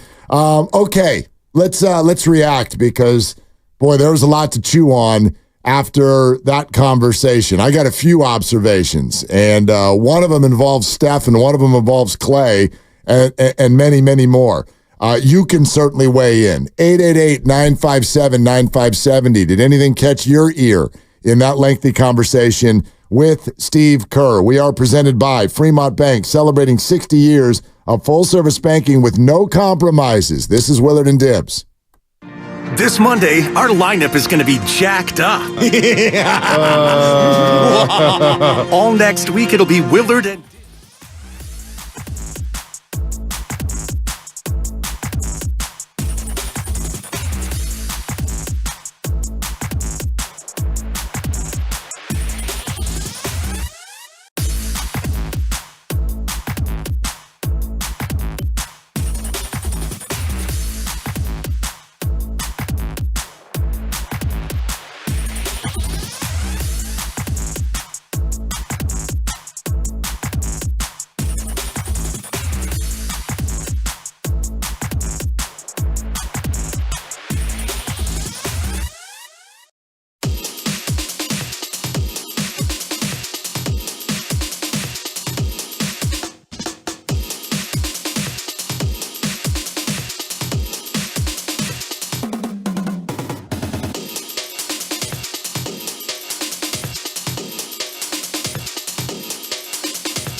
Got to be exciting watching young Cooper Flagg play, and I know he's not yet a Duke Blue Devil and not yet NBA eligible, so you could probably speak freely, I hope, but if you can't, even hypothetically, a 6'8", 17-year-old who balls out, what does that look like to you, Steve? Well, I'm just not going to answer. I've been fined before by the NBA for talking about underclassmen. Steve. I got a big wallet. No, you don't. No, you don't. I got a savings account, Steve Kerr. I got Steve, you. You're right. You're right. He doesn't. Now, back to Willard and Dibs on 95.7 The Game. He gave you 3 no you don'ts and then a sarcastic I got your back. Like, no, you don't. No, you don't. And you're over there cackling away. No, you don't. No, you don't. No, you don't. No, you don't. Oh, gosh. Oh, this guy. I got your back. Listen to him. Like he needs me to have his back. Guy's making, 14 or 15 large? Still. Take the fine, He Kerr. doesn't want Take to be the fine. fine. It is. Isn't it fascinating? I'll probably, betting favorite that I'm never going to be a bajillionaire. It's just a betting favorite. Okay. I'm not ruling it out. You know me. Giants might go on a run in the second half. Waka, waka, waka. I might be a bajillionaire. No, I betting favorite says I won't be a bajillionaire, and the number one reason why is if I got that kind of money, I do. I think I would throw it everywhere. I really do. I would and I don't mean this to be like, I'm not patting myself on the back, but if I were making $18 million a year, I don't think I'd ever let my friends pay for dinner. I just don't. Unless my friends were also making $18 million a year, which is maybe the issue for Steve Kerr. He doesn't need to take Steph to dinner. No. Or any of these players for that matter. But you know what I mean? If I made that, and I'm not saying I'd flaunt it, but I'd be like, but still, a $50,000 fine. Cacciatore, I got you. And I wonder if he would be fined for talking about Cooper Flagg because he's just a high school kid. He hasn't yet played for Duke. He's not draft eligible, so you can't. You're not allowed to talk about anybody. Well, but what do you mean he's not draft eligible? He's not eligible to be drafted right now. He has to play a year of something before he can be draft eligible. So it's not like you're tampering. You're just talking about a 17-year-old kid. Huh. Yeah. If I asked him about Jimmy McMullen, who's an 11-year-old CYO kid out of Lafayette. I bet he's not answering. Right, but it doesn't mean that he'd be fined if he did. I think I like the player. I think his point is almost kind of like these apron rules. Like, I don't know exactly what the rules are, so let's just not take any chances. And also the aggregation sensation of the era we all live in. No doubt. As Ramona Shelburne told us that she didn't want to get aggregated, and nobody wants to get aggregated. When you were out, Jason Dumas kept saying, I don't care. And he kept getting aggregated. Actually, Jason had some hot takes with me and Grandy when you were gone. Yeah. And whoop, immediately But that's not being aggregated. Like, if you've got the hot take, I think what folks who are in those positions don't like is that they'll sit here like Steve just did and talk to us for a half hour, and then someone will go in and get one phrase of 4 words together. Kerr doesn't know Cooper Flagg. Steve Kerr hates Klay Thompson. And you're like, well, wait a minute. When did I say that? And you're like, look, you said I, and in the second minute, and then in the 14th minute you said don't, right, and then in the 38th minute you said Klay, right, and that's, and I'm exaggerating, but you know what I mean, like it's totally grab things that you're like, I didn't say that, and can you imagine? One of the things that is the most impressive to me about, and let's just use Steve Kerr as an example, he's not the only one. But if I were one of those people where social media was hanging on your every word, boy, I don't know if I would talk publicly. That like literally, you're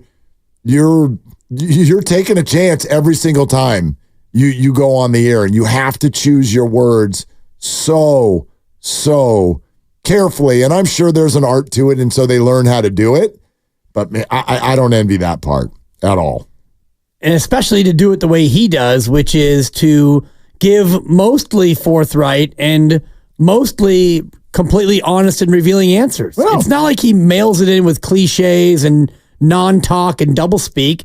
He actually listens to the question and gives as honest an answer as he possibly can. Absolutely. I think. The only punt I heard is when you asked him if the Warriors need another move. And the punt came in the form of like, my mind's not even on that right now. Right. I'm here at Team USA, and it's like, well, Bolshevik. I know. Then in the next answer, he's like, "Well, I've met with Mike Dunleavy every 4 times, day. and we talk on the phone every day." What do you talk about, Steve? You're talking about Cooper Flagg? It's like Michael Thompson saying he and Klay don't talk about business. Well, all right. So that was one of my top observations. Yeah, and it's not surprising by any stretch. We've certainly gone through it ad nauseum the last couple of weeks, if not couple months, if not couple years. But I thought the tone that he struck with regard to Klay Thompson, and listen to it right here with what he says about what the last 2 years were like with Klay. I've been with Klay for 10 years, and these last few years have not been easy. Coming off those 2 major injuries, trying to battle back to become the player that he was. He's his own worst critic. He's had a tough time. I think everybody has seen that from afar, and he and I have shared, so many conversations over the last couple of years, just trying to hhelp him through it. And I just think he's at a place now where he needed a change, just like people all over the world sometimes need a career change, a change of scenery. And it's as simple as that. So as sad as it is to see Klay go, I completely understand where he's coming from, and of course wish him nothing but the best. I mean, what he did for me personally, but of course for the team, the organization, the Bay Area, that'll never be forgotten. When I hear the tone that he strikes there, it makes my mind go back to all of the other things that were said, and understandably when they had to be said. This is during the season or at exit interviews when Mike Dunleavy and others are, we want Klay back. We need Klay back. Steve Kerr with us last couple of weeks of the season. We need more shooting, not less. We've got to have Klay Thompson back on this team. I hear a tone now within the organization of, yeah, we've known for a while that this guy's gone. This has been really kind of awful at times. And I don't even necessarily mean each of them feel that way personally. I do think that Klay made things difficult at times on others around him because of his frustration with himself, but it was mostly targeted at himself. And so now you're hearing those on the inside kind of talk about how this wasn't just when he got benched in January or February. Like, this dude has been a completely different guy. Right, for the last couple of years. For 2 years. That meant, like, even when they won a ring, this guy was a different guy. And so the inevitability of it all, to me, feels very different now, sitting here today. Yeah, and it's interesting because Steve Kerr talked about how he didn't hear the introductory press conference, and then Steve used the exact phrase that Klay uttered, change of scenery. And he said in his answer, sometimes you just need a change of scenery, and that's exactly what Klay said in his introductory press conference with Dallas. And so the whole notion of change of scenery becomes, I think, more of an accurate reflection on exactly where Klay was and where the team was. And so, by the time he goes golfing with Joe Lacob down at Riviera back in May, it was a done deal. And this thing had been 2 years in the making. And when he didn't get his extension after the championship year, he had 2 years left in his deal. And the team could rightly say, look, you have 2 more years. Let's address this when we get closer to it. And then the year happens where you beat Sacramento, you lose to the Lakers, and you give him an offer, and it's an offer that he's not happy with. And, well, he hasn't been happy for a long time. And at that point, you realize, okay, we see where this is going. You're making $42 million a year, and we both know you're not going to get that much. And so, maybe it's time for you to go out into the market and have a change of scenery. I tell you what, there was a lot more on this because, again, that thing he said right at the beginning, the last 2 years, and he put some emphasis on it now, is they're really tough. Yeah. So I asked him to expand on that and tell us what he could about the experience of the last 2 years. And here's what Steve said. The difference for me as Klay's coach is, from 2014 to 19, pre-injury, Klay was unflappable.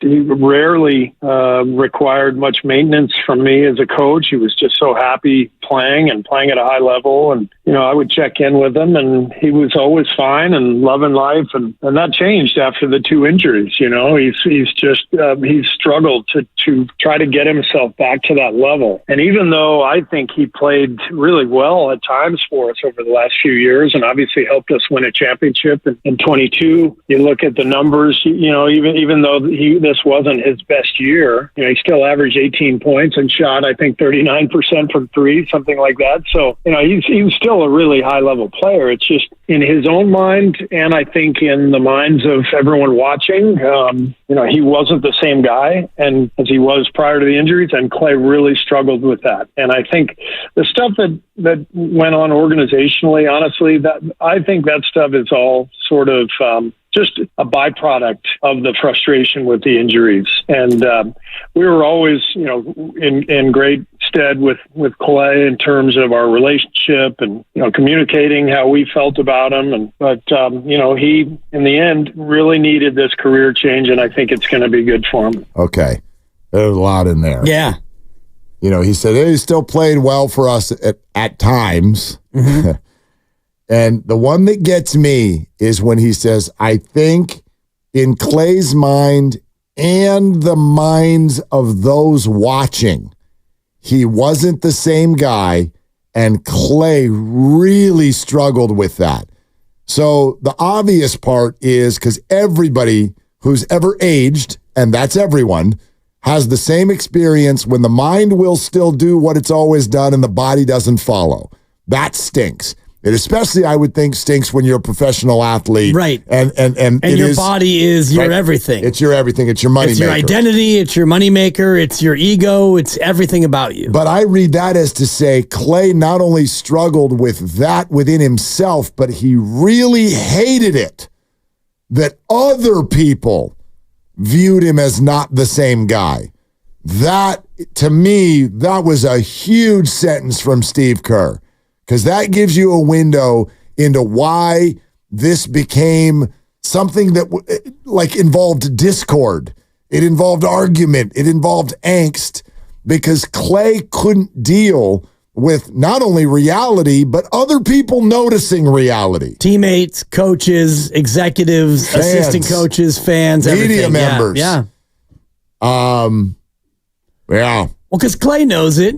And, to hear about it from fans and bloggers and Twitter and podcasts and all the rest of it, and hear your teammates have to have a meeting with you because you're shooting the ball too much. And, that never would have happened before the injury. It's Klay's going to Klay, let him eat, game 6 Klay, and Klay's going to go on a heater. And you never had to tell Klay before, maybe you should, look to shoot a little bit less. Tap it down. Yeah. But because he wasn't the same player, and now you have meetings with your head coach and you've got conversations with everybody in the organization, it becomes more of a thing. Boy, that I found that all to be really interesting. I also thought it was really interesting to get him to react to what Steph Curry said with regard to, I want to be a lifetime Warrior, but things change quickly in the NBA. If you missed the conversation, by the way, he said, well, I was standing right next to him when he made that comment. And then essentially just blew it off. Don't even think about that for another minute. And A, what else would he say? But B, I do think he's got a point. I get why we feel triggered by that. We would love for Steph to pull out a Sharpie and sign the Yahoo reporter's forehead. I'm going to be a Warrior forever. But that's not reality. Why would he do that? Why would he pin himself in? I think he actually said exactly as a Warrior fan what you would want him to say. I want to spend my life as a Warrior. That continues into this moment, even though we don't have Paul George. And I don't really foresee that changing, but I'm not going to lock it in. I'm not going to lock it up as I sit here right now. I don't know right? Is there an extension conversation? Is there a trade, like down the road? I don't know. I think that if Klay hadn't just left, we wouldn't have been bothered by Steph's comment at all. I'll agree with that. Yeah. But the fact that Klay's gone, and that's why I was asking Steve about whether or not he had a moment to really be reflective or circumspect over the fact that, well, Klay's gone, and now Steph and Draymond and Steve, at some point, you will be gone from this organization. And when the first one leaves, does it give you that moment to think about it and reflect? And because he's locked in on the Olympics, no, he hasn't, but he will when he sees Klay in a Mavericks jersey and he gets to training camp and he realizes that Klay's not there. It's going to hit him in a certain way. But I think Steph just had that moment where, yeah, Klay's gone, and now you realize, I'm not going to be here forever. Whether I play somewhere else or not, there's going to be a time when I'm not a Golden State Warrior. And if you're Steph, you do kind of plant the seed of, look, I've only got 2 more years on my deal, and at the end of this next year, honestly, you're going to want to extend me for however long I want to be here if things are still going well. So, and if not, the door would be slightly open for him to leave. A couple other headlines that I'm remembering just as I kind of go through the conversation we just had. He definitely, to me, made it sound like Andrew Wiggins not being on Team Canada was a Warriors decision. Yeah. That was a Warriors decision, not a Wiggins decision. Well, he said it was mutual, but it sounds like if it's mutual and Andrew wants to play, well, then it's not mutual. And the team ultimately does have the ability to say, not that they can say yes or no, but it is a conversation that both sides have. I don't know contractually. Wonder. Yeah, I don't know. The sense I've gotten from the people I've talked to is that it's a mutual decision that both parties have to sign off on it. So if the player wants to do it, the team has to agree to it in order for the player to do it. Right. And the team doesn't have to agree to it. Correct. And if the team is currently on the phone with other teams trying to trade you, they're not going to do it. Probably. So they didn't. Yeah. That's kind of the way I heard it. Yeah. You know what I mean? So if you're Andrew Wiggins and you really, really, really want to play for Canada and the team denies you the opportunity, then you might feel even more disgruntled about being a part of that organization. That's a risk you have to take if you're the Warriors. And then there's another headline, which was starting jobs are open. I mean, Steph and Draymond and the rest of you, it's open. Well, and speaking of Steph and Draymond, I thought his answer was really interesting as well with regard to how many names you asked him about Kuminga. And he sort of was like, almost every name in the NBA is put into trade ideas every offseason. Every team might have 1 or 2 guys that are completely off the table. And he goes, Steph Curry is not involved in trade conversations right now. Yep. Everybody else might be. Yeah. Including Jonathan Kuminga. And that, or even Draymond Green. Yeah. How about podcast about that? You like that? Kerr just put you on the block. I mean, I'm kidding, but but I mean, Steph Curry, period. If somebody had called about Draymond Green, we'll take Draymond and a pick for Lauri Markkanen. You're probably doing that trade. Yes, you're gonna do that trade. Yeah, let's go to Ray in San Rafael. Ray, thanks for calling. You're on with Willard and Dibbs. What you doing? Hey guys, I've been listening for a couple of days and just for a while about this Klay Thompson thing. Been part of that conversation. I don't necessarily agree with this narrative that everybody was really upset with Klay and it was contentious as he was leaving. I think it's sort of a natural progression that anybody who's been at a place for a long time, especially as what Steve had mentioned, where I didn't really have to worry about Klay, and then so Klay is exploring these new feelings and conversations where he has to talk about his emotions and say, hey, something's not right. I don't know what it is. And I think that they all finally concluded that after he had, got this opportunity with Dallas, that they basically came to this conclusion that, like, that's the right move, and everyone feels good about it. And it's kind of like, if you've been with a company for a long time, it's time to go. If you've been in a relationship for a long time, when it's time to go. But once you're on the other side, you're like, all right, that was the right decision. So I don't know if it was as contentious as you might think it might be. Well, here's what I'll say, Ray, because we do know a thing or two not all of it, about the way this sort of played out over the last year. And I don't think contentious is quite the perfect word. I do think there were mutual frustrations on certain days, but to report that the relationship was, quote, contentious, I'll agree that's not the perfect word. But if what you're saying is, well, this just ran its course and it was just time to go because it's been a long time, I'm going to push back on that one too. That's not what happened here because Steph's been here even longer. Draymond Green, these people have and they have no interest in leaving. So it's not just, hey, it was a matter of time. It was Klay Thompson, as Steve, I think, very nicely put it, after the injuries, kind of became not just a different player, but a different person. And that sent the whole organization and relationship on a path and a journey that became very frustrating at times, and then arrived at a spot where the Warriors were no longer prioritizing it. I like, if the Warriors really, here's how you can really answer this. And those of you who are like, well, Dallas, it was just the right thing, and it was time for a change of scenery. Well, then why did we go through all of the things that we went through? Why was Klay Thompson mad at an offer? Why was Klay Thompson trying to go to Riviera to get a new offer as recently as a month ago? Why were you why were you upset with the offers that are out there if you actually wanted to leave? So this went both ways.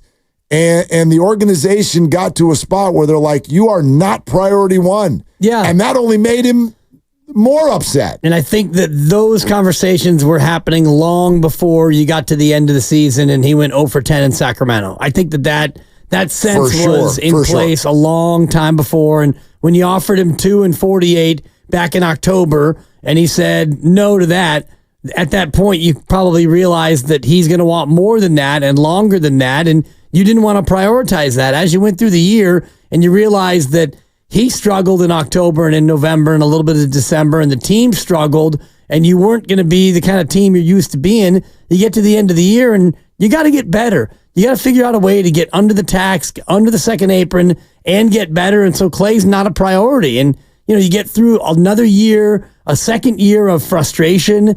And I think that the relationship was just tense, not contentious.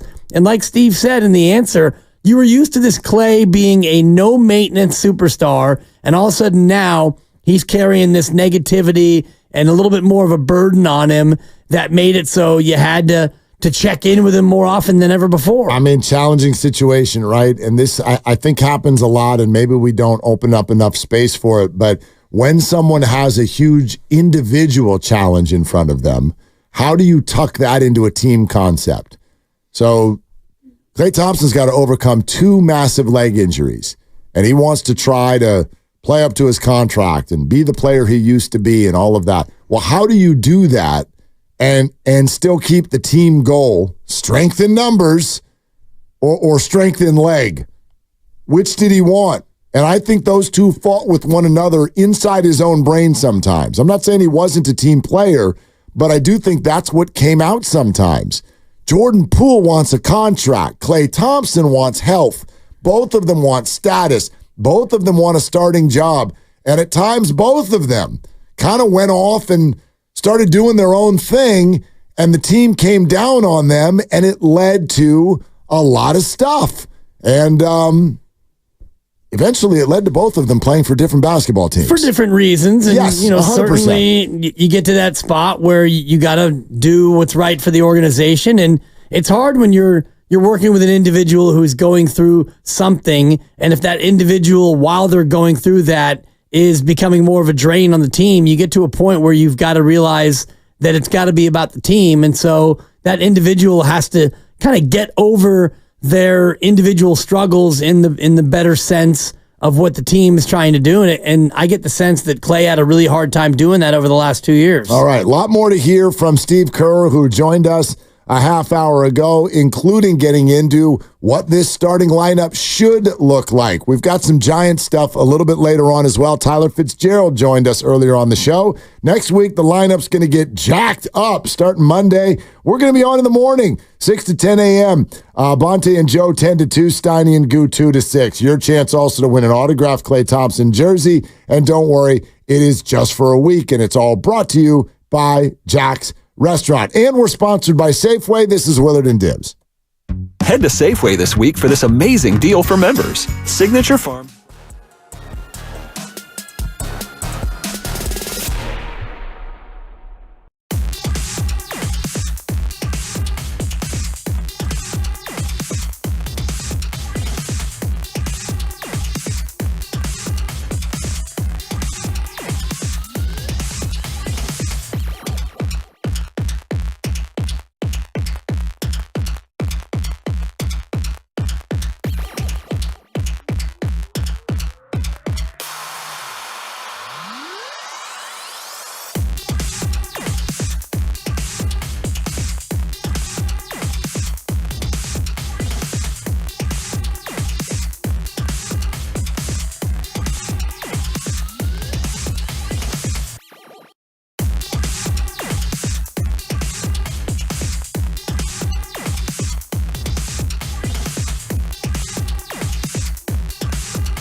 there's very few players in the league who are not talked about in trade discussions.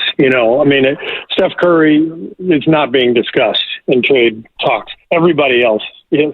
Hey, Dub Nation, it's Steve Kerr, and you're listening to Willard and Dibs on 95.7 The Game. By the way, he's like, Steph Curry's not being discussed. LeBron James is not being discussed. Hold on a second. Yeah, I almost had to stop I him. thought LeBron James was reportedly discussed at the deadline last year. No? Mm-hmm. No? Yeah. Yep. Sure was. Not now. Yeah. Not now. No. No. And I loved it. My follow-up was, Steve, speaking of which, thanks for that, because we've gotten about 4 shows out of that. So that's up to you guys to talk about. You got that right, Kerr. And that's all we do is talk about it. Yeah. Curry wants out. 888-957-9570. You know what? Can I spend a second talking about that for right now? You can spend 2.5 hours because it's my Friday. That's right. You mailed this one in, didn't you? Brought to you by the U.S. Postal Service. Anyway, go ahead. I'm taking my headphones off. I'm listening to everybody because Steph Curry goes ... but you never know. And I'm listening to everybody now. Have you noticed the change? The callers will call this station 3 weeks ago and bring up the idea of trading Steph. And what would happen? What would happen? You became a social outcast. You became that dude. Oh, you're the trade Steph guy. You're a moron. Ha! And nobody wanted to hear it. And then Klay left. Steph said something innocuous.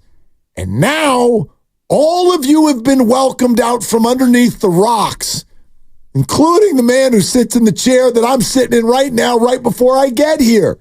And I know, Steiny, if you're listening, I know you didn't say trade Steph. You simply said you wouldn't remove it from the realm of possibility, which, of course, I don't know what's going to happen around the turn. Here's what I want to say about it. This whole concept of Steph either leaving the door open to leave, or we should trade him or be open to it because he's our best asset. All of these things are based on one unequivocal truth that I refuse to acknowledge today, which is that the Warriors are going to suck this year. If they don't stink this year, this conversation makes no sense at all. Why are we having this conversation?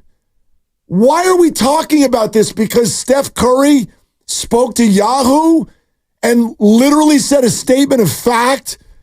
I have no interest in leaving. But boy, life's crazy sometimes. Right, Steph wants out. Whoop, whoop, whoop. Vincent Goodwill had it first. The whole thing crumbles if the Warriors are even like, I don't know, the exact same thing they were the last 2 years. The whole thing crumbles anyway, in my opinion, is what I said at the summit at Fremont Bank, down there at Fremont Boulevard in Capitol, on the rooftop deck. This is a non-starter because if you're Joe Lacob, you would rather stink and have Steph Curry making $70 million a year than be decent without Steph Curry, because Steph Curry is box office, and at the end of the day, this is an entertainment vehicle, and there's nothing more entertaining than Steph Curry pre-game. Forget during the game, the 2-ball dribble, the tunnel shot, the shimmy shake, all the rest of that is worth a lot more than one playoff series win with a plucky group of young players. So it's a non-starter for me. Now, if you're terrible and he wants out, now we have a different conversation at the end of next year. But do you realize how many stairs are on that staircase? About 12 flights. Exactly. It's a lot of stairs. You have to not only stink, things around you, teammates have to crater. You have to have no development with the players that you have. You have to have no avenues to trade and get better. Steph needs to become disgruntled. He needs to not see a way out. All of these things have to happen before you would even get on the phone or drive over to Joe Lacob's house and have that kind of conversation. So why are we having it? And by the way, there seems to be this like light at the end of the tunnel that some of you seem to acknowledge, and I would say it's not there. It's a wall. The top text on our Xfinity mobile text line right now, 510, I see you. Trade Steph, bundle Draymond, get a haul, and rebuild. You want to know what I want to do with the word rebuild? Do you want to know what I want to do with that word? You want to crumple it up and throw it in the trash. I want to turn it into a cuss word. I don't even want to hear it. I think it's the stupidest, most ridiculous word that gets brought up every time when somebody's upset with the moment that they're in with the team that they follow. Why do all of you have this idea that rebuilding is this perfect little package that always works? And someone will always be like, well, the Astros did it. Okay, great. And the Thunder, Mark, the Thunder. Oh, I'm looking at it right now. Sweet, the Thunder. How the Spurs doing? How we doing? I know you. Track, Mark. 2029. Wemby. You're going to eat your words in 4 years. Maybe. How many years has it been before they got Wemby? I think they went, it's 6 straight years with no playoffs now. Or five. Why or six. do you all want to do this? I want to be good again in 2030, Mark. I find all of you to be the oddest human beings on planet Earth. Why do you want to do this? Let's get picks, and we will draft. Bundle, Mark. We're going to bundle. God. You want to go on a vacation and come back in 2033 with your fingers crossed? This is a horrific idea. Why do you think it's just automatic? Oh, it's smart. It's good business. It's terrible business. These buildings are empty for years on end. And I've watched teams tell their fan base that they're rebuilding. And then they rebuild for 5 years. And you know what they tell them after 5 years? Time to rebuild again. Not OKC. Just 3 years outside the playoffs. Okay. And now they're back, Mark. I'm not saying it never works. I'm also saying, you know what also works sometimes? Regenerating on the fly. Like the Warriors literally already did it once. So many of you rebuilding people are the same people who in 2021 said, this barbecue is closed. And then they won another championship. So this is not myopic. I'm not putting the Warriors as a favorite. I'm simply giving you the grass is not greener. This idea that, if we just trade Steph, then this is going to be amazeballs, man. We're going to get all the good 20-year-olds in this. What does that guarantee you? Not a thing. Nothing. Especially if you want to go back to the trust the process Philadelphia 76ers when they decided that they would go through this process. And so they won 19, 18, 10, and 28 games in a 4-season stretch. God. And then they were a playoff team. And they've been a playoff team now for 7 straight years. And they have made, checks notes, 0 NBA finals. And they have made, checks notes again, 0 Eastern Conference finals. So the process that you trusted and you had to retrust it because they redid it, they have not even netted a Final Four berth in the NBA. Let me raise my hand. Trust the process. I don't. Well, nobody does. I don't. Even though you came away with Embiid and then Simmons didn't work out and you had Markelle Fultz and then you ran him out and Simmons had to go and you retooled around Joel Embiid and you got Tyrese Maxey and you're good every year, but you haven't gotten over the hump. And meanwhile, what you're talking about, retooling on the fly, the Warriors did that and got 1 additional chip. Now, can they again retool on the fly? That's where the Lauri Markkanen portion of this comes in. If you can't get Markkanen now, can you do something in February? And if you can't do it in February, well, next offseason, the pressure gets ratcheted up a little bit. Absolutely. By the way, this point I'm making is not to be a Markkanen or bust conversation by any stretch. Right.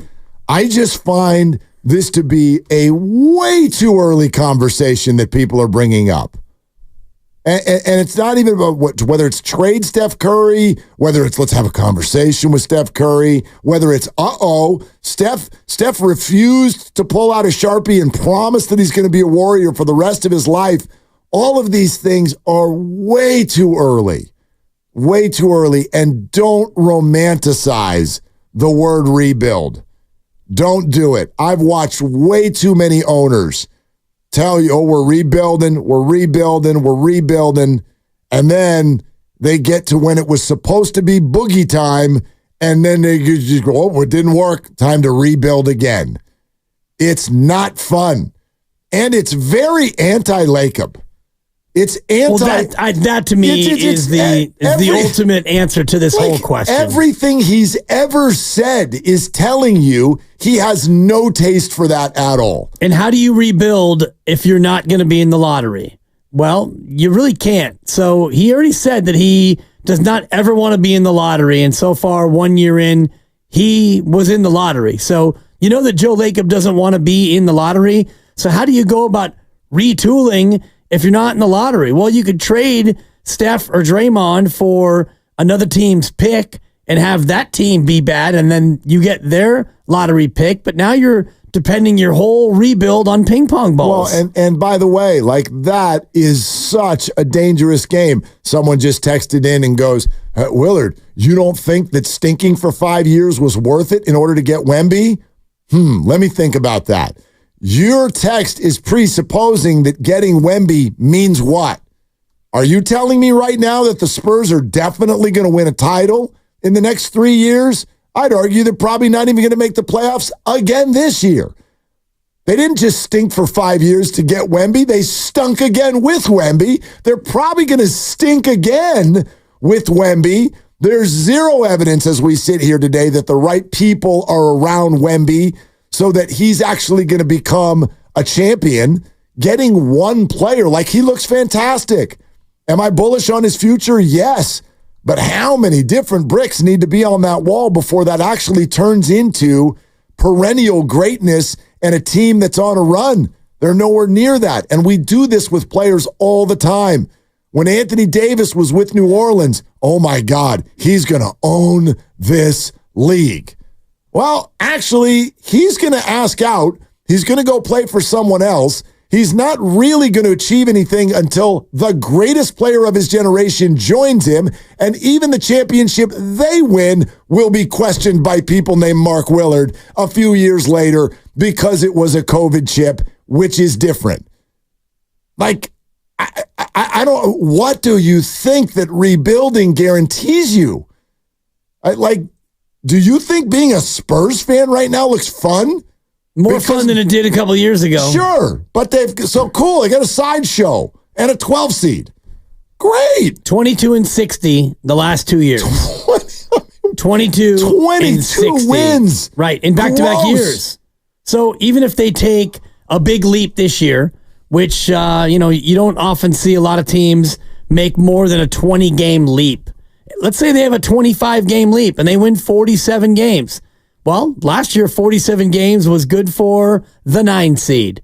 So now you're the 9 seed because the Warriors won 46, right? And they were the 10. Correct. So you win 47, and I'll even give you the 7 seed. So now you're a play-in team, and let's say you make it out of the play-in. Does that mean that you're suddenly going to go out and win a playoff series? You're going to go from 22 wins back-to-back years. So the San Antonio rebuild, let's say that last year was year 1.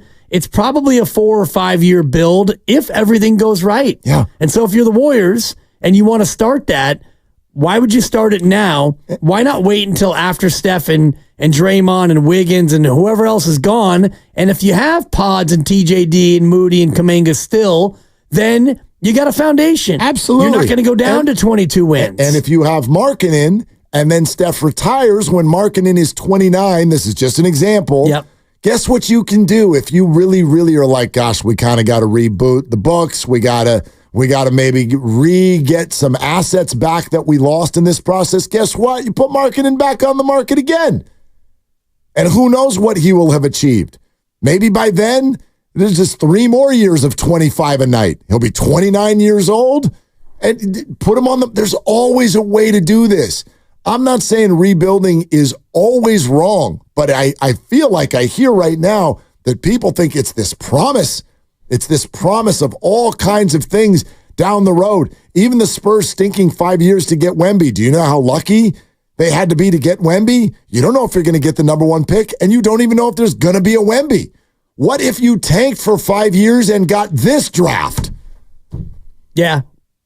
I don't like your chances. Who'd you get? We don't even know How many of you people could call us right now and tell us who the number 1 pick in the draft was? You don't even know his name. It was Rishache. Shishash. What's his name? He sounded like a dish. Delicious. Yeah. I don't know, man. Just that's all I'm saying. Don't romanticize rebuilding and picks and the future because it's a guarantee that you're being smart. No. It's a crapshoot. Most teams that are rebuilding, I don't want to buy a ticket. I have no interest in watching that. Sometimes you have to, but a lot of you sound like you want to choose it. Well, think about how the Warriors rebuild, and it wasn't a rebuild because they never had anything built. So the Warriors went from being craptastic to being a dynasty, and how did it happen? Well, you drafted Steph Curry at number 7, and it took Minnesota spitting up on themselves not once but twice, and Sacramento taking a flash in the pan guy for you to get the chef. Then you found Draymond Green in the 2nd round. You got Klay in the 1st with the 11th pick, Harrison Barnes with the 7th pick. And the only reason why you got that pick is because you kind of tanked your way into keeping it because I think it was top 6 protected. And so you wound up at 7, and so you got to keep that pick. And then you got Kevon Looney, and then you find a way to get Iguodala in a trade. You pluck Kevin Durant out of nowhere with some miracle work. So many things had to fall your way to go from Crapzilla to a dynasty. And you're forgetting a very, very big one, which is that Steph Curry had bad ankles, which is what allowed you to sign him to $11 million a year and fit these other guys in. And oh, by the way, that was all before these absurd rules that are now in place because of the new CBA. So just think about the draft part of it. You needed Steph, Harrison, Draymond, and Klay over a 5-year period to all fall the right way. You just named like 15 things. Yeah. Yes, dynasties or championship runs, they're very quirky and take a lot of lucky breaks and smart decisions over a long period of time. So trade Steph and let's secure our future. You ain't securing nothing. Nothing. So please tap down and ride this out because it is so far and away your better play, your better chance at being relevant or good. So just stop with Steph Curry. And by the way, listen to Steve Kerr, who was standing next to Steph when he made the comment. I was sitting right next to him when he said it, so I didn't have much reaction to it. I just think that he's speaking the truth. I don't think there was any hidden agenda. I don't think he was foreshadowing anything. I think Steph was just speaking the truth. It's you just never know how these things play out. He wants to be a Warrior for life. We know that. We want him to be one, and I fully expect that to happen. So I wouldn't read too much into that. Okay, by the way, and he's referring to Steph Curry making the comment to Yahoo. Here's that. I can clearly say I want to be a Warrior for life. That's always been my goal. And I'm saying that sitting in this chair right now. But like you said, life, and especially life in the NBA, it is a wild environment, and things change quickly, and the league has changed quickly. So we're trying to adapt and evolve. And until that, I'll let everybody know if that changes. But right now, of course, the goal is always to finish my career with one team. I'll let everyone know if that changes. What are we talking about? Steph's over here totally want to be a Warrior for life. Right here. But I'll tell you right now. Life happens fast, I want to be a Warrior in the for NBA. life. Steve is standing next to him. He's did you hear that? He said he wants to be a Warrior for life. And we're pretty sure that that's going to happen. We're totally going to try to make that happen. I expect that will happen. And somehow that turned into, let's normalize the idea of, I think we should move on from this guy. What are we talking about? Well, some people have been normalizing that for a long time. When you're a 10 seed and you realize that you don't have your pick this year, and now Klay's leaving, and if you look at a roster you still don't think is very good, how do you get this team good as fast as possible? Well, you find a way to bring somebody in immediately, and if you can't do that, well, then you start to think about the future and the rebuild. And there's a lot of people who fantasize about the rebuild and all these picks, and then you can start to go into mock drafts, and you can watch college basketball and dream about Cooper Flagg and the rest of it.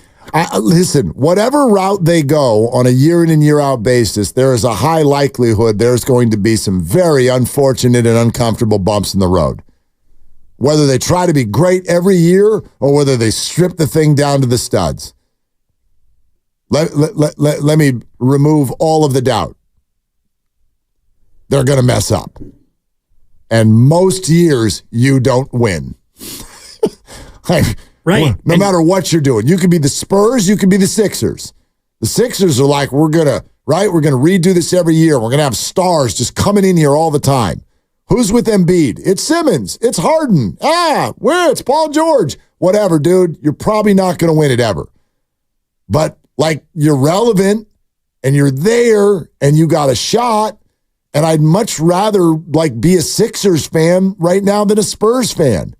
Even though both of them are examples of we're falling short. We're falling short. But the Warriors are they will have situations down the road that touch both of those bases, but we're just not there. We're not there. Steph Curry has got 2 years left. He's 36 years old. They won 44 games in a playoff series 2 years ago. They won 46 games last year, and the year before that, they won a championship. We pull out your phone because you've got to call the idea of a rebuild. It's so far away. And the idea that it's just going to be a slam dunk in the draft, let me refer you to Damian Jones, first-round pick in 2016, Jacob Evans in 2018, James Wiseman in 2020, Patrick Baldwin in 2022. These are all first-round picks who have not worked out. And I didn't mention Festus Ezeli because his career was cut short due to injury. Because he fell. But he was a first-round pick that didn't work out. Your second-round picks have been not ones that worked out, but those are normally things that aren't going to happen. So if you want to rebuild and you want to do it through the draft, you're probably going to hit on half the picks anyway. So it's not a very effective way to go about rebuilding your team. All right, we're presented by Fremont Bank, celebrating 60 years of full-service banking with no compromises. We will continue to take your calls. 888-957-9570 is the number. More of what Steve Kerr had to say to us an hour ago. Oh, and by the way, we'll talk a little Giants baseball because there is something going on right now, in my opinion, that even most Giants fans don't seem to be aware of. This might be the biggest month for the current regime in their entire 6-year run. We'll explain that coming up around the corner. It's Willard and Dibs. This Monday, our lineup is going to be jacked up.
Now, back to Willard and Dibs on 95.7 The Game. All right, not only was Steve Kerr on with us earlier, so was Tyler Fitzgerald, one of the heroes, if not the hero, for the Giants last night. More on the Giants coming up in a second. I got something to say. But before we do that, want to get through a little bit more of the key things that Steve Kerr had to say to us. I think you asked him, Dibs. You're like, Klay left. So come on, you're next, right? Pretty much. And Steph and Draymond, you guys are all out, right? Here's what he said.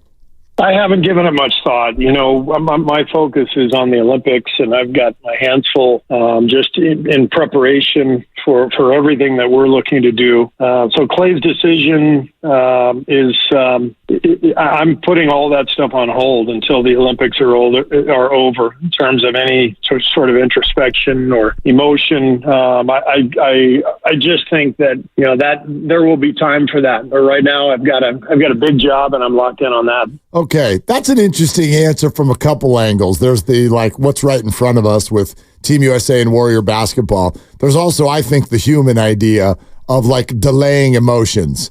I get what he's saying. Sometimes we have to do that. We compartmentalize or whatever. But if something really, really hits you, you're not able to delay emotions. You know what I mean? Like, if something happens to one of your family members, you're not like, I'll worry about that in August. Right. So, and I'm not saying this is that.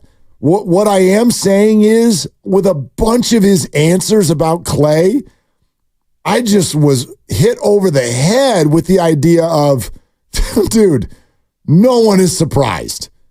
No one is surprised, and we kind of have known for months and months that Klay Thompson was probably not going to be on the team next year. It feels that way. That's the way it feels, isn't it? Right, and it feels like it was a 2-year march, an inexorable or inevitable march toward this conclusion. And those of us on the outside, all we saw was, Klay playing 77 games. And 2 years ago, he led the league in three-pointers attempted and three-pointers made. And it looked like Klay was playing better, and the team, darn it, if Draymond doesn't get suspended, they're a 4 seed, Bob Fitzgerald. And so all those things lead you to think, well, maybe they will run it back. And, all they're saying is how much they want Klay to still be a part of it. And, God, we can't imagine life without Klay. And, yeah, we want Klay to be here. And so all of the words are running anathema or counter to 2 years of breadcrumbs, which was, Klay's not thrilled with the contracts that other people got and his playing time and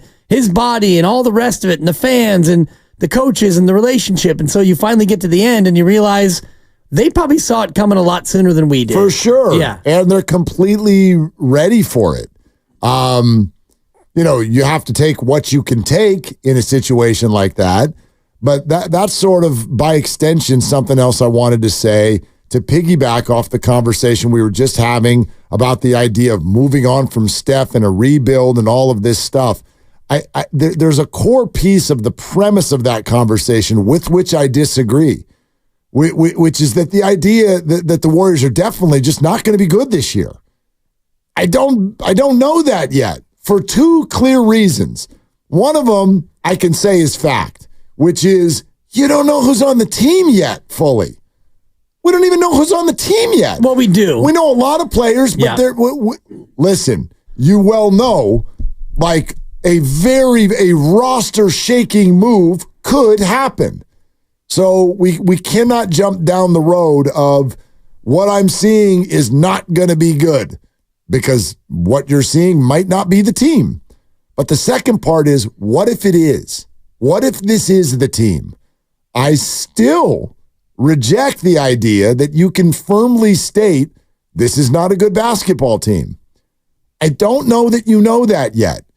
Being that they came off of 46 wins and the Draymond suspension, and now they're younger, and when the deck gets shuffled, little moves get made that can take teams that were this and make them that. I'll give you the Mavericks as the latest example. I don't know if people remember this, but Luke and Kyrie happened to be on the team last year too. They didn't even make the playoffs. They didn't even make the play-in. Yeah, they didn't want to. Well, the last 2 games they didn't want to. But let's be real. Had they weren't going anywhere. They weren't good.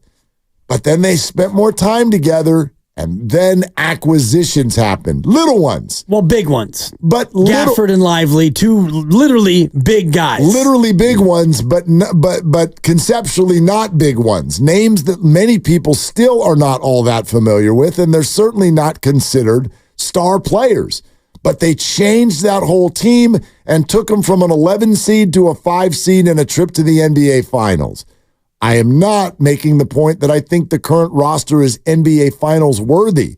I'm simply saying that if last July I had said that the Mavericks and Timberwolves will represent the West in the conference finals, y'all would have called me crazy. Because nobody was thinking that about those two teams then.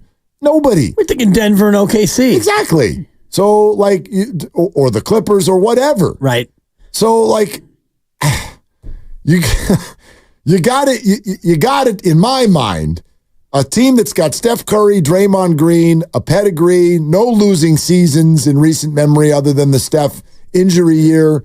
Like, you got to be open to the idea that maybe something's going to, like, click.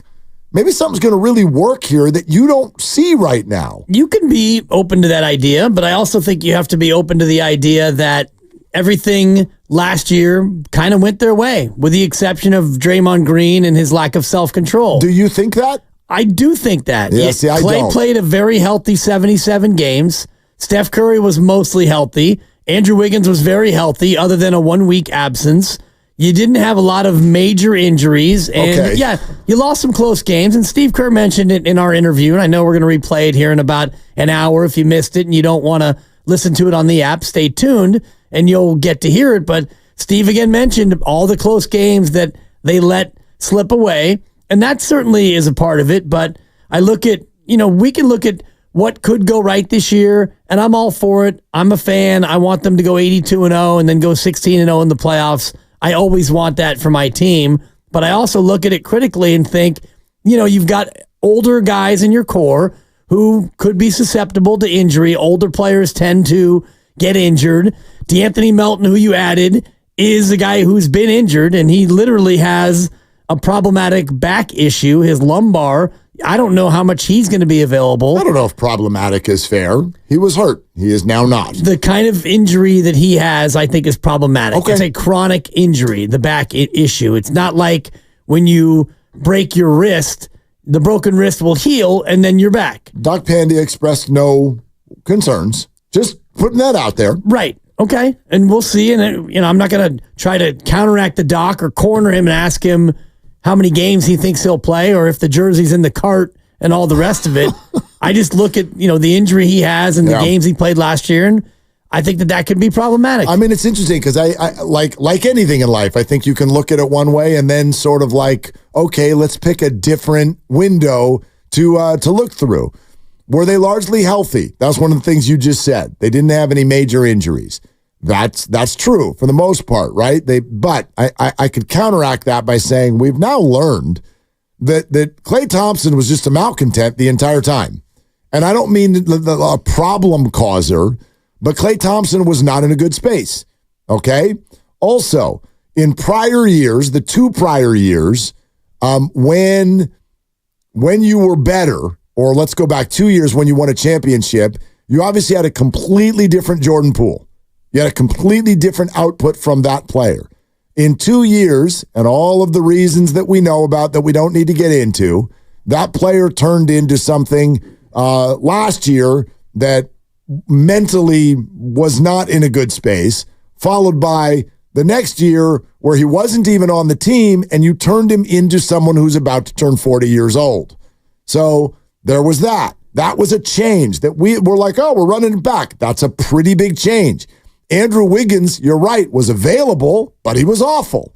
He was objectively the worst he's ever been in his career. But he'll be better this year. Probably not. Right. But I don't know. Like, let's not act like he's never surprised us before. We didn't see the championship Andrew Wiggins coming, and he showed up and he was an all-star and they won a ring. I didn't see that coming, but it happened, and he's certainly, he has it within him to be a good basketball player who averages 17 or 18 a night. That's what he's done for his whole career. Draymond has it in him to average 16 a game. Draymond has it in him to play the full season. Pajemski and TJD and Kuminga and Moody, for that matter, could come back and be further versions of themselves. They are very young players who will now have more experience and be another year old. This is allowed. All this is allowed to happen, right? It's. I know it sounds blue skying it, but when I look at last year, I would argue back about quote unquote pretty much everything went their way. I don't think that at all. I think there's been, from an emotional standpoint, the last 2 years have been incredibly challenging for this team. Some of it their own doing, no doubt, but very, very challenging.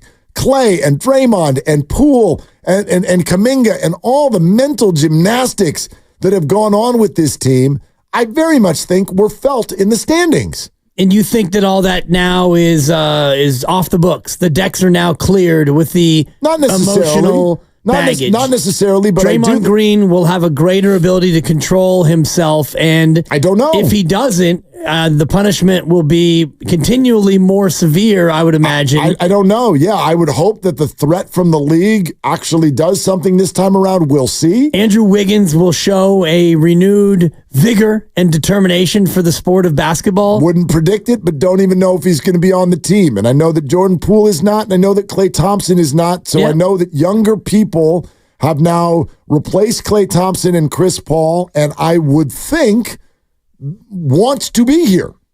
Right. That's a big deal to me. It can be a big deal. And I look at, GP2, who is a guy who suffered through some injuries last year, and Kevon Looney, Steve Kerr didn't even mention him in his rotation, which kind of has me scratching my head about, Kevon Looney as what, your 11th man, or where he's going to fit in your rotation. Yeah. I'm not saying that all these things that you're laying out can't happen.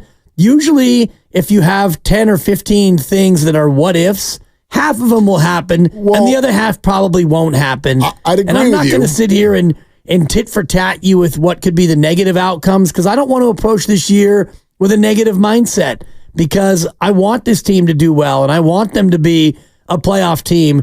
It's something that I'm happy about, and it's obviously good for business when they play into April, May, and June, and when you and I are picking confetti out of our backpack in mid to late June. That's fun. I love it, and it's good for business. That is also looking forward, and largely, because I know our conversation went there, largely what I'm talking about is looking backward, though, when you said that largely last year things went pretty well.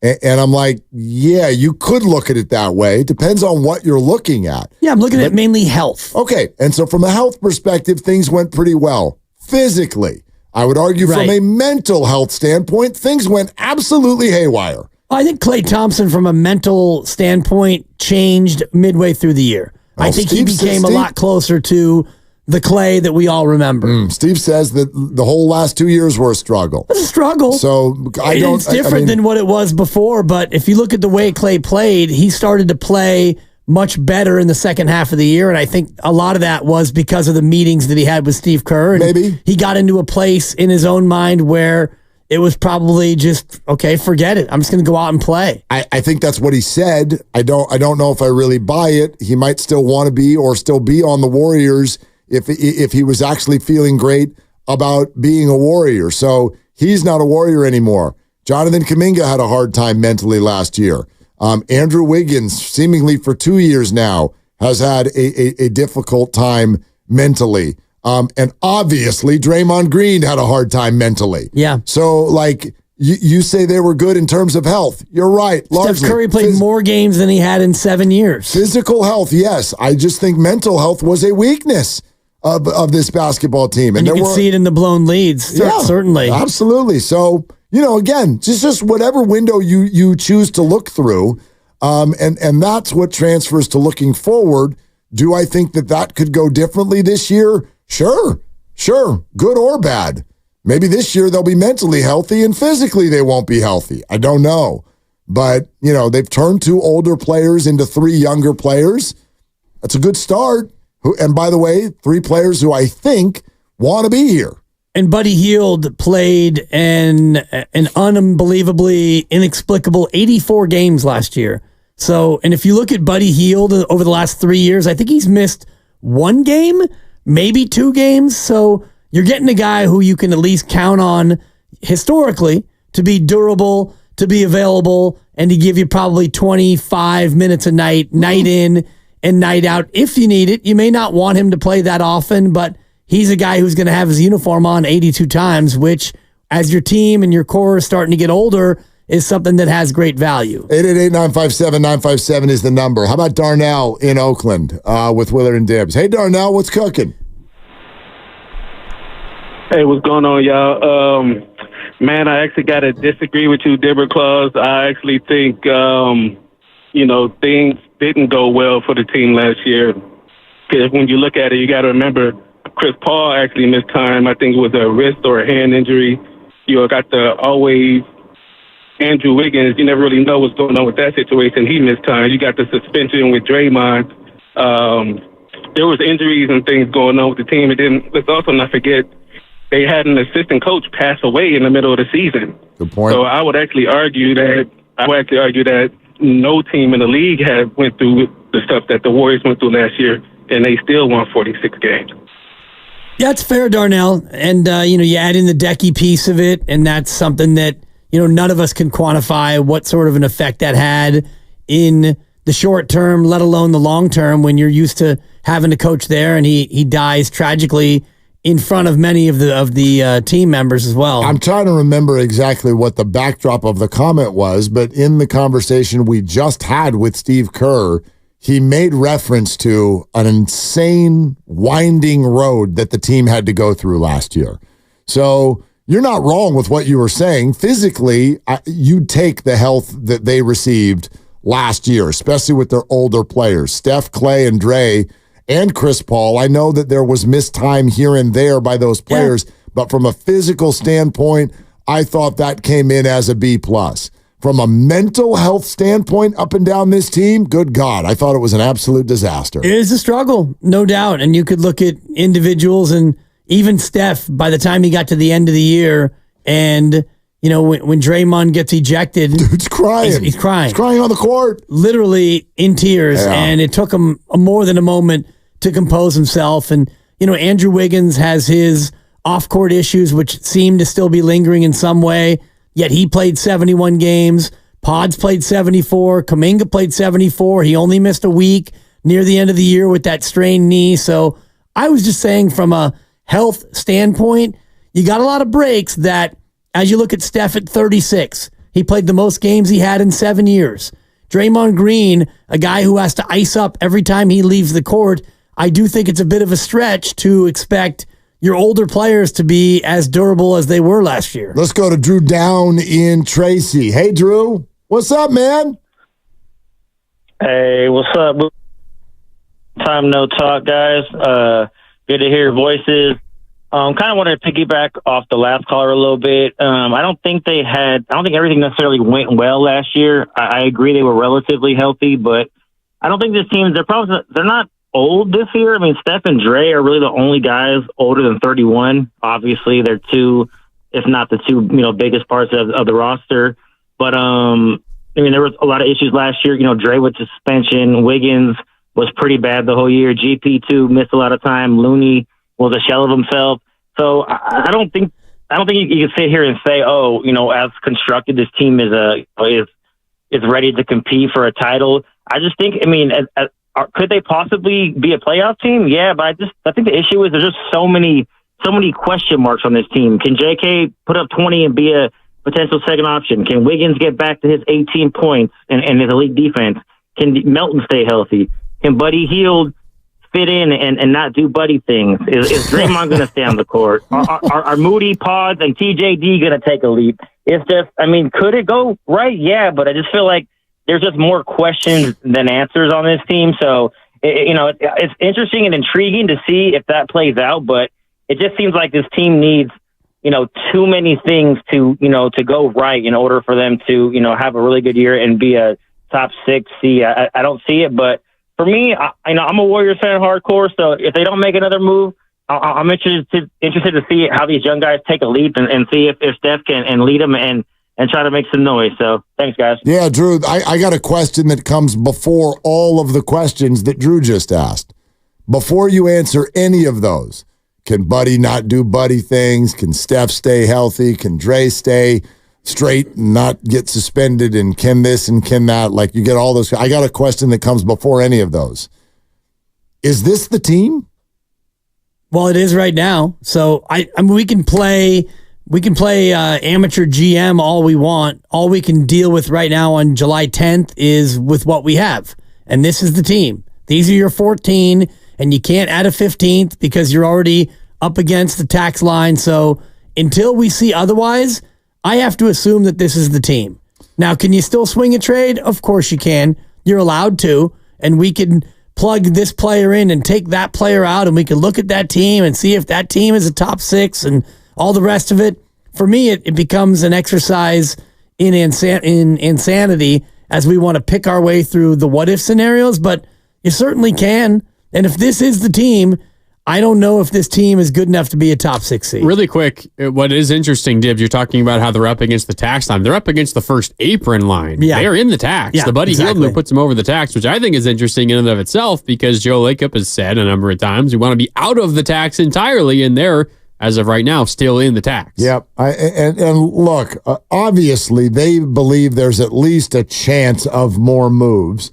And I also firmly believe this is one of those things that Joe Lacob can say out loud is a goal, but it doesn't mean it's going to happen. You know, there's not a one of us that thinks that Joe Lacob is like firmly, if you offered him something where you're like, hey, we could really make a great acquisition and we could be good this year, and this is a good thing for us for the next handful of years. Will you go into the tax? Nope. We said we're not going into the tax. We're not going. Of course they'll go into the tax. This is Joe Lacob we're talking about. It's Joe Lacob. Well, as Grady mentioned, they're already in the tax. Right, but I mean, like that's not a problem. Like, they tried to get Paul George and sign him to a 4-year max. Yeah, but I don't think that they want to be in the second apron because as a repeater, so that's where the line I think is drawn at about $189 million. Yeah, that's a different one. Right. So, and I think that they're hard capped, Grandy. You were mentioning last week because of the Buddy Hield move, right? Correct. They basically can't even sign a veteran minimum anymore. Yeah. So this is the team, barring a trade where you offload some salary to get some salary back, and really the only player I think that would fit, considering what you're trying to do, would be somebody making about 16 to 18 million, which is Lauri Markkanen. Oh, yeah. I think ... That's what I think. Yeah. I don't think this thing's done. I'm not even saying it's not necessarily Markkanen, but I don't think this thing is done. We're sponsored by Lucky California. We're not done either. 888-957-9570. And among other things, coming up next, I'll tell you why that this is set up to be the most intense 2.5 weeks of Giants baseball, potentially in the Farhan Zaidi era. That's next on Willard and Dibs. The savings road trip game of Monopoly is back at Lucky with over $30 million in prizes and money-saving offers.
the 2-2. And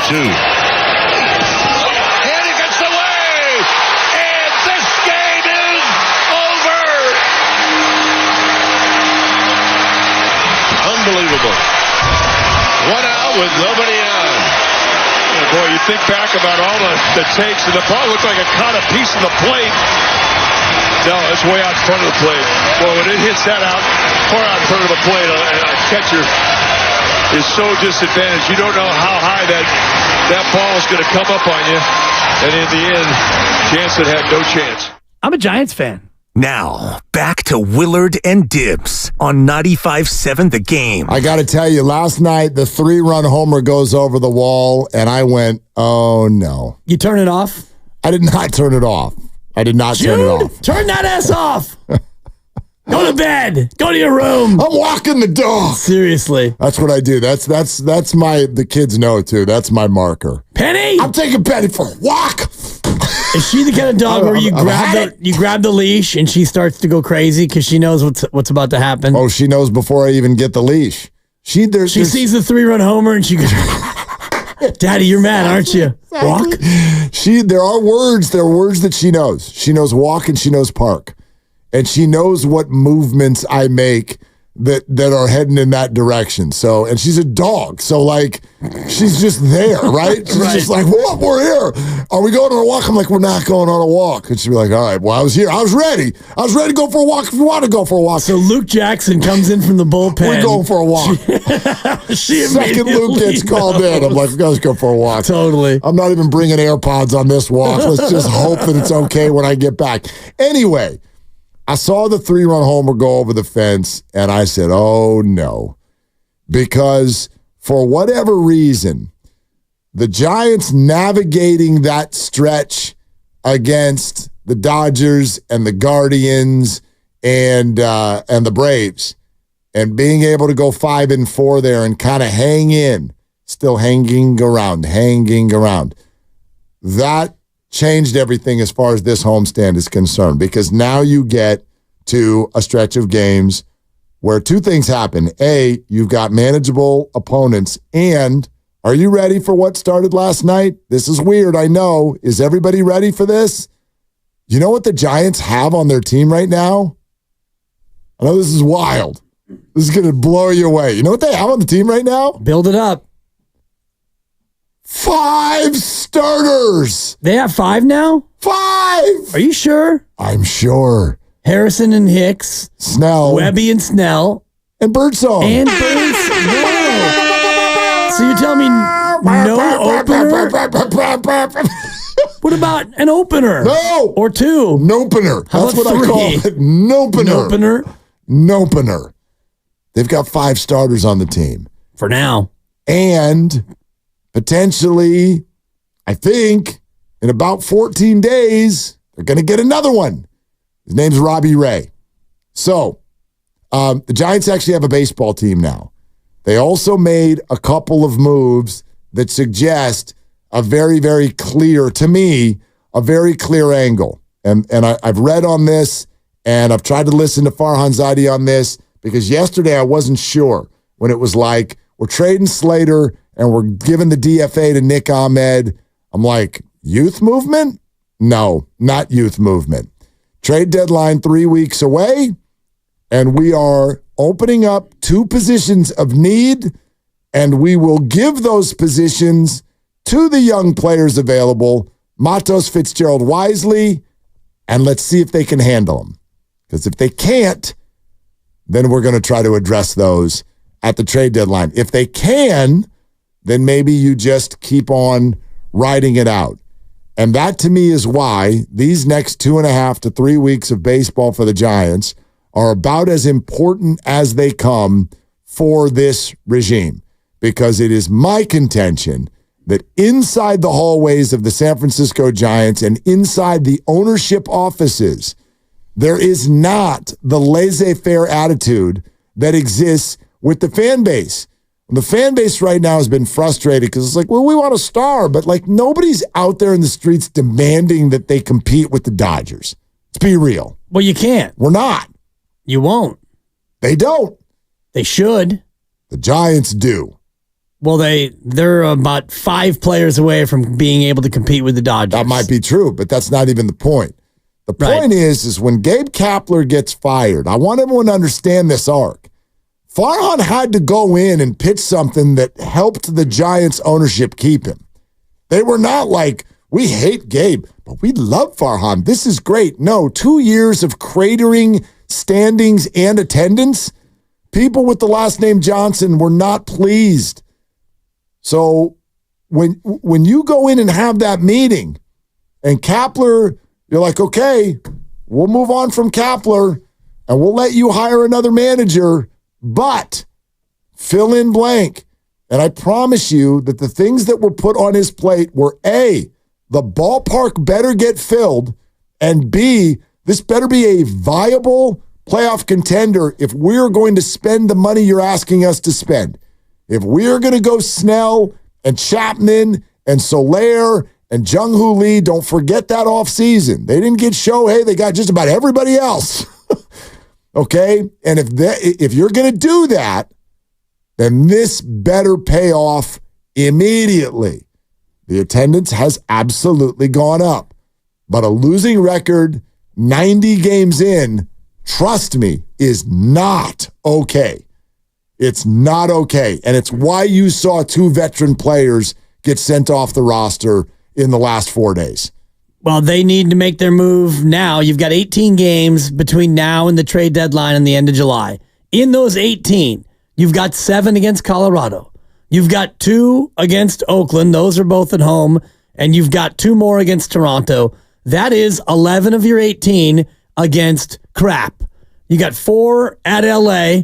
Good luck. And you got 3 against Minnesota before the deadline. The Twins are very good. So 7 good, 11 that are crappy. If you come out of those 18 games, and I know decisions will be made probably before the A's series, but for the sake of the discussion, between now and the end of July, you've got 18 games. If you go 10-8, then you're sitting right at 500. And to back up your point, that won't be good enough. If you go over the next 18 and you're 10-8 and you're 55-55, having played 7 times against Colorado and a couple of Oaklands and this Toronto team that you should, now that you've won the first game, you should be thinking a sweep.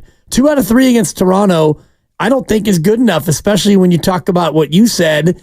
Now you have an actual rotation, so there's no excuses. You don't have to worry about an opener, and you're getting Ray back soon, and Cobb is coming back, and you've got more lineup clarity, and now you've got health for the first time other than Jung-Hoo Lee.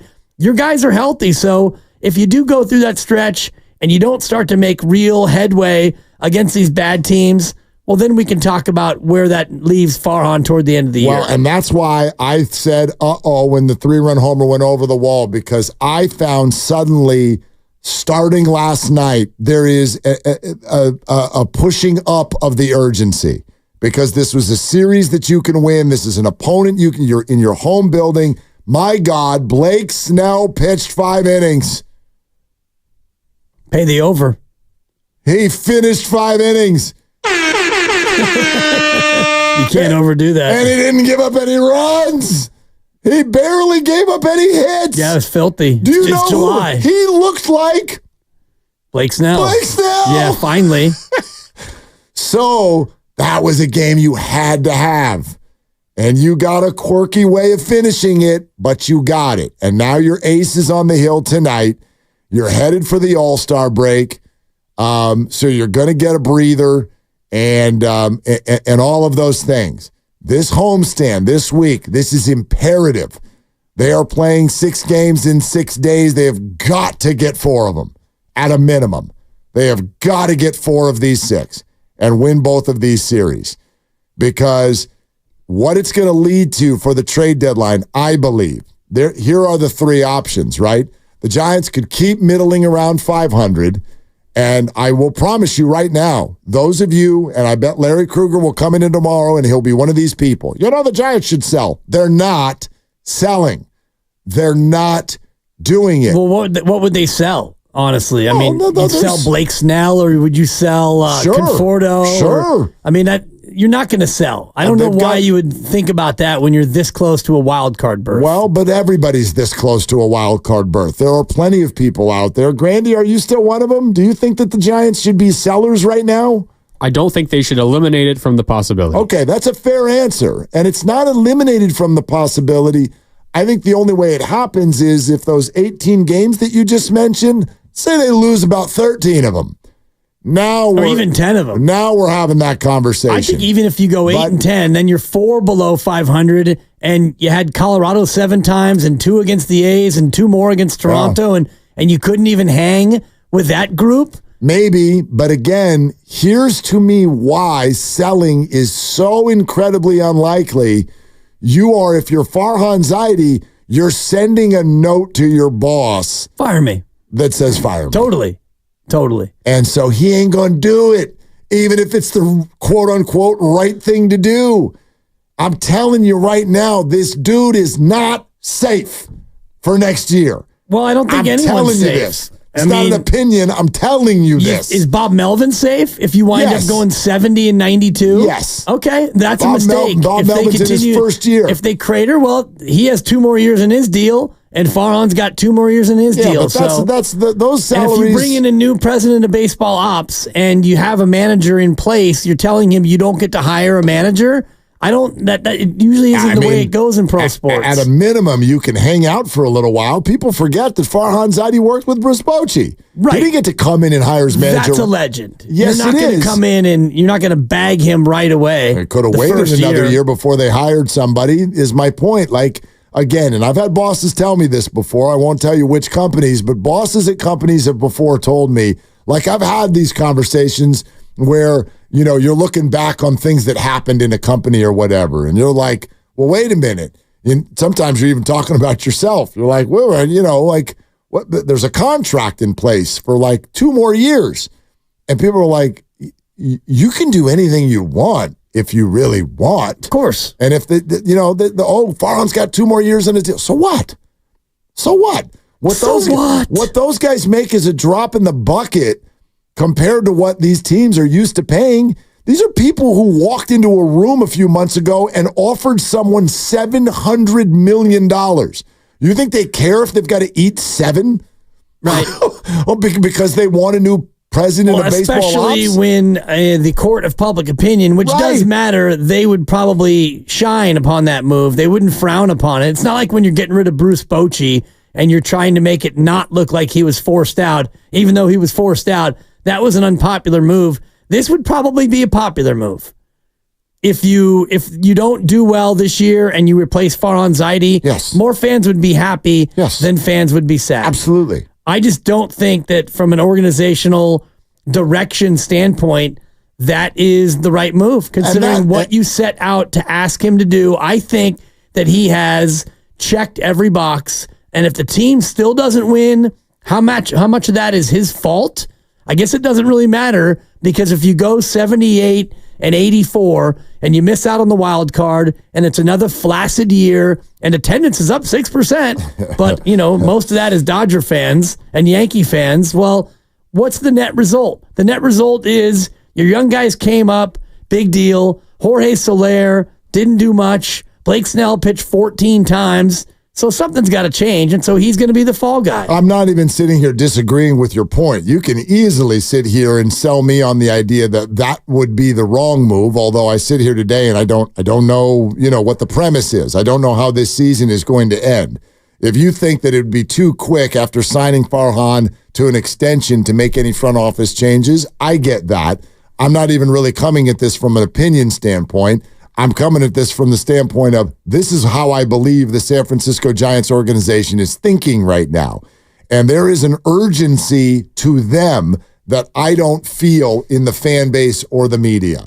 I think the fan base and the media comes at this largely from a much more negative, and I think that that's fair, a negative space where they just look at the roster and they go, well, you don't have the horses. You can't play with the Dodgers and the Braves.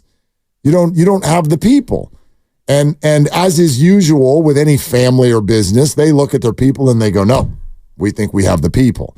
And the owner's like, I don't care who the names are. I know what I spent. and I spent at a level that should win. And you told me, Farhan, that if I spent this money, we'd win. You walked in here and you told me when I fired Gabe Kapler, this was your plan and it was going to work and it was going to fill the building and we were going to at least finish in second place and be a wild card team. Okay, well, that's the walking orders. And as you said a couple times earlier in the show, it gets to a point where it doesn't matter if it's his fault or not. You know, Greg Johnson already publicly said, and this went a little under the radar, what'd you learn this offseason? He goes, I learned that we would not sign a pitcher after spring training's already over. We're never going to do that again. Yeah. Well, who do you think sold him on that idea?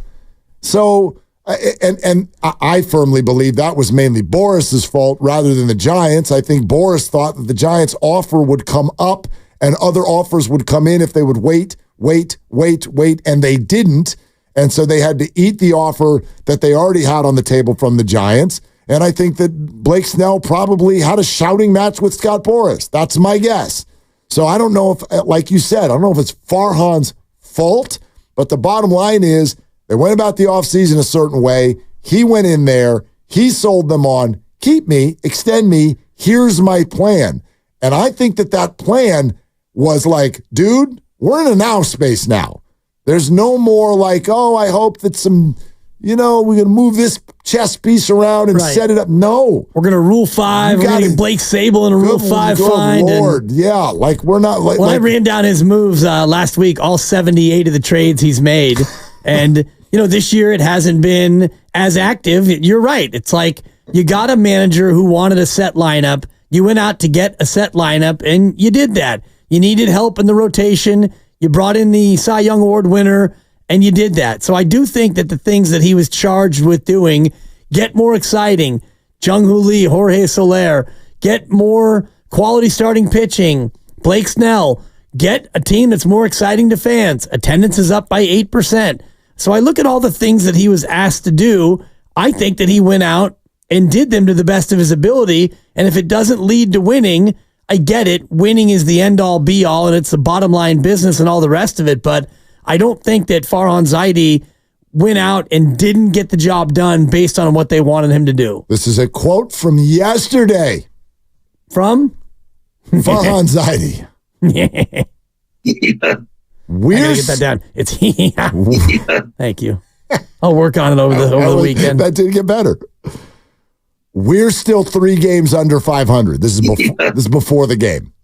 We're still 3 games under 500. We've got to find a way to get better. Yeah. We've got to find a way to get better. Not, hey, Ramos is an all-star and we think Matos and what. No, we have got to win baseball games. So his move is get a shortstop to play who can hit better than Nick Ahmed. So you make that move. Well, Fitzgerald, Fitzy, and Wisely, you're our guy. Are they ready? Right. Are they ready to hold it down? Right. Listen to what he said. He continued, turning to some of these internal options, young players that we think can continue to inject this team with energy and help us. I think it's a fair statement to say that giving them a sizable opportunity in this last few weeks before the deadline will help inform what we do there. So they did not tell Matos and Fitzgerald, you're our guy for the rest of the year. They told them, you're our guys for the rest of July. Yeah. And if you stink up the joint, we're going to go find someone else. Well, that will inform them as to what they need to do at the deadline. Because you're right about Farhan. He is, I don't know about desperate. Desperate. I don't know if desperate's fair, but I like that word. He's under pressure. He is feeling the pressure to go out there and get this team in the playoffs. We can say that.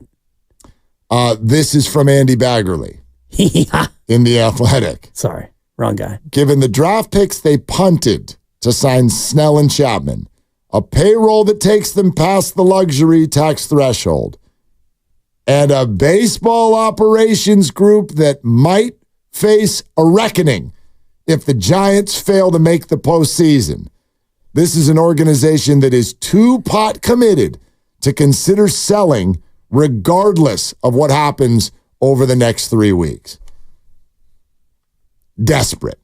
They're definitely pot committed. And, I don't think that it's an all-in situation, but you might get past the deadline, and if you don't make any moves, and if these younger guys who you're hoping will stick, Matos and Fitzgerald and Wisely, Ramos looks like he's the real deal, so I'll keep him out of it. But yeah, Ramos trade the guy right after the All-Star game. Yeah, I do think that a lot of his fortunes will rise and or fall based on those three players. Well, I wonder because again, if he can't do anything at the deadline, yeah. But if shortstop is stinking, yeah, then they'll go be aggressive at the deadline.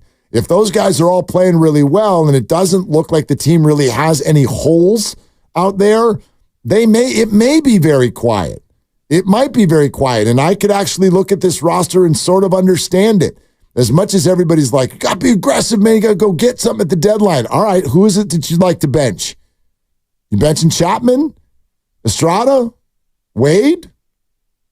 Ramos or Matos? Bailey? Bailey, right? I mean, as the pitchers get healthy, you want another starter? Right. You want a new closer? Maybe go pick up and shore up your middle relief, get another reliever, stop putting Luke Jackson in baseball games, maybe something like that. Or get one additional right-handed bat, somebody who can, get out there and play the outfield, give you a little bit of insurance. Okay. Insurance off the bench. Yeah, I dig that. That makes sense to me. You could sell me on the corner outfield spots right now are not great. Yaz and Conforto aren't terrible. They're not great. But what's out there? What are you giving up for that? I could see it being a quiet deadline, but that's my point. These next 18 games, my God, they're huge. There is so much on the line in every one of these games. That's what I thought last night.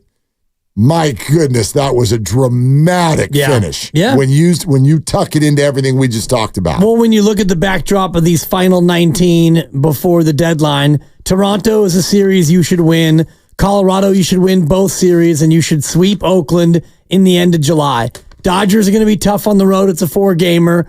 And this Minnesota series coming up later this week is another one that could be a swing series, but over the next 18, if you win fewer than 10 of these next 18, you could have real problems if you're Farhan Zaidi. All guests on 95.7 The Game appear on the River Islands guest line. Isn't it time for you to discover the islands? River Islands in Lathrop. Steve Kerr was a guest on our show earlier today. You will hear that in its entirety coming up in about 15 minutes. More time for your phone calls first. 888-957-9570. And we're presented by Fremont Bank, celebrating 60 years of full-service banking with no compromises. It is Willard and Dibs. And it's Dibs over here.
Francisco on Odyssey Sports Station. Always live on the free Odyssey app, Twitch, and YouTube. Powered by First NorCal Credit Union.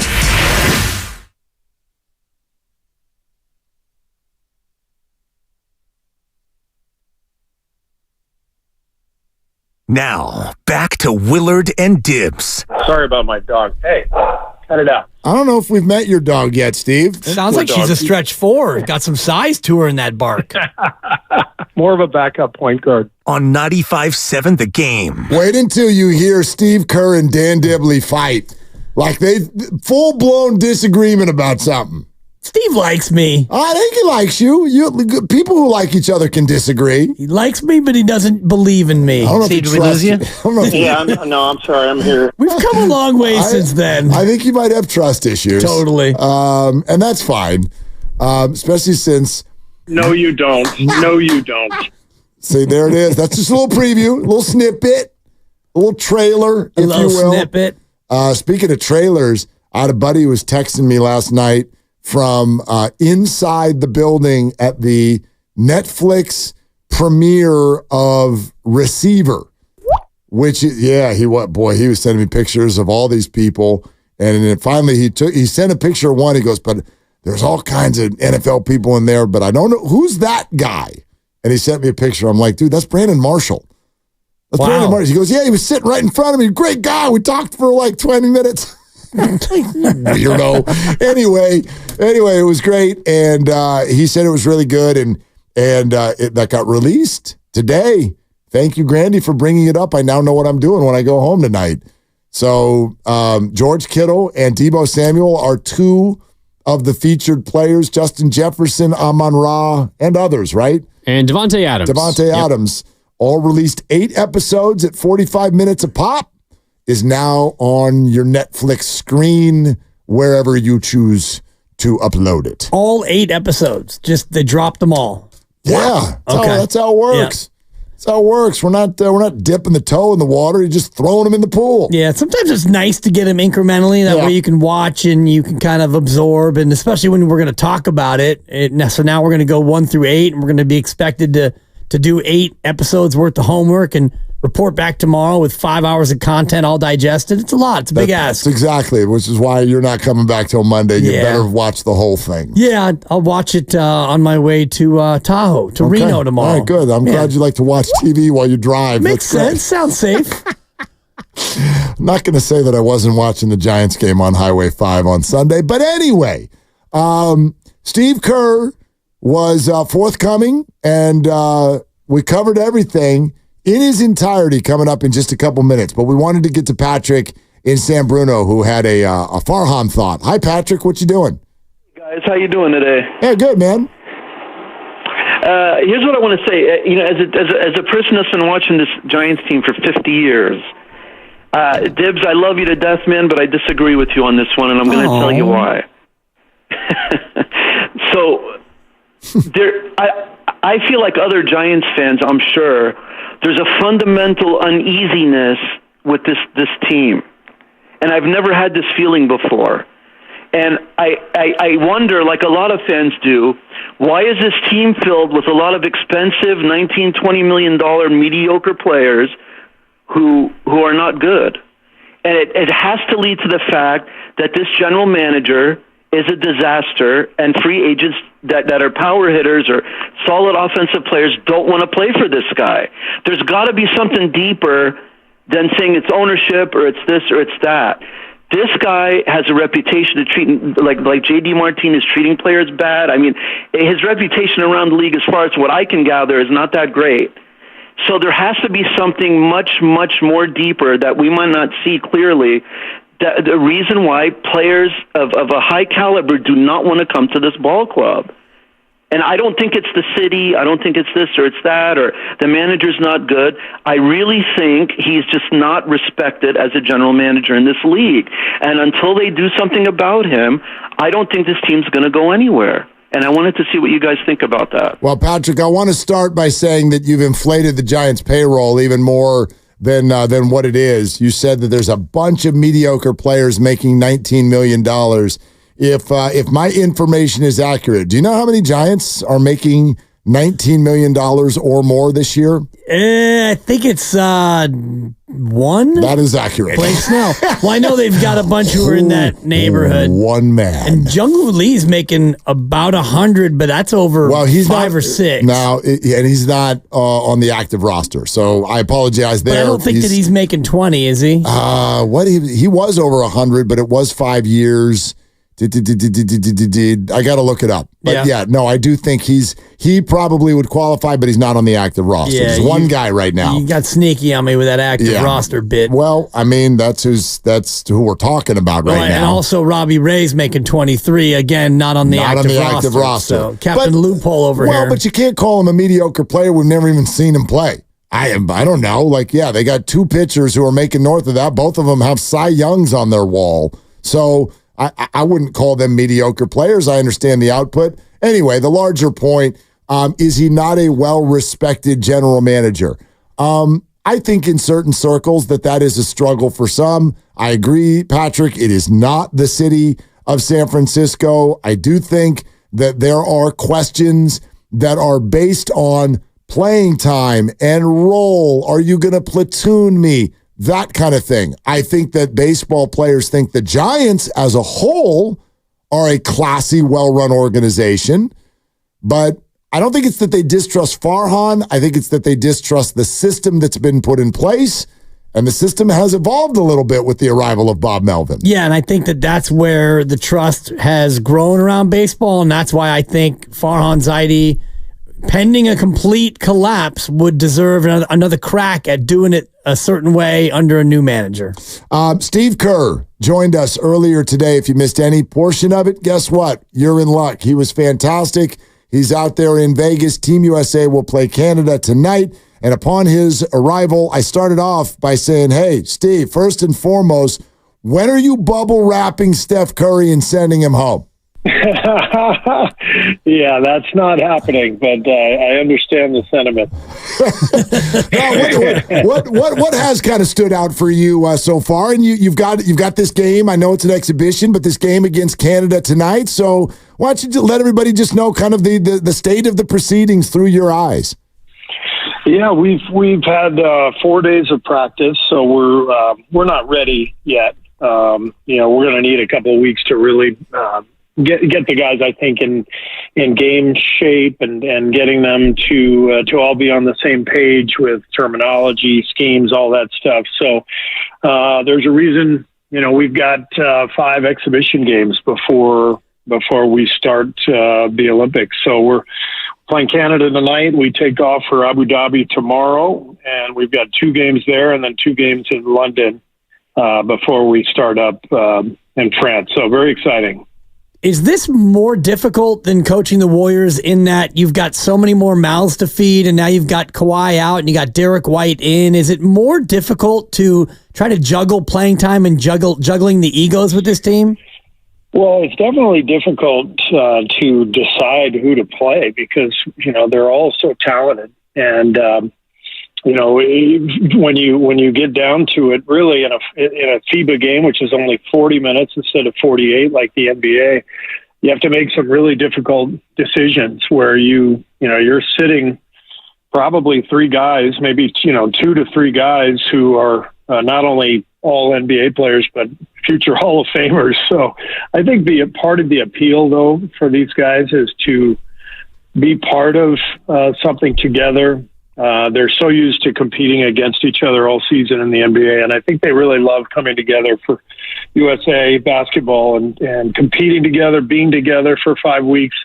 And it's a different challenge. We're trying to win a gold medal. There's nobody really cares about, personal accolades or point totals or stats or anything. And what I've found in my time with USA basketball, the guys are really ready to, make a full sacrifice and be part of something bigger than themselves. And it's pretty refreshing and fun. Steve, just because you are playing Canada tonight, it's been interesting to hear Andrew Wiggins' name brought up with that possibility, the report that the Warriors didn't want him playing, but then maybe also another report that it might have been mutual. Is there any light you can shed on why Wiggins is not playing for Canada? No, not really. I mean, this is just the decision that we made, and based on his health and his preparation for next year. And these decisions are difficult, but that was the route we wanted to go. One Warrior not active. Another Warrior is Brendan Podziemski, apparently playing a little bit feisty and playing hard in the scrimmage. What can you say about your impressions of Pods going up against your Olympic team? We had 2 days of scrimmages against a select team, and the first day, BP was, I think, the best player on the floor for the select team. He was fantastic, knocking down shots, but also, kind of running the team and distributing, making great passes. So it was really fun seeing Brandon. He's fearless. I mean, if you can come into a gym and be fearless against the group that he saw, then that fearlessness is authentic and genuine. So it was really exciting seeing both BP and Trace. Trace also played well. Just great experience for those guys for 2 straight days to scrimmage against the best players in the world. Steve Kerr with us here on 95.7 The Game. Steve, obviously you're very busy with Team USA, but I gather maybe that you at least caught video of Klay Thompson's introductory press conference with Dallas yesterday, and I wonder what your emotions were as you watched. I did not see any of it. I'm pretty busy here in Las Vegas. I've got stuff to do myself, so I haven't spent a lot of time looking at my phone or with the TV on. The emotion will really come when the season starts next year and Klay's not there, media day and first day of practice. It'll be a little strange. Actually, it'll be very strange.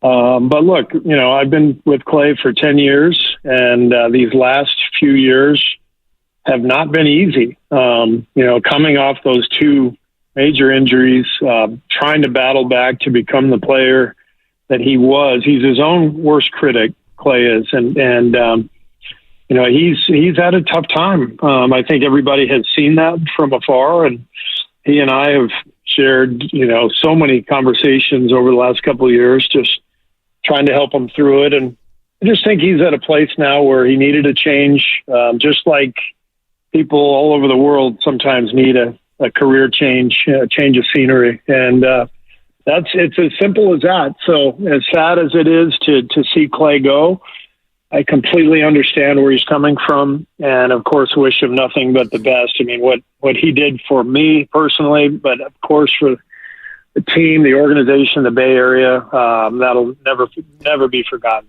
Steve, it's really interesting, and this is just my observation, that a lot of people around the organization, they don't seem terribly surprised now that it played out this way. And so that comment you just made kind of sparked a little bit when you said the last couple of years have not been easy. How would you really sort of describe what he and the organization went through as they tried to navigate all of this? Well, I think the difference for me as Klay's coach is from 2014 to 19 pre-injury. Klay was unflappable.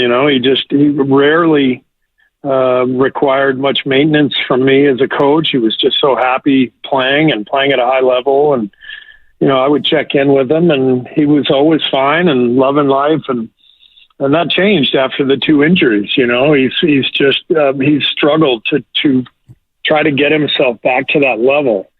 And even though I think he played really well at times for us over the last few years and obviously helped us win a championship in 22, you look at the numbers, even though this wasn't his best year, he still averaged 18 points and shot, I think, 39% from 3, something like that. So, he's still a really high-level player. It's just in his own mind, and I think in the minds of everyone watching, he wasn't the same guy and as he was prior to the injuries, and Klay really struggled with that. And I think the stuff that went on organizationally, honestly, I think that stuff is all sort of just a byproduct of the frustration with the injuries. And we were always, in great stead with Klay in terms of our relationship and, communicating how we felt about him.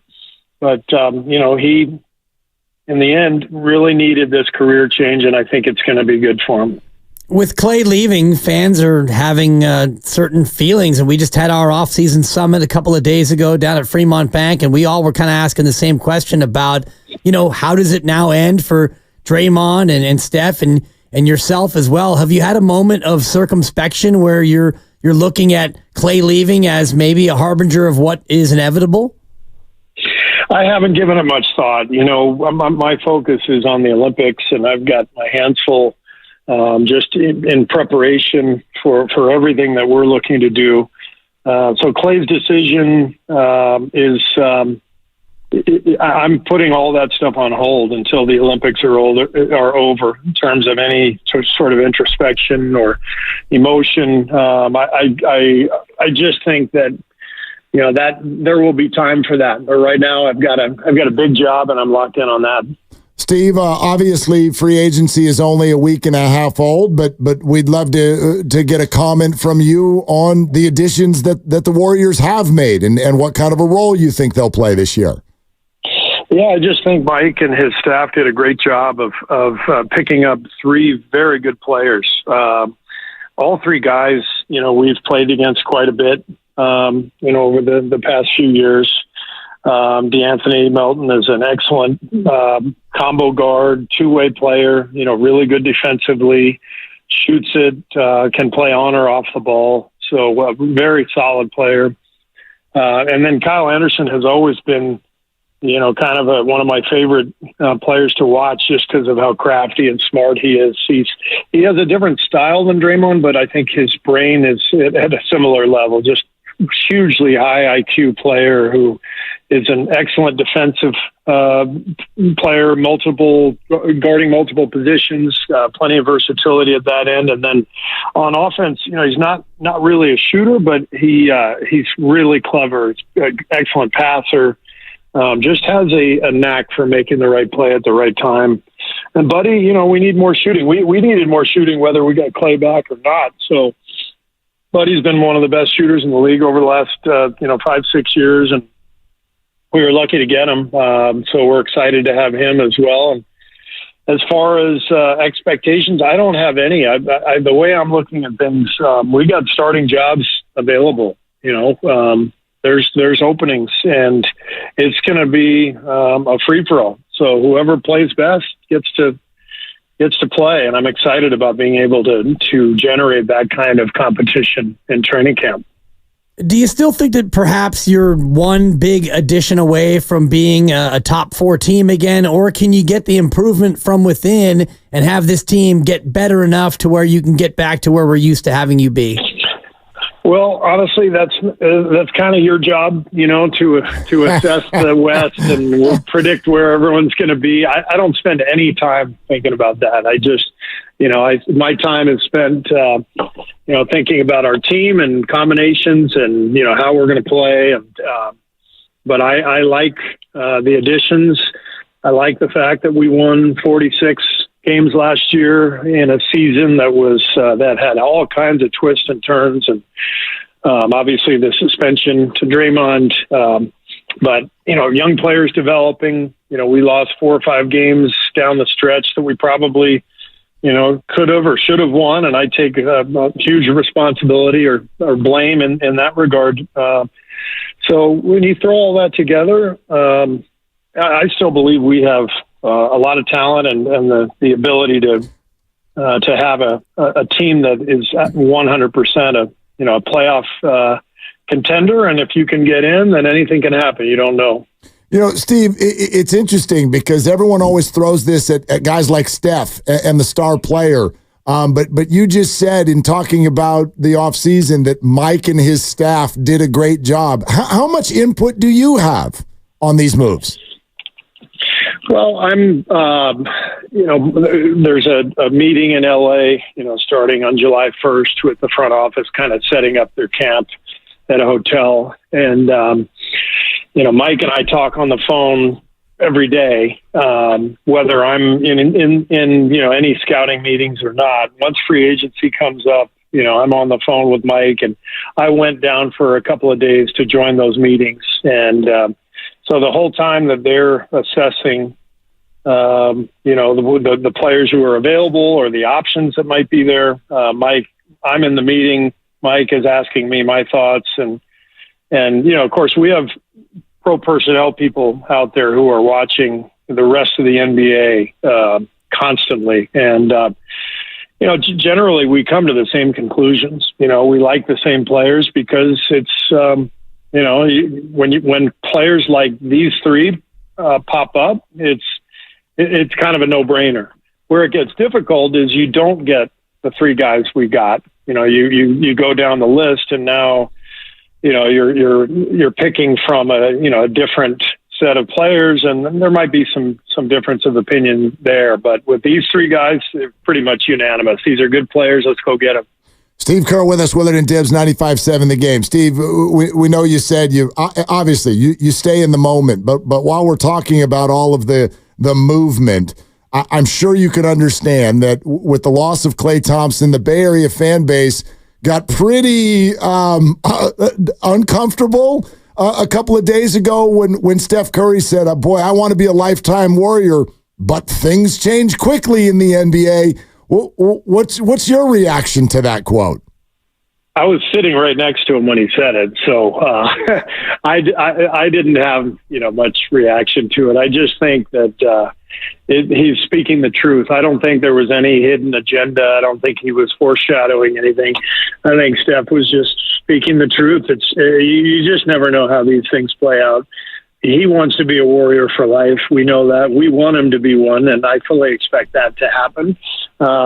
So I wouldn't read too much into that. Well, what's what we do, Steve, and you mentioned what we do in our job, and so I appreciate your advice, and I always take your counsel to heart, but I'm afraid we got a lot of hours out of that one, and we'll continue to do so. Speaking of material, the Jonathan Kuminga question, because it seemed like he was either shopped or not shopped, almost traded or not almost traded, and here we sit, and he's still a Warrior.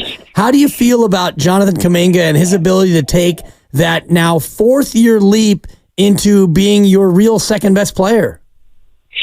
Well, first of all, you have to understand that there's very few players in the league who are not talked about in trade discussions. Steph Curry is not being discussed in trade talks.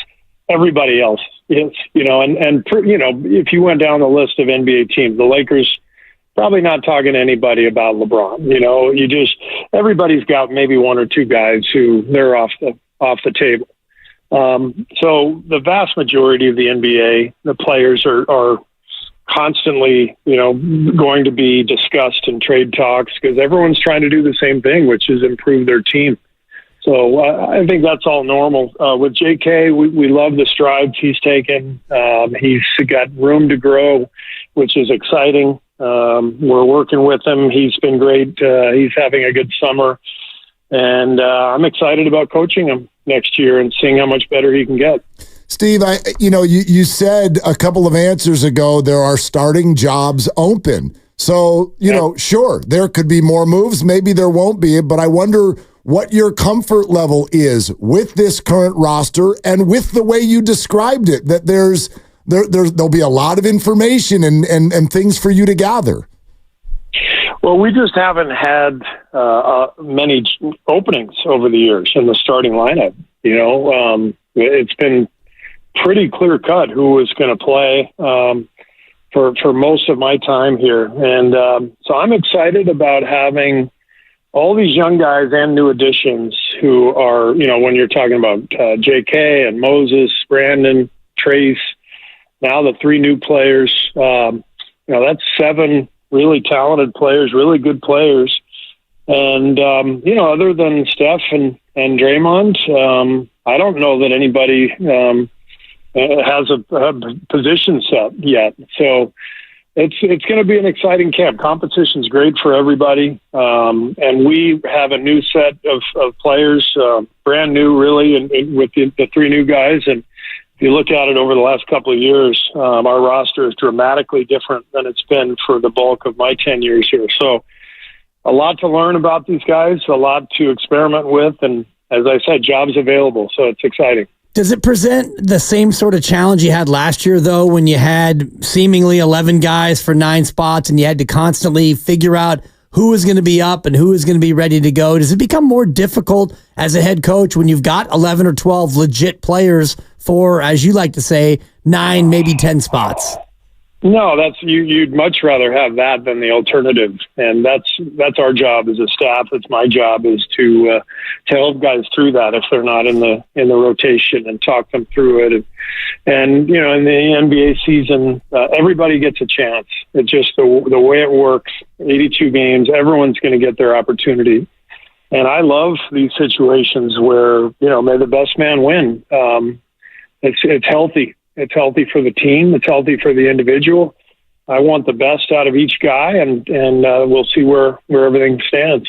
Steve Kerr with us on 95.7 The Game. Coach, back to Team USA. What does it mean to you to get to do this and have this experience alongside Steph? Well, it's an incredible honor. I mean, very few coaches in American history have been able to say that they've been the Olympic head coach. I mean, it's an unbelievable honor. So I'm proud to represent my country, proud to represent the NBA, and really proud to work with this group of guys. Amazing players, hell of a coaching staff. Ty Lue, Eric Spoelstra, Mark Few. This is a once-in-a-lifetime experience, and it's so exciting, and couldn't be happier doing this. Got to be exciting watching young Cooper Flagg play, and I know he's not yet a Duke Blue Devil and not yet NBA eligible, so you could probably speak freely, I hope, but if you can't, even hypothetically, a 6'8", 17-year-old who balls out, what does that look like to you, Steve? Well, I'm just not going to answer. I've been fined before by the NBA for talking about underclassmen. I got a big wallet. No, you don't. No, you don't. I got a savings account, Steve Kerr. I got Steve, you. You're right. You're right. He doesn't. You're right. Steve, I'm making $22 an hour here, Steve. I'll work all year if I can just get this one answer. Cooper Flagg, your thoughts. Let's go, Kerr. I don't even know who that is. All right. Next hour, we're going to discuss whether or not the Warriors should tank for Flagg. Will you call in as a caller? Just call in. Give us your take. Let's go to Steve in Vegas with his thoughts. No, yeah. I got a different Olympic question for you, which is what's it like to be back with KD? And by the way, what's his availability? It's been great. You know, we've actually been together a couple times now since he left the Warriors. You know, I was an assistant coach in Tokyo in 21, so I was with Kevin there, and then you know here, and then of course you know whenever we've played against them, we've had plenty of conversations, and I enjoy coaching Kevin. He loves the game so much, and he loves FIBA. I think this is his 4th Olympics, so going for his 4th gold medal, pretty amazing. But it's really fun to be back with him. So much fun to coach against the guys who I've coached against, over the years. LeBron. I mean, watching him in practice. He practices so hard. He reminds me a lot of Steph, actually, just the effort, every play, every drill, the communication, the intensity. It's no wonder why he and Steph are who they are and why they keep getting better with age. They both just work so hard. So really fun. And Kevin should be back in a couple of days. He has soreness in his calf, but we expect him to be playing with us on this road trip we're taking and next week. And then, we'll get it rolling. We'll see how we can do. Coach, go get a gold medal. We're really pulling for you. Good luck. And also do remember, we've got your back. All right. Thank you, guys. There it is. Steve Kerr right here on Willard and Dibs. A little off-season access, and it was great to get a little flavor of Team USA, but also good timing with the departure of Klay, the comments from Steph, Wiggins not being allowed to play for Canada. There was a lot to go through. And, my quick one-sentence takeaways, he does not sound surprised at all that Klay Thompson is gone. He does not sound concerned whatsoever about Steph Curry. I don't think anything is in ink about this year's roster, and another move is completely still on the table. It's possible, and I do think that he likes the additions that they brought in. He probably likes them more than most, and that's kind of his job to sell us on the fact that the guys who they got are going to be good players. And Kyle Anderson's the one that's maybe most interesting to me because you watch him play, and he doesn't look that impactful yet. If you're a basketball expert like Steve Kerr is, you see so much more than what meets the eye for the average fan. Well, I mean, everyone calls him a high IQ player, and that is true, but I think that matters more maybe in some systems than others. Like some systems give you a little bit more freedom to do things. Others are a little bit more structured. If you're structured, it's just like follow the roadmap. But if it's not that structured, you really need people. Let's be real, like Draymond Green. Like Draymond Green's going to be a Hall of Famer, not because of his raw basketball skill. He's going to be a Hall of Famer because he is unbelievable as a basketball thinker and ended up in a system where that really pays off and was surrounded by Hall of Fame shooting talent. So I think of Kyle Anderson, whenever people, remember when Monty Poole came on our show one time and he goes, this was when they were talking about whether or not they were going to re-sign Draymond Green to an extension, which obviously they ended up doing. And he said to us, he thought that was going to happen. And I'll never forget it. He goes, the reason they're going to do it is because if you lose Draymond Green, the first thing you would do is go try to find another Draymond Green. And we've always sort of just signed up for the idea that there aren't any other Draymond Greens. And I think that's largely true. But if I went around the NBA and tried to mimic the things that Draymond does in another player, Kyle Anderson's on that list. He does a lot of the things. On that list with the way he could play in the Kerr read and react system. Yeah, and I think that he's a good defender. He's not the defender that Draymond Green is. And Draymond's not the defender that he once was. But it's interesting hearing you say that because if you lose a Klay Thompson, you're going to have to go out and find a Klay Thompson. And Steve even said to us in that interview that even if you still had Klay, you needed more shooting. And so enter Buddy Hield into the equation. And, you talk about high IQ basketball players. Buddy Hield is usually not on that list. Correct. Many people have said that he's the opposite of a high IQ basketball player. So you lose Klay Thompson, who is a high IQ basketball player, even if his skills are diminishing defensively, and even if over the last couple of years he allowed his emotions maybe to supplant his high IQ, that's the point. High IQ basketball. Enter Buddy Hield into the picture, a guy who, is not seen as a super heady player, somebody who could not even get on the court for Philadelphia in their playoff run, and now you're going to ask him to do what for the Golden State Warriors? That to me is going to be interesting to see how he slots in on this Warrior team. I couldn't agree with you more. He is maybe of all the people on the roster right now, the one sort of lightning rod where I'm like, where's that going? You know what I mean? Yeah. Like, is he going to be your second leading scorer on some nights? Or is he going to watch most of the basketball games? You could sell me on either of those things right now. And this is going to sound sort of like dismissive and rude. I don't mean it that way at all. But Buddy Hield is not going to be brought in to use his IQ, in my opinion. Kyle Anderson's being brought in to use his IQ. Buddy Hield's being brought in to knock down shots. Knock down shots. It's a little bit like the basketball version of what sometimes, maybe not in the 49ers system, but what a lot of running backs are asked to do. Why in the NFL can running backs produce so quickly? You see rookie running backs pop a lot. Why? Well, because here's the ball. Run. Like hit the hole. Go. It's not like being an offensive lineman, a linebacker, a quarterback, even a receiver, where you really need to be understanding leverage and the play and where other people are. It's like, dude, here's the ball. Go. I think that's what the Warriors need Buddy Hield to do. Here's the ball. Shoot it. Yeah. And if not, just pass it. I mean, just give it up. Shoot it. And if you don't have a shot, go ahead and shoot it anyway, because that's kind of what Buddy does. So a little bit. Yeah, and that will be the part that I'm fascinated to see is what role does Buddy play? And, if he's not in the rotation, what does that mean for your offense? Because I look at a lot of these guys that they have in their 12-man rotation, and there are probably 6 of them that you would not classify as a traditional scorer, whether it's GP2 or Kevon. Draymond's not a scorer. Kyle Anderson's not a guy who looks to score very often, so you start to stack these guys on top of each other. Trace Jackson-Davis is a pretty limited offensive player in what he can do.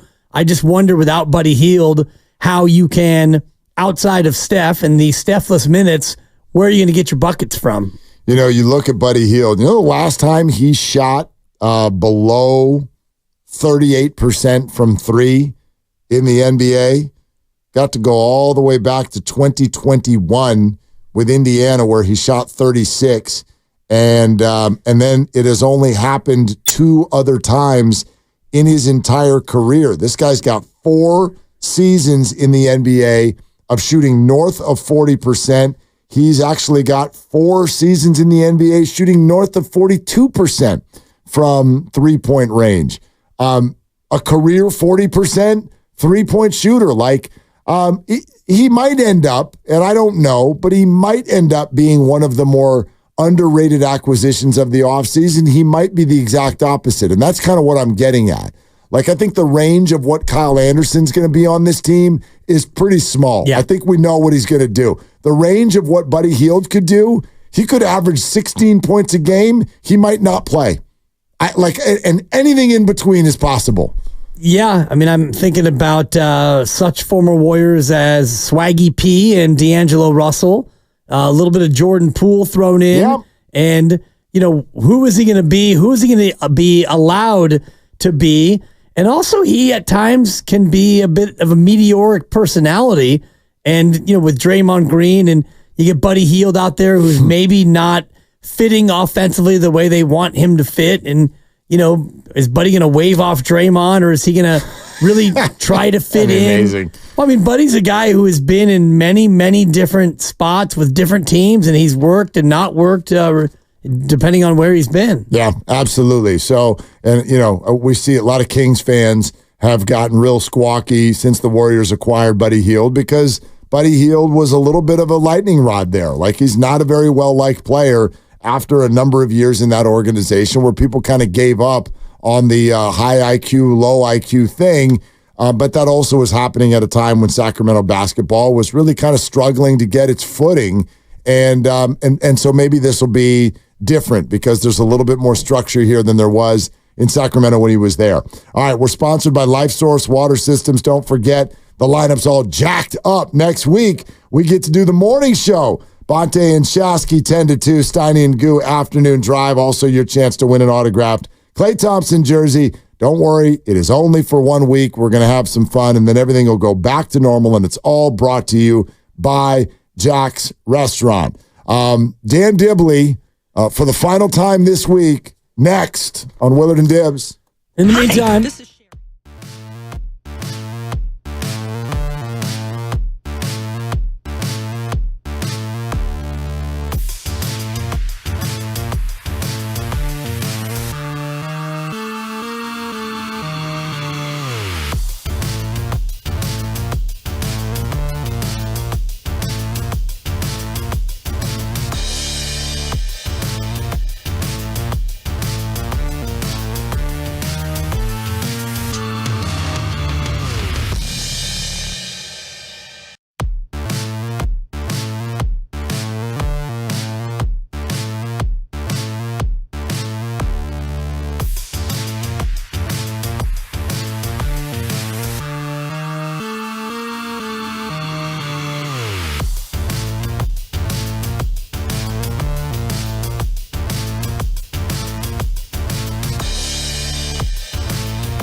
ones who get it done.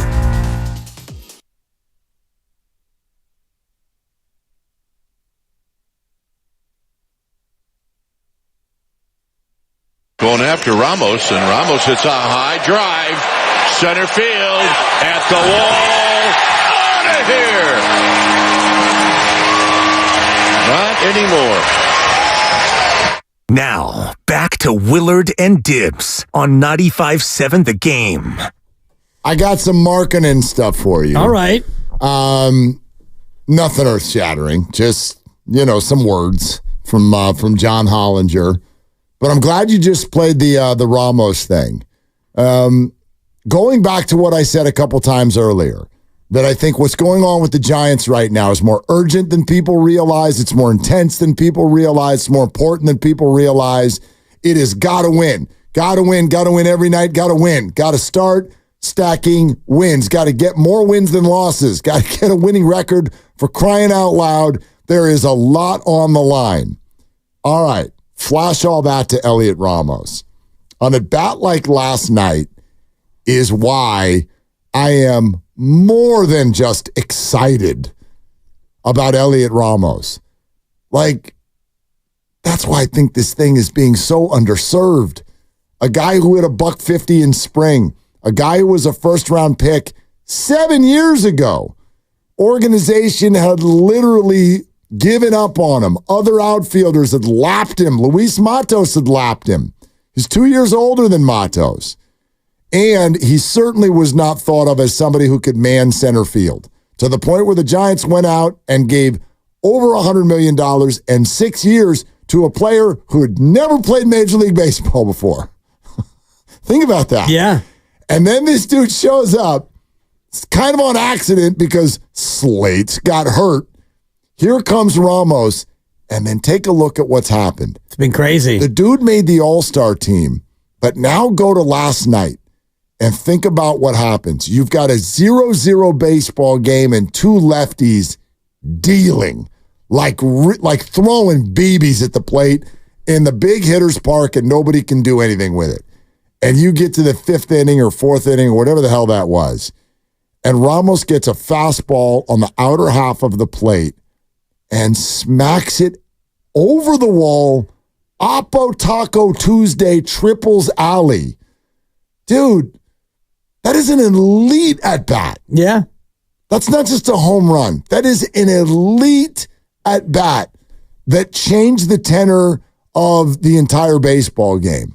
And he does all of it with ease. Right. And that's what makes it so remarkable because, as I mentioned in the crossover earlier, you have a guy come up and do well for a few weeks. Well, pitchers are going to adjust, but they haven't been able to adjust to Elliot Ramos because he will take you the other way, and he'll take you the other way with power, with elevation, and he will do damage. And I do believe still the majority of his home runs are to the right side of the outfield. He's a right-hand hitter, and he has more home runs the other way than he does to the pull side. And if you're a pitcher, that is so counterintuitive, and it makes you wonder when you're on the hill, how do I get this guy out? Because you don't want to challenge him inside because he's got great power and the ability to turn on anything, but you can't make a mistake in the outer half because he will take you the other way and inflict major damage like he did yesterday. Yeah, I was just looking. I'm pulling up his spray chart, and that was going to be my question. He's got 12 homers. 13. Last night was number 13. All good. And I think 7 of them are to center or right center or beyond. 4, 5, 6, 7, 8 are to the right of second base. Yeah, 2 of them are right on the border, but yes, I give you both of those. But I'm looking at them, and they look like it's pretty close, yeah. A little bit to the right. But even if you call those straight away, that would mean that 6 of the remaining 11 are clear cut the other way. Oh, and of the 5 that are to left, 2 of those are like left center, sort of pushing towards center. He's only pulled 3 down the line. Yeah.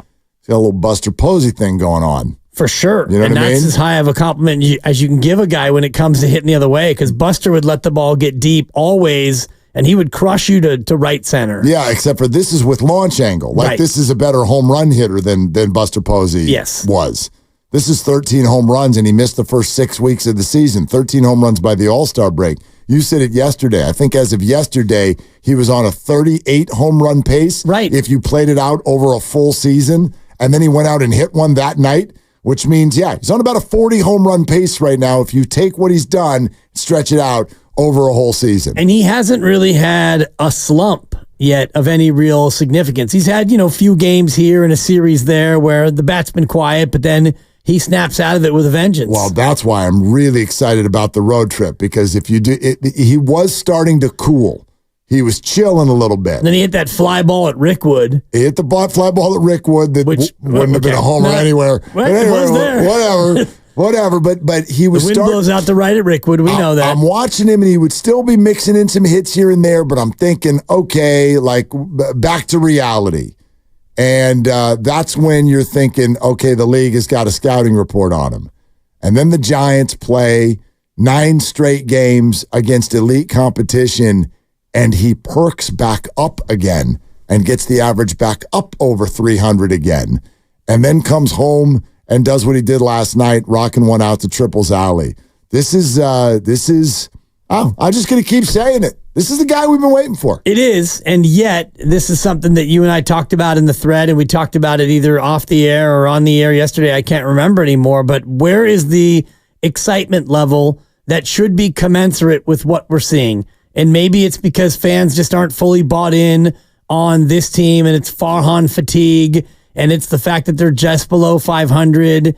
Whatever the reason is, I would expect that a player like this, homegrown, doing what he's doing and doing it the way he's doing, I would imagine thered be more excitement, more of an absolute fever for what Elliot Ramos is doing, but I'm not feeling it. Well, maybe it is just because the standings say the Giants still have a bigger number in the L column. Yeah. Maybe it's that. You know what I mean? Hit a few more home runs, win 4 of the next 5, and walk out of here with a winning record as you go into the All-Star break. Maybe that